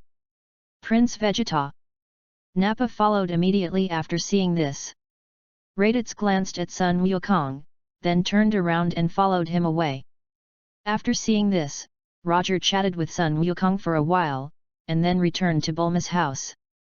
In the evening, after having dinner at Bulma's house, Roger came to a mountain outside the West capital early, waiting for the full moon. As night fell, a white full moon immediately appeared in the sky. Roger looked at the full moon in the sky, and a lot of golden hair immediately grew on his body. His body grew taller and taller, and his eyes became red. Roar! With a huge roar, Roger transformed into a golden giant ape. Roger looked at the moon in the sky, raised his hands, and jumped on the ground with his feet, kicking up a lot of dust. Suddenly, Roger stopped jumping and looked at the full moon in the sky with a very calm expression. The full moon on the earth evoked some memories of his childhood. Although the moon is different, it also conveys grief. As his memory recovered, Roger roared loudly, and an extremely powerful aura emanated from his body, which quickly rose upwards. At this time, a large amount of red aura suddenly emanated from Roger's body. Roger's body began to shrink at a speed visible to the naked eye. After a while, Roger's body turned into a human form. Except for his chest and palms, his body was covered with a lot of red hair. His hair became longer and messy and draped over his shoulders. His eyes turned golden. This was Super Saiyan 4.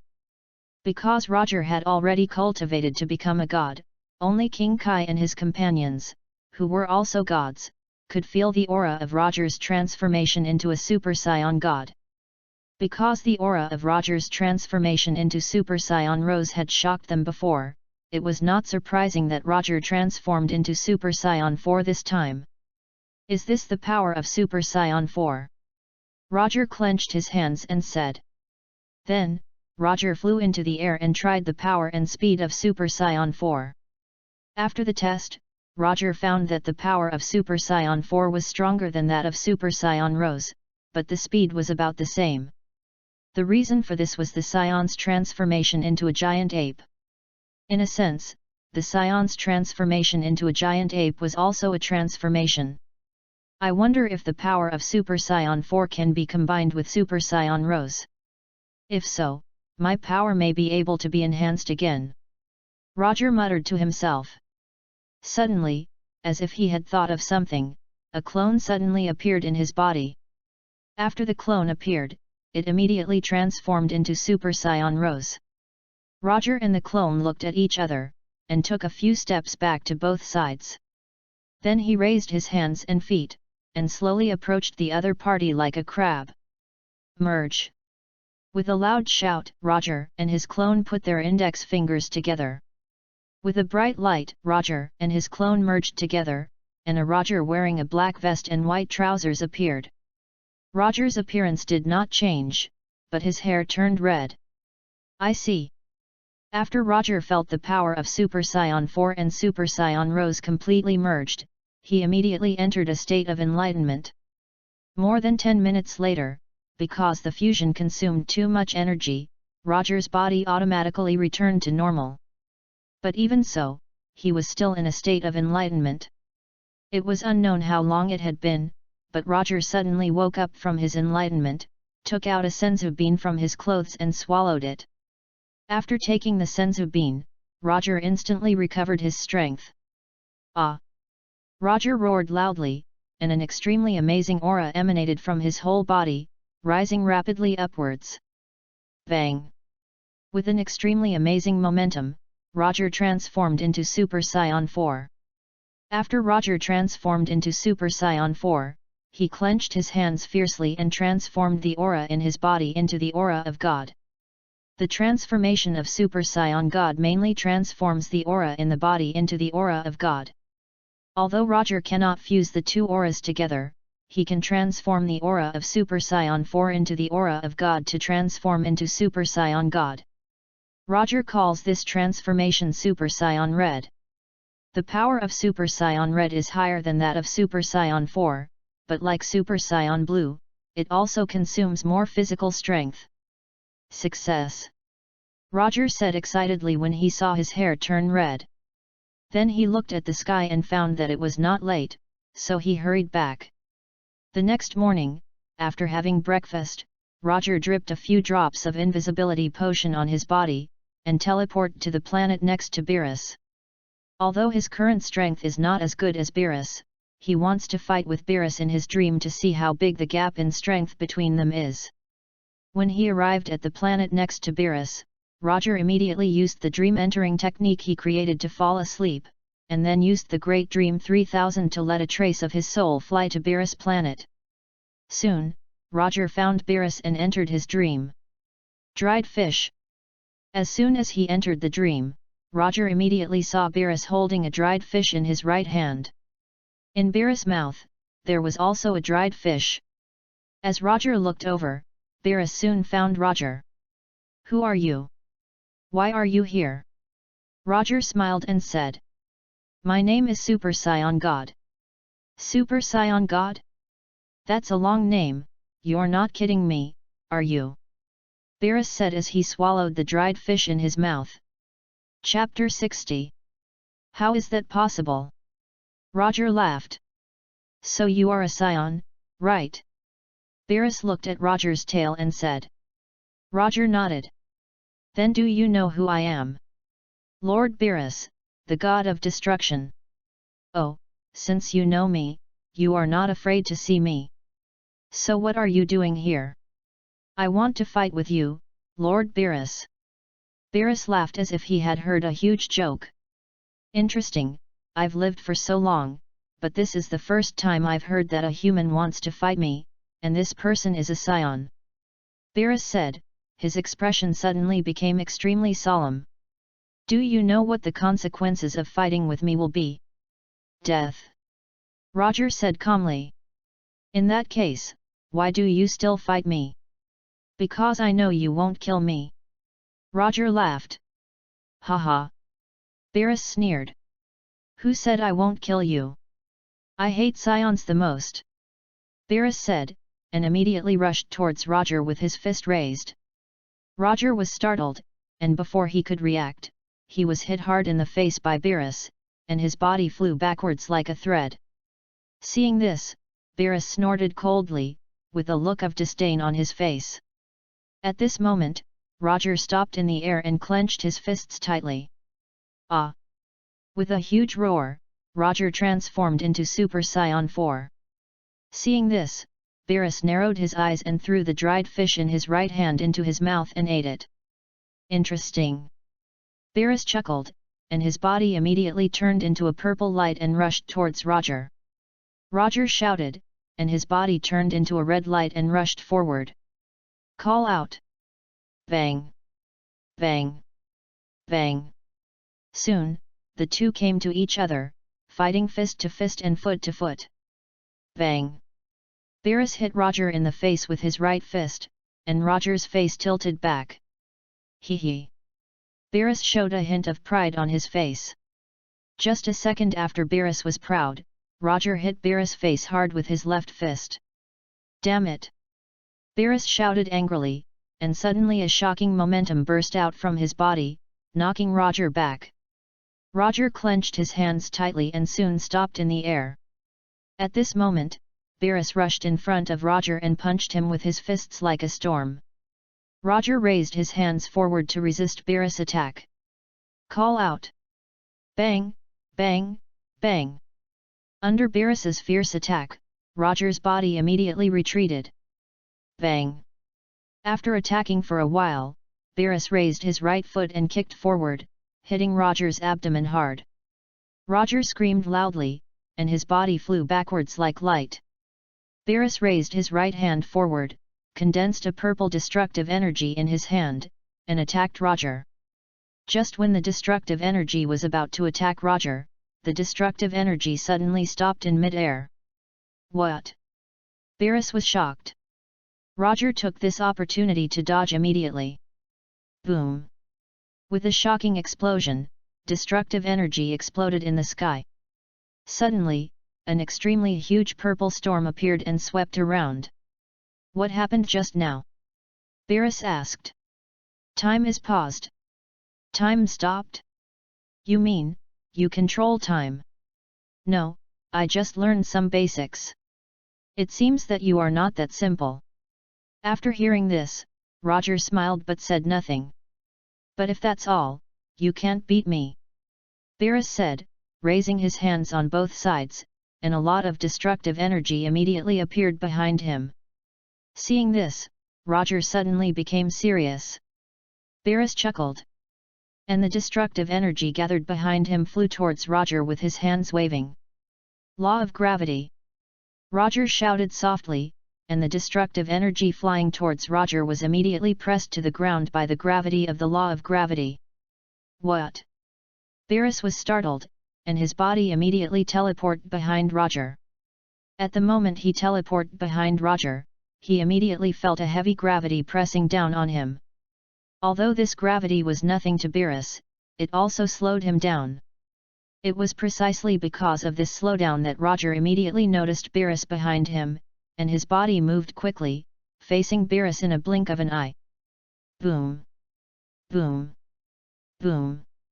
With earth-shaking explosions, destructive energy exploded on the ground. A series of extremely violent purple storms appeared and swept around. A large amount of thick smoke produced by the explosion immediately appeared on the ground. Seeing this, Beerus' eyes condensed slightly, and he thought secretly in his heart. Is this really a Saiyan? Why have I never met such a powerful Saiyan before?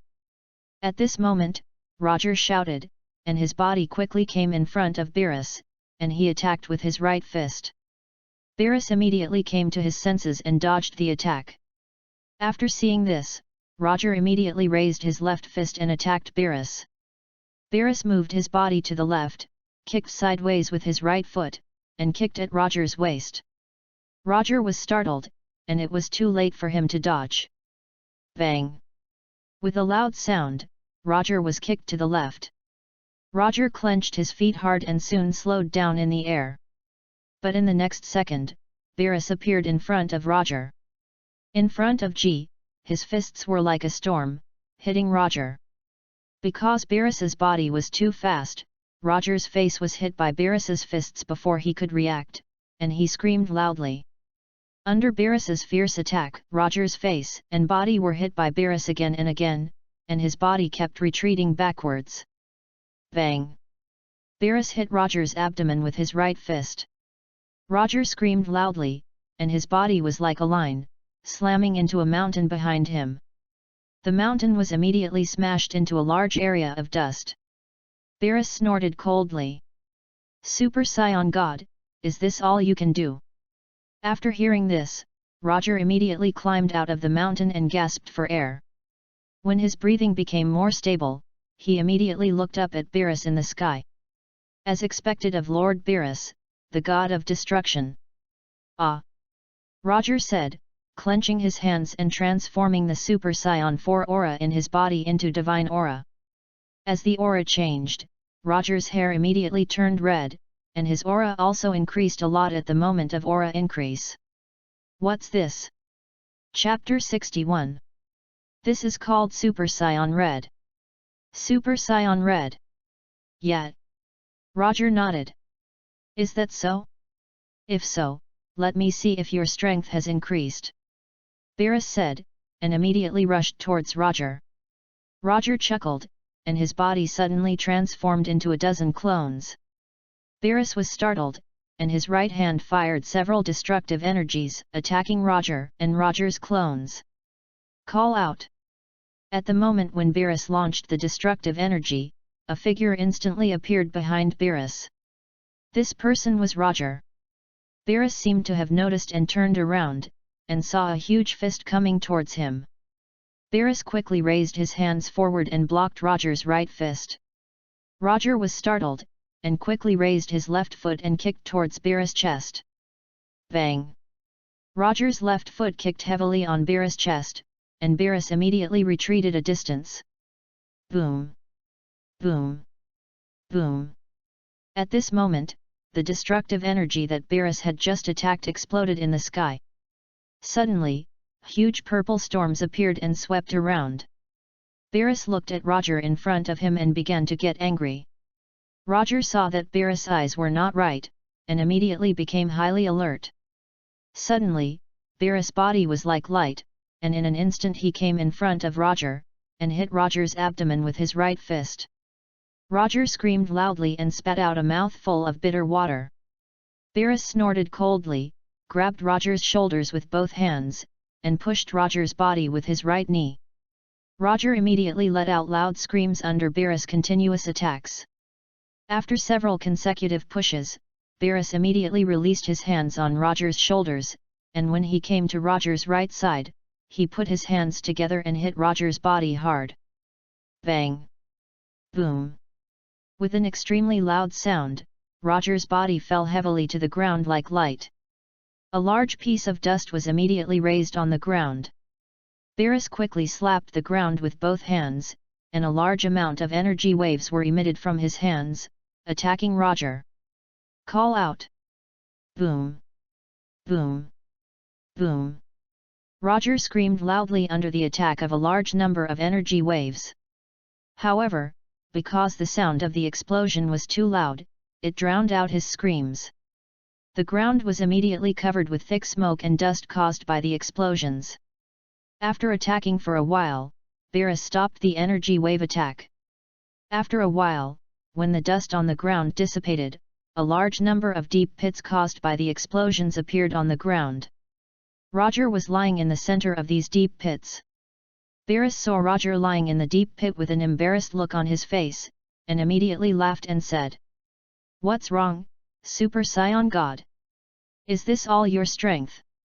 After hearing this, Roger gritted his teeth and stood up from the ground. "It seems that my current strength is indeed not enough to compete with Lord Beerus, but the battle with you just now has taught me a lot, so I plan to use all my strength to end this battle." All the strength? Roger nodded and clenched his fists tightly. Ah! With a huge roar, Roger's body exuded a lot of red breath, and there was a layer of light red breath outside the red breath. And this breath was the breath of King Kai.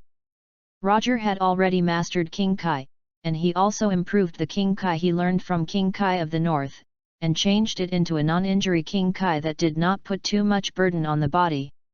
However, no matter how much the King Kai was improved, it still consumed a lot of physical strength. 10 times Kaioken.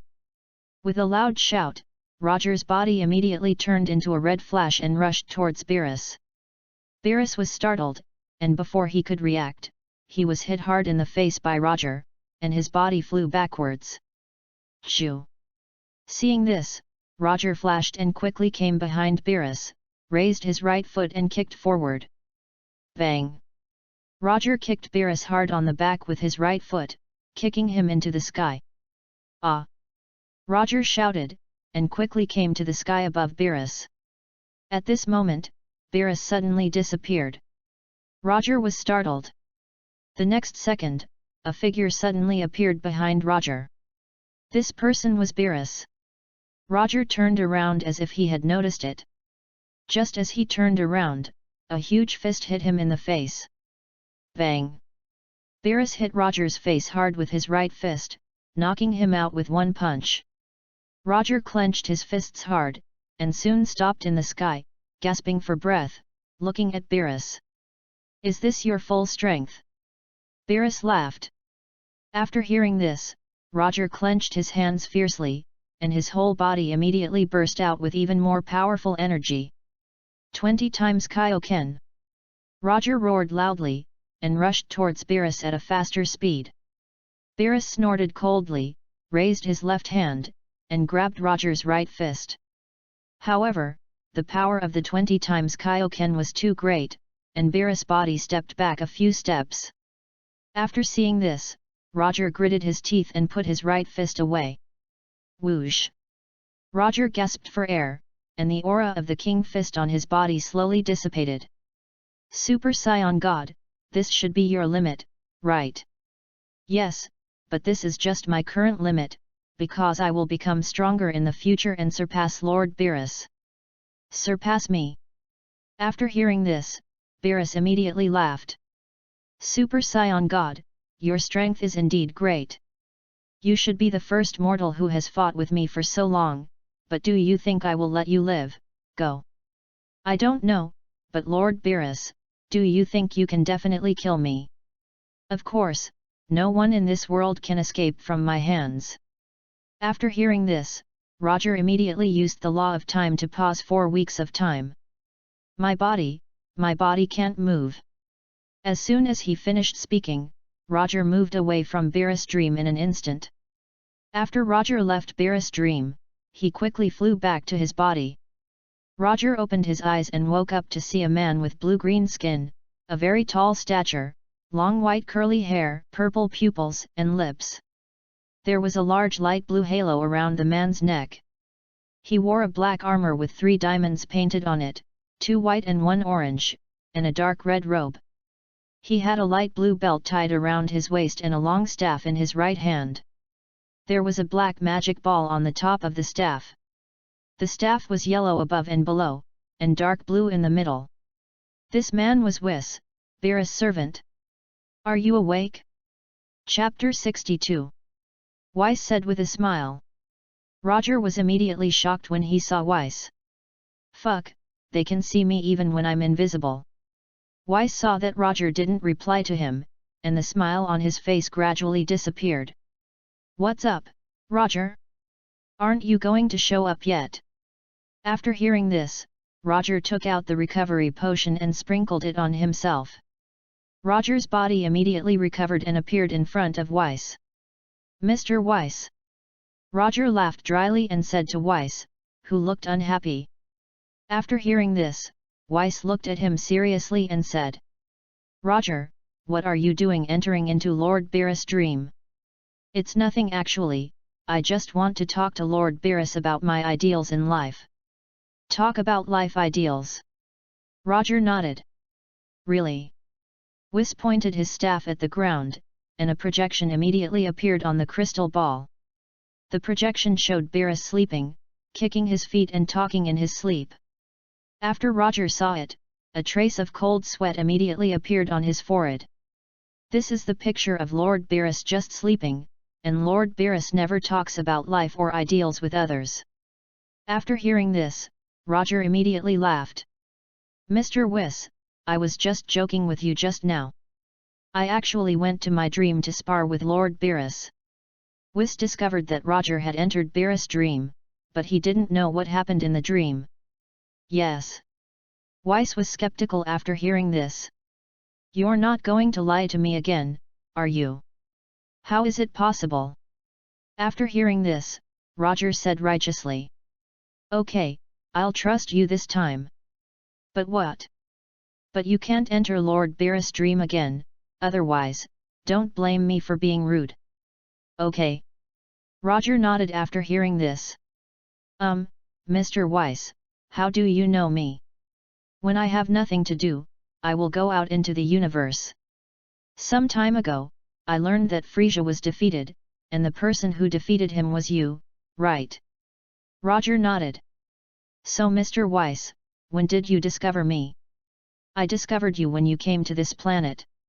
"When you came to this planet?" "Yes, we angels are very sensitive to our surroundings."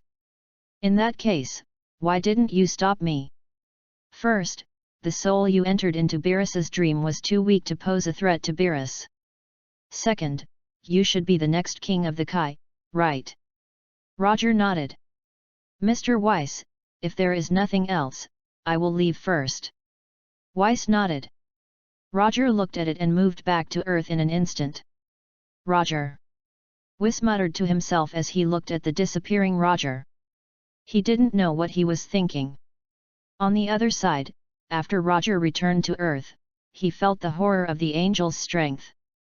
Fortunately, he knew that the angels remained neutral, otherwise he might have lost his life today. Although it was very dangerous today, he also learned how to destroy the condensation of energy from the battle with Beerus. Time flies, and 3 days have passed in a blink of an eye. After 3 days of research, Roger mastered Beerus's destructive moves. Beerus's destructive moves are somewhat similar to the Omni King's clearance, but only slightly similar. Beerus once used this move to eliminate Zamasu. Today is the day of the 21st World No. 1 Martial Arts Tournament, which is held in the Western capital. Because Krillin is going to participate in this tournament, Sun Wukong came to watch the game with Master Kame. Sun Wukong and Master Kame did not participate. And Krillin successfully advanced to the finals. In the finals, he met Yamcha. Because of the changes in history, although Yamcha did not meet Sun Wukong and the others, his strength is also good among ordinary people. After a fierce battle, Yamcha lost to Krillin. Master Kame saw that Yamcha was quite strong, and he wanted to accept him as a disciple, but was rejected by Yamcha. Although Roger did not go to watch the game, he learned about Krillin's victory through news reports. After the competition, Sun Wukong and his friends stayed in a hotel in Zidou for one night because the prize money would not be available until the next day. Krillin was happy, so he planned to have a good meal with Sun Wukong and Master Roshi. But, because Sun Wukong was such a big eater, Krillin's 500,000 prize money was eaten up. Time flies, and 3 years have passed in a blink of an eye. During these 3 years, everything was very peaceful. 3 years later, Roger was already 19 years old, actual age was 20. Because people in this world marry early, Bulma proposed the idea of getting married a few days ago, but Roger thought it was too early and did not agree. 3 years later, Vegeta has successfully trained to become a Super Saiyan. Vegeta originally wanted to fight Son Goku, but Son Goku had already left the Earth and went to King Kai's planet to train. West City, Bulma's house. Roger was sitting on a chair in the backyard of Bulma's house, drinking the orange juice that Mrs. Brief had just squeezed. A green figure suddenly flew down from the sky and landed in Bulma's yard. This man was the grown-up Piccolo. "Roger, is this your friend?" Mrs. Brief said as she looked at Beak landing in the yard. No. Roger shook his head after hearing this. Really? I thought he was your friend. After hearing this, Roger immediately stood up from his chair and walked towards Piccolo. You should be Piccolo, the son of the great demon king, right? Piccolo snorted coldly. Since you know me, you should know why I came to you, right? Roger smiled and said. Revenge, right?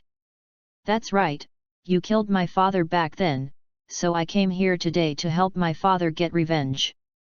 So, do you think you can beat me? Don't look down on me. Not long after I was born, my strength has surpassed my father's. Really? Roger smiled faintly after hearing this. In that case, just attack. Humph. Piccolo snorted coldly, and rushed towards Roger at the speed of the wind. Soon, Piccolo came in front of Roger, and his fists were as fast as the wind, attacking Roger. Roger folded his hands and easily dodged Piccolo's attack. Damn it! Piccolo shouted angrily, and a golden energy wave condensed in his right hand, attacking Roger. A golden flame immediately emanated from Piccolo's right hand, and Roger's figure flashed and moved to the left side of Piccolo's body. Damn it! Piccolo yelled angrily, stretched out his left arm and grabbed Roger. Roger's figure flashed and came behind Piccolo in a blink of an eye. He slapped Piccolo's neck with his right hand and knocked him unconscious. Chapter 63. Bulma, who was in the house, ran out immediately after hearing the loud noise outside and saw Piccolo lying on the ground. Namekian. Bulma recognized Piccolo's identity at a glance. Yet. Roger nodded. Roger, how come there is a fallen Namekian here? His name is Piccolo, and he's here to seek revenge on me. Revenge. This is a long story, but to put it simply, I killed his father. Why did you kill his father? Because his father was a big bad guy who wanted to rule the earth. The big bad guy? Is he still alive? Still alive? So what are you going to do with him? Let him go, it's his father who is the bad guy, not him. That's true, but aren't you afraid that he will continue to seek revenge on you? What are you afraid of? He can't beat me anyway. Roger said with a smile. After a while, Piccolo woke up and touched his neck with his right hand. It hurts. Big said. He looked around and found Roger sitting in the distance drinking orange juice. Are you awake? Roger asked. Piccolo snorted coldly and stood up from the grass. Why don't you kill me? You want me to kill you? Then why did you kill my father? Your father did so many evil things, shouldn't he be killed? Aren't you afraid that I will do evil? Asked Bick. If you want to follow in your father's footsteps, I can help you, but in this case, you can only let your son avenge you. Humph! Piccolo snorted coldly. If such a day really comes, I won't leave any offspring. Roger, I will seek revenge on you. The next time we meet, I will kill you with my own hands. I'll wait for you.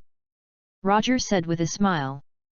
After seeing this, Piccolo turned around and flew towards the sky. In the 7th universe, the Frieza Corps has undergone tremendous changes in recent years because of the fake Kurd.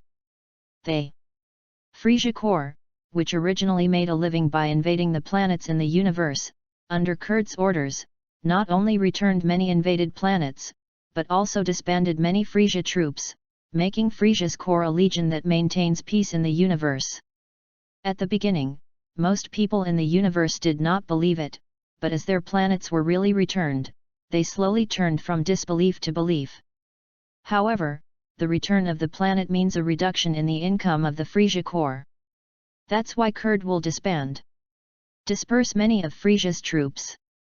Because of the reduction in the army, the strength of Frieza's army has been greatly reduced. But a lean camel is bigger than a horse, so Frieza's army is still not dared to be provoked in the universe. However, in recent years, because of Kurd's changes, many people have become suspicious of Kurd's identity. There are also some people who are not afraid of death and want to seize power and usurp the throne, but they were eventually suppressed by Kurd. In the southern Milky Way, on one of Frieza's spaceships, a man with blue skin, short stature, wearing a Saiyan combat suit and a red cloak behind him, is meeting with the top leaders of Frieza's army. This man's name is Salbi, the chief of staff of Frieza's army. Lord Salbi, King Kurd's temperament has changed drastically since he returned to Earth. Many people suspect that his soul has been swapped with someone else. Exchanging souls. Yet, can't Captain Ginyu exchange bodies with others? But if it is Captain Ginyu who is occupying King Kurd's body now, he should also support King Frieza's previous policies. I think King Kurd's drastic change in temperament should be related to the Saiyans on Earth. Saiyan. Yet. Salbi nodded. If only King Frieza were here.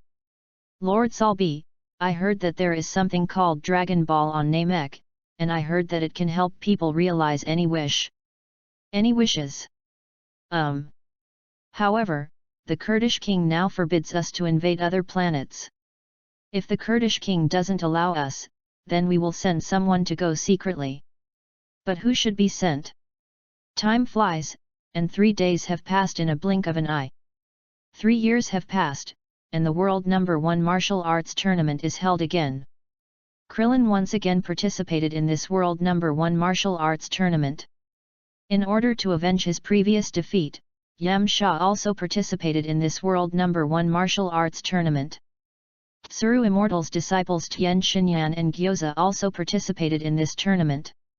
Tien Shinyan won the championship without any surprise, Krillin was second, Gyoza was third, and Yamcha was fourth. Krillin was unwilling to admit defeat because he lost to Tien Shinyan, so he said to Tien Shinyan, "If my senior brother Wukong hadn't come to participate in this competition, he would definitely have won first place." Tien Shinyan laughed immediately after hearing this. "Really? In that case, let him attend the next meeting." "You?" Krillin gritted his teeth in anger after hearing this. Tien Shinyan laughed loudly after seeing this, and left with the dumplings in a very proud mood. "Damn it!"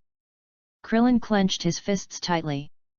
After seeing this, Kame Sennin patted Krillin on the shoulder and comforted him. "It's okay, Krillin. Although you lost this game, you know that there are always people who are better than you." Krillin nodded. At this time, Yamcha came over with Puyaru. "Hello, Master Wu Tian," Yamcha said with a fist. "What's up?" "That. Master Wu Tian, I want to become your disciple." After these two conferences, he has deeply understood the gap between him and Krillin.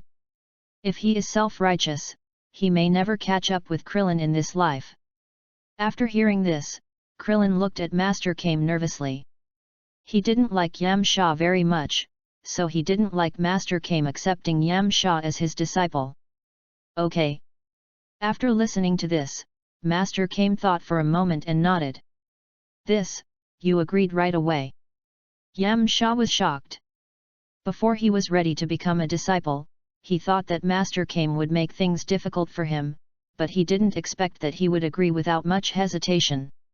He suddenly felt that he was a little bit of a villain. Korin Tower. Roger had almost used up all the senzu beans he had exchanged before, so he came to Korin Tower again and asked the cat fairy for some senzu beans. This time, Roger not only brought the cat fairy a lot of fish, but also small snacks from Earth, such as dried fish and sausages. Roger now has a rich woman, so he is not short of money at all. This time, Roger got 2 cans of. "Roger, I don't have many senzu beans right now, you have to use them sparingly." Roger nodded. "Cat Immortal, if there is nothing else, I will leave first." Etc. "What's wrong? Next time you come over, can you bring me some grilled fish or something?" Chapter 64. "Okay." After saying that, Roger immediately left Korin Tower. Time flies, and a month has passed. Roger was practicing in the backyard of Bulma's house. Suddenly, he heard the voice of the elder. Roger, Roger, can you hear me? Can you hear me? I am the Great Elder. Great Elder. The Great Elder nodded. Roger, a few powerful invaders suddenly appeared on our 2 Namek planets just now. Neru and the others are no match for them, so I came to find you. A powerful invader. Yes, I don't know their identities, but they should be here for Dragon Ball. Dragon Ball. After hearing this, Roger began to think about something. Could you come over and help us drive away the intruders? If so, we would be very grateful to you. Of course you can. Roger said, and he teleported to Namek. After arriving on Namek, Roger saw 5 aliens wearing Saiyan combat uniforms and with different looks fighting with the Namekians. One of them looked very similar to GIs from the Ginyu force. Saiyans. A man with blue skin and fish-like appearance said. As soon as he said this, the other 4 people immediately turned around and looked at Roger in the sky. Since the news that Roger had killed Frieza spread throughout the universe, most races in the universe now dare not provoke the Saiyans. When Frieza was in the universe, almost no one dared to provoke him. They were even more afraid to provoke the Saiyans who could kill Frieza. Roger smiled and landed in front of the 5 people in a blink of an eye. Who are you? We should not be afraid. There are 5 of us and he is alone. If we fight together, we may be able to defeat him. The fishman trembled and said. Shoo! As soon as the words fell, a golden ray instantly pierced through the fishman's chest. Yako! The other 4 people's faces changed drastically after seeing this. You look like GIs. If I'm right, you should be from Frieza's army, right? The man who looked like GIs remained silent after hearing this. He and GIs were from the same tribe. He had also participated in the Ginyu force recruitment, but was not selected. Seeing that the 4 people were silent, Roger raised his right index finger and fired 3 rays from his fingertips, killing the 3 people at once, leaving only a tall and strong man with purple skin. Now you are the only one left. After hearing this, the man condensed a purple ray from his right index finger and shot it towards his chest. Puff! The man immediately spat out a mouthful of blood and fell backwards. Roger looked at the Namekians who were injured and dead in the battle. Because of the death of their compatriots, all the Namekians looked very solemn. The Namekians are a small tribe, so they treat every Namekian as their own family. At this time, a slightly fat Namekian stood up and said. Roger, this time, we all really thank you. If it weren't for you, our Namek people might have been exterminated today. Roger, it's nothing, it's just a piece of cake. No matter what, we want to thank you. Hey everyone, cheer up. The Great Elder just said that he will use the Dragon Balls to revive the dead members of the tribe. Dragon Ball. After hearing this, the Namekians around them immediately became excited. Can I stay here and take a look at your Namekian Dragon Balls? Roger asked the slightly fat Namekian. Sure. After a long time, Neru and his companions brought the Dragon Ball from Namek and summoned the Dragon God Porunga from Namek. With a wish from a Namekian, Porunga resurrected the Namekians who had been killed. When Roger saw Porunga resurrect the Namekians, he immediately entered a state of enlightenment. After resurrecting the Namekians, the Great Elder asked Porunga to move Namek to another place in order to prevent the Frieza army from making a comeback. After making a wish, Porunga immediately turned back into a Namek Dragon Ball and fell back to the ground. After a while, Roger woke up from his enlightenment. After the enlightenment just now, the power of the Dragon God that he had cultivated was further enhanced. Afterwards, Roger said goodbye to the Great Elder and others and left Namek. On the Kurd spaceship. At this time, Locke was sitting on his throne with a leisurely look on his face, drinking red wine. A figure suddenly appeared, and this person was Roger. Lord Roger. Locke was so frightened when he saw Roger that he spilled some of the red wine in his hand. Roger nodded. Lord Roger, why are you here today?" After hearing this, Roger immediately told Locke what happened on Namek. "Frieza's army. Yes, I hope you can manage your subordinates well and prevent this from happening again." "I understand, Master Roger." Seeing this, Roger teleported away from Locke's spaceship. Locke immediately called in soldiers to investigate the matter. Sita. A man with pale blue skin and black snake-like hair on his head is sitting in a hall. His name is Eluk, and he is the founder of the Sita organization. Below Eluk, there are 2 men and 1 woman. The 3 of them have the same skin and hair as Eluk. Sitting to the lower left of Eluk is a tall and strong man with not much hair on his head. His name is Oil, and he is from the same clan as Eluk, and he is also a member of Sita. Sitting to the right of Oil is a petite woman with purple hair. Her name is Maggie, and she is a member of Sita. Sitting to the lower right of Eluk is a man who looks like a child. His name is Jas, and he is also a member of Sita. Oil, I called you here today to discuss the matter of Frieza's army. Since Kurd went to Earth, his temperament has changed drastically. Not only did he dismiss a large number of Frieza's soldiers, but he also went against us. If the situation continues to develop like this, I'm afraid our Sita will not be able to hold on soon. So Eluk, what should we do? Oil asked. Since all this is caused by Kurdish, let's find a way to get rid of him. Kill the Kurds. Maggie was shocked when she heard this. Eluk, are you crazy? Kurd is Frieza's father, and his strength is not weaker than Frieza's. Chapter 65. Of course I know that, but I can hire a killer to kill him, said Eluk. No, absolutely not. If he knew it was us who did it, he would definitely not let us go. Maggie firmly objected after hearing this. Yes, Eluk. Oil said after hearing this.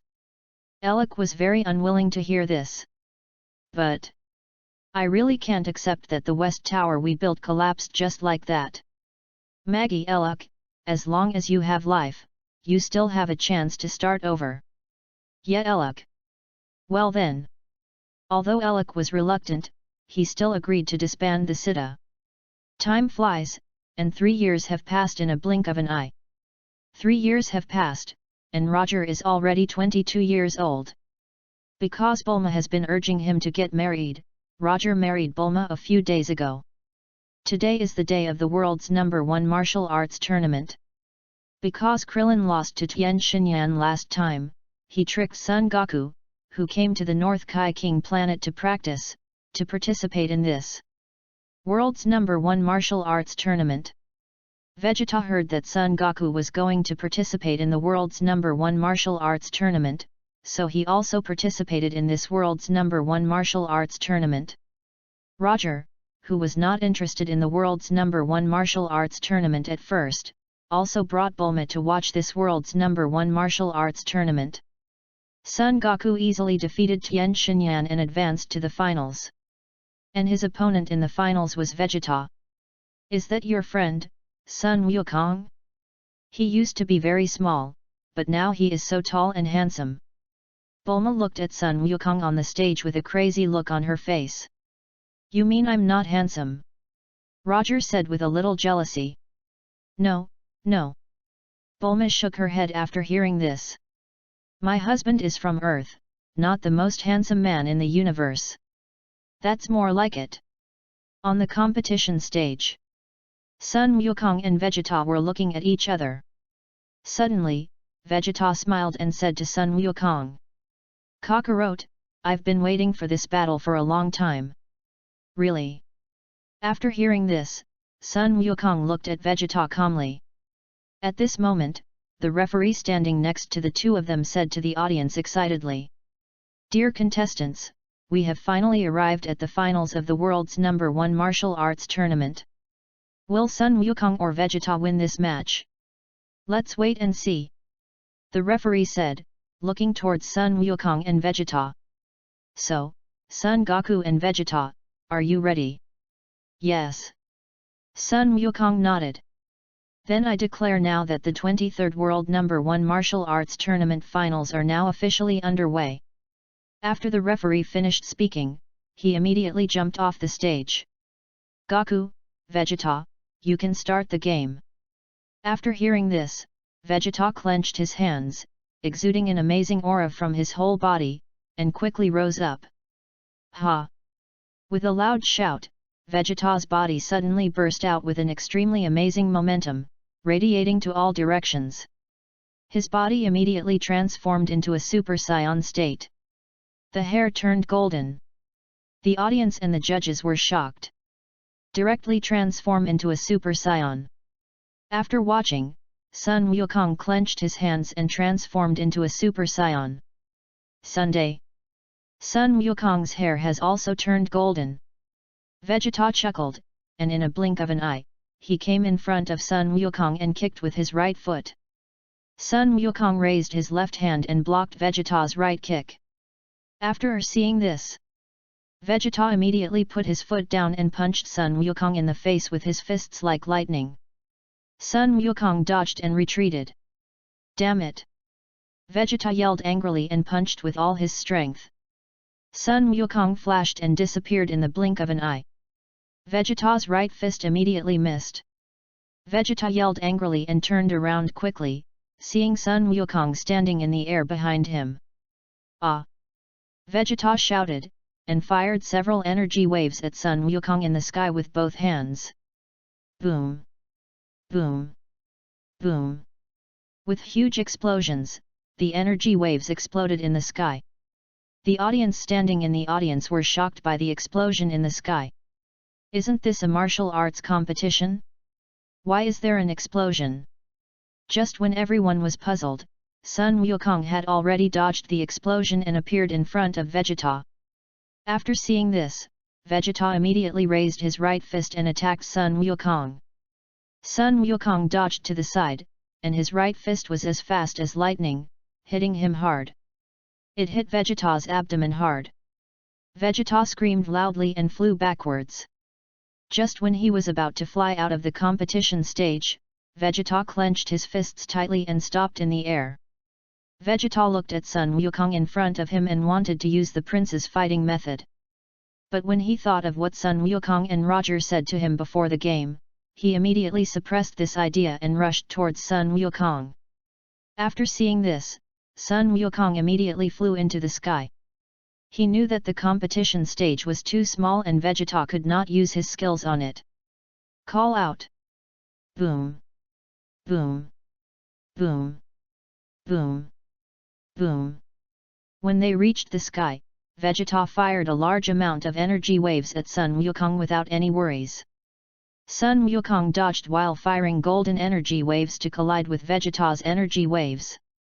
For a moment, the sky was filled with thick smoke, flames, and strong winds caused by the explosions were everywhere. So fast. Tien Shinyan watched the battle in the sky, and only now realized the gap between him and Son Goku. The audience and referee standing in the audience were dumbfounded, especially the referee. Apart from the explosion, he couldn't see the figures of Son Goku and the others. How could he commentate on this? Ha! After fighting for a while, the two stopped their energy wave attacks and rushed towards each other. Soon, they came in front of each other, fighting fist to fist and foot to foot. Bang! Sun Wukong and Vegeta hit their opponents in the face with their right fists at the same time, and their faces immediately tilted back. Then, the two retracted their right fists at the same time, grabbed each other's hands, and fought hard in the sky. Bang! After a stalemate, Sun Wukong exerted force with both hands and pushed Vegeta away. Vegeta clenched his hands hard and soon stopped in the air. Whoosh! The two of them gasped for air and looked at each other. After a while, when their breathing became more stable, Vegeta immediately rushed towards Sun Wukong again. Sun Wukong dodged to the side and fought with Vegeta in the sky. Immediately, bursts of extremely fierce fighting sounds came from the sky. Chapter 66. Krillin and Yamcha watched the battle in the sky, and for the first time they felt suffocated.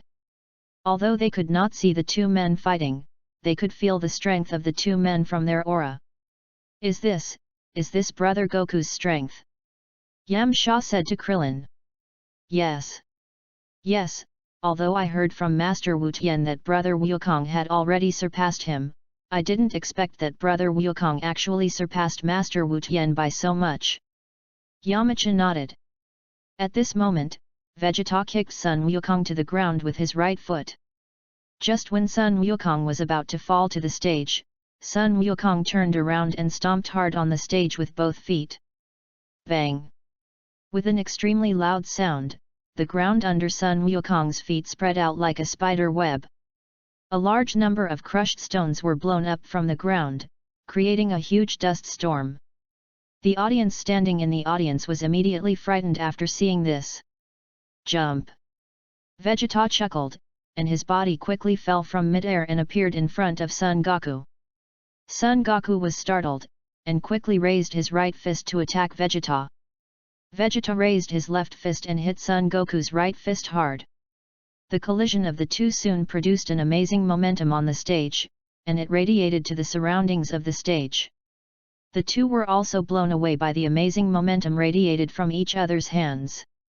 The two stepped on the ground with their feet, and soon rushed towards each other again. Call out! Bang! Bang! Bang! In the blink of an eye, the two men were in front of each other, punching each other with their fists as fast as lightning. The surroundings of the two men immediately shattered. Although the audience could not see the fight between the two, they were also shocked by the shattered competition stage. There were so many contestants participating in the competition before, and the competition stage was only a little broken. Now that Sun Wukong and Vegeta are fighting, the entire competition stage is directly destroyed by 80%. Call out! Bang! Bang! Bang! After the two fought for a while, their bodies moved quickly in the sky and on the stage. The two figures sometimes appeared in the sky, and sometimes appeared on the ground. Let me go! Roger watched the two fight and suddenly laughed. Just like that, after fighting for a long time, the two were covered with wounds all over their bodies. Whoosh! Son Goku and Vegeta gasped for air and looked at each other. Suddenly, their bodies returned to normal at the same time. It changed back. Nappa was shocked. I think it's because they are running out of energy. Raditz said. Audience players, Sun Wukong and Vegeta's hair has returned to normal. The referee standing in the audience saw it and immediately explained to everyone. So, who will win this game between the two of them? Let's wait and see. Ha! Just at this moment, Sun Wukong shouted and rushed towards Vegeta first. Vegeta saw it and also rushed towards Sun Wukong. Bang! With an extremely violent sound, the two men punched each other in the face with their right fists. Both fell down. Sunday. Sun Wukong and Vegeta fell to the ground together. Let's count down from 10, 9, 8, 7, 1. The referee was stunned when he saw that neither of them stood up after counting to 1. Because if that happened, it would mean a draw. At this time, Sun Wukong stood up from the ground with a difficult look on his face. Sunday. Sun Wukong, stand up. I declare that the champion of the 23rd World Martial Arts Tournament is Sun Wukong. After the referee finished speaking, a huge cheer immediately broke out from the audience. At this time, Vegeta also stood up from the ground. Kakarot, don't be too proud. I only lost to you a little bit this time. Next time, I can beat you. Sun Wukong nodded. After seeing this, Vegeta snorted coldly and turned to walk down the stage. Prince Vegeta. Raditz and Nappa saw this and immediately went to meet him. At this time, Roger walked over and gave Vegeta a senzu bean. Vegeta saw the senzu bean and immediately took it without hesitation. Great job Goku! Great, brother Goku! After watching, Krillin and the others cheered for Sun Wukong. After hearing this, Sun Wukong immediately smiled. At this time, old son Gohan and Chi-Chi walked up to Sun Wukong. Hey Wukong, Grandpa has something to tell you. One thing. It's like this, Kikai's father, Bull Demon King, and I are brothers in the same sect, and Kikai likes you very much, so I want you two to get married. What is marriage? Krillin and the others standing not far away were speechless after hearing this. Sun Wukong is strong, but he has no culture and has not changed. Ahem. Old son Gohan coughed. Simply put, it means two people living together. Okay then, I'll marry Kiki. That's great. After hearing this, Kikai immediately went forward and hugged Sun Wukong with great joy. It hurts so much. Sun Wukong is still covered in wounds.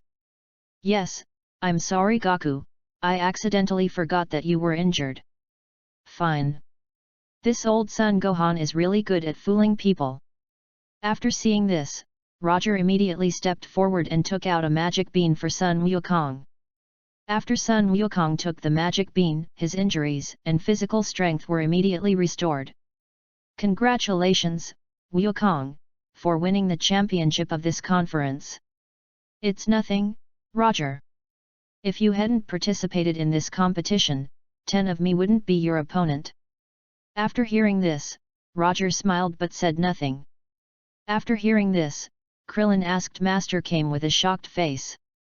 Teacher Wu Tian, who is he? He is a Saiyan like Goku, and his strength should be far above Goku's. Tien Shinyan, who was eavesdropping from a distance, gritted his teeth. He originally thought that he was the strongest besides Goku and Vegeta, but he didn't expect that there was someone stronger than Goku.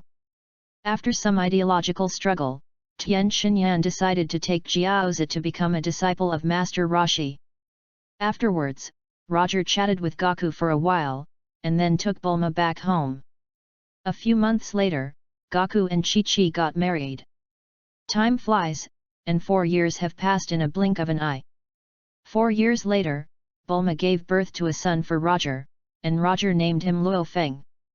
Because Roger is a god, Luo Feng was born a god, and he was born with a very strong fighting power, which made him very difficult to take care of.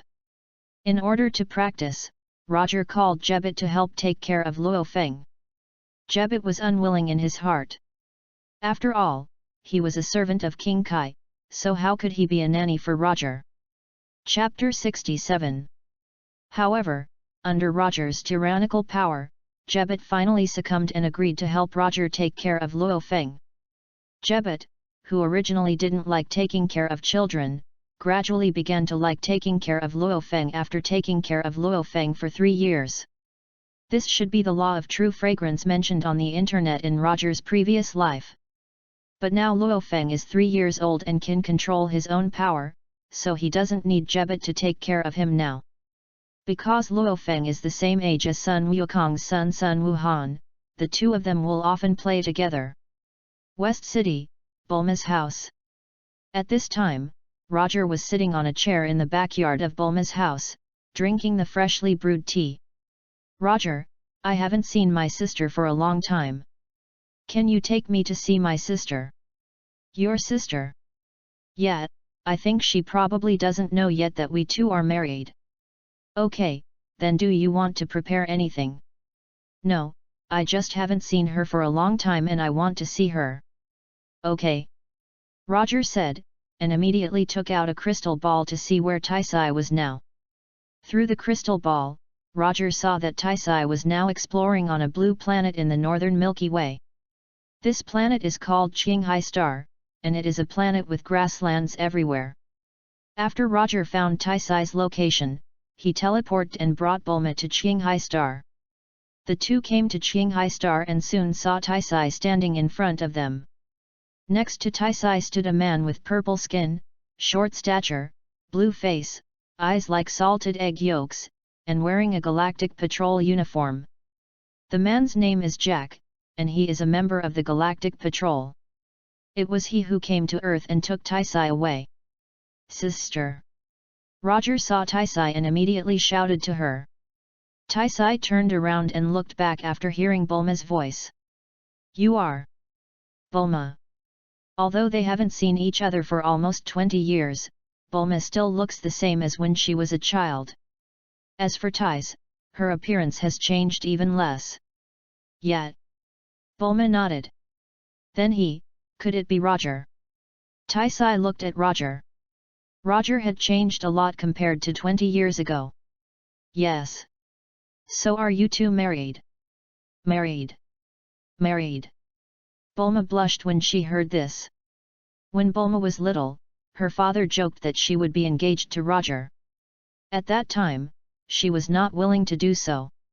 Unexpectedly, 20 years later, she actually married Roger. Really? That's great. Taisai smiled. So Roger, should I call you brother-in-law now? Yes, Sister Taisai. Sister Taisai, this name has never changed. It seems that you have been eyeing my Bulma for a long time. No, I just got used to it. Roger explained. Okay, I was just kidding you. Roger, I forgot to introduce you, this is my friend Jake. Jack, this is the Roger I talked about. Hello, I am Tai's friend Jake. Jake greeted Roger with a smile. Hello, my name is Roger. Jack nodded. By the way, Roger, do you know who defeated Frieza on Earth? Roger smiled and said. He is standing in front of you now. Are you talking about you? Yes, why don't you believe it? It's not that I don't believe it, I'm just a little surprised. So Roger, how did you defeat Frieza? How else can you defeat him? With your fists, of course. Bulma, when did you get married? Taisai asked Bulma. 4 years ago. Oh, so you got married at the age of 22. Bulma nodded. So do you have children? Yes. His name is Luo Feng and he is 3 years old now. Luo Feng, is it a boy? Yes. Do you have any photo of him? I'd like to see it. Yes. Bulma said, and immediately took out her cell phone to show Taisai a photo of Luo Feng. This is my nephew, he is really cute, he will definitely be a handsome guy when he grows up. Where is Luo Feng now? He is at Sun Wukong's house now. In this way, the two sat on the grass and chatted for a long time. Sister, Mom, and Dad haven't seen you for a long time. Do you want to go back to Earth with us? After hearing this, Taisai thought about it and nodded. She has been away for so many years, so she misses home. Great. Bulma was very happy to see Tais agree. Then, Roger took Bulma and the others back to Earth. After staying at home for a few days, Tais left home again to explore the universe. Although Bulma tried her best to keep her, she still failed. It can only be said that everyone has different aspirations. After Tais left, Roger had nothing to do, so he continued to practice. Outside the Earth, a spaceship like Frieza was approaching the Earth. A tall Namek with a scar on his face was looking at the ground outside the window through the glass of the spaceship. Earth. His name is Slug, and he was originally a Namekian living on Namek. But because the original Namek planet deteriorated, his parents sent him to live on Slug. Slug is a rare genius among the Namekians in a century. When he was a teenager, he fought all over Slug with extremely high combat power, proclaimed himself king, and had many subordinates. However, he was very cruel, and was also extremely cruel to his subordinates. Anyone who made him dissatisfied would be killed. He led his men to roam the universe, doing all kinds of evil, and his combat power and evil heart also increased with age growth. The evil heart that was born made Slug worse and worse. He called himself the Emperor of the Universe and invaded planets everywhere. After an unknown period of time, Slug became old, but he did not give up destroying the universe. He set his sights on the Earth and prepared to invade it, wanting to transform it into a star-shaped navigation ship suitable for the survival of the demons. This is the Earth. Slag looked at the blue planet below, and immediately showed an evil smile on his face. Then, Slag ordered the spacecraft to land on the Earth. Sun Wukong and others on the Earth at this time all felt Slag's presence. What a strong aura! After feeling Slug's aura, Sun Wukong teleported and appeared in front of Slug's spaceship. After Sun Wukong appeared, he saw a Namekian standing next to him. This person was Piccolo. "Hello, my name is Sun Wukong, may I ask who you are?" Sun Wukong greeted Piccolo and said. "Humph." Piccolo snorted coldly. "I don't have to answer you." Chapter 68. Is that so? Sun Wukong didn't care at all after hearing this. At this moment, the slug spaceship opened, and many soldiers in Saiyan combat uniforms walked out. Each soldier wore a helmet with a glass cover on his head. Most of Slug's men were demons, so they were very afraid of the sun on Earth. Some soldiers even screamed after feeling the scorching temperature of the sun. "Let's go back to the spaceship first," a demon who looked like a team leader said to the soldiers around him. After hearing this, the soldiers around him took their weapons and retreated to the spaceship. "What happened to them?" Sun Wukong asked with a puzzled look on his face. "They are demons, so they are afraid of the sun on Earth." "Demons?" Piccolo nodded. As soon as he finished speaking, the slug spaceship suddenly launched a large number of missiles and attacked the sky. Before Sun Wukong and the others could react, the missiles exploded in the sky, and then formed huge dark clouds in the sky. These dark clouds blocked the sun in the sky, and heavy snow fell in the sky. "Snow!" Sun Wukong looked up at the sky. Piccolo saw this and fired an energy wave from his right hand, attacking the slug spaceship. Just as Piccolo's energy wave hit the spaceship, a blue protective shield suddenly appeared outside the universe, blocking the spaceship. "What?" Piccolo was shocked. At this time, all the soldiers who had withdrawn to the spaceship came out. Without the sun's purple light, they were no longer afraid of coming out. Piccolo snorted coldly, and rushed towards the demon soldiers who came out of the spaceship like the wind. "Hey!" After watching, Sun Wukong immediately followed. Soon, the two came in front of these soldiers and fought with them. But after a while, the two knocked down all the demon soldiers. At this time, 5 demons with different looks appeared. The 5 of them were Slag's most proud generals. Standing on the far left was a man with yellow skin, tall stature, a pair of wings behind him, and a terrifying face. His name was Dorotabo. Standing on the right of Dorotabo was a short man with cocky skin, red eyes, a black dress and a purple robe. His name was Big Eyes. Standing on the right of Big Eyes was a man with white skin, tall and burly stature, with a head of golden hair on his head. A handsome man. His name is Angela. Standing on the right of Angela is a monster with green skin, short stature, and looks extremely strong. His name is Metamega. Standing on the far right is a tall and burly man with yellow skin. His name is Jiwian. After Piccolo saw the 5 people, he immediately felt a sense of fighting. Since his last defeat to Roger, he has been practicing desperately. Although his strength is still far behind Roger, it has improved a lot. He sensed Slug's aura this time not to protect the Earth, but mainly to find someone to test his strength. Big Eyes and the others are just good training targets. Just when Piccolo was thinking about it, Dorotabo looked at the 2 of them and said, "Angela, there are only 2 of them. Who among the 5 of us is going to take care of them?" "Same old rules, rock paper scissors." "Okay." After Angela finished speaking, they immediately gathered together and started playing rock paper scissors. Piccolo saw this and gritted his teeth in anger. No matter what he said before, he was still a great demon king. But now he was looked down upon by a group of miscellaneous soldiers. Thinking of this, Piccolo raised his right hand and fired an energy wave at the 5 people. The 5 people who were still playing rock paper scissors saw the energy wave that Piccolo suddenly attacked and immediately dodged to both sides. Boom! With a huge explosion, the energy wave exploded on the ground. Damn it! Dorotapo shouted angrily, and said to Big Eyes and the others. I think we should not play rock paper scissors, but just work together to take care of them. Whoever gets out first will own them. Okay. Angela nodded. After hearing this, Sun Wukong immediately made a fighting gesture. After seeing this, Dorotapo immediately rushed towards the two of them. After seeing this, Angela and the others followed closely.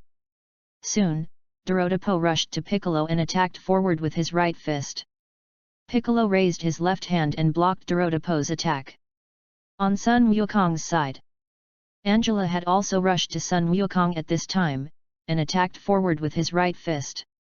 Sun Wukong's figure flashed, and in a blink of an eye he came behind Angela, and slapped Angela's neck with his right palm, knocking him unconscious. Angra.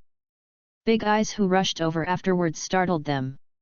Angela's strength was not weak among them, but he was killed instantly by Sun Wukong. Thinking of this, the expressions on Big Eyes' faces immediately became very solemn. Big Eyes Ji Wuyan, Metamega, this guy is quite powerful, I think we should join forces to deal with him. Okay. The two nodded. After that, the three of them immediately rushed towards Sun Wukong. Seeing this, Sun Wukong stood there calmly. Soon, the three of them came in front of Sun Wukong and punched him with their right fists at the same time. Sun Wukong moved his body slightly, and his fists were as fast as lightning, hitting the necks or abdomens of the three people. Ah! With a scream, the three of them fell to the ground and fainted. Dorotapo, who was fighting with Piccolo, was shocked. Piccolo took advantage of Dorotapo's distraction and hit him hard in the abdomen with his right fist. Dorotapo screamed loudly and fell back. Damn it! Big saw himself and Goku saw the gap between them and immediately rushed towards Doraemon in anger. Doraemon was startled and subconsciously raised his hands to block Piccolo's attack. Bang! Bang! Bang!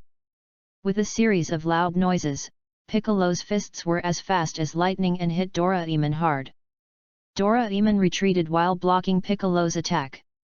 Piccolo shouted and punched forward with his right fist. Under Piccolo's full-force right fist, Doraemon's body was like a line, and it crashed heavily into a mountain behind him. The mountain was immediately smashed into a lot of sand and dust. Piccolo put his hands together, condensed a golden air wave in his hands, and hit Doraemon. Boom! With a huge explosion, Doraemon was destroyed. Whoosh! Piccolo gasped and looked at Sun Wukong. Although he had eliminated Dorotapo, it took a lot of effort. But Sun Wukong eliminated the four without even taking a breath. Chapter 69. Just then, a tall and very old Namekian walked out of the Slug spaceship. He was Slug. Piccolo was shocked. He didn't expect that the one who invaded the Earth this time was actually a Namekian. Who are you? What do you want to do on Earth? Sun Wukong asked Slag. Slag smiled and said, My name is Slag, and I came to Earth to rule it and make it the territory of our demon race. Really? But I won't let you succeed. Sun Wukong said, and immediately rushed towards Slag. Slag clenched his hands and rushed forward. Although he is old now and his strength has declined a lot, his strength is still very strong. Ha! Soon, Sun Wukong rushed to Slug, and with his hands as fast as lightning, he attacked Slug. After Slug saw this, he also raised his fists and fought with Sun Wukong. A large amount of dust was immediately raised on the ground around the two of them. Bang! After the two fought for a while, Sun Wukong hit Slug's face with his right fist, and knocked him out with one punch. Slug clenched his hands and soon stopped on the ground. Damn it! Slug yelled angrily, and fired several energy waves from his right hand to attack Sun Wukong. After seeing this, Sun Wukong immediately dodged to both sides. At this time, two figures flew down from the sky. These two people were Sun Wuhan and Luo Feng. These two little devils are When Piccolo saw the two, he immediately thought they looked very familiar. Luo Feng Gohan, look, it's your dad. Son Gohan nodded. Call out. Bang, bang, bang. As soon as he finished speaking, Sun Wukong's fists hit Slug's face and body like a storm. Under Sun Wukong's fierce attack, Slug retreated and screamed loudly. At this moment, a figure suddenly appeared in front of Piccolo. This person was Roger. Dad. After Luo Feng saw Roger, he immediately ran towards him. Soon, Luo Feng ran in front of Roger. Dad, why are you here? I came to see what happened. Bick, who was standing nearby, gritted his teeth after hearing this. He felt that Roger's sudden appearance at this moment must be to make fun of him. Long time no see, Piccolo. Roger smiled and greeted Piccolo. Piccolo snorted coldly and turned his head away. Dad, who is he? Luo Feng asked. His name is Piccolo, you can call him Uncle Piccolo. Uncle Piccolo. At this time, Sun Wukong hit Slag's back hard with his right elbow, knocking him to the ground. But... damn it! Slag looked at Sun Wukong with an unwilling look on his face. If he wasn't old, he would definitely be confident that he could defeat Sun Wukong.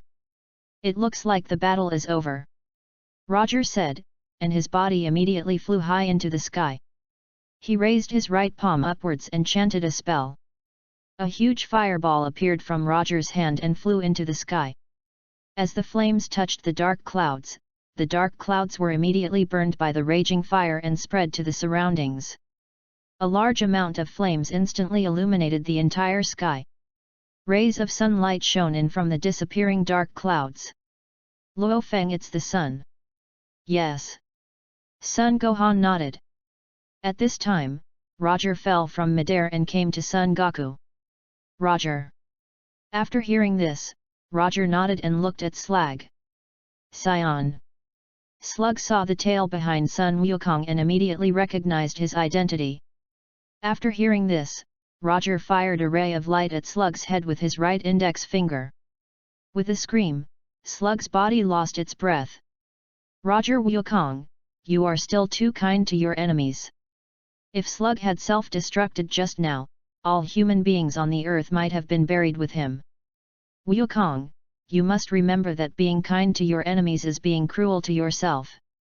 Sun Wukong nodded. By the way, Roger, do you know him? Sun Wukong looked at Piccolo and said. His name is Piccolo, and he's a Namekian. Namekians. The slug just now is also a Namekian. Really? Are you friends with him?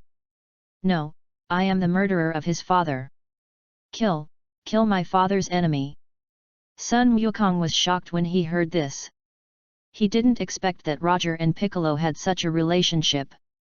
This is a long story, but in short, his father is not a good man. So that's it. But Piccolo is not like his father. You two can become good friends. You two can practice together. Sun Wukong nodded. Piccolo, who had a keen sense of hearing, snorted coldly after hearing the conversation between the two, turned around and flew back. After seeing this, Roger immediately walked in front of Luo Feng. Luo Feng, do you want to go back with your dad? No, Dad, I still want to play with Gohan for a while. Okay, but don't go home too late. Luo Feng nodded. Seeing this, Roger moved back home in an instant. Time flies, and 3 days have passed in a blink of an eye. On Earth, on Baizai Mountain. Roger was standing on a patch of grass with a calm face. Suddenly, Roger clenched his hands, and an extremely amazing aura emanated from his body, and he quickly rose up. Ah! With a huge roar, Roger's head turned golden and stood up, his pupils turned light green, and a large amount of golden lightning emanated from his body. This is Super Saiyan 2.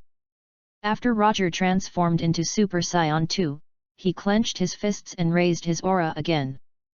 Bang!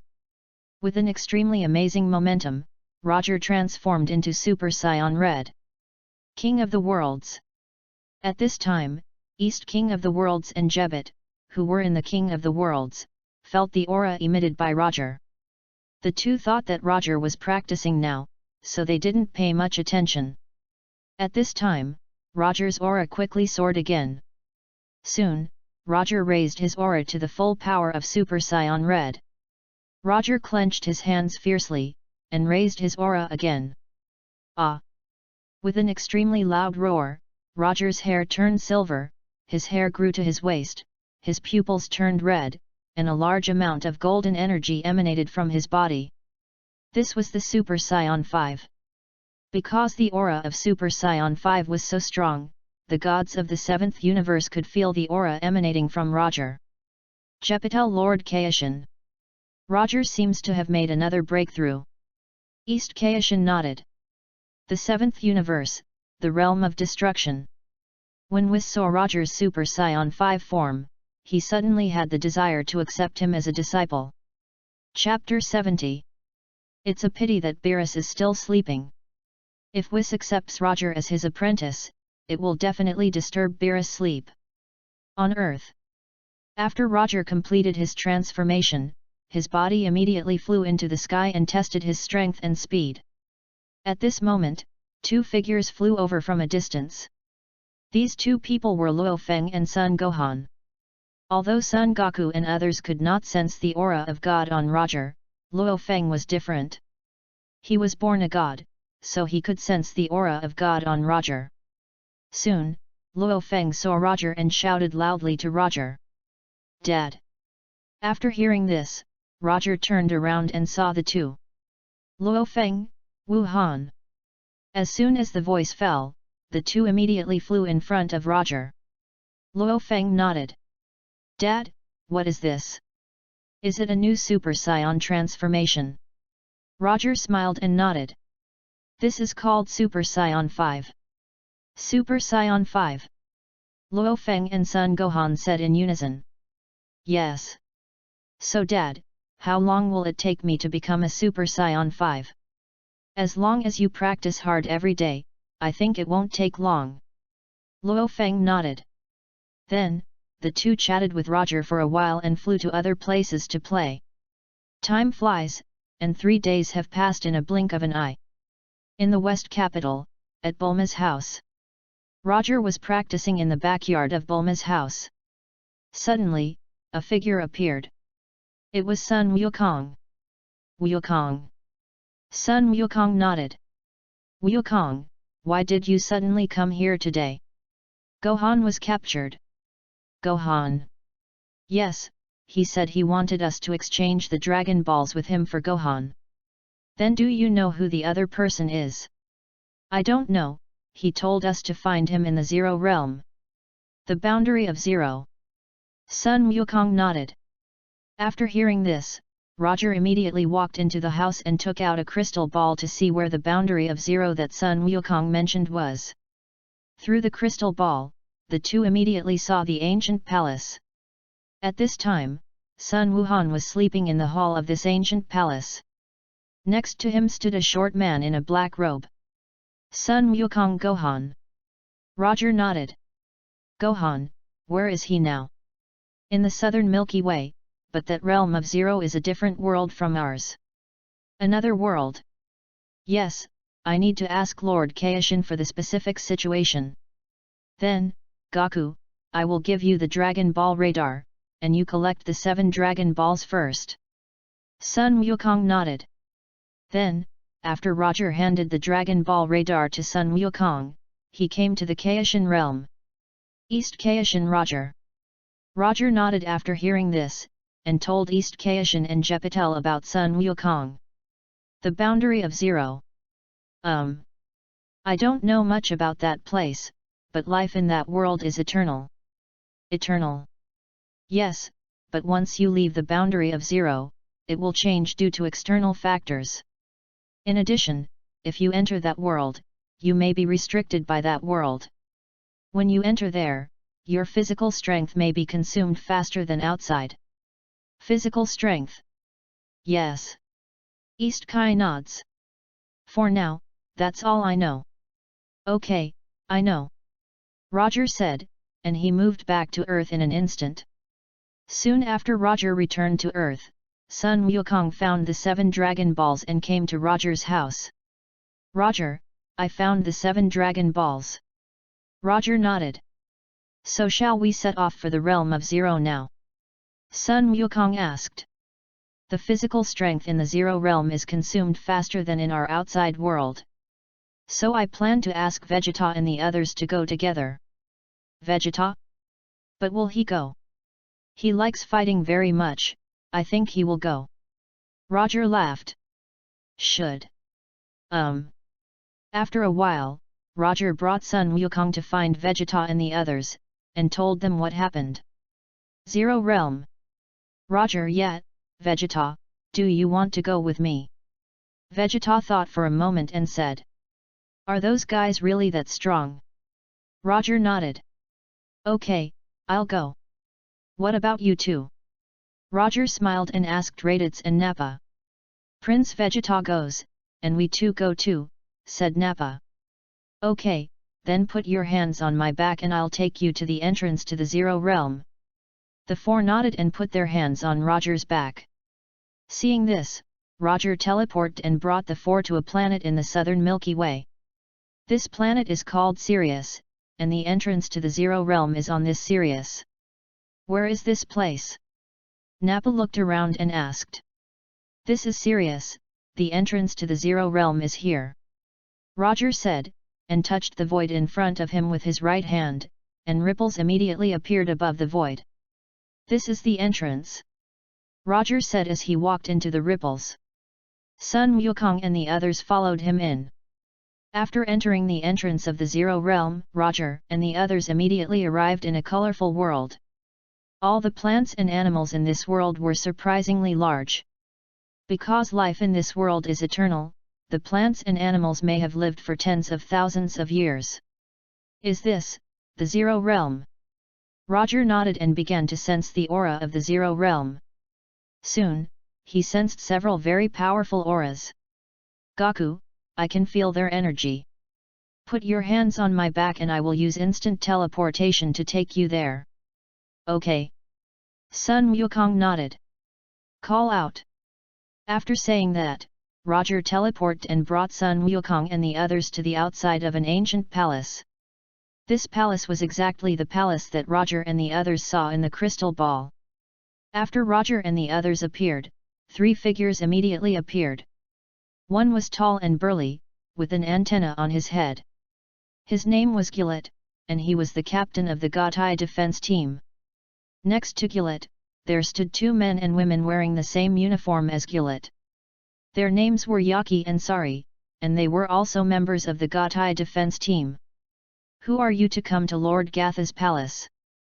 We are here to exchange for Wuhan, said Sun Wukong. Gohan? Are you talking about that outsider? Gillett asked. Sun Wukong nodded. Did you bring the Dragon Ball with you?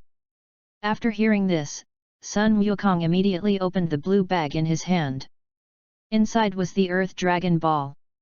Okay, then give me the Dragon Ball and we will release the little devil. Gillett said. No, you have to bring Gohan out first before we can give you the Dragon Balls. Chapter 71. Gillett laughed immediately after hearing this. This is our territory, do you think you can bargain with us here? You. After hearing this, Sun Wukong was extremely angry and put away the bag and gave it to Raditz. Kakarot. Raditz was shocked. He didn't expect that Sun Wukong would suddenly give him the Dragon Ball. Raditz, please keep the Dragon Balls for me first. Okay. Raditz nodded. After hearing this, Vegeta chuckled and looked at Gillett. Sun Wukong made a fighting gesture with both hands, ready to fight at any time. Seeing this, Gillett looked disdainful. Although Sun Wukong and his men's auras were not weak, they were still far behind them. At this time, Vegeta suddenly said to Sun Wukong. Kakarot, leave this guy to me, and leave the rest to you and Roger. After listening to this, Sun Wukong thought for a while and nodded. Gillett laughed immediately after hearing Vegeta's arrogant words. Vegeta, a human who has only lived for a few decades, actually wanted to challenge him, the captain of the Gatai Defense Force, alone. This was simply a huge joke to him. Damn it! When Vegeta saw Gillett looking down on him, he clenched his hands fiercely, and an extremely amazing aura emanated from his whole body, and he quickly rose up. Ah!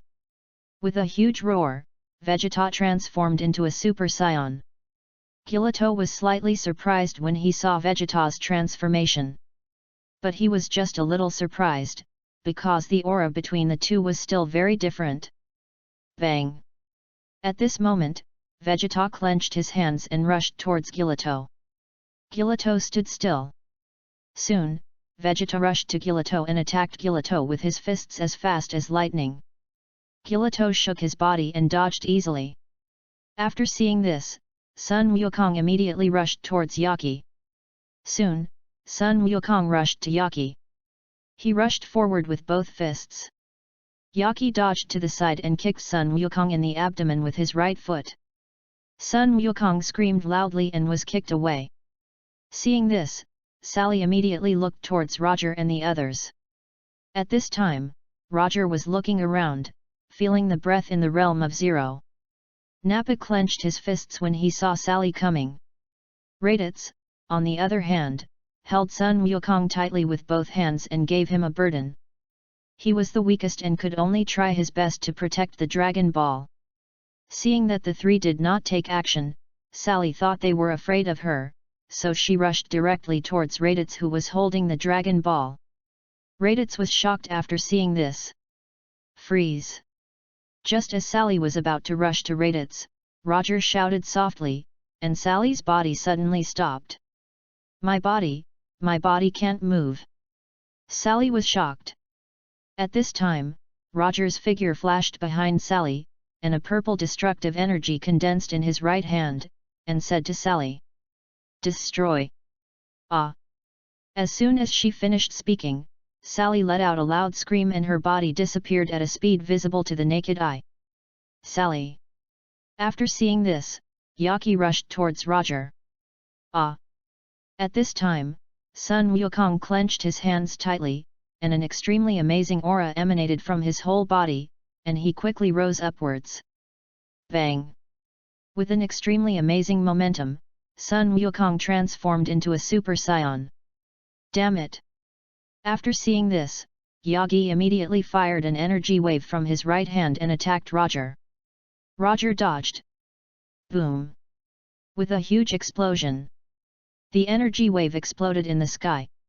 At this moment, Sun Wukong rushed in front of Yagi, and his fists were as fast as lightning, attacking Yagi.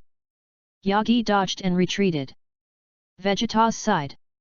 After Vegeta fought with Gillett for a while, Gillett kicked him to the ground.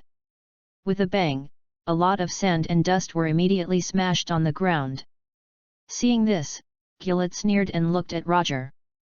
After Sally was dealt with, Roger felt the air around him again. I see. Suddenly, Roger's face showed a hint of enlightenment. After seeing this, Gold wanted to attack Roger, but suddenly heard Vegeta's huge roar from below. A huge golden flame rose from Vegeta's body, blowing away the dust around his body. At this moment, Vegeta's hair became more upright, and his body was emitting energy while lightning was swirling.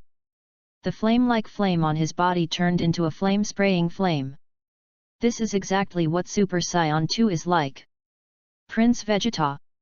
Naba and the others felt the powerful aura emanating from Vegeta, and immediately showed a trace of great surprise on their faces. Even Gillett, who had looked down on Vegeta before, looked a little serious at this moment. Vegeta snorted coldly, and rushed towards Gillett as fast as lightning. Gillett clenched his hands and rushed forward. Soon, the two came in front of each other, and their fists hit each other as fast as lightning. On the side of Sun Wukong. Although Yaki's strength is not as good as Gillett, he is much stronger than the Super One Sun Wukong. Bang! Yaki's right foot hit Sun Wukong's chest heavily with a flying knee, and Sun Wukong's body quickly flew backwards. Sun Wukong stepped hard on the ground with his feet, and soon stopped on the ground. "Damn it!" Sun Wukong said, clenching his hands tightly, and an extremely amazing aura emanated from his whole body, rapidly rising upwards. Ah! With a huge roar, Son Goku transformed into Super Saiyan 2. Nappa Kakarot's aura has also become the same as Prince Vegeta's. Yes. Raditz nodded. Yaki felt that Sun Wukong's energy had greatly increased, and his expression immediately became a little serious. Ah! With a loud shout, Sun Wukong rushed to Yaki and attacked with both fists. Yaki clenched his hands and fought with Sun Wukong. "Call out!" Bang, bang, bang. With a series of extremely violent sounds, the ground around the two people was immediately stirred up by huge dust. Just as the two were fighting fiercely, Gillett grabbed Vegeta's neck with his right hand and absorbed the energy in his body. As Gillett absorbed it, Vegeta's body quickly returned to normal. "Prince Vegeta!" Nappa saw that Vegeta's body was no longer in Super Saiyan state, and immediately shouted to Vegeta. Gillett sneered and was about to kill Vegeta. A figure suddenly appeared, and his right fist was as fast as lightning, hitting Gillett's abdomen heavily. Gillett screamed loudly and let go of Vegeta's neck with his right hand. Chapter 72. Vegeta fell to the ground immediately. Gillett raised his head and smiled at Roger in front of him. "You are finally going to do it yourself." After hearing this, Roger said nothing. Originally, he didn't want to do it, and tried to save his energy, but now it seems that there is no other way. Seeing Roger didn't say anything, Gillett immediately raised his fists and attacked Roger. Roger dodged to the side, and his body instantly circled behind Gillett. His right hand condensed a purple destructive energy, and said to Gillett, "Destruction." Gillett was startled and turned around quickly. But the moment he turned around, his body immediately turned into purple particles and slowly disappeared. "No!" Gillett roared in great reluctance. He had lived in the Zero Realm for 100,000 years, but he didn't expect to die in the hands of a human today.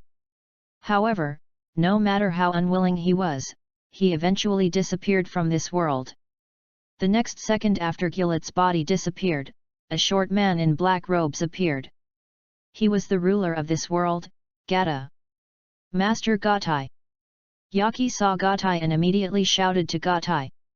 Gatai ignored him and looked at Roger. "Did you kill Gillett?" Roger nodded. "Where is Son Gohan?" "If you give me the Dragon Ball, I will tell you." "No, you have to let me see Gohan first." After listening, Gatada thought for a while and said, "Good." Gatada said, and immediately flew back to the palace. After a while, Gatada came out with a child in his right hand. This person was Son Gohan. "Gohan!" Goku, who was fighting, shouted to Gohan. "Dad!" Son Gohan responded immediately after hearing this. "Okay, you guys should give me the Dragon Ball, right?" Gatada said. After hearing this, Sun Wukong immediately said to Raditz. "Raditz, give him the Dragon Ball." Raditz hesitated for a moment, then flew to Gatada and handed the Dragon Ball to Gatada. Dragon Balls! When Gatada saw the 7 Dragon Balls, he immediately let go of his right hand that was holding Son Gohan. After seeing this, Raditz immediately went forward and hugged Son Gohan. After seeing this, Gatada didn't care about Yagi's life or death, he took the Dragon Balls and flew to his palace. "Master Gatada!" Yaki was shocked. He didn't expect that Gatada would not care about his life or death. After seeing this, Roger immediately took out a senzu bean and threw it to Vegeta. Then, he flew into Gatada's palace. Roger! Raditz wanted to chase him, but he gave up when he thought about his own strength. In an open space outside the palace of Gatai, Gatai was putting the Dragon Ball he had just obtained on the ground, preparing to summon the dragon. "Come out, Shenlong, and fulfill my wish." As soon as the voice fell, the sky of Zero Realm immediately darkened. Just when Gatada was looking forward to the appearance of Shenlong, a figure suddenly appeared, and the originally dark sky suddenly became bright. What's going on? Gatada was shocked. Then, looking at Roger who suddenly appeared in front of him. Who are you? Why can you make the Dragon Balls unusable? Roger smiled and said. My name is Roger. Roger. After hearing this, Gatada wanted to summon the dragon again, but he saw a Dragon Ball on the ground suddenly fly up and land in Roger's hand. Damn it! Give me back my Dragon Ball! Gatada said angrily. He was almost able to cancel the contract he signed with the King of the Worlds and leave this world. However, Roger suddenly appeared and stopped him. What if I don't? Humph! Gatada snorted coldly. Since you want to die, I will grant your wish. Gatada said, and rushed towards Roger as fast as lightning. After Roger saw this, he jumped into the air with both feet and clenched his fists tightly. Ah! With a huge roar, Roger transformed into Super Saiyan Rose. Gatada was startled, but still rushed towards Roger in the sky. Roger's figure flashed, and in a blink of an eye he came under Gatada, and hit Gatada's head with his right fist. Gatada, who was rushing, saw Roger suddenly disappear, and turned around quickly, and saw a huge fist hitting him. Bang! With an extremely violent sound, Roger's right fist hit Gatada's face heavily. Gatada's body suddenly flew into the sky like a ray. Roger raised his right hand, and a huge destructive energy condensed in his hand and hit Gatada. Gatada, who was knocked away, was startled and quickly raised his hands to resist the destructive energy. Bang! Under the powerful force of the destructive energy, Gatada's body was immediately pushed away for a distance. Ah! Gatada roared loudly and stopped the destructive energy with his hands. Ah! Roger screamed loudly and pushed upward with both hands. Under Roger's powerful force, the destructive energy was immediately pushed towards Gatada. Gatada was shocked. Although he wanted to push the destructive energy back, Roger's force was too strong and his body was soon hit by the destructive energy. Then, with a shocking explosion, the destructive energy exploded in the sky. An extremely huge purple storm appeared and swept around. Gatada immediately let out an extremely loud scream. Then, a large amount of thick smoke appeared and covered Gatada in an instant. Whoosh! After watching, Roger took a breath. After a while, when the smoke in the sky cleared, Gatada was standing in the air, gasping for air, looking extremely embarrassed. Damn it! Gatada clenched his fists tightly, his heart filled with anger towards Roger. How could it be? Roger was shocked.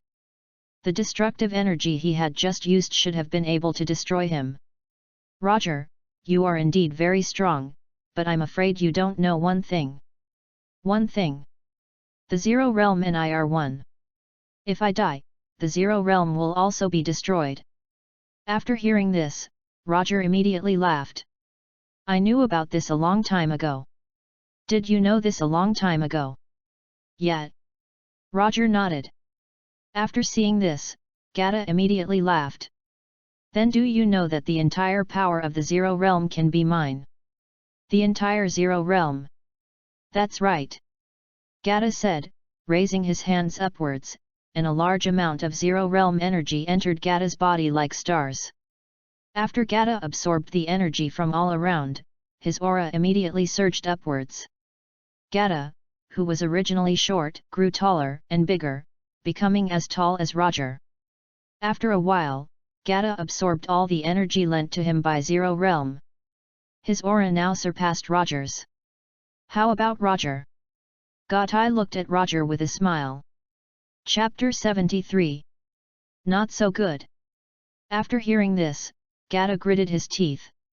He was the master of the Zero Realm, but he was underestimated by a human. Thinking of this, Gatada rushed towards Roger at the speed of light. Roger clenched his hands and rushed forward. Soon, the two came in front of each other, punching and kicking at the speed of light. Call out! Bang, bang, bang. The two men fought in the air, fist to fist and foot to foot. Bang. After the two men fought fiercely for a while, Roger punched Gatada in the face with his right fist, knocking him out. Damn it! Gatada shouted angrily, and his body quickly stopped on the ground and rushed towards Roger. Soon, Gatada rushed in front of Roger, and his fists and feet were as fast as light, attacking Roger. Roger dodged and retreated. Suddenly, Roger felt his physical strength rapidly decreasing. Could it be? Roger suddenly thought of something and used the time pause to stop Gatada's body. Roger took this opportunity to distance himself from Gatada and took out a senzu bean. After taking the senzu bean, Roger's physical strength recovered quickly. Gatada, who had recovered his body, was shocked to see Roger appear in front of him. There is no other way, I can only get rid of him in one go. Roger said, clenching his hands tightly, and an extremely amazing aura emanated from his whole body, rising rapidly upwards. Ah!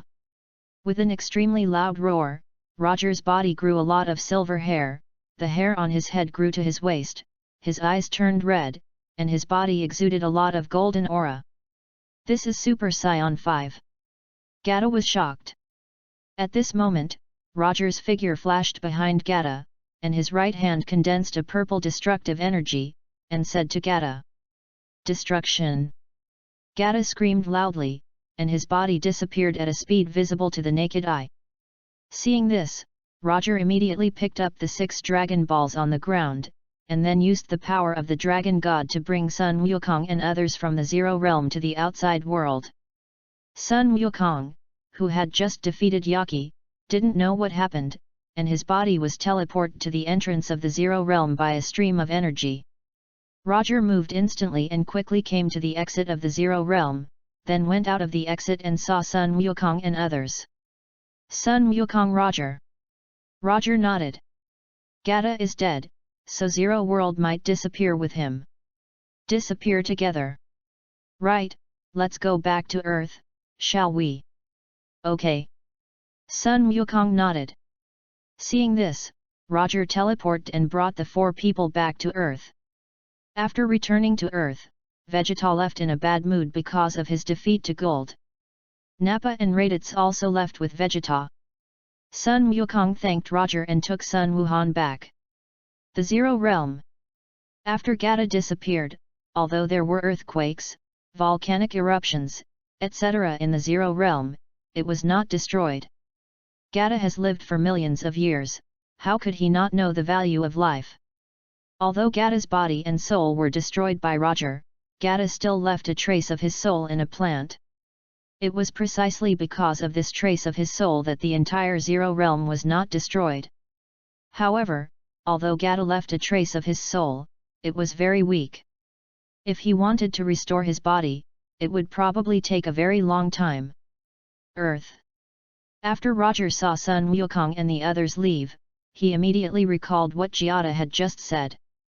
Before Gatada died, he once told Roger that he was one with the Realm of Zero, and that he could mobilize the power of the Realm of Zero at will. This reminded him of the ancient novel Hungjun Lazu that he had read in his previous life. Lazu Hungjun merged his body with the Tao and became the heavenly Dao. Gadata's situation was somewhat similar to that of Lazu Hungjun. Of course, he was definitely not as good as Lazu Hungjun. But is there a heavenly Dao in this world? Roger fell into deep thought. Time flies, and half a month has passed in a blink of an eye. Roger is now teaching Luo Feng how to practice at home. A colorful light suddenly descends from the sky. When the light fades, a figure immediately appears inside. This person is Weiss. Weiss. Weiss smiled and nodded. Long time no see, Roger. Weiss, why are you here today? It was my father who asked me to come find you. You mean, the High Priest? Right. So what does he want from me? I'm not too sure about this, he just said, let me come find you. Yet. Weiss nodded. By the way, Roger, you are the next king of the gods, so you should be able to teleport, right? Meeting. In that case, just teleport directly to the palace of the Lord Omni King. Okay, but you have to tell me the exact location of the king's palace. Good. After a while, Roger teleported and brought Weiss to a house in the shape of a square. This house was the palace of the Omni King.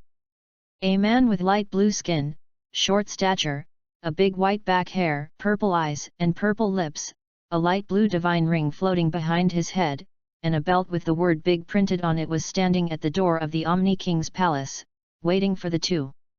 This man was the high priest.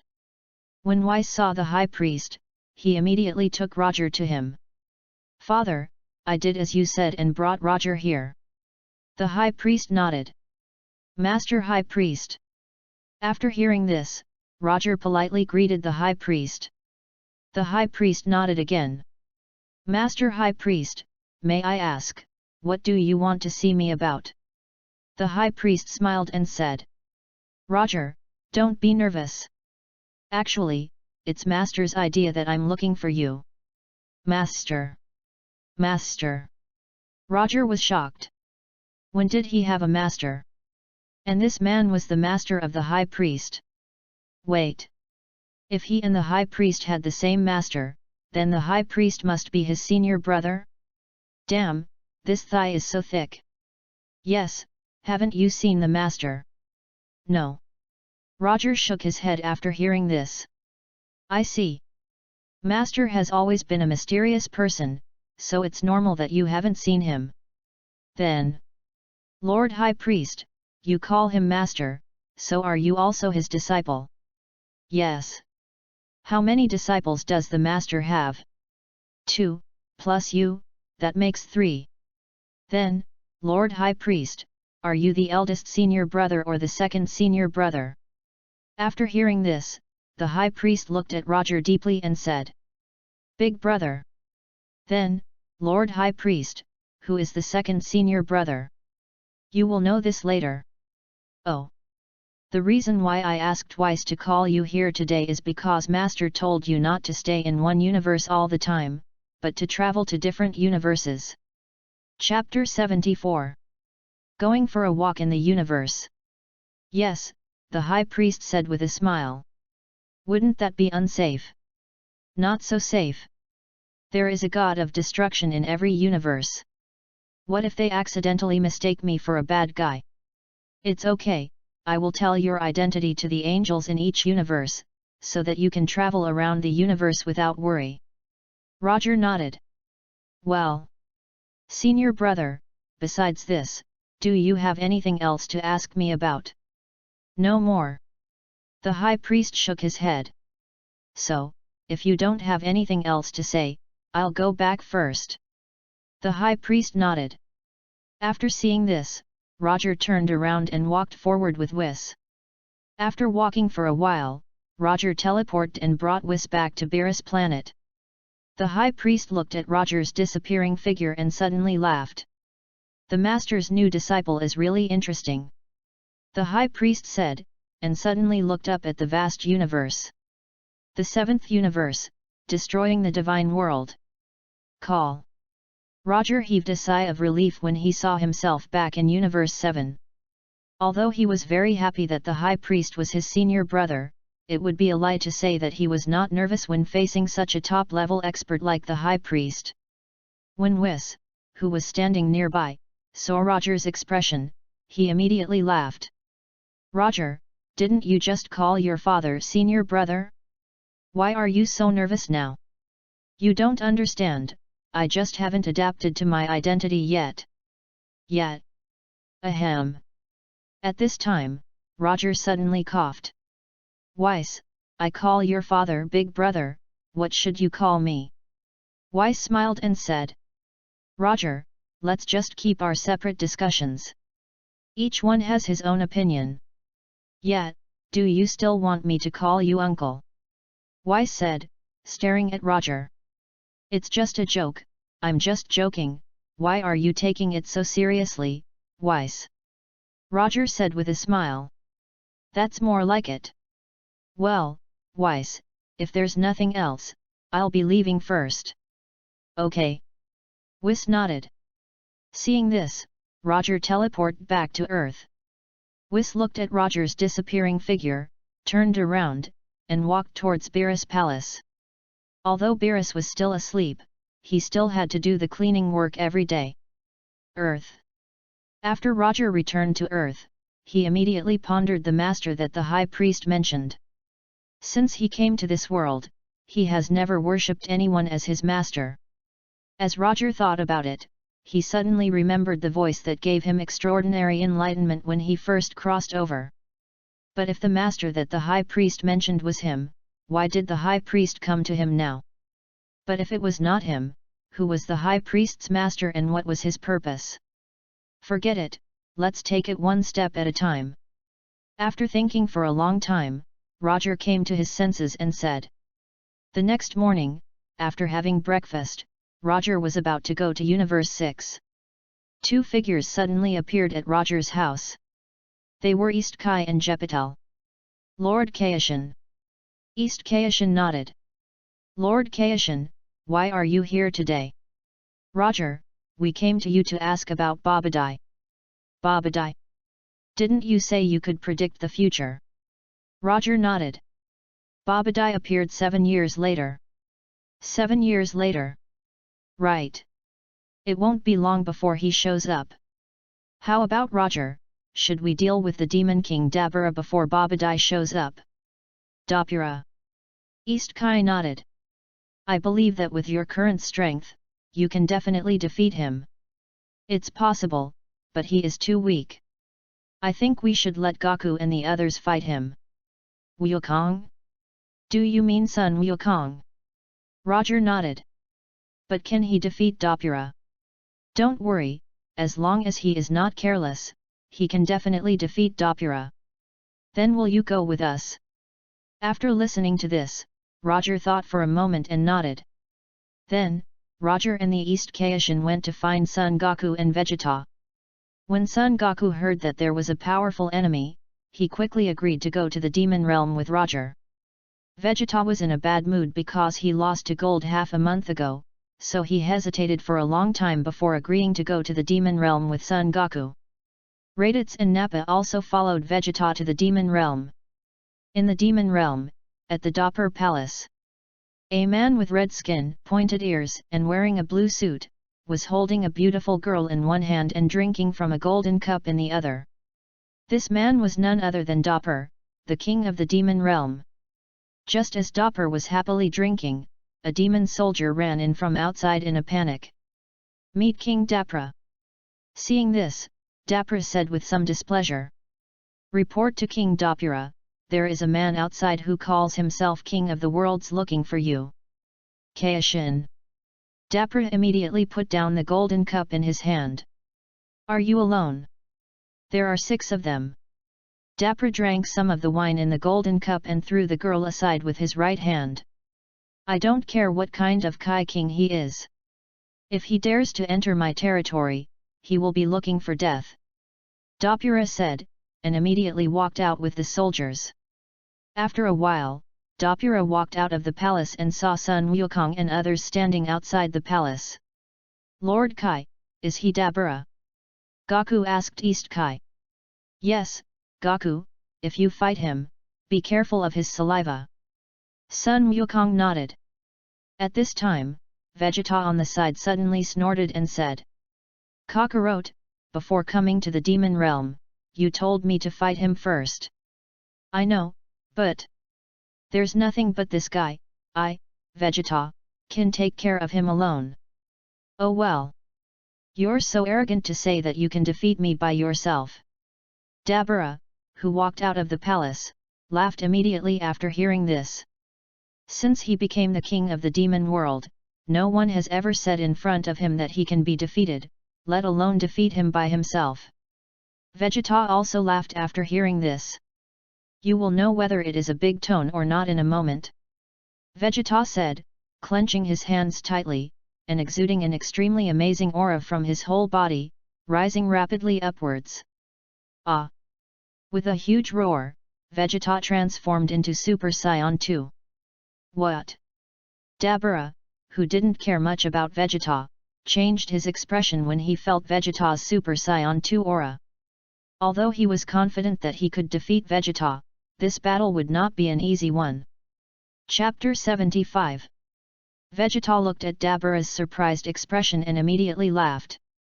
"What's wrong, Dabura? Didn't you just say that I have a bad temper?" "Humph." Dabura snorted coldly. "Yes, I just said that you have a bad mouth. What's wrong?" "Nothing," Vegeta said, clenched his hands, and rushed towards Dabura at lightning speed. Dabura shouted and rushed towards Vegeta. Soon, the two came in front of each other, punched and kicked as fast as lightning, and hit each other hard. The ground around the two was immediately stirred up by huge pieces of sand and dust. Bang! The two fought for a while, and hit each other with their right fists. A powerful momentum emanated from their hands and spread to the surroundings. Bang! After a stalemate, Vegeta swung his right fist forward and pushed Dabura's body backwards. Dabura stepped on the ground with both feet and soon stopped on the ground. "King Dabura!" The demon soldiers standing in the distance were startled. "Damn it!" Dabura yelled angrily, and a pink gas bomb condensed in his right hand and attacked Vegeta. Vegeta dodged. Boom! With a huge explosion, the gas bomb exploded behind Vegeta. After seeing this, Dabura immediately rushed towards Vegeta. Vegeta jumped up and flew into the sky. After seeing this, Dabura immediately followed and flew into the sky. "Call out!" Bang! Bang! Bang! With a series of extremely violent noises, the two bodies were like lines, constantly colliding and fighting in the sky. Because the two moved too fast, from a distance, it looked like a lot of ripples in the sky. Vegeta, East Kai and the others were watching the battle in the sky, and they were all very nervous. Only Roger yawned out of boredom. Bang! At this moment, Dopper hit Vegeta's face with his right fist and knocked him out. Vegeta clenched his hands and soon stopped in the sky. Suddenly, a figure appeared behind Vegeta, and hit Vegeta's back with both hands. Bang! With an extremely loud sound, Vegeta's body fell heavily to the ground like a straight line. A large piece of dust was immediately raised on the ground. Dopper faced the ground with both hands, and fired many energy waves from his hands at once, hitting Vegeta's position. Call out! Boom! Boom! Boom! With huge explosions, Vegeta was hit by Dopper's energy wave and screamed loudly. The ground was hit by a large number of energy waves, and immediately there was a lot of smoke and dust from the explosion. Vegeta! Prince Vegeta! When the East Kai Kings saw this, they immediately became worried. After a while, Dabura felt that the explosion was almost over, so he stopped sending energy waves. Dabura panted and looked at the thick smoke rising from the ground. Should they be eliminated? As soon as the voice fell, a very embarrassed figure walked out of the thick smoke. This person was Vegeta. Whoosh! Vegeta gasped for air and looked at Dabura in the sky. Although Dabura's energy wave had caused him considerable damage, it was not enough to kill him. What? Dabura was shocked when he saw that Vegeta was still alive. At this moment, Vegeta rushed towards Dabura in the sky angrily. Dabura looked at him, sneered, and hit Vegeta as well. Bang! Suddenly, Vegeta accelerated and came in front of Dabura in a blink of an eye. Dabura was startled, and before he could react, he was hit hard in the abdomen by Vegeta's right fist. Dabura screamed loudly and spat out a mouthful of bitter water. At this time, Vegeta shouted, and his fists were like a storm, hitting Dabura's face and body. Call out! Bang! Bang! Bang! Under Vegeta's fierce attack, Dopper screamed loudly and his body kept retreating backwards. Suddenly, Vegeta circled to Dopper's right side and hit Dopper with his right elbow. Bang! With an extremely violent sound, Dopper's body was hit hard to the ground like a thread. Vegeta shouted loudly and fired a large amount of energy waves from both hands, hitting the ground. Call out! Boom! Boom! Boom! With huge explosions, a large amount of energy waves hit Dapper and exploded on the ground. For a moment, the ground was filled with smoke, flames shot up into the sky, and the huge noises of explosions were everywhere. Da! King Dapura! The demon soldiers standing in the distance watching the battle all looked terrified. Whoosh! After a while, Vegeta paused his energy wave attack and gasped for breath.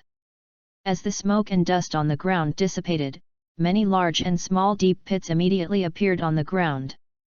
These deep pits were caused by Vegeta's energy wave just now. Dapper was lying in the center of these deep pits.